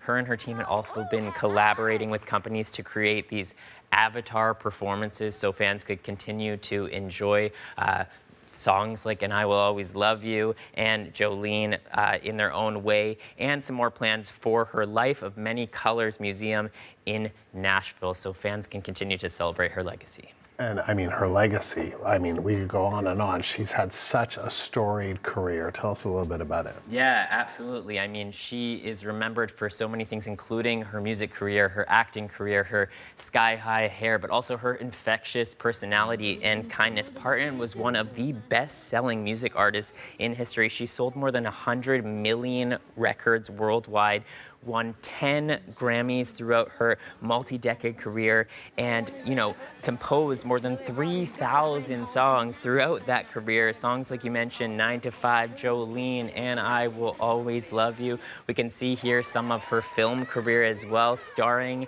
in films like 9 to 5 and Steel Magnolias. But it wasn't just that. She was also a philanthropist, a businesswoman. She had her own theme park that promoted Appalachian culture and provided jobs in her community, giving back to her roots where it all began. She was also very vocal about supporting marginalized communities and an advocate for children too. We just saw there her reading some stories to kids through Dolly Parton's Imagination Library. She made sure and helped kids around the world get access to books so that they could share her love of stories. And reaction is just pouring in, not just fans, but some well-known celebrities as well. We saw Elton John post a statement on his Instagram Instagram, writing that he is shocked and devastated to hear of Dolly's passing, calling her a giant of an artist, unique and irreplaceable with the kindest heart. And not just that, her longtime friend Reba McEntire posted as well, saying, "There will never be another you.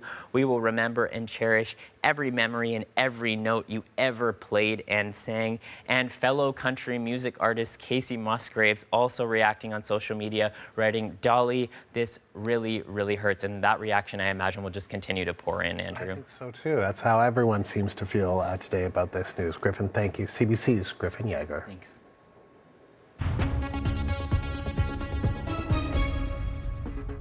Swish out.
Back now to the ongoing trade war with the United States. U.S. President Donald Trump took aim at Canada again today in a series of online posts. Among them, a threat to change the name of Lake Ontario. Journalist Kate Fisher has more from Washington.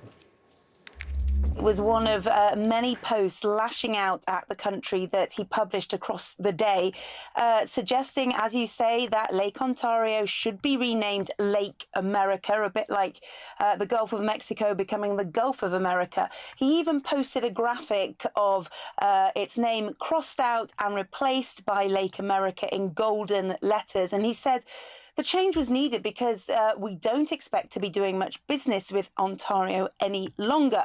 And in more Truth Social posts, he accused Canada of targeting US farmers, complained about the trade deficit, suggested that Canada has been ripping off the USA for decades, and saying that they've been charging US farmers 400% tariffs and more, and had driven many US companies out of business. And he said that he deals with many countries, but that Canada is easily the most difficult and unreasonable of them all. Over the last 10 years, he says the US has lost an average $60 billion a year through Canada. And he also went on to deny that the White House had sought to interfere with the use of the French language during those failed trade negotiations. He said he would never do such a thing, and he blamed it, calling it a lie, by a weak and a ineffective prime minister. And he said, in fact, he loves French Canadians. What are we hearing about all this from politicians in the U.S.? Yeah, well, we've actually just heard from the mayor of Rochester, which, of course, is a city on the southern shore of Lake Ontario. And he has been asked repeatedly through the day what he makes about this. And he said that I've given no thought to it whatsoever. He's calling it the president's latest publicity stunt and another attempt to distract the public from the critical issues today. And he says he's going to carry on focusing on, trying to bring down the cost of living and job creation on both sides of the border. Brooke Rollins, the agriculture secretary, so part of Donald Trump's cabinet, has also been asked about this today, and she immediately defended President Trump and said that she believes that he is the ultimate negotiator. Intent of the USMCA and other deals that went on was that our American dairy farmers would be treated as they deserve to be treated. And in fact, what has happened with the way that Canada is applying is sometimes a 200, 300% extra tariff on milk and dairy products going into Canada. Unsurprisingly, the Democrats disagree, and they argue that Donald Trump's behavior is more evidence of how he's destabilizing the U.S. economy. Let's hear from a U.S. Democratic representative from Maine, Shelley Pingree.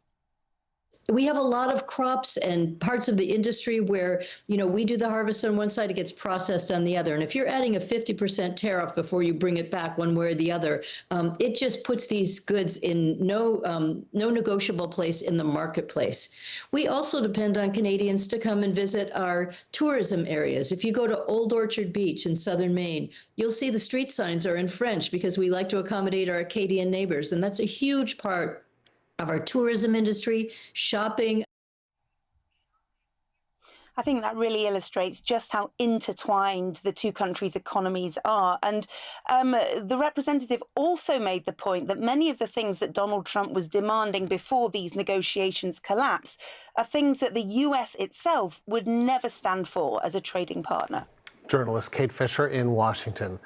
The president's dubious claims about Canada are being echoed in a White House release. It's a very one-sided and factually dodgy version of the trade relationship with Canada. CBC senior business correspondent Peter Armstrong takes us through the claims being made by the Trump administration.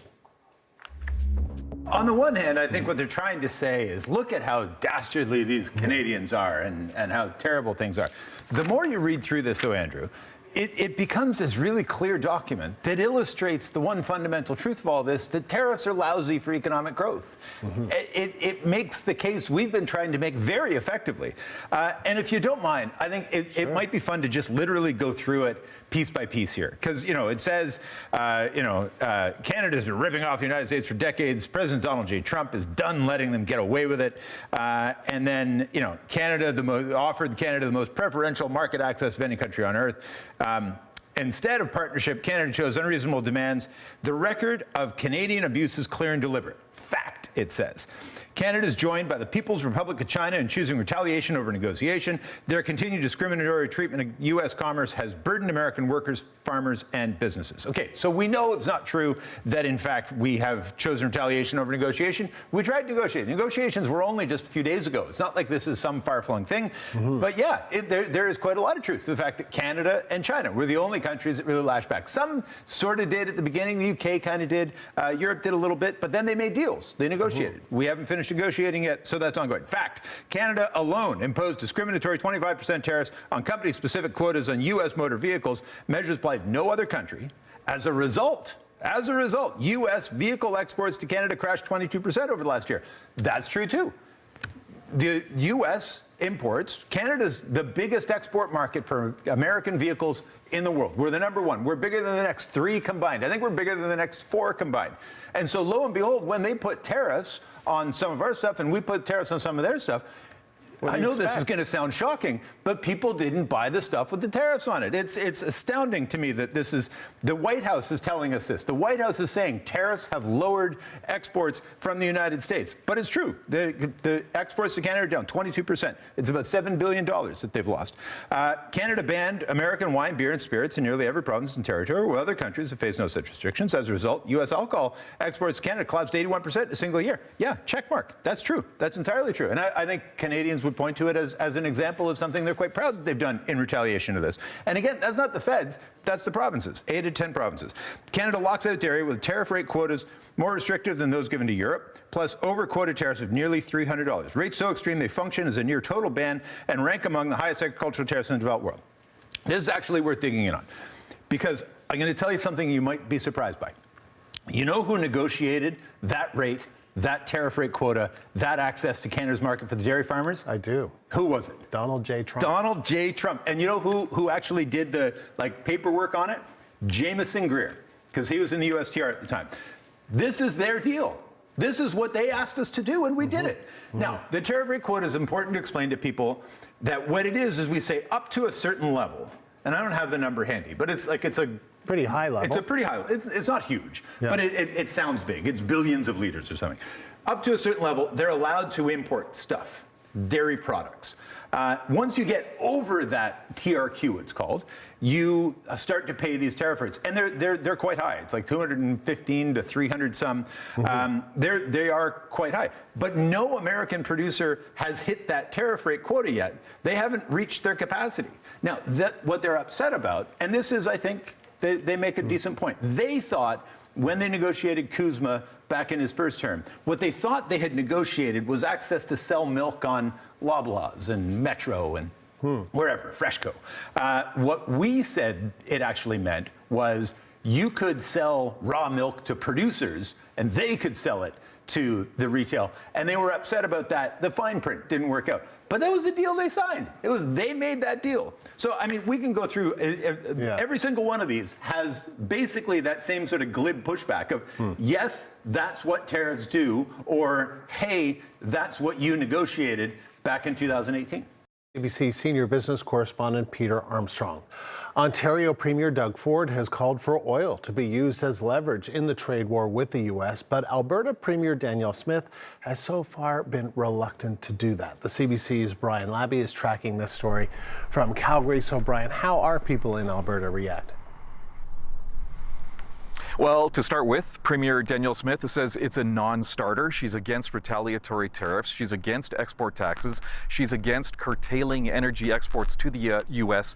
in any way, shape, or form. She says this would be extremely harmful for Canadians, and she says it is not a viable option. But there are supporters, and we'll get to that in a moment.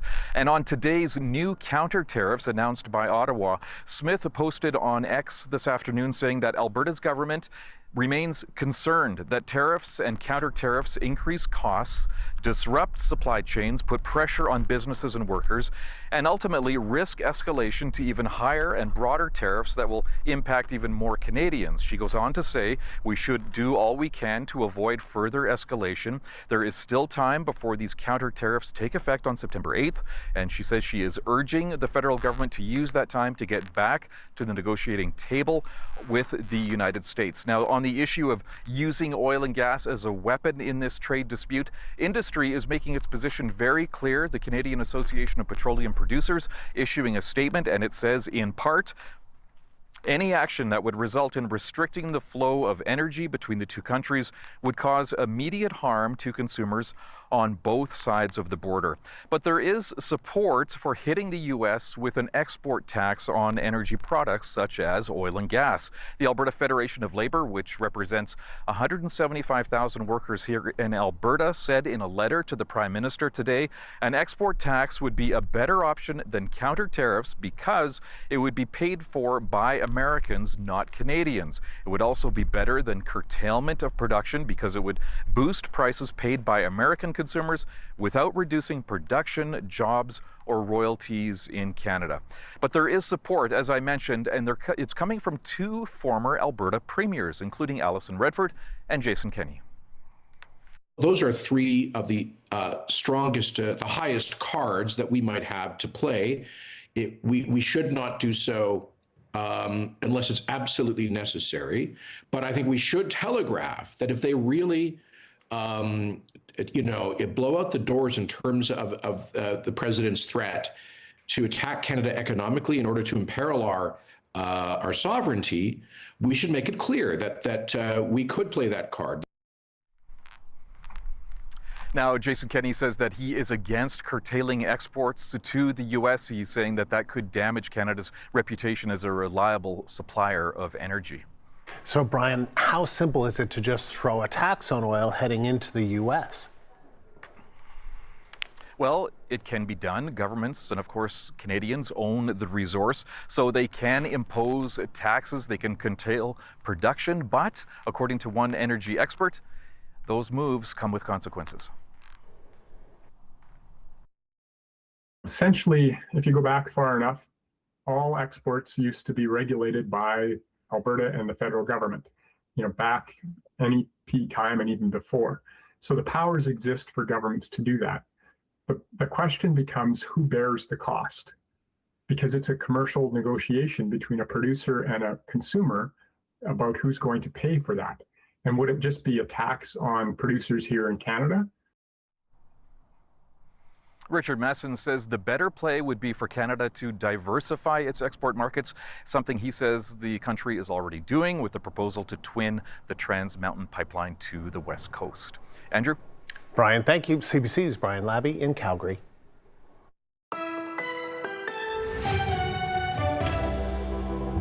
Mike.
Country music legend and philanthropist Dolly Parton has died. She was 80 years old. Jolene, Jolene, Jolene, Jolene, I'm begging of you, please don't take my man. Jolene, just one of hundreds of songs Parton wrote and among the 25 songs that were #1 country singles.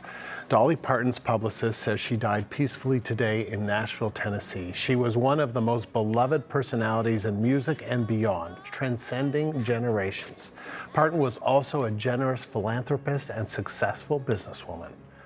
Her music, generosity, and larger-than-life spirit touched people around the world, and that spirit is at the heart of Dolly's Country Bar in Toronto. And joining us now is co-owner Graham Nachu. Thank you for taking the time to talk to us. This is a sad day. What went through your mind when you heard the news today? Well, like millions of people around the world, we're heartbroken at the news of Dolly's passing. She'll be missed not only within our community here at Dolly's, but again across the city, across the world, across Tennessee, across all the country fans, and what you mentioned earlier that transcends all genres, not just country music fans. We're in love with Dolly, so it's a sad day for music and for the world. Tell us about why you're in love with Dolly, and you and your brother, I understand, built an entire bar around the spirit that Dolly represents. Yeah, absolutely. The persona of Dolly Parton was certainly the inspiration. We couldn't think of a better way to represent a room full of people. The generosity, the warmth, the hospitality, making everyone feel welcome was part of our inspiration for the space. And there was no better person we could think about in the world, especially within the country music genre, to be our North Star within that adventure. Dolly had this remarkable ability to connect with people far beyond country music. What do you think made her so universally loved? I mean, one of the things that the more you learn about Dolly Parton, her rags to riches story, her stories of growing up in Tennessee and in a one-room cabin where it was so cold that they'd mop the floor and it would freeze, and from that to the song from Coat of Many Colors to literally being a story of rags to riches, just even in the time span when she grew up and took the country music by storm in the music industry as a woman. Her story is inspiring. And I think that part, as well as just how she's just held herself and her generosity, that can be seen through, Dolly's, her Imagination Library, for example, how much she's contributed to the queer community in Tennessee with Dollyland and the thousands of jobs and the economic benefits from there, and just inspiring musicians from across generations and across borders. Did you get to see her? And if you did, what was that like? I never had the privilege of seeing her, sadly. Mm-hmm. Unfortunately, that'll remain the same. Tonight, as you get ready to welcome guests to your bar, how do you, first of all, are you going to do, I can imagine, you're going to do something special tonight, or? Oh, well, I mean, absolutely.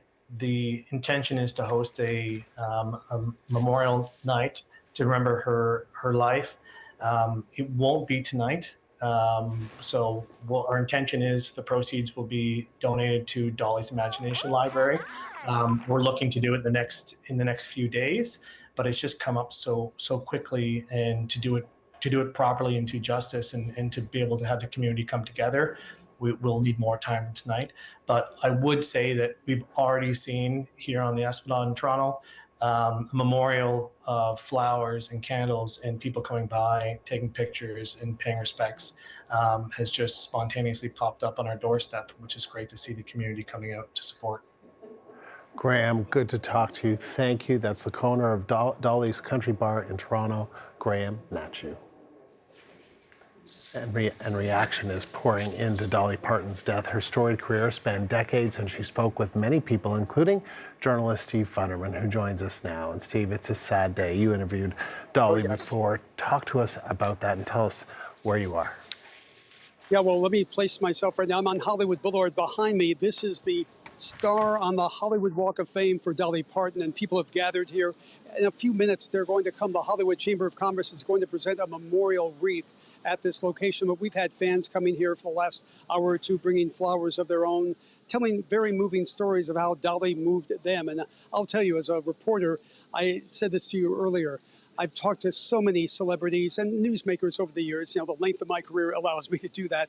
I never met anyone as nice or nicer than Dolly Parton. Just a delightful person. The D for delight, the D for Dolly. She was just such a nice person. Took herself not that seriously, except when she was performing. That she took very seriously. When she was dealing with preparing for a show, business-wise, that she took seriously. When she was dealing with her philanthropy, sending millions of books to underprivileged kids, that she took seriously. But she could make light of herself. She often made jokes about her figure, which was often the butt of jokes as well, especially in the pre-Me Too generation. Her blonde hair. One of my favorite Dolly lines was when she was asked once about, are you a dumb blonde? She says, I'm not dumb and I'm not blonde. That was one of my favorite answers. She had used that line many times. Just a person who was a great songwriter, a great performer, but just a nice person. Yeah, she sure was. I haven't heard anyone say a bad thing about Dolly Parton ever. How are people remembering Dolly Parton today? Well, one of the great songwriters, one of the great performers, an icon, a legend. You know, we use those terms very freely sometimes. In the case of Dolly Parton, very appropriate. I will give you, for my Dolly Parton songbook, the 3 key songs: Coat of Many Colors, Jolene, and I Will Always Love You. And all 3 of them have a real story behind it. I Will Always Love You is a tribute to her mentor, Porter Wagoner. When she left him to become a solo act, she wrote that song for him. The second song, Jolene, well, there was a bank teller flirting with her husband, Carl Dean, a bit too much, and that led to the song Jolene. She got the name Jolene from an 8-year-old girl she met years before. She just loved the name. My favorite song, which says to me a lot about Dolly Parton, is A Coat of Many Colors. Talks about her upbringing in Tennessee. She was one of 12 children, very poor. Her mother made a winter coat for her made of patched rags. And it's a very moving song. She talks about how she went to school so proud and the kids made fun of her.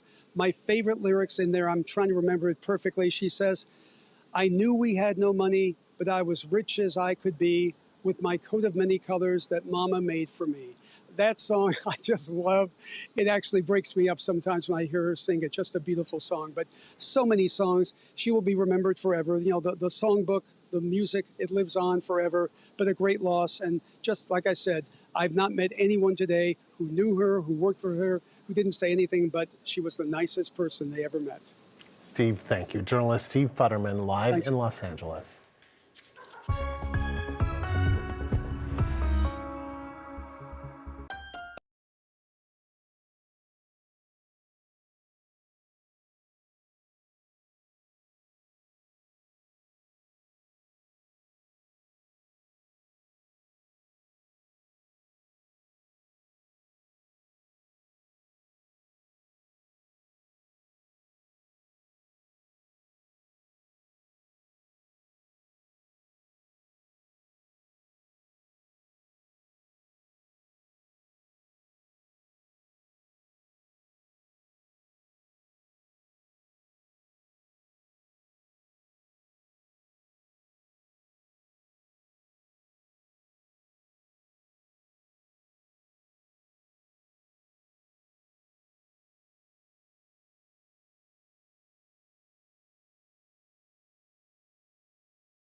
We have a development in a story many consumers have had an interest in as Canada's trade war with the U.S. escalates. Loblaw has reversed its decision to drop country of origin labeling on produce signs following widespread customer backlash and a CBC News inquiry. The outcry began earlier this month after shoppers noticed the change that was made across Canada, except in Ontario and Quebec, where provincial regulations mandate certain types of labeling transparency.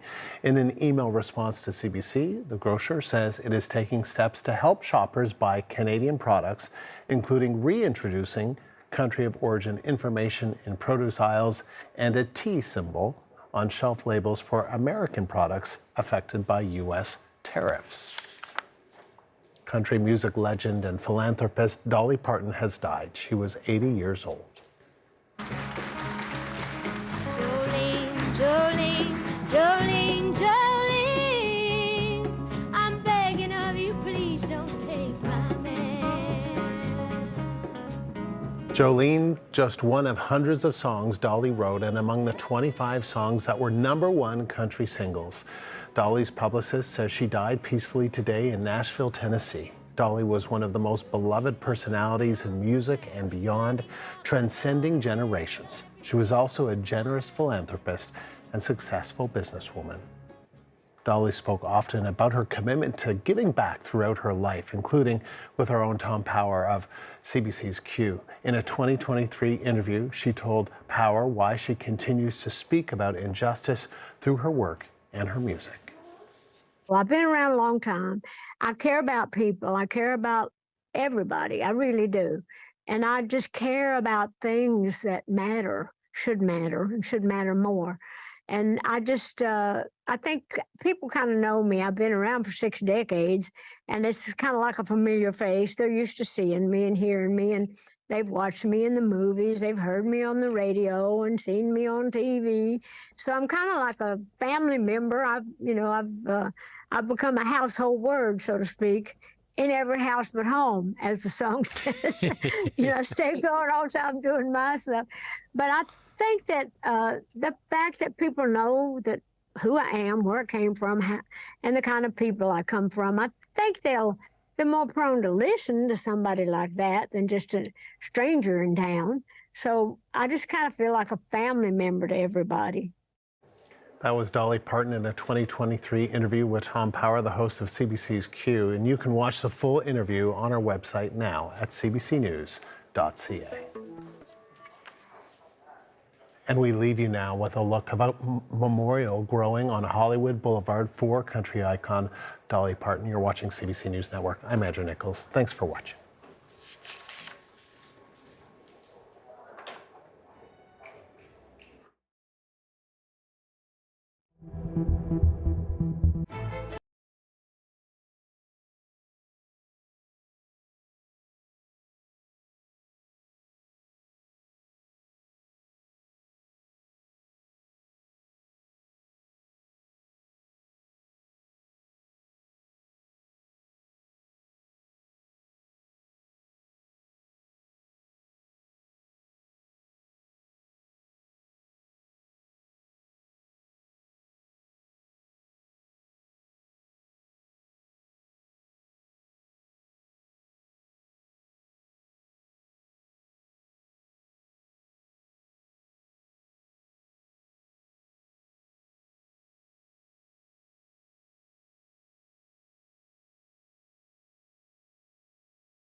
Let's turn now to BC Premier David Eby, who is reacting live to these new retaliatory measures announced by the federal government today.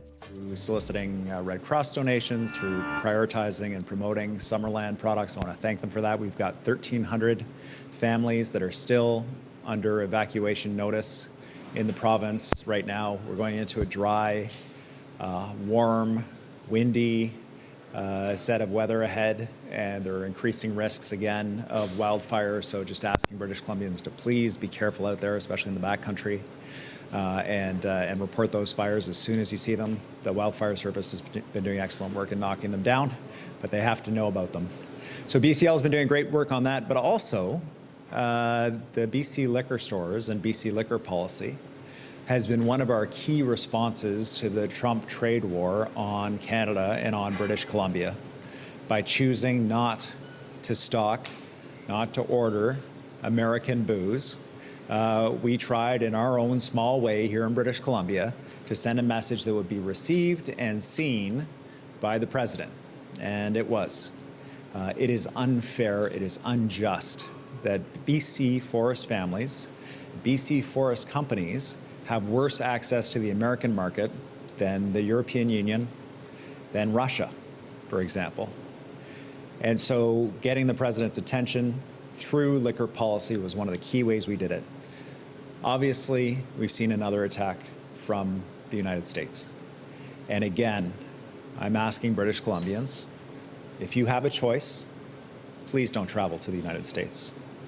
Choose another place to do your tourism. If you can choose a Canadian product instead of an American one, please choose it. Right now, Canadian workers from coast to coast to coast need our support. With 50% tariffs imposed by the president on many products, by being our own best customer, we can help respond and support Canadians in every corner of this amazing country we call home. Today, we heard some important news from the Prime Minister, two components. First of all, we've seen the initial proposal around counter-tariffs against the United States for the recent attack of the president on the Canadian economy, and also supports for workers. On the supports for workers, I'd like to say, first of all, that this is a good start. It is important to see and to hear leadership at the federal level say that they are in this for as long as it takes and to do whatever it takes to support Canadian workers. We know that British Columbia, Ontario, and Quebec are disproportionately impacted as provinces that make stuff that is sold in the United States. And as a result, we're disproportionately impacted. Our workers are going to need that support. We also know that for the long term, the best thing that we can do to respond to these tariffs is to build up our workers, to build up our trade infrastructure, and be less dependent on the United States. So we'll be looking for that as well.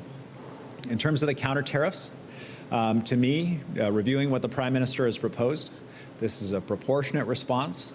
It is identical to the tariffs that have been imposed on us by the President. It will have the effect of providing some protection for Canadian businesses and a response to the President's unjustified tariffs. There are components that I thought I might see that were not present in the announcement that are still available for the Prime Minister. First of all, when your friend kicks you in the back, one of the first rules is you don't then go and buy $12 billion of fighter jets from that person. Our partnership on key federal initiatives between countries should be part of this discussion. The second is out of Westport, we ship a huge amount of American thermal coal. The reason it goes out of Westport is because the Americans can't get it out of any of their own ports. They won't ship it themselves. It's something that the federal government is committed to phasing out already in 2030. It's been raised by a member opposite, John Rustad, from the formerly leader of the Conservative Party, as a potential target. I agree with him. I think that this is something that the federal government should be looking at as well. We haven't seen those measures yet, but I am encouraging the Prime Minister to look at non-tariff measures to respond as well to what the Americans are trying to do to Canadians. You know, when the going gets tough, British Columbians pull together. We saw the wildfires, we saw people taking in folks from Summerland, welcoming them into their community, providing support to them, offering food. That continues. We see all our wildfire fighters out there on the front line doing whatever it takes to knock down those fires, being real heroes in the face of danger and adversity. And that is not new in British Columbia. That is something that goes right back to the earliest days of this province. People pitching in, supporting each other, working together. And that's what's going to get us through this. If you're angry, I'm angry too. It's an unjustified attack on our families, and we have been nothing but good to the United States. It makes absolutely no sense. It is an extortionate attempt by the president to force Canada, through any means necessary, to bend to his whims and his will. We are a sovereign country. We've got to stand up for that. If we don't stand up for that, then what will we stand up for? So we'll stand up for Canada. BC will be a part of that, and we'll do our part. And I know there are also a lot of people who are anxious, work in the forest sector, work in wood products, work in electronics. You have major customers in the United States. Really hard to replace that U.S. market. Know that the federal government is committed to do whatever it takes for as long as it takes, and the BC government will be there as well to support you and your families through this incredibly challenging time. With that, I'd like to take any questions from the media that you may have. Thank you. We'll start with questions here in the room. One question, one follow-up. We'll start with Lauren Collins from the Black Press. Thank you, Premier, for taking my question. What were some of the parts of the Prime Minister's announcement that you liked, and what were the parts that you weren't as open to today? Well, it's very early stages for the announcement around supports for workers and companies. So our key question to the Prime Minister, my key question to the Prime Minister during the Premier's meeting was, can we support, are there ways we can support in ensuring that this is delivered in a way that is as frictionless as possible for small and medium-sized businesses? The Prime Minister was clear that he understood that these were the businesses that were really impacted by this round of tariffs. They're going to need additional support, and they don't need a huge number of complicated processes to go through to be able to access that support. It's quite urgent and it's quite immediate. And so that's the first piece we'll be looking to with the federal government is around implementation. It is a good start, but how it rolls out to these small and medium-sized businesses that are already working full out is going to be absolutely crucial. On the second piece of the Prime Minister's announcement, I was pleased to see the dollar-for-dollar tariff response because it will provide some level of protection for BC businesses and encourage Canadians to be our own best customers on these kinds of things. And there are other pieces that I didn't hear that are not tariff responses that, in my opinion, should be on the table. We should be having a public discussion. Should we be buying those fighter jets from the United States? In my opinion, the answer is absolutely not. Should we be shipping thermal coal from the United States out through our port without considering whether or not we should have additional export tariffs or taxes on those? I think that's something we should be looking at. And so I'll put those ideas forward to the Prime Minister, but what won't change is that we are committed to working in lockstep with the federal government as a part of a national strategy to be able to respond to this unjustified attack on our country and on our province. On an unrelated note, a second Conservative MLA left the party this week. Do you have any thoughts or comments on that? Well, you know, it's been a fairly regular occurrence, people leaving the BC Conservative Party. And you know, I can understand why people don't want to be a part of it. I can understand why British Columbians wouldn't want to vote for it. It's an extremist right-wing party, and now we'll have another right-wing party, it seems, which will make now 3 political parties, where previously there was 1. And I mean, those are their priorities in terms of trying to organize themselves and figuring out what they would like to do. Our priorities are very clear. We're responding to this attack from the president. We're strengthening our economy here in British Columbia. We're developing relationships overseas. We are making sure that our trade infrastructure is built up through an unprecedented agreement with the federal government worth more than $20 billion to British Columbians. That is the work that we're doing, and we're going to continue to do that. We're going to go to Nono Shun from the Canadian Press. Hi, Premier. The New York Times has run a story, and it's quoting Jamison Geer, the U.S. Trade Representative. And the stories say that there is a pledge to reduce U.S. tariff on softwood lumber had been offered by the U.S. I wonder, do you regret that Canada walked away from such an offer? Thank you. Well, for my part, I would be careful about any assertions made by American officials about what happened at the trade talks. I will say this, from what I understood from the Canadian side, is that there was progress being made on the softwood file. And it is disappointing, obviously, that wasn't made real in terms of a new agreement. But let's not be naive about this. Any agreement that would have been signed with this president wouldn't have lasted as long as it took him to write his signature. This is a president that would have signed the deal and then turned around and called it the worst deal and how could Canada take advantage of him, and then ripped up that deal. The only way to deal with a thug and a bully is to stand up to him. That's why the Prime Minister's step was the right one. And I'm proud of the Prime Minister for doing that. I'm proud of Canada for backing the Prime Minister for that. And I hope that other countries like Mexico that are deep in talks with the U.S. right now join us and say enough is enough, because that is really the only way we can respond. Thank you, Premier. And and I have another follow-up. You have opened your speech by encouraging Canadians not to travel to the United States. And is it okay to ask how long you haven't been to the United States for non-business travel? Yeah, sure. The last time I was in the United States was for the mission to Washington, D.C. to meet with senior members of the U.S. administration. My family, and to my regret, and because I have relatives in the U.S., and to my kids' regret, because we did have plans to go to Disneyland, we haven't been to the United States since the trade war began.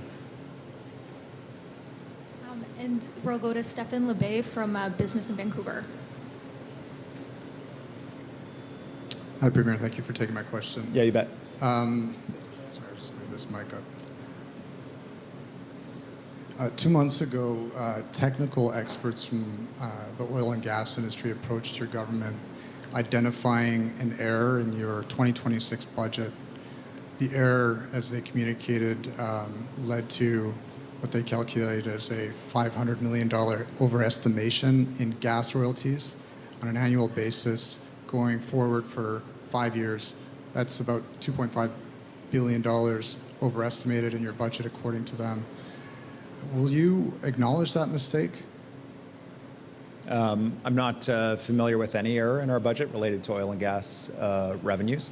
I know that we have been in negotiations with key producers around an increase to the royalty rate. There was a review that we've been doing and implementing a new rate. I'll ask the Minister of Energy to get back to you and the Ministry of Finance to clarify any issues you identified. Just a follow-up. You say that you're not aware, but on July 14th, you were handed this letter by 4 chiefs of 4 nations in the oil and gas area, producing areas of this province, and it identifies the budget error. It also notes that your new royalty regime that you are working on right now would only bring 11 to 14% royalty returns. That's far short of the 50% your government has committed to. They also identified a number of other technical errors that would be regressive, worse than a previous error that your government scrapped internally in 2024. So I'd like for you to respond to these claims and help British Columbians understand how your government's trying to get a fair return on oil and gas going forward. Yeah, we've been involved in discussions with Treaty 8 First Nations and development of the royalty regime. There's been a vigorous back and forth. There was definitely a different perspective and views at certain points. But I'll say this, British Columbians are getting a significant return from oil and gas revenues. For example, LNG Canada Phase 2 is projected to be worth $28 billion to the BC economy over the lifetime of the project. There is always room for discussion about how best to arrange royalties to remain competitive in a global environment and maximize return to taxpayers. That's our goal. It will continue to be our goal. And on the details of any alleged error in the budget, I'll ask the Ministry of Finance and Ministry of Energy to get back to you. We will now go to questions online. Ben O'Hara Byrne from Globe and Mail, or Global News. That's all you promoted me. I'm just kidding. Thank you so much. Hey, Premier, thanks for taking my question. First and foremost, Carolyn Finley today was asking, and this is something that the opposition in Ottawa has asked for as well, to reconvene the legislature, to talk about some of these issues, to hammer them out in public. How do you respond to that request? We're bringing the legislature back together in just a few weeks. We'll be all together in October. I look forward to that. And I understand Ms. Finley intends to run, and so perhaps she'll join us and perhaps not. Do you have a follow-up?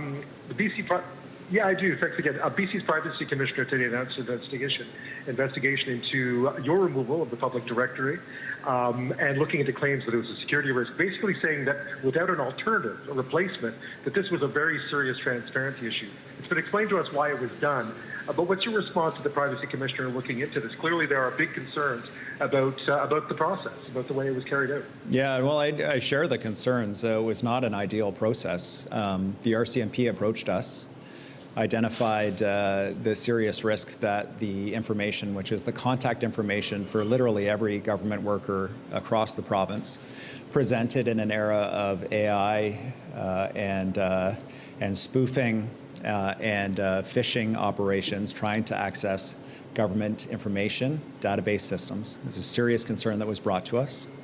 The Ministry of Citizen Services was in the process of determining how best to address that, what to replace the system with, when unfortunately the risk became public.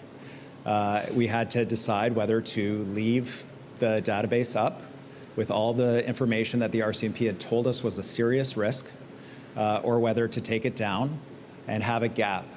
There was no good option here, but the decision was made to take the information down and to replace it as quickly as possible with a system that allows people to be in touch with government. We want people to be in touch with government. We need them to be in touch with government. This is not something that we wanted to do or set out to do.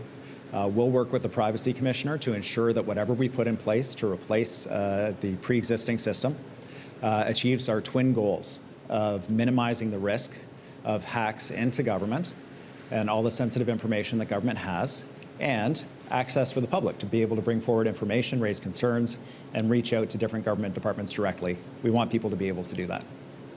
And now we'll go to Rob Buffum from CTV. Oh, hi, Premier. Thanks for taking my question.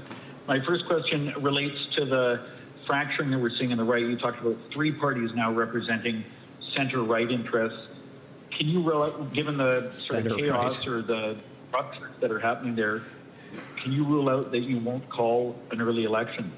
Center-right, Rob, my gosh. Okay, well, I mean, these are parties that are having discussions about how quickly they want to repeal the Human Rights Code, which protects people's equal access to public services, regardless of the color of their skin or their religion. So these are not center-right parties. These are extremist right parties, the likes of which we haven't seen in British Columbia for a generation. I'll just make that point first. The second is we're headed into legislative session. The right continues to fracture. Really, British Columbians are focused on a government that's working for them. We're committed to work for them. We are not looking to an early election. We're looking to delivering for British Columbians in the middle of an unprecedented trade war from our closest friend and ally, the United States, that is attacking BC families, and they need our support. And do you have a follow-up, Rob?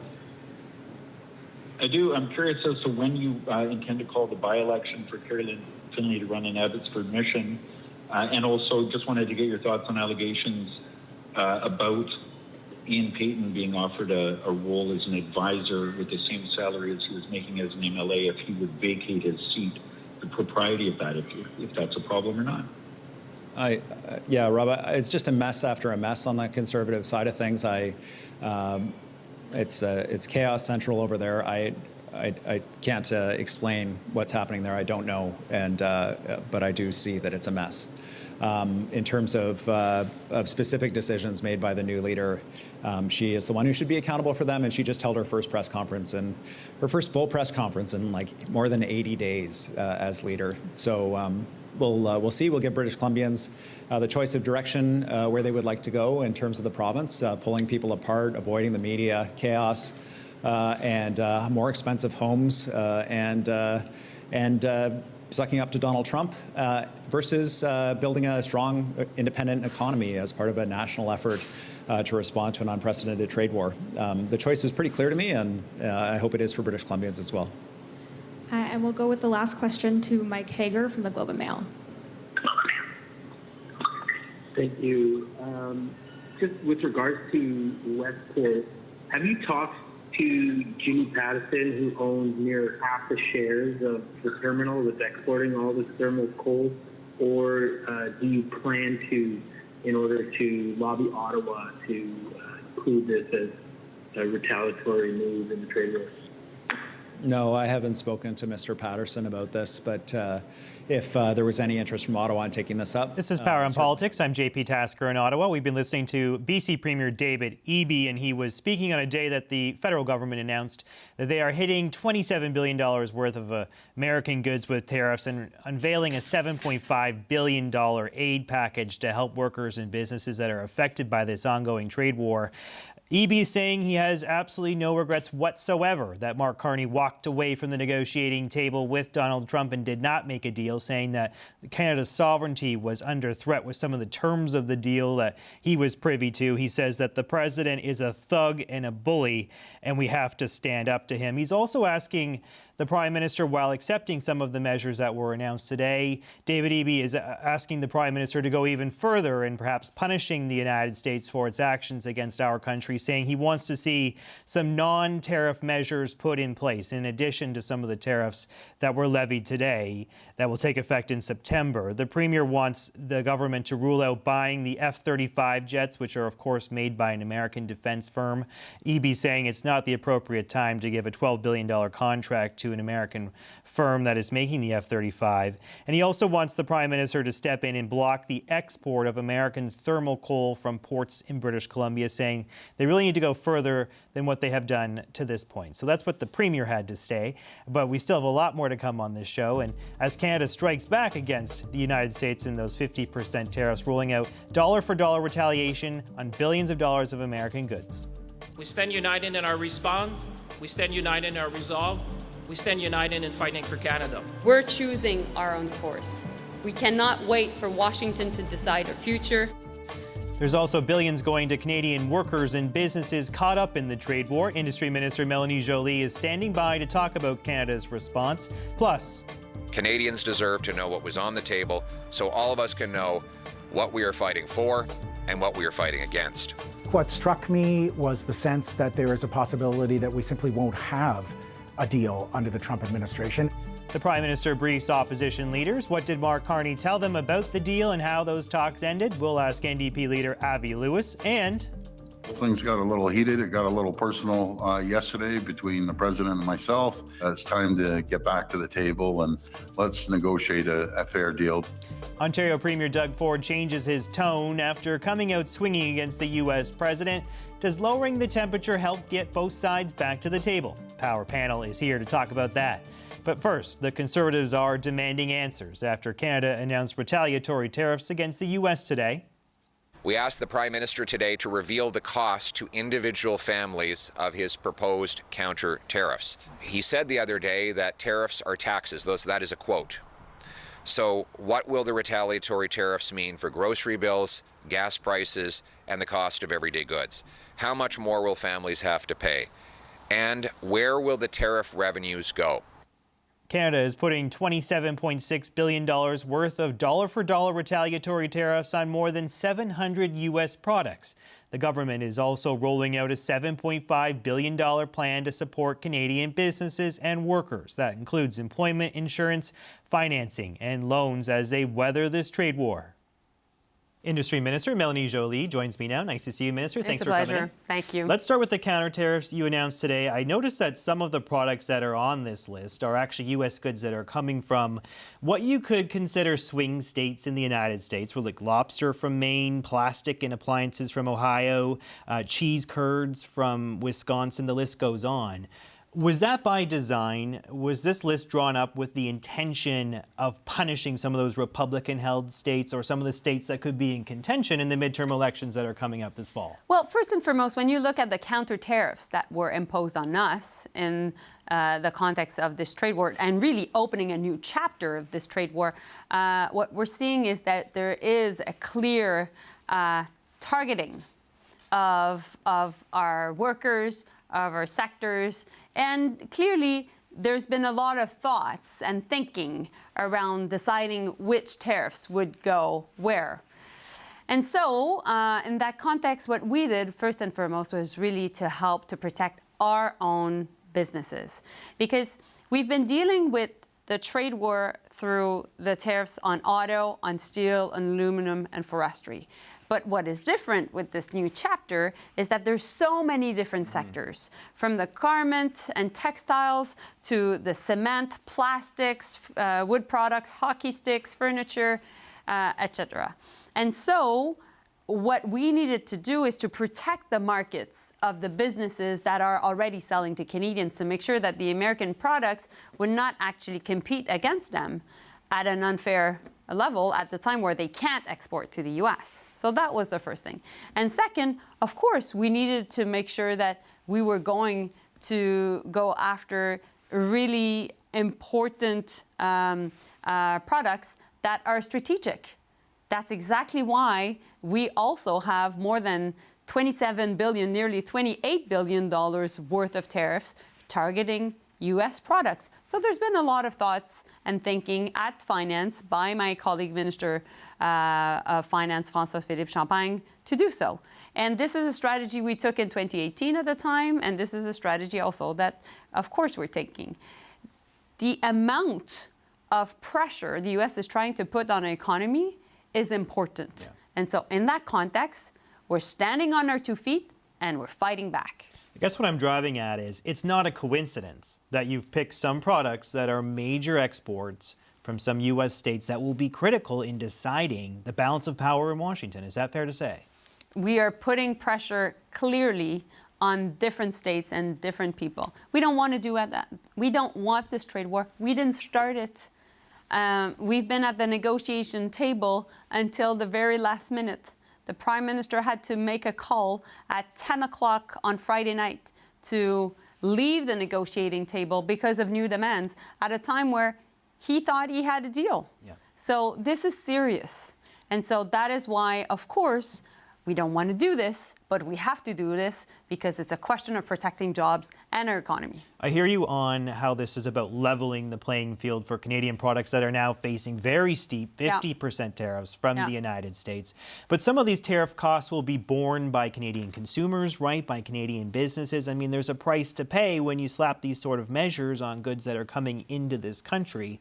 Have you considered the damage, frankly, that could be done to this country and this economy now that there are $30 billion worth of goods that suddenly got a lot more expensive? So we know that affordability is a real issue. We know that people are thinking about what are they buying, how is that having an impact on their budget, and they're, looking at their paycheck, looking at what is needed for the kids, for the household, and they're going by the week and the month. We know that.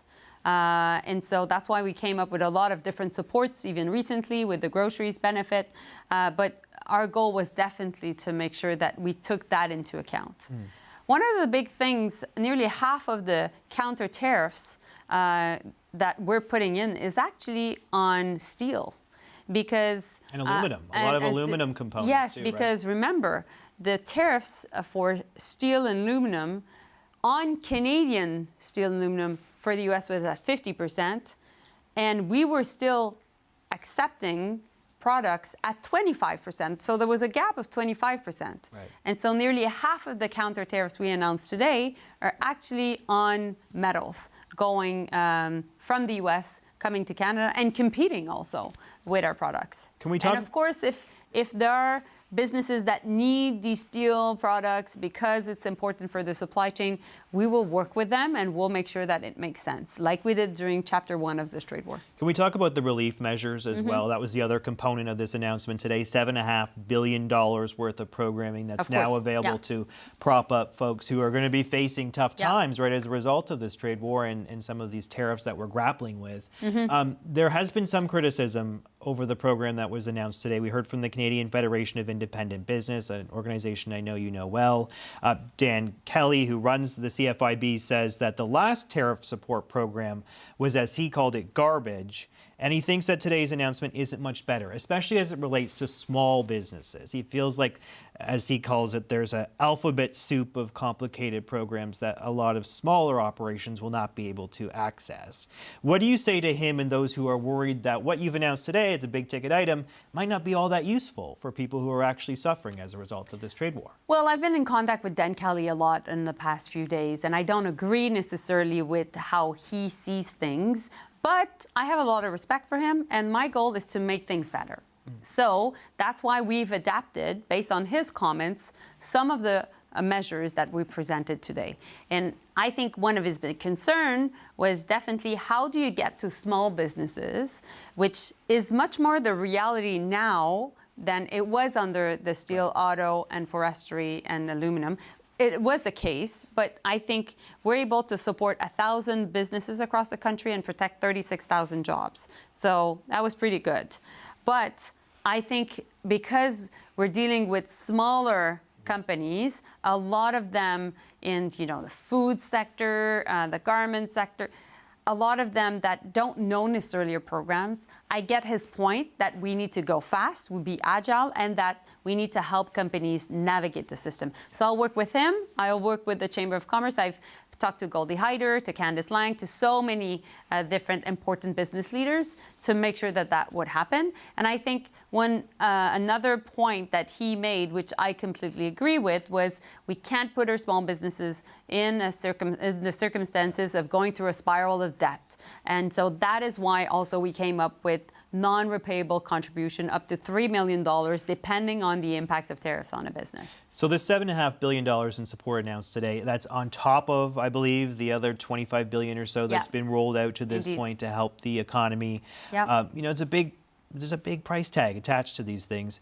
And given the state of negotiations, given that we're not necessarily close to getting a trade deal anytime soon, right, given what just happened over the weekend, can the government really afford to be propping up businesses for very long? Like, can you just describe to me the timeline here? Like, are you really in it for the long haul? Because it could be a lot more than the $33 or so billion that's been allocated to this. Well, yes, we are there for the long haul. Of course, we're in a trade war. The goal is to win the war and actually to be able to win this battle in which we are, which is a new front. New front lines have been opened. After auto, steel, aluminum, and forestry, the front lines are various parts of our economy, majority in BC, Quebec, and Ontario, but also across the country. That being said, we were in a sound fiscal position before going into this new chapter. We will continue to be able also to fight with the right fiscal power. And at the same time, we're doing this in a way that we will adjust as things evolve, because we know that there's a lot of unpredictability coming in from the White House. We saw it even until Friday night, late night. And so, of course, we need to be able to adapt in terms of what can be done more for counter-tariffs and to fight back, but also what can be done more to support our businesses.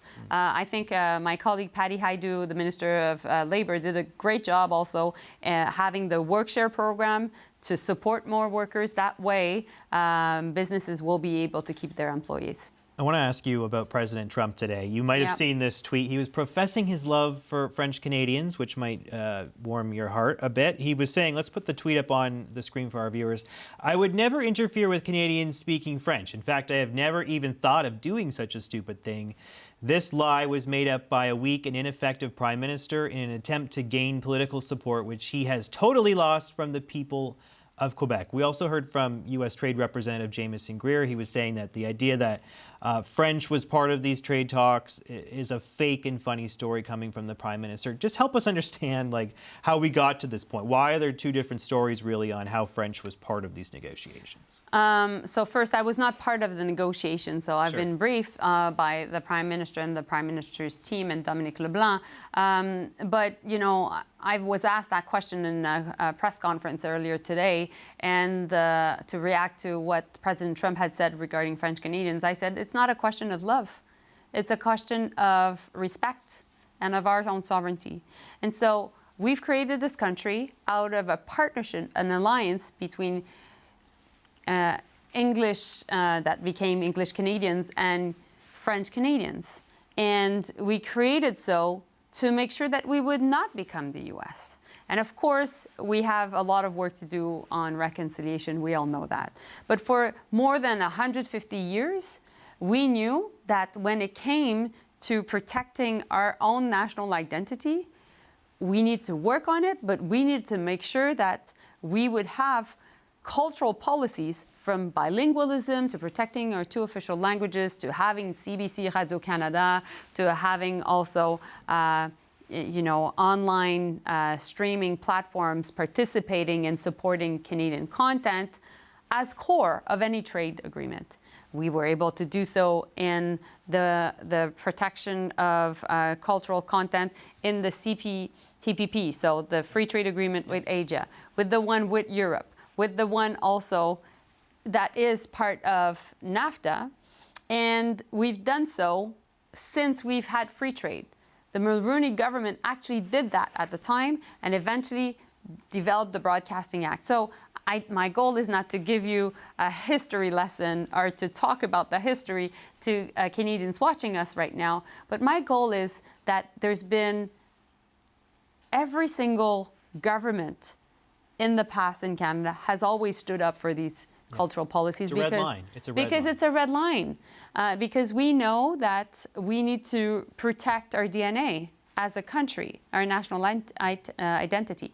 I must say also, as the Minister of Industry, there's 900,000 people working in the cultural sector. This is not a small sector. It's the cameramen that are behind the scenes right now that folks at home can't see. It is the people working on shows. It is the people obviously working on big American productions coming to Canada. Sure. All that, these people are important.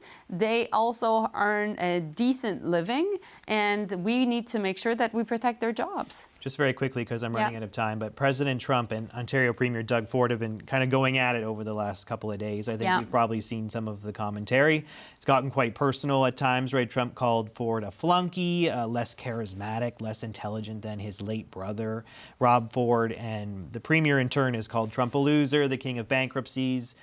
Kiss his arse, he said in a couple instances. Do you worry that this war of words and the tone that we're seeing from these two gentlemen, do you worry that that could stymie any hope of getting a deal between our two countries? Because it really has gotten quite nasty. I think, yes, emotions are high and people are mad, and I understand that. And we're proud people, and we don't like what is being done to our country. But my point is we have to be smart. We have to be strategic. We have to think long game. We have to think about how we'll win this trade war. And we will do so. And today's announcement was exactly that, was being clear-headed and heading in the right direction. Let's leave it there. Industry Minister Melanie Joly, appreciate your time. Thank you. Thanks for coming in. Thanks. Canada is officially turning up the heat against the U.S. Will the targeted counter-tariffs affect President Trump ahead of the crucial U.S. midterms? Could it just embolden him to escalate his trade war further? The Power Panel is here to talk about that next. There's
This is an unprecedented challenge imposed on Canada. But Canada will meet the moment. Canadians will meet the moment. We will meet the moment together. And as the Prime Minister has said, we will support our workers, our businesses, and our industry with whatever it takes for as long as it takes. Canada has officially responded to the latest U.S. escalation in tariffs. The federal government is hitting back with dollar-for-dollar counter-tariffs on hundreds of U.S. products. Meanwhile, President Donald Trump continues to fire off against Canada in the wake of trade talks falling apart.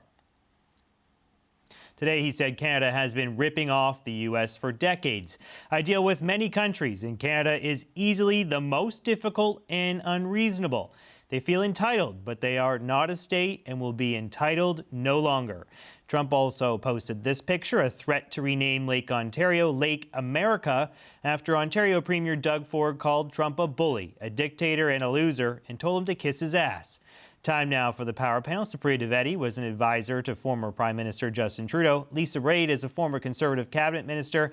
And Nathan Cullen is a former NDP MP and BC NDP minister. Nice to see you all, guys. Thanks for being here on this Tuesday. Supriya, I'll start with you. The government is slapping retaliatory tariffs on American goods, fulfilling their promise to hit back at Trump. Do you think that they made the right move by doing something like this? Yeah, look, I do. And I fully understand that the entire notion of retaliatory tariffs is making things more expensive for your own people ultimately, right? But there's no real option here other than to hit back dollar for dollar.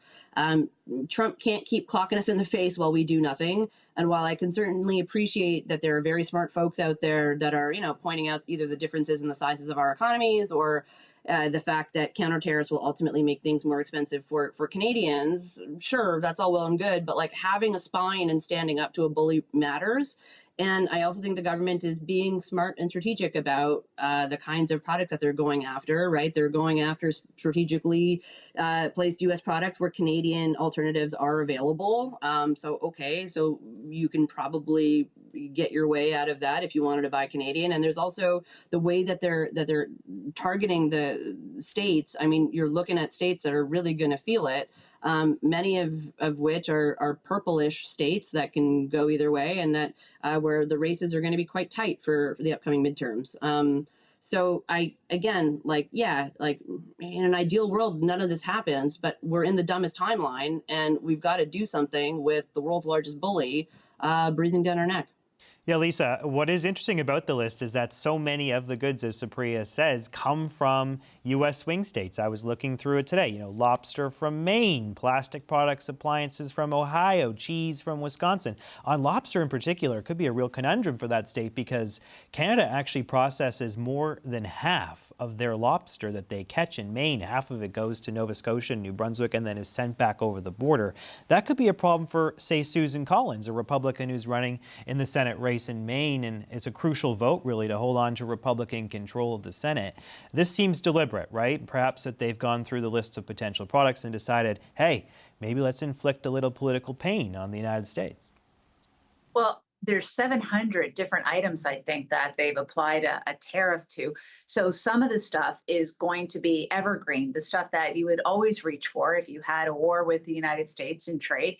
And every government knows what they are, and they're the simple ones. But you're right. I mean, if they're targeting Maine and Michigan, for example, that is because that's where you're seeing a lot of the concern in terms of how people are going to be voting in the midterms, and it'll get the attention. The problem is that with retaliation comes more retaliation. And that's why I think Minister was trying to say that, this is very targeted. And it's not temporary, but it's not among the things that we necessarily want to do. But we've got more things that we could do as well, meaning that, if you retaliate, we still have more to go. But that spiral is not helpful to either of our countries. So I agree with Supriya. I think it's okay. It's that they did the retaliatory tariffs. What I would ask the government, though, is just to be very nimble and cognizant of where there's unintended consequences from these tariffs, because it's a broad instrument of destruction, quite frankly. And you may have some unintended consequences here in Canada that will impact our businesses even more, especially the ones that are not part of the 338 tariffs. And as a result, just be ready to make change or to help the impacted industries should something happen that you're not quite expecting. Yeah, Nathan, so many people in this country were clamoring for some sort of response like this, but ultimately it's Canadians, it's Canadian businesses that are on the hook, right, to pay higher prices for goods that are coming in from the United States that made it onto this list today. Do you still think it was the right call? Yeah, of course. I'm not sure there was a lot of options left. Look, when two parties go into a negotiation, you hope that they have some kind of shared goal as an outcome. That wasn't true. Like the Americans have been clear under Donald Trump, they want to destroy the Canadian auto sector. They do not want cars built in Canada sold in the United States. We should believe them when they tell us that. So the fact that this trade negotiation went off the rails so badly was somewhat predictable, unfortunately. I don't lay the fault of that at the government. I think they had an unreasonable, unpredictable, and oftentimes unintelligent party across the table to deal with. Second, what is the signature worth? I've been saying this for months. Like, we're working hard to try to get a trade deal with somebody who has signed many trade deals, which he has not honored as soon as he signs them. So the relationship has got to be about more. The one thing that's especially tricky with this president is normally a politician cares about the people they represent, especially the people who voted for them. Mr. Trump seems a little less concerned with farmers and manufacturers in the swing states and the border states, that normally that would be a powerful leverage. It's not as powerful as it should be because we're dealing with such an odd figure when it comes to Donald Trump that the usual things you'd want an elected representative to be motivated by, he isn't. He's motivated by other things. I'm glad Ford took the temperature down, by the way. I think it starts to look bad on us. I don't think it probably helps. It might feel good in the day, in the moment. It's kind of funny. But for the long term, you do need the adults in the room talking, showing reasonable things. And to Lisa's point, nimbleness. We don't know what the effects of this are going to be. It's all bad, though. There's not any good in this other than maybe some Canadian companies doing better than we'd hoped. And I've seen in the tourism sector, at least, it's been asymmetrical. Americans are still broadly coming to Canada. In BC at least, and not so much Canadians going south of the border. So Priya, I don't know if you heard BC Premier David Eby off the top of our show. He was doing a press conference on these measures that were announced today. He's actually asking the federal government to go further. He wants some non-tariff barriers, if you will, saying don't buy the F-35 jets from the United States right now, ban American coal from coming into Canada and being shipped abroad. He says we need to go further still. Is there going to be pressure on the Prime Minister to ramp this up further beyond these retaliatory tariffs that were announced today? For sure. And I'd imagine that he's, hearing it from not just Premier Eby, but from, folks that would be within his circle that have his ear. I would just say, though, I think Lisa was sort of alluding to this, but, this is where the Prime Minister has to keep a cooler head. It may feel good in the moment, and I'm all for punching a bully back in the face. But at the end of the day, ultimately, he has to be the one that is guided by the interests of Canadians and Canada. And to Lisa's point, going down a spiral of furthering this, it's like eventually we got to start digging up, right? We can't just keep digging down and getting us further into a hole here. We have to find some sort of off ramp. One thing that I've seen floated by a bunch of very smart people is this notion that Canada also holds a ton of U.S. debt, right? Is that's going to be a pain point for the U.S. if we were to unload a bunch of that. There are certain things that we can do that would, of course, have an impact, but then we have to be, if we're going to do that, then we have to at least have a plan for whatever gets thrown back our way. Yeah, Lisa, we've seen some polling from Angus Reid Institute, just overwhelming support for the Prime Minister's decision to walk away. I think it was about 75%, I think, if I remember the numbers correctly, believe that it was right for Carney to say, we're not doing this deal. But the opposition parties are raising some concerns. Let's listen to some of the tape we heard today. We asked the Prime Minister today to reveal the cost to individual families of his proposed counter-tariffs. He said the other day that tariffs are taxes. That is a quote. So what will the retaliatory tariffs mean for grocery bills, gas prices, and the cost of everyday goods? I think we need to think a little bit pandemic era in terms of supporting people who are going to go through not a sudden rupture, but an unfolding one over weeks and months and potentially the next couple of years. Lisa, what's the appropriate role for the opposition parties in this moment? It's kind of like it's a tough moment for them, right? Because they want to obviously criticize the government, but the country is so united behind the prime minister in some way. How do they kind of interject themselves into this conversation? I think doing exactly what both are doing. I mean, Nathan can speak to what Avi Lewis said, but that seems to be something that I would absolutely anticipate the NDP to talk about, to make sure that when you're doing the relief programs, that people are considered, not just corporations. On the Conservative side, I think it makes sense for Pierre to ask what the cost is to the economy, because that's what people are going to care about. He'll also want to ask, what are the costs of the programs? You know, how much is it going to cost and where's the money going to come from? These are all valid questions. They're things that you should be able to answer. I find it interesting that the United States, there is an economist who actually quantified what the Section 338 tariffs on Canada was going to cost an American family. And it was like $50 to $100 a year. That's it. Like, that's not a lot of money when it comes down to the impact on the American side for the tariffs that we're experiencing here now. It's interesting to have the point against it in terms of what it's going to cost Canada. I also think I'm going to be, you know, I sit on the advisory council and I have great benefit of having briefings. By the way, I don't have any more information than anybody else who has in terms of what's been reported.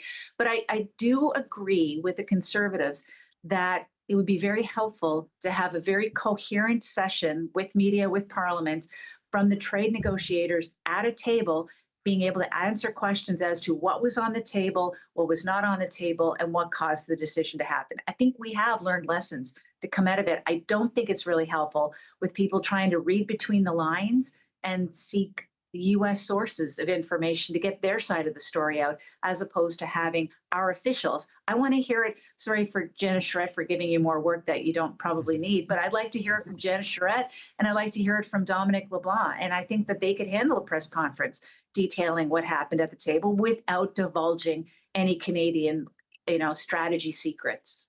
Yeah, Nathan, the Conservatives want to recall Parliament. They want to get people back here to Ottawa to discuss what went down with those failed trade talks, to present more details in public, as Lisa is saying. Come back maybe a month or so early. Is that prudent? It depends on the intent, right? If the intent, as Lisa described it, is to find out what was particularly bad that was called us to say this is a poison pill and we walked away, rather than these drips and drabs, that would a coherent package. This is what the impact would have been. I think the only thing I found confusing in Mr. Poilievre's message is that it's broadly supportive, I think, of walking away from this deal, but then puts this negative light on the counter tariffs and the choices the Prime Minister is making by saying, what's it going to cost Canadian families? Yeah. That's why I raised the question about intent. It's not in and of itself a bad question to ask. It's what are you trying to get at? Are you suggesting that we shouldn't? Dollar for dollar? Are you suggesting, as Mr. Poilievre has said in the past, are you suggesting that we should sign what was on offer at the table? That's where it gets a little bit more difficult. But I don't see, to Lisa's point, I don't see any problem with saying, look, they did go after French language at the last minute. They went after heavy duty trucks. We did the math. It was terrible. And I think there's a broader acceptance of our sovereignty needing to be sacrosanct. And you can't tell us who we trade with, who we don't, and how we trade with them. Screw off. We don't get that power when you get to a negotiating table with Canada. I think that red line was enough for me. It was fine for the Prime Minister to come out and to declare that that was raised. I'm good at that point, because I don't need Donald Trump holding the pen on our trade deals as we go around the world looking for other customers other than them. So, Priya, Donald Trump was holding not only the pen, but the Twitter machine today, tweeting up a storm on social media about Canada. All morning, there was a number of missives fired our way. And one of them was about how he wants to change Lake Ontario to Lake America, or at least he's contemplating that.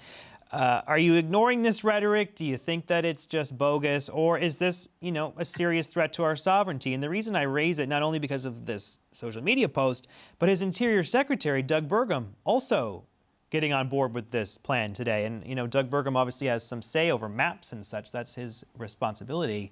Are you worried?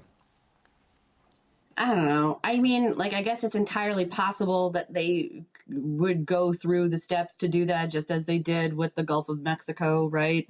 I would like to hope, at least this time around, perhaps some of the tech companies have learned their lesson and won't actually rename it, as I believe certain ones did when the renaming of the Gulf of Mexico happened. I think the main thing about this that got me, though, is that I think Trump has sort of lost his juice here. Like, he's a lot of things, but he's not unfunny. In fact, one of the most tragic things about his presidency is how objectively funny so much of it is. You want to hate him, and then he goes and delivers a comedically genius line, and you're like, all right, that was legitimately funny. But after his terrible White House Correspondents' dinner speech, and now this, it's like, this is the best you can do? Like, you're just giving us, like, repeats? Like, go back to the drawing board and come up with something that's at least actually funny if you're going to so callously threaten Canada and our sovereignty. Yeah, Lisa, I mean, maybe we're lucky it is kind of weak sauce. There could be worse threatened against us, right? I mean, I know he just yesterday promised 50% tariffs on cars and auto parts as of January 1st, but maybe we should be happy he's just threatening to rename something, not inflict total economic pain on us. Yeah, here's my concern about that. He's kind of reducing a very serious trade matter to a bit of mockery. And that's what's landing in the American public. If you notice, if you take a look at the media down there, we're not featuring prominently in terms of the real serious impact it's having in our relationship between Canada and the United States. It's kind of more lightly treated by the American media than anything else. So Donald Trump making even more fun of it or saying outlandish things like Lake Ontario is now Lake America, those things would be looked at with a bit of mockery. I don't think anyone believes it. As well, I would just point out from a legal point of view, we do have something called the International Joint Commission that kind of is responsible for the Great Lakes, and we share them and that kind of stuff. So it's obviously he's just trying to riff on what he wanted to do with respect to the Gulf of America, the Gulf of Mexico. And we should try to make it more serious than it is. I think if there's anything we're losing on creating the narrative in the United States about how important we are to them on trade and how devastating this is to both of our economies. Nathan, quick final word to you. Yeah, that's just it. He undermines the seriousness of it by making those jokes, whether they work or not. He's trying to diminish the entire exercise. American awareness of the trade war that we are now, the worst one we've had in over a century, is very low, less than 26%. Still popular relatively with MAGA Republicans, not with the swing base. But again, this is the president that doesn't seem to care much. I still call it the Gulf of Mexico, as does everybody else. So his big play to dominate the maps didn't work. And I think the bond issue the Supreme raised is actually one of the most powerful bullets in the gun for Canada. That is the one that Americans do have to concern themselves with at the Commerce and Treasury departments.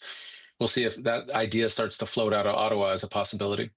Okay, we're going to take a quick break, but coming up, is Ontario Premier Doug Ford hurting or helping Canada's position in this trade war? The Power Panel picks up that conversation next.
Ontario Premier Doug Ford did not hold back while speaking yesterday about U.S. President Donald Trump.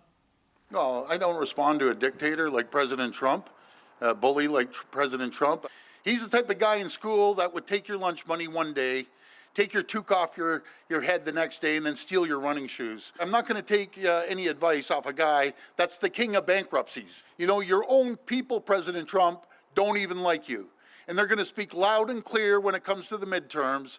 And if I was allowed to, I'd be down there door knocking. I've dealt with guys like you my whole life. And guess what? You all become losers because you're a loser. I have more courage, more brains in my baby toe than he has in his whole body. I've been in this game a lot longer than he has. I got skin on me like an alligator.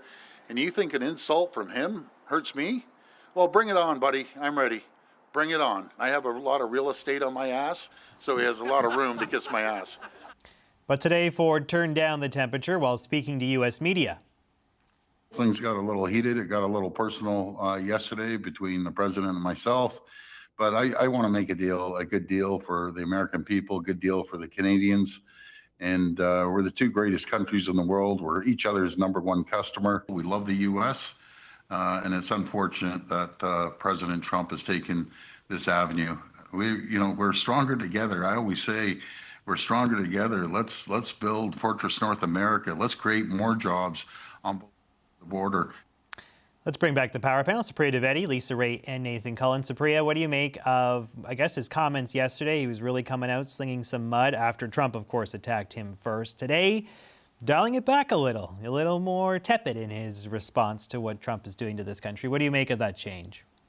Yeah, look, I mean, I'm different on this panel where my language is subject to CBC Ombudsman complaints and the Canadian Broadcast Standards Council than I am chatting on a podcast where my language can be more colorful, perhaps, right? So I think he was just, fitting the moment. I think also, likely to his point, it wasn't the heat of the moment yesterday. He was emotional about it. I can certainly appreciate that. I think that the general role that, Premier Ford has been playing as Premier Canoe and some of the others is to kind of be the bad cop to Carney's bon cop, right? Like they're doing this whole bon cop, bad cop thing, good cop, bad cop thing.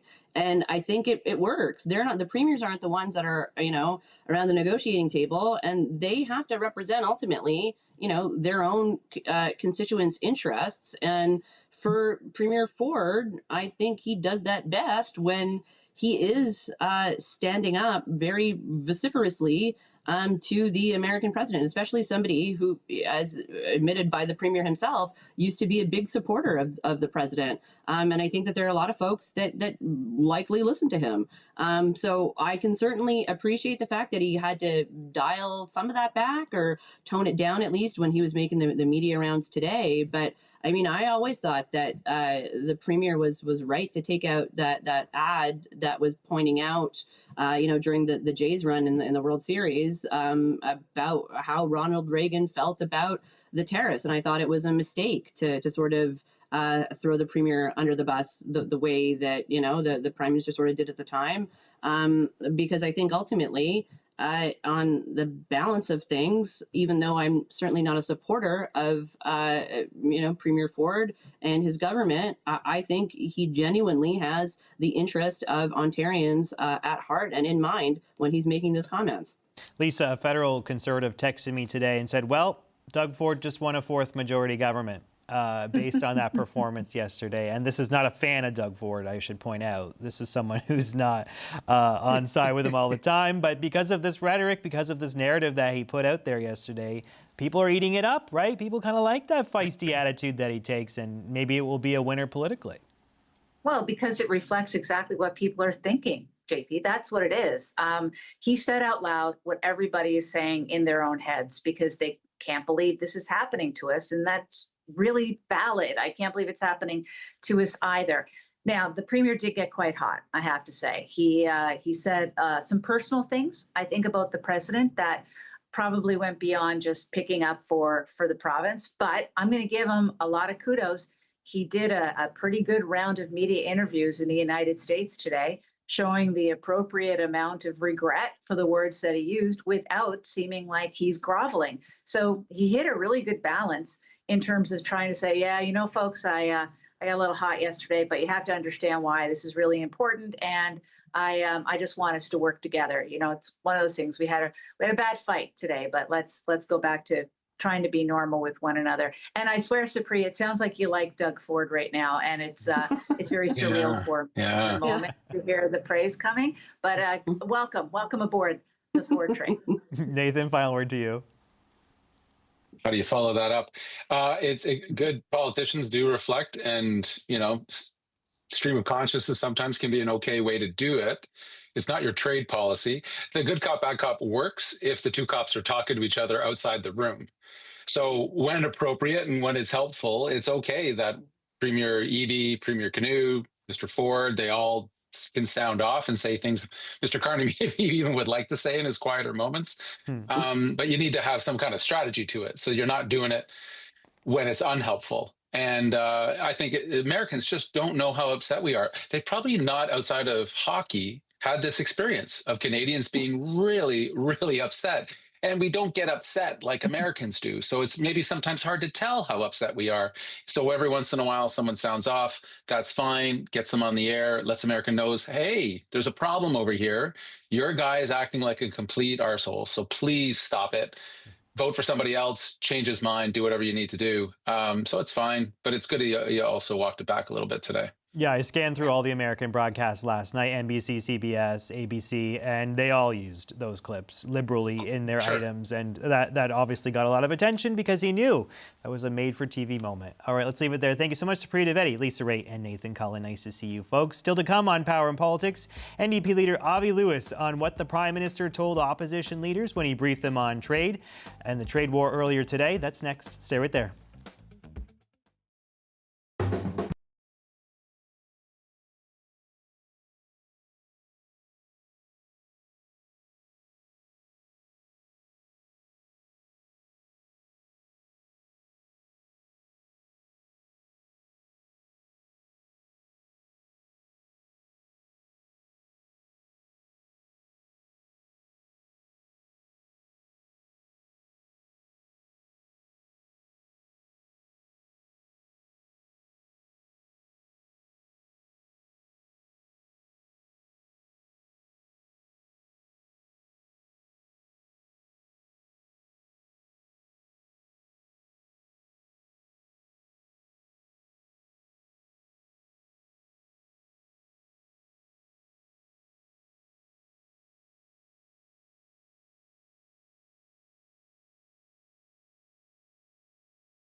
Federal ministers announced $7.5 billion in support for workers and businesses today affected by the Canada-U.S. trade war. The government says they've learned from the last round of support measures and responded accordingly. The first chapter of the trade war, we were able to support around 1,000 businesses across the country and protect 36,000 jobs. Right now, we know that there are many new sectors affected and, of course, many new businesses and jobs to be protected. As Cabinet made this announcement today, Prime Minister Mark Carney spoke with federal opposition leaders to fill them in on the tariff response. Avi Lewis is the federal leader of the New Democratic Party, and he joins me now. Nice to see you, sir. Thanks for coming on. Hi, JP. So you had a meeting with the Prime Minister today. He briefed you on where things stand in this increasingly fraught Canada-U.S. trading relationship. How did that go, and did you leave with any concerns about what he has planned? Well, he was walking me through a little bit of the blow-by-blow of how it all went down and some details in the different sectors, which I think if we were a bedtime podcast could help people in a soporific capacity. I'm joking. It was impressive the way the Prime Minister was in the weeds, but we did spend quite a bit of time going over the details of the auto and steel sectors in specific. However, we support the walking away from the table. That I was able to say clearly, and I think most Canadians, I mean, we're done making concessions. I think what struck me was the sense that there is a possibility that we simply won't have a deal under the Trump administration. And I think that's something also, while it may be shocking to say it, it is something that we know as Canadians, that we've known this since Trump won in 2016, that we're dealing with a chaotic force that can't be trusted not to move the goalposts endlessly, not just at the 11th hour of a trading negotiation, but in general. I was happy to see some of the changes that we asked for in the relief package that was announced today. So something the government already had going, which is making EI easier to get, not getting rid of the waiting period of the first week, expanding that. But we need immediate support for affected workers. I think we need to think a little bit pandemic era in terms of supporting people who are going to go through not a sudden rupture, but an unfolding one over weeks and months and potentially the next couple of years. And I think one of the things that I said to the Prime Minister was, we need safeguards built in to make sure that in these huge multi-billion-dollar packages, that corporations are not able to misuse any of these public funds for bonuses and dividends. And we saw a lot of abuse of the public support during the pandemic that eventually had safeguards put in place, but a lot of money had already left the barn at that point. So I made that point firmly to the Prime Minister, and we haven't had a chance to dig in to the weeds of the support packages, but we want to see that there. It's incredibly important. As you mentioned, Ottawa is hitting back dollar for dollar on these American goods now that President Trump has imposed his 50% tariffs on some of our products. Some of these goods that are facing higher levies are actually coming from U.S. swing states that will be crucial in deciding the outcome of the upcoming midterm elections there. Do you think that's the right approach, or could that be read as perhaps too antagonistic? No, I mean, I think that's where our biggest trading partners are. The fact that swing states are near the border in a lot of cases in the Midwest, et cetera, Ohio, Michigan, that's just geography. However, I do think that the political timing of this trade war could and should hurt President Trump. He knows that the midterms are, in 10 weeks? This is a time of maximum leverage for us. And it was another thing that I reinforced with the Prime Minister, that we need to use all the leverage that we have, because if we can get back to the table, this is a dynamic situation. Whether or not we have a deal, there will be tariffs and counter-tariffs, there will be measures and countermeasures. We have leverage, JP. We have things that the United States needs. 60% of the United States oil imports come from Canada. Critical minerals, potash.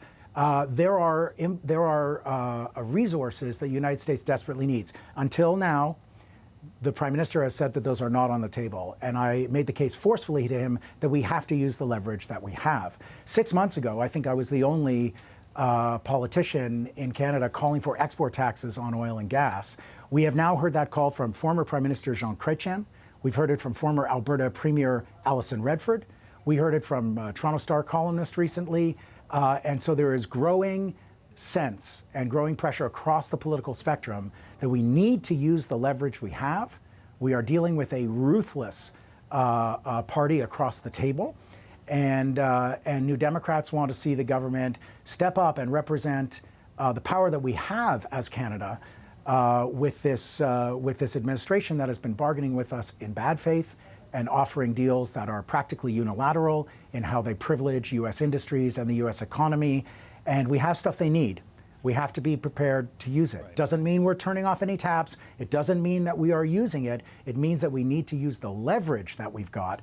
And I wanted to make that point very forcefully to the Prime Minister. You might have seen that President Trump said today that he is considering renaming Lake Ontario to Lake America. Do you ignore this? Do you dismiss it as nonsense, like the blatherings of someone who is just out to get us? Or is this a serious threat to our sovereignty? I think that there's going to be a lot of noise in this time, and there are going to be colorful statements from premiers, and there are going to be the usual cartoonish interventions from people in the White House. We are in a very serious economic war that has not just arrived when times were great in Canada. We are dealing with this whole tariff threat, and the whole thing that's been unfolding for the last more than a year and a half has come on top of an everyday emergency for Canadians of just trying to get by with a cost of living that is out of control. And we are long past time when we need to deploy a significant portion of the extraordinary wealth and corporate profits in this country that are undertaxed and put some of that wealth behind a public option for groceries, a national rent cap so that people don't deal with escalating rents in this time. The public services that Canadians rely on, the cost of medicine. We were supposed to have pharmacare by now. People are dealing with escalating costs for transit, for everything in their lives. We need to address the cost of living crisis like the emergency that it is, because it's going to get worse in the period of economic unrest to come. And I made that point to the Prime Minister as well. You praised Manitoba Premier Wab Kinew last week when he was sort of lashing out at this idea of signing a deal with Trump. And Mr. Kinew obviously has been very vocal about Trump. He's called him a very weak, someone who can't be trusted. He's repeatedly raised the Epstein files. Yesterday, we saw Ontario Premier Doug Ford attack the president in personal terms, too, calling him a loser, the king of bankruptcies. These comments, of course, come after Trump has attacked this country and our leaders. But do you worry that these personal slights could hurt our chances of ever reaching a deal with the Americans? I take your point that that might not come together easily. It might not happen anytime soon. But are you worried that it's become so nasty that it's going to be hard to broker anything with the Americans? Yeah, I don't think the theater is helpful. And to be clear, I was really pleased to see Wab Kinew identify the strategic moment that we're in. The notion that the American president is weak right now is indisputably true. He started a forever war in Iran, dragged into it by the state of Israel, which he's having real trouble with on this domestic front. He's 10 weeks away from midterms, where there is a surge in the Democratic Party, and as we've seen, an extraordinary energy behind Democratic Socialist candidates in the United States who are laser focused on the cost of living for working class Americans, as we are in Canada among the working class really struggling today. That's where the focus should be. And when Wab Kinew reminds us that the president is not in a strong negotiating position, I think that is a helpful way of telling the story for Canadians and reminding the Canadian government, again, we have stuff that they need. We have to be prepared to use the leverage that we have.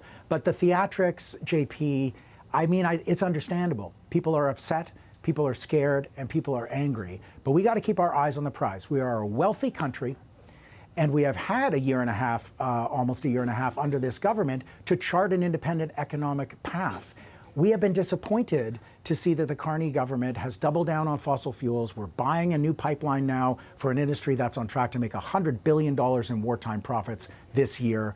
They're doubling down on AI with very little guardrails and almost no regulation that we can detect. And these huge investments in weapons and war and military spending. We're talking about the cost of living. We're talking about a public option for groceries. We're talking about a national rent cap. We're talking about an independent Canadian economy based on a renewable revolution. JP, we have the conditions right now. We're at a fork in the road moment for Canada, a look in the mirror moment where we could embark on a project today of embracing renewable energy, which is the only real energy sovereignty we have, and a sovereign supply chain where we trade renewable energy, electricity across provincial borders in Canada, where we have incredible resources that are languishing, and an immense amount of capital that is on the sidelines waiting for a government to lead us into a greener future, where we had just this year, India and China have now put in place so much solar energy capacity that it covered all new demand in the two most populous countries in the world. Renewable energy has supplanted fossil fuels for new demand. We're at a turning point in history, and we're being left behind because we're being dragged back to the U.S. priorities of fossil fuels, AI, weapons, and war. An independent Canada can be built today, but it needs a new vision, and we are offering it right now. I take your point on the oil and gas development. I know you're sort of diametrically opposed to fossil fuels, but it's a hot sector right now, right? I mean, it's pulling in significant non-U.S. foreign direct investment into this country. It is essentially propping up the economy at a time when we need it most. Are we not shooting ourselves in the foot if we sort of do away with this sort of investment? I mean, it's a huge sector that is creating jobs when so many other parts of the economy are really hurting. I disagree with many things in the premise of your question, JP, with great respect. We're talking about 40, 50, 60 billion dollars of public money, at least 90% public money, for a new million-barrel-a-day pipeline. Where is the foreign investment? Where is the capital pouring in for that? It's our capital that is being poured into that. It's an industry that is making, on track to make up to $100 billion in profits this year. There's no wealth tax. There's no excess profit tax. They're not paying their share. We're not using this resource as leverage with the Americans. Nobody's saying turn off the taps, shut down the industry. We've never said that. Yeah. We're talking about the rest of the world looking at the price spikes in oil, the Strait of Hormuz, the United States and Israel out of control, starting perpetual wars in the Middle East. And we are saying there is another source of energy that is being embraced around the world. The world is on track, according to the International Energy Agency, to spend $2.2 trillion on renewable energy installation this year, twice what it is in fossil fuels, and we in Canada continue to expand fossil fuel production. We need a future that we can breathe in, and we need a future we can flourish in that is independent and sovereign. That is not the path of fossil fuels, and we will be a voice for a cleaner future for Canadians. Let's leave it there. Avi Lewis is the leader of the federal NDP. Nice to see you, sir. Thanks for coming on. Thanks, JP. The federal government announced new U.S. counter-tariffs today, as well as new support for Canadians caught up in the trade war. We'll speak to Industry Minister Melanie Joly about those measures next.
The Conservatives are demanding answers after Canada announced retaliatory tariffs against the U.S. today.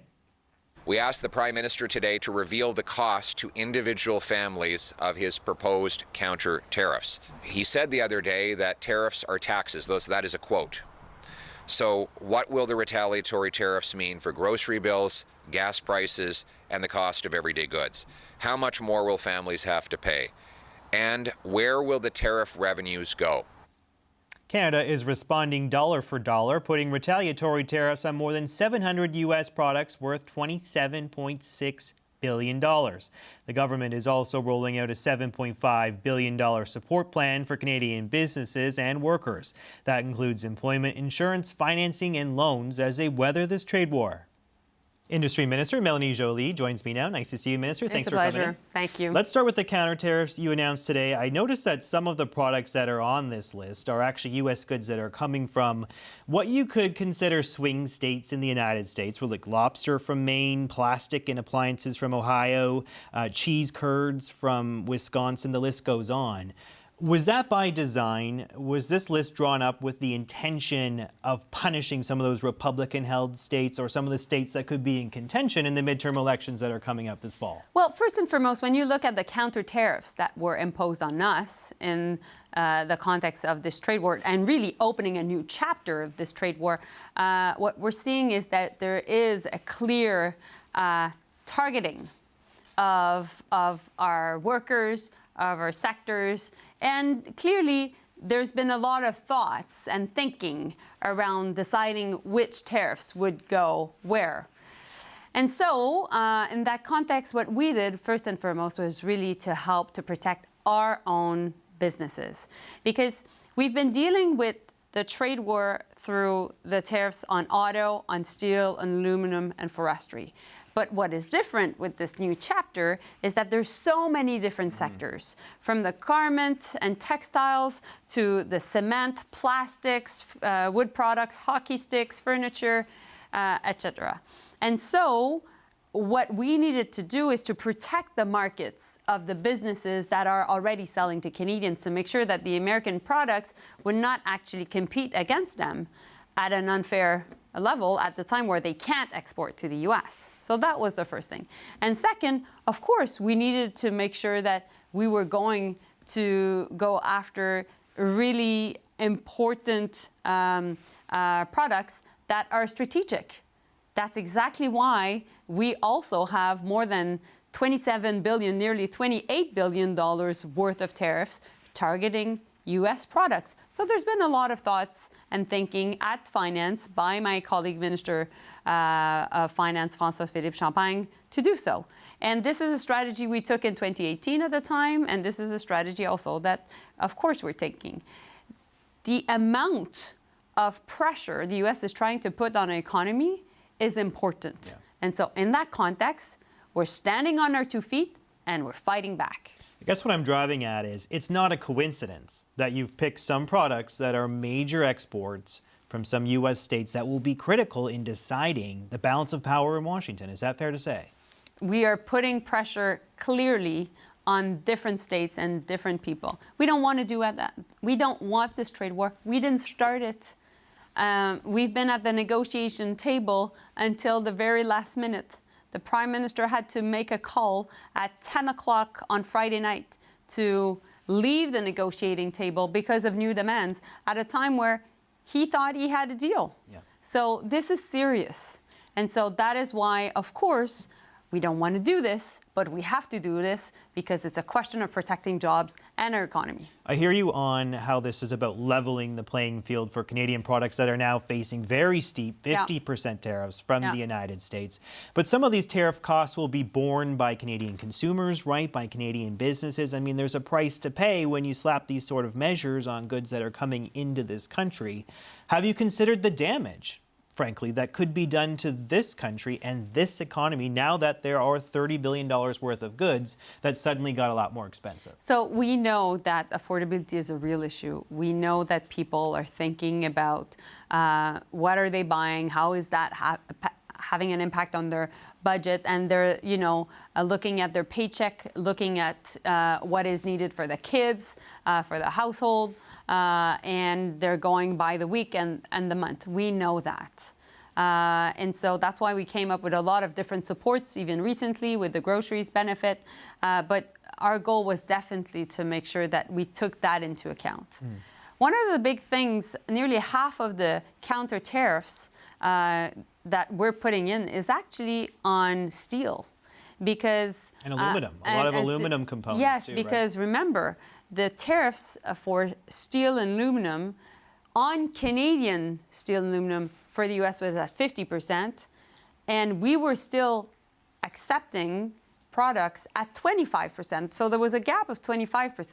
Right. And so nearly half of the counter tariffs we announced today are actually on metals going from the U.S. coming to Canada and competing also with our products. Can we talk? And of course, if there are businesses that need these steel products because it's important for the supply chain, we will work with them and we'll make sure that it makes sense, like we did during Chapter 1 of this trade war. Can we talk about the relief measures as well? That was the other component of this announcement today, $7.5 billion worth of programming that's now available to prop up folks who are going to be facing tough times, right, as a result of this trade war and some of these tariffs that we're grappling with.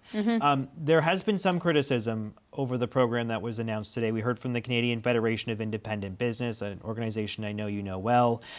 Dan Kelly, who runs the CFIB, says that the last tariff support program was, as he called it, garbage.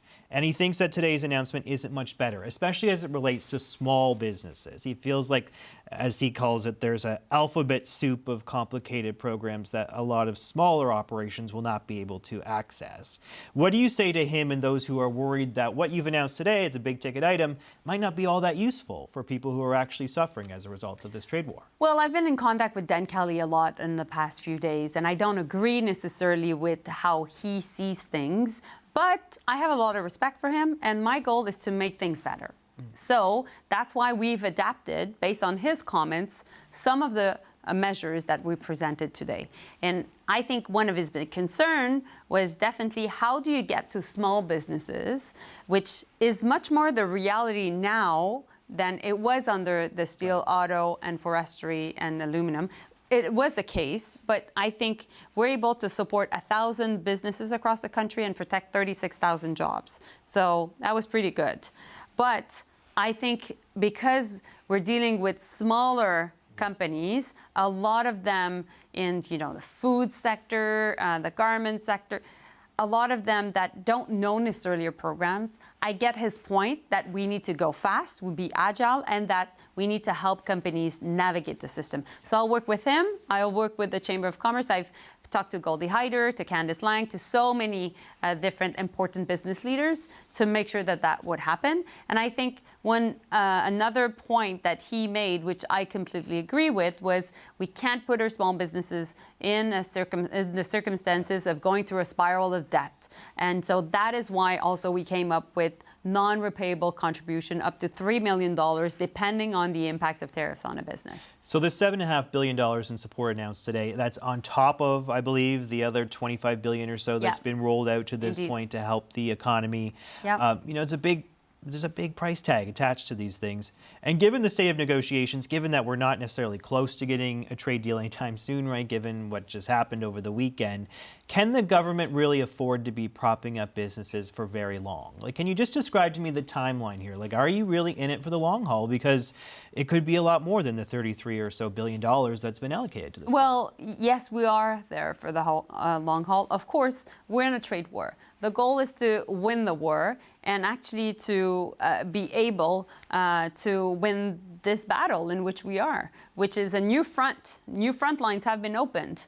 After auto, steel, aluminum, and forestry, the front lines are various parts of our economy, majority in BC, Quebec, and Ontario, but also across the country. That being said, we were in a sound fiscal position before going into this new chapter. We will continue to be able also to fight with the right fiscal power. And at the same time, we're doing this in a way that we will adjust as things evolve, because we know that there's a lot of unpredictability coming in from the White House. We saw it even until Friday night, late night. And so, of course, we need to be able to adapt in terms of what can be done more for counter tariffs and to fight back, but also what can be done more to support our businesses. I think my colleague Patty Hajdu, the Minister of Labour, did a great job also having the work share program to support more workers. That way, businesses will be able to keep their employees. I want to ask you about President Trump today. You might have seen this tweet. He was professing his love for French Canadians, which might warm your heart a bit. He was saying, let's put the tweet up on the screen for our viewers.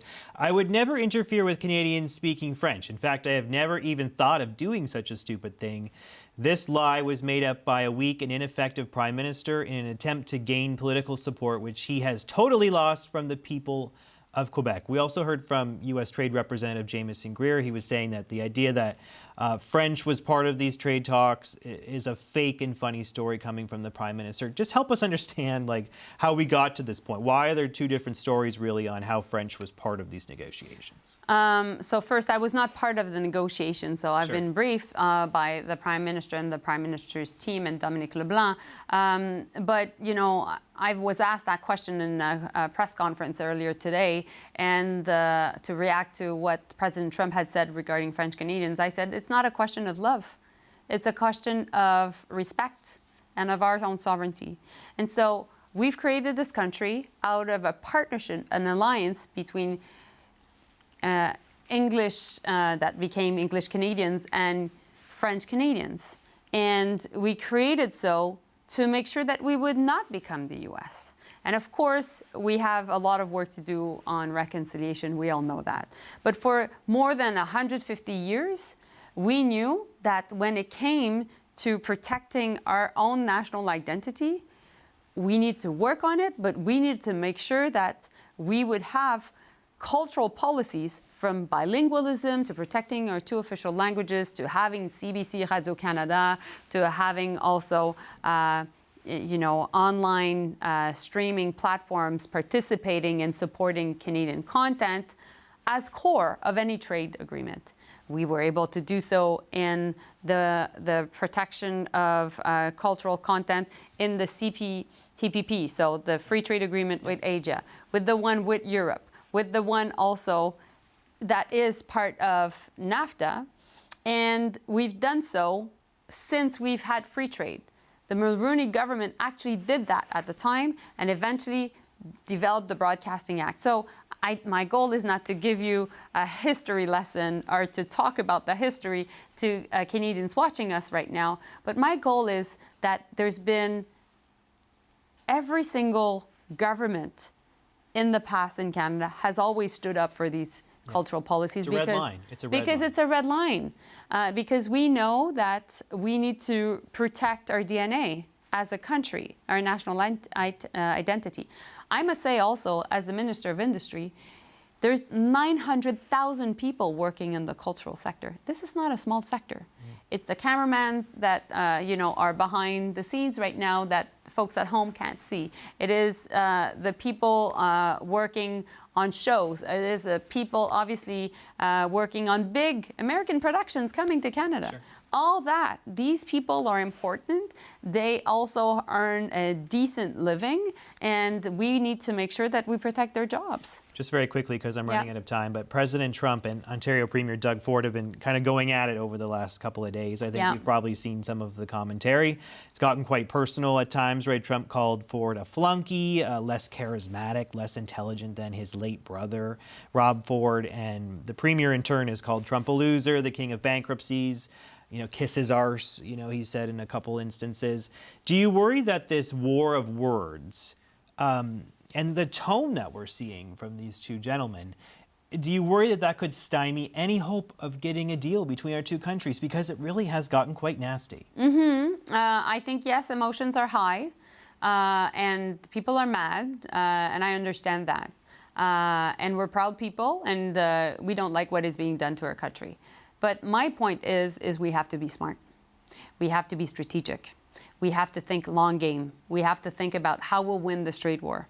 And we will do so. And today's announcement was exactly that, was being clear-headed and heading in the right direction. Let's leave it there. Industry Minister Melanie Joly, appreciate your time. Thank you. Thanks for coming in. Thanks. Up next, the economic impact of those 50% U.S. tariffs and if these new support measures will help ease the pain. That conversation next.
U.S. President Donald Trump has been ramping up his attacks on Canada, and in the process, he's posted a stream of falsehoods on social media, claims we've decided to fact-check.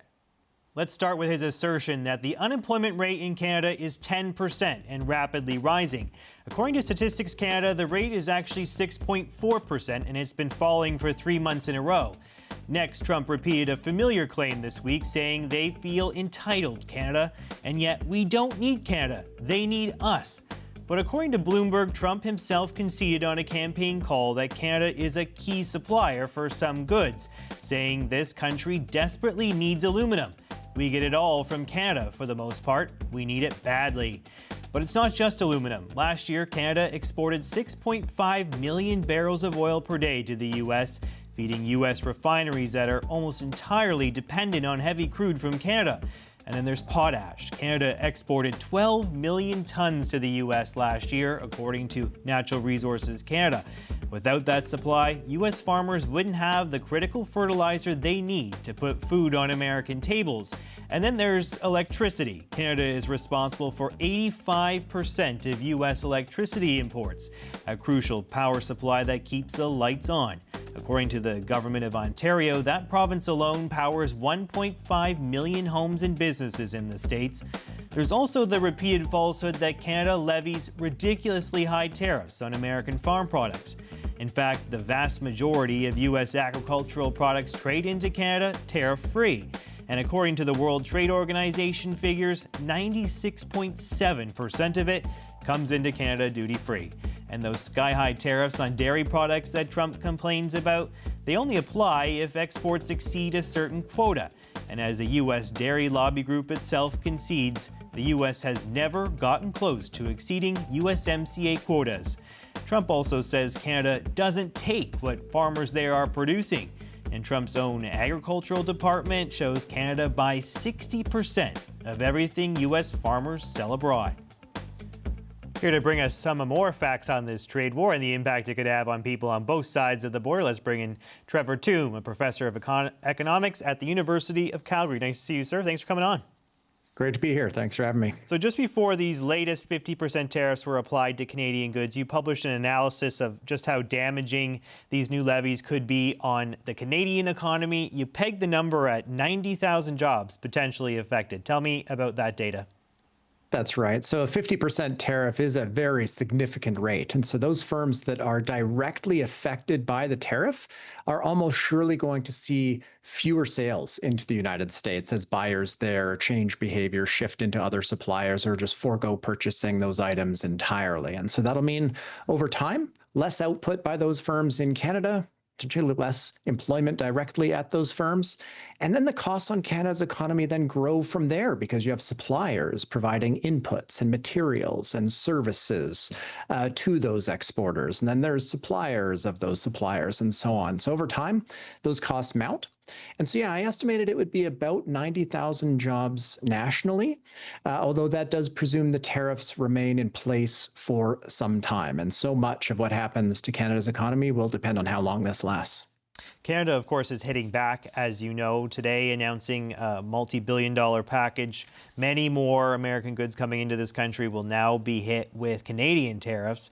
The government calls it dollar for dollar. I think you might quibble with that characterization of what's been announced today. But do you think it was the right move? Certainly many people in this country were clamoring for this sort of response. But as an economist, maybe you have a different take on this sort of maneuver.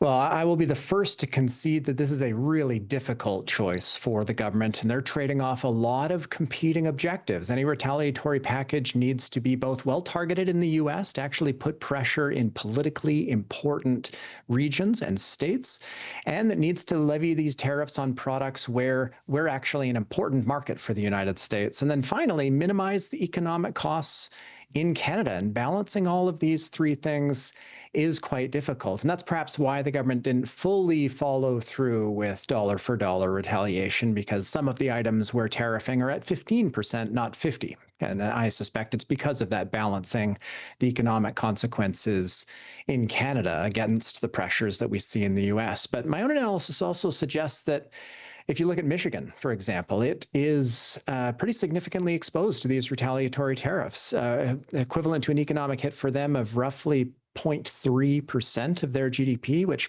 might not sound like a lot, but that's almost as large as what the hit is of the US tariffs on Canada. And so to the extent that this influences political dynamics in an important swing state, I guess time will tell. Yet it's not just Michigan. Lobster from Maine is also being tariffed, right? And that's a major problem for that state because so much of it is processed actually in Nova Scotia and New Brunswick. I think it's nearly half. Plastic products, appliances from Ohio, cheese curds, and cheese products from Wisconsin. I mean, do you think they drew up a good list here? I mean, I know we're just getting a quick cursory glance at it, but is that a list that you think could maybe force the hand of some of the leadership down in the United States, given we might be hearing some squealing, right, frankly, from some of the politicians who are grappling with job loss in their states? Yeah, it's really difficult to anticipate how the U.S. will respond, especially given who the leadership is in the United States, perhaps a uniquely unpredictable figure. And so we'll have to see. You know, in terms of whether the government got the balance right, you know, this depends on how much weight we put on all the different objectives. I think some of the economic disruption in Canada might be non-trivial from these tariffs because about 3/4 of the items that were targeted are supplies or capital goods to businesses in Canada, rather than consumer goods or food items that don't really have this cascading effect throughout the Canadian economy. And so the costs of our retaliation will mount over time. And so hopefully this is not something that lasts for many months to come. Do you have an estimate as to what the impact will be on the Canadian economy now that we have imposed these tariffs on American goods? I mean, I know you have that 90,000 jobs figure relating to what the Americans are doing to our goods, but when you look at it from the other vantage point, do you have an estimate, an early estimate as to what could come about as a result of the government's plans today? Yeah, that's a very good question. We should be thinking about the U.S. tariffs on our exports as a hit that affects output and employment here more than other components of the economy. And our retaliatory tariffs, the biggest effect there is going to be on prices that we pay. And so that certainly affects productivity and may have an effect on GDP growth going forward. But the bigger effect is on the prices that we pay for the items that are facing this tariff that we import from the U.S. And my own preliminary estimates there suggest that overall the hit on consumer prices overall might be as much as a little over 1%. The uncertainty there is how much businesses pass on to consumers when they face these extra costs. And that's going to depend on how long businesses think these tariffs are going to remain in place for, which at this point is really hard to say. But that gives you a sense of scale, about a 1% increase in consumer prices overall. Relative to the 2% rate we'd like to target, that's a pretty big change.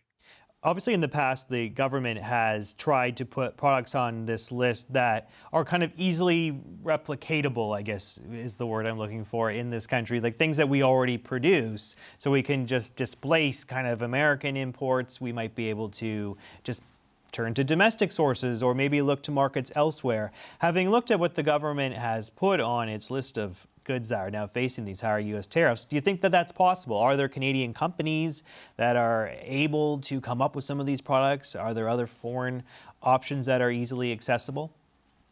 Well, once you drill down into products that are easily substitutable, the word you're looking for, with other sources, other countries, or domestic suppliers, as well as being politically well-targeted in the United States, where Canada is also a major export market for those producers, you're not left with much. If you were to restrict yourself to just swing state items where Canada is a majority of U.S. exports and a minority of our imports, so easy for us to switch into other things, you'd be left with a package that's roughly, I reckon, about 1/10 the size of what the government was looking for. So this is the challenge for small countries. And the Prime Minister alluded to this earlier this week as well. It's difficult to move the needle economically in an economy the size of the US. They're a $32 trillion economy. And so if we want to have an economic impact there, then we'll be hitting items that have economic disruption here, things that are hard to substitute away from. Yeah, is there anything in particular that looks like, ooh, that could be particularly damaging to the Canadian consumer? Just quickly, we're running out of time, but is there anything on that list that you thought, ooh, that could be actually quite painful for consumers in particular? I know a lot of it's industrial products, but is there something on this list today? Well, food items are covered, and you mentioned some of them, seafood in particular. But food overall, I estimate, might see a cost increase for consumers on the order of over 2%, which again might not sound like a lot, but food is also one of these items that has seen much larger price increases over the past several years and is a rising concern for many households around cost of living, affordability, and tariffs here are going to disproportionately raise the prices of those goods. All right, let's leave it there. Trevor Toome, Professor of Economics at the University of Calgary. Thanks for coming on, Trevor. Nice to see you. Thank you. Take care. I'm JP Tasker. Thank you so much for watching Power on Politics. Hannah Mansing Tonight is coming up next. Stay with us.